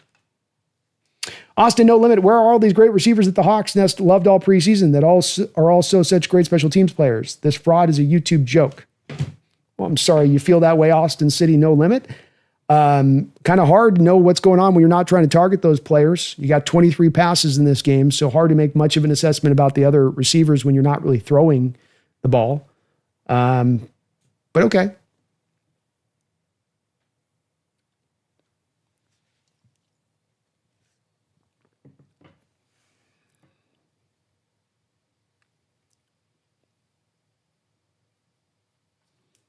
Peter Van Gent, Woolen's high ceiling gets wiped out by his low floor. Can't have horribly inconsistent cornerbacks. He's got all the tools, but he's just lazy, stupid, or selfish or something. Doesn't matter. I want him gone. Definitely something seems to be missing there in the calibration of Woolen a little bit. Kieran says 22 called run plays for your running backs for a run-first defense isn't enough, B. Darnold only had 23 attempts. We did not run the ball a lot more than we passed the ball. No, we didn't. I'm not totally sure on what you mean by that in your...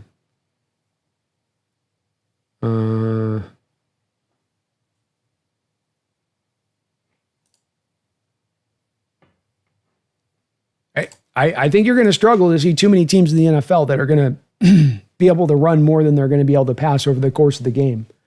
That's a pretty good indication that you had good commitment to running the ball. I don't know that I saw, I don't know, again, I'm maybe not sure on what you're saying there, Kieran, if you're trying to say you think we should have thrown the ball more. You weren't running the ball and you weren't running it effectively. You kind of threw it a bare minimum in this football game.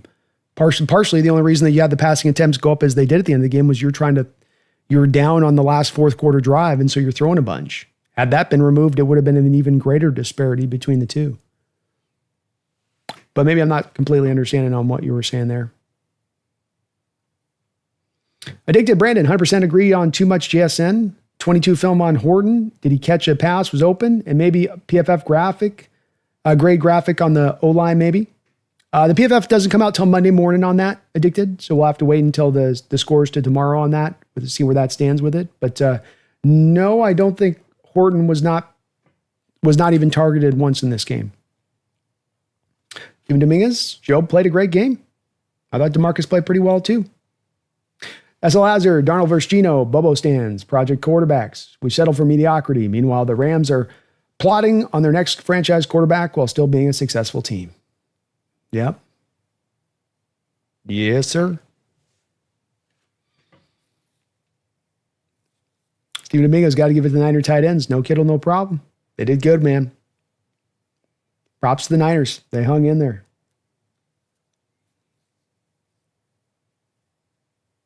Out as a gamer, I'm with you on that, Brent. Thank you, man. Steven Dominguez, amen. Carroll's D was abysmal for years, and his offense was worse.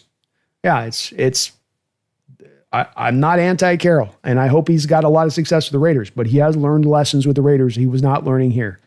He told you 2 years prior to being fired, did Coach Carroll, straight from the horse's mouth. We have been arrogant in our ways, quote unquote.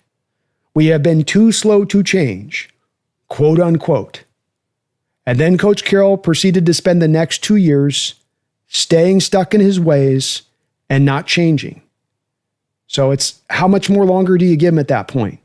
Do you wait 5 years? Do you wait 10 years? Do you just give him a blank check and say, you write your own ticket for when you want to leave town? I don't operate by that,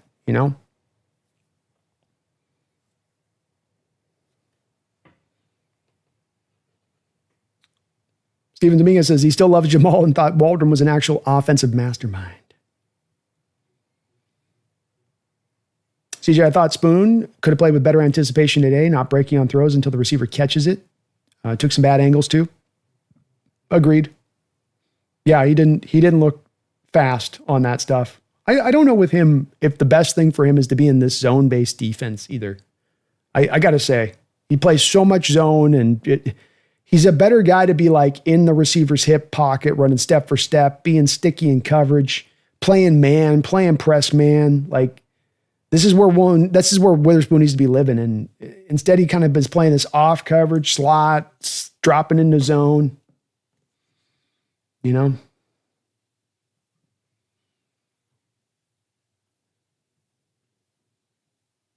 Steven says, it was done dirty. Kubiak's opening script and run attempts by Saleh's rush defense. Yes, he was. Yes, he was.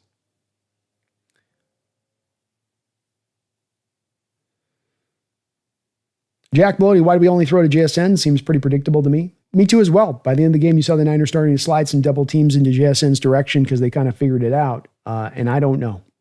Darnold doesn't seem to have a lot of confidence throwing anybody else. Can't blame him on the Cup thing. Cup kind of sold on him a little bit in this game, but yeah.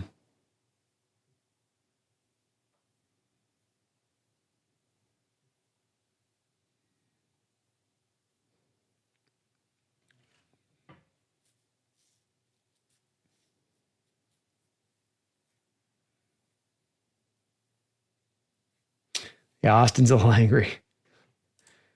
Are the Bills going to pull this out? The Bills are driving at the end with 33 seconds left. They may pull it out. What a hell of a game. I guess we do have that. That's the real game of the week right there. Peter Van Genhoyer for Anthony Bradford is a depressing thought.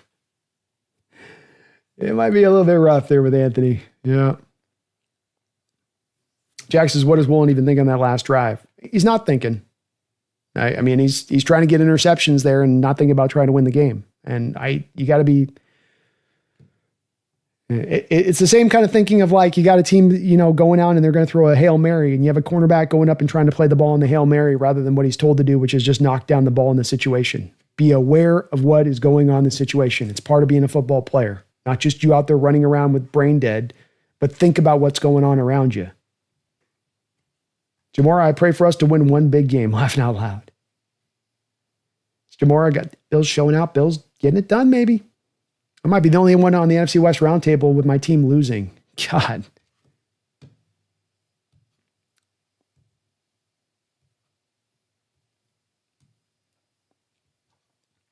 Noah, a boy.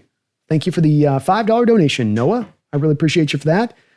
What do you think they should do with Woolen? If this man can't handle big pressure no matter the situation?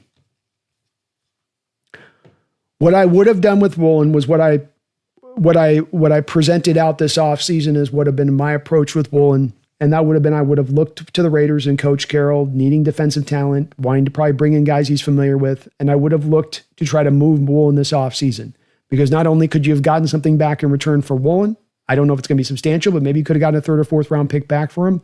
But then also you're going to save the $5 million in what he would have costed as far as his contract. And you could have then stuck that money and put it elsewhere. That was my approach of what I presented this offseason, Noah. Partly because I'm not being a Johnny-come-lately on this. This is what I said this offseason. And partly because of what you saw from Woolen today. He's a very hard evaluation because he is freakish in every way at the cornerback position. He's got great ball skills at the position. He can take the ball away, which is the number one thing you're looking for your cornerback to do almost above all else. He can be limiting at times in what he gives up in pass coverage. So there's some really good spots to his game that show up. That's part of what would have added to his value to move him in trade. But I think that smart organizations get a year out ahead of a player. They get a year out ahead of the situation rather than getting a year behind.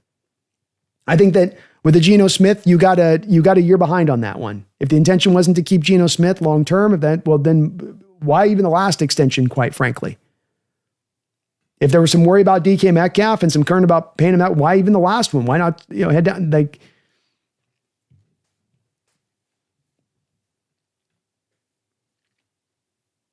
I think now with Woolen, what happens is what you could have gotten value before. You could have put the $5 million in better place. is that now you're kind of just stuck with him. Now there's probably not a lot of value to be had by moving him in a trade. And you're probably then just going to end up letting him walk then this offseason for nothing. And he just goes on to another team. And that's where, to me, you got to be a little more foresight driven as a team. I also say, and I really wish this is a place the team would start to understand this a little bit, which is that you got to stop falling in love with your own guys. If the guy's done enough to earn the benefit of the doubt of falling in love with him, that's one thing. But this team gets guys like Jordan Brooks and LJ Collier and Rasheem Green, and they draft them and they sit on them. And they don't perform or really do much, and they keep sitting on them, and they don't perform or do much, and they keep sitting on them and hoping it's going to come, and they kind of keep waiting for this big thing to come that never really comes, rather than going, it is what it is, let's move. Difference between smart organizations and stupid organizations, or just organizations that aren't taking advantage of all the edges that they could be taken advantage of.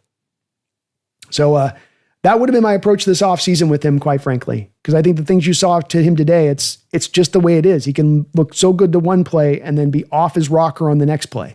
You can have a play like last year, Noah, where it's a fade ball down by the end zone, which should be balls he destroys. You should never be able to throw a fade ball on Reek Woolen down at the end zone. You're too tall, you're too long, you're too fast to have anybody have any opportunity at that. He goes down on Keon Coleman against the Bills, shuts him down, knocks away the ball, position perfect, grade A perfect positioning, makes a play on the ball, turns back around for it, no chance of a penalty. You're like, yeah, that's the one that's the guy we thinking he can be. That's it right there. Let's go. But then he comes back the very next play. They run the very same fade route to the other side on Woolen with Keon Coleman. Coleman goes up and makes the play. You're that tight, that's so much on the prior play of looking, there's no chance you could complete this play, to coming back on the second play and looking completely lost. Like Coleman easily took the ball away from him. And it just, play in and play out, there's too big of a variance with Woolen and what you get from him, especially now that we find ourselves into this third, fourth year of the experience, wherever we find ourselves at here on this one. It's just probably not going to really get much more sorted out at this point. It is what it is, a little bit. And props to the Bills, pulling it out 41-40. Hell of a game there. Hell of a game. I thank you, Nolan, for the donation. I wish it wasn't this way, because he's got all the talent in the world to be the best cornerback in this sport. He's a guy that could be a lockdown corner, get you 7, 8, 9 interceptions every year. But I just don't know. And McDonald himself spoke to this last year about this being the big problem in Woolen's game of just, can he lock it in every play? Can he be engaged every play in the same way with the same level of intensity?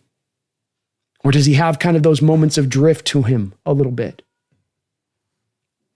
I think, seeing tomorrow's PFF run pass block grades for the O-line will tell a lot about this game. It will indeed. Will indeed. Wu-Tang, as bad as a lot of this game was, remember it took one of the elite pass rushers in the league making a play for us to lose. Not ready for all the Chicken Little stuff just yet. That's fair enough. That's fair enough. What a game there. I have to go back and check this Bills game out. Chris Campbell couldn't play a game like that.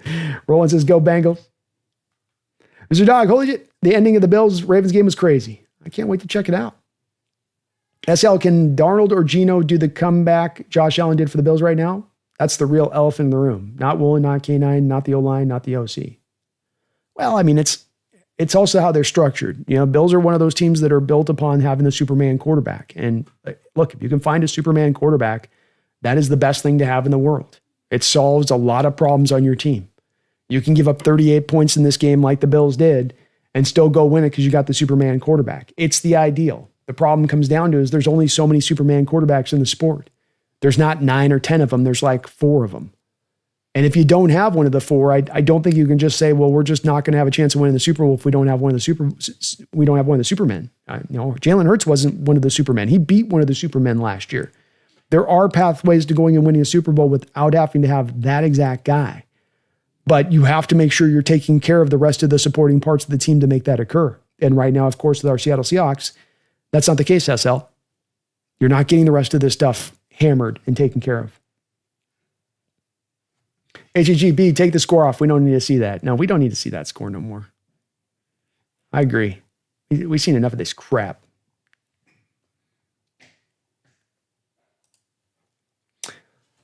1 second here, folks.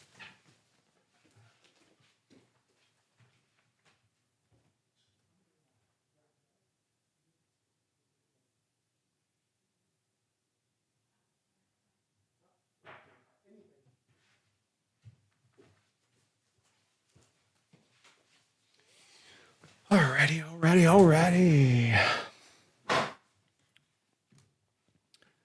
Reek says, let Drew Lock get a shot. The league has seen enough of Sam. He's Ghost Hunter, where Lock has never got a fair shake. Lock's going to struggle right now dealing with the same parts that he had to have Darnold deal with today.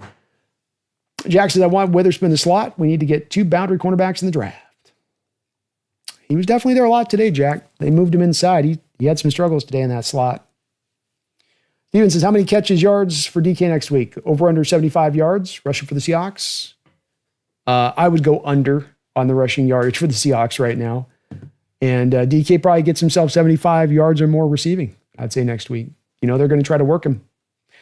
We'll see on Emma Wariatis. Looks like a rolled ankle, but does not look like a seriously rolled ankle.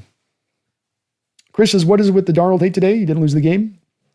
He ran the plays they called for him when the game wasn't won. Pass plays were heavily favored to one wide receiver.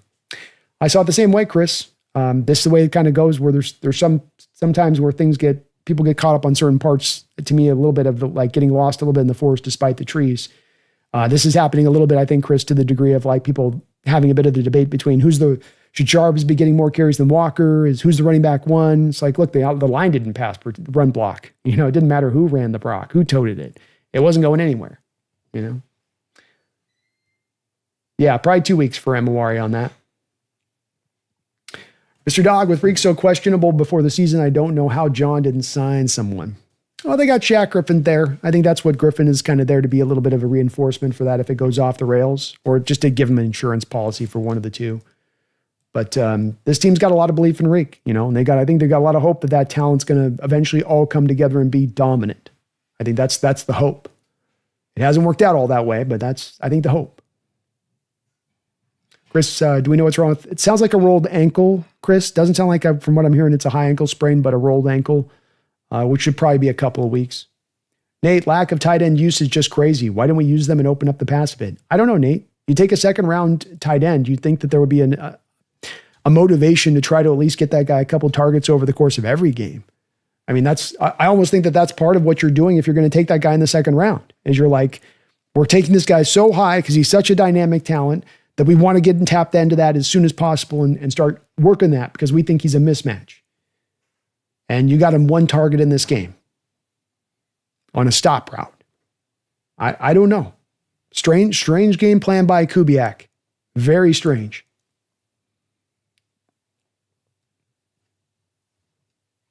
I don't think we got false advertising for Clint, HHG. He just might not be ready to get this thing as ready to cook as early as we'd like. Jordan says, Ravens blew a 20-point lead in the fourth. I don't feel bad about our loss. Jim Moore, Donald's a textbook play-action quarterback. I don't think we're utilizing his skill set enough like he was used in Minnesota. Agreed. Yeah, agreed. Val Ramos, Brando, keep up the great work. Thank you, Val. Congratulations to your Niners today. Well-earned victory. Got to give you guys a lot of props. Tip of the cap. You guys earned that win. You took it from us in our house, and we're going to be licking our wounds on this one for a little bit. DWB, there isn't any one position group where you can say we've got one of the top 4 in the league, around average talent at every positional group. Yep, I agree with that. No real difference makers. Nobody that's emerged from these youngsters. You got decent to good players, but nobody that's a difference maker. Gaming Taco, Brando, I think not having 3 out there really F up Mike's game plan. Yeah, I think so too. Because it's a 2-for-1 where you're not only losing your slot, but now you're losing your outside corner because you got to kick Witherspoon inside. And Witherspoon didn't look as comfortable in the slot today as he has in the past. Probably because he's been working as an outside corner throughout training camp. But I think that happened very early on in the game. And yeah, that was tough. CD says, Brando, going to be real with you. I need to see Kelly, Freeze, and Dahlman be bad tomorrow, or I'm going to lose my mind that we didn't grab one of them. Going to be interesting to see where those players are at. I'm okay with the Freeze one myself on that. I can kind of get that one. So I'm okay there because he had only played 5 games. He wasn't coming in for a physical. I can get where John's like, I can't go there. But In the case of Dahlman, in the case of Kelly, yeah, I'd probably throw the Chicago kid that was out there, Tevin Jenkins, too, see what he did. I don't know if he started for Cleveland or not, but see how Tevin did as well in addition to that. Austin says, why do we pay Cup? Whose idea was that? It's John Schneider's. And I'm not sure.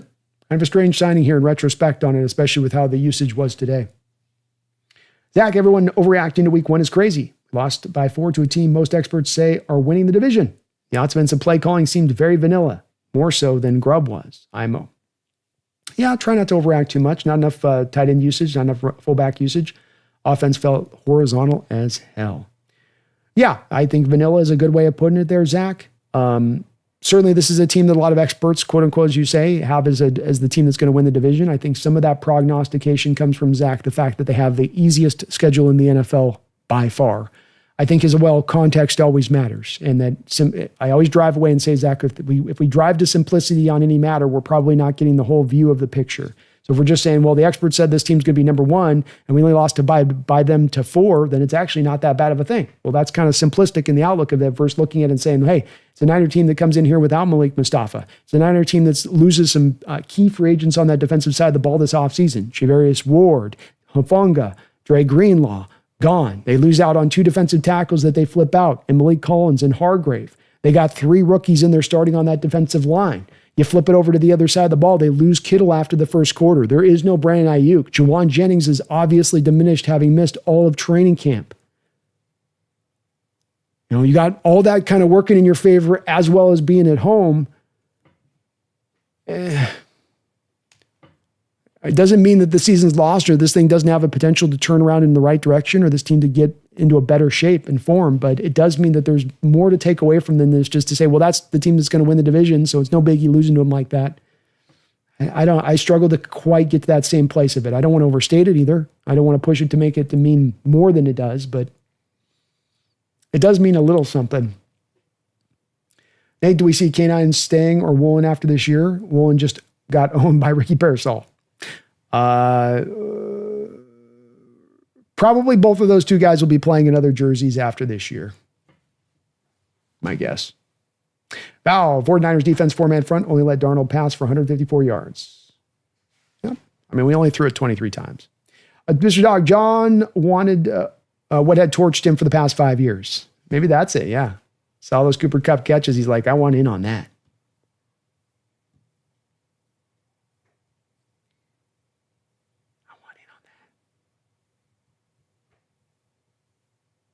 Austin says, can we please fire McDonald and get an offensive head coach? Yeah, that's probably not happening anytime soon, my man. Probably not happening anytime soon. He might be trolling. You never know. All right, you guys. Well, let's put a little bit of a button on that. We've gotten ourselves 8 hours on the stream today from start to finish. I want to thank you guys for great discussion here, even in a loss, even in disagreement. That's going to happen. But even in the disagreement, you guys are able to keep this kind and respectful and let the conversation go back and forth. We're going to have disagreements about what the right place is for the team. Jordan, I see you got a donation in there, by the way. 1 second on that. We're going to disagree about what's right at the team, where the team's going. We're all very hopeful for this team to get to the same place. You know, we all want to see a successful team. We all want to see a division winner. We all want to see an elite team. And I think that when we see so much respectful chatter here amongst you guys, long stream, painful, tough loss. Jordan with the $2 donation says, we no longer have the worst week 1 loss. No, we do not. That's definitely going to go to the Ravens. That's a backbreaker for them in a week 1 where it sounds like they absolutely had that game. But there's disagreement out there after this. This is where you get as much disagreement as you'll ever get in the fan base after these kind of losses in this way. And I think the fact that we can keep this thing respectful through this show, hour after hour, with people feeling as passionately as they do on that, it's a testament to you guys understanding what we're trying to do here at the Hawks Nest, which is have free, open discussion. And whenever you have free and open discussion, you're going to risk having nerves get frayed. You're going to risk having some arguments and some vitriol and all of that. It's always there on the precipice. But you guys, I got to give a tip of the hat to you guys, keeping things so very respectful here in the chat throughout, even amongst all the stuff that can kind of go back and forth. And that is what makes this place roll. That's what makes this place tick. And I really do appreciate it because I know it's days like this that challenge it as much as any kind of day. Days like this that are tough losses, especially week 1 losses like this. Jordan, I thank you for the $2 donation. I thank you guys for really the great discussion today and keeping things on the up and up and not letting it sour too much on how things stand. I do want to thank as well the sponsor of this show, which is going to be Sleeper, of course. You can use my code today, NEST, and they will match you up to 100% of $100 of your first deposit. You can get into daily fantasy. You can get into the over-unders on players for yards, touchdowns, passing, and all of that. Weekly fantasy football, if you would like, get in on that as well in addition to it. But they're going to be sponsoring us throughout the full course of this year. Now, right now, you can't use the code in the state of Washington, but I'm told at the start of October, it's going to start to open up for you guys out in Washington, and you're going to be able to use this app a little bit more in full at that time. So get the code, get $100 from me to you, and you sponsor the channel at the same bloody time. Not too shabby, huh? Not too shabby at all. I really do thank all of the many, many folks who multiple donations over from the Randalls and Janeths and Jordans and Davids and my goodness, so many different folks, Jack Maloney and Jeffrey Thistles. And I really appreciate your guys' tremendous, absolutely amazing support on this channel. And again, just thank you so much for keeping things kind and respectful in here. It's what I want most in this channel. This is not about me that makes this go. I know I do a lot of the talking, so it's like, it ain't me here. It's you guys that make this go. It's you guys within the chat that makes this roll. And the more that we can keep this stuff respectful, even in disagreement, and just let our ideas expand every which way but loose. Let it go in every different direction and try to pivot. Doesn't mean there won't be disagreement. Doesn't mean there won't be arguments. But we're always going to be respectful of one another and know at the end of the day, we're part of a family. We're part of one, the same thing. We're all part of the same community, wanting this team to succeed and wanting them to be great. We might just disagree a bit about how they're going to get there. First game of the season for your Seattle Seahawks. Not an easy run. Tough loss to a division rival in the Niners that have had your number quite a bit over the past few years since Shanahan has arrived. But the season is not over with. There's 16 games. It is a war of attrition. It is a long season. The story of your Seattle Seahawks for the 2025 year is not yet told. I know there's going to be some little bit of a bleakness here, some grayness here. We're used to that in Seattle as far as the outlook of the fan base moving off in this game. But have faith, my fellow Seahawks faithful. I know that I'm speaking a little bit in terms of like there's some check in here that this is doing with as far as my own expectations. But don't let that lead you astray not to think that there isn't still some faith, that there isn't still absolutely some hope in this team. You got a lot of talent here. Difference makers, whether you have that or not, whether or not the offense can come together or not, we'll see. These are question marks. But it's not a question mark whether or not you actually do have some talent. And whether or not you have difference makers or not, you're pretty well stocked up with talent across the board. It's maybe just about better utilizing that talent here as we move into the rest of the season and then finding some better answers from what we got to see today. So I'm not going to dress it up. This was a tough loss. It doesn't mean it's the end of the world for your Seattle Seahawks.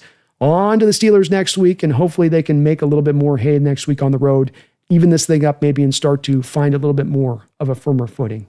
I thank you guys for watching today. I thank you guys for, again, all of the support and donation on into the chat here. We're going to probably try to see if we can get back here tomorrow with the PFF scores from Monday, about 12 o'clock or so. So we might do a quick show about 12 o'clock, depending on if I can get the wrap-up video tonight done within a decent amount of time. I don't know if I'm going to do an expansive wrap-up video. But appreciate you guys. Thank you, Brandon, Jana. Thank you so much, Zach, you as well. Really, really appreciate it. Definitely, Zach. I wish we could, the fans and the Latin fans who sell the tickets to the stadium, it's going to be more of what you're going to hear about from this too as well, which I'm definitely at my wit's end with the fans doing this. And if you're a fan selling your ticket and you got a season ticket holder, you need to look yourself in the mirror and understand you're upending what is a tradition, what has been a tradition that's happened by your forefathers for many years, and you're putting it to bed. Maybe it's okay for you. Maybe you don't care. That's fine. But just be aware of that's what you're doing by selling those tickets. Got to stop. We've got to start putting Seahawks fans back in that lower bowl.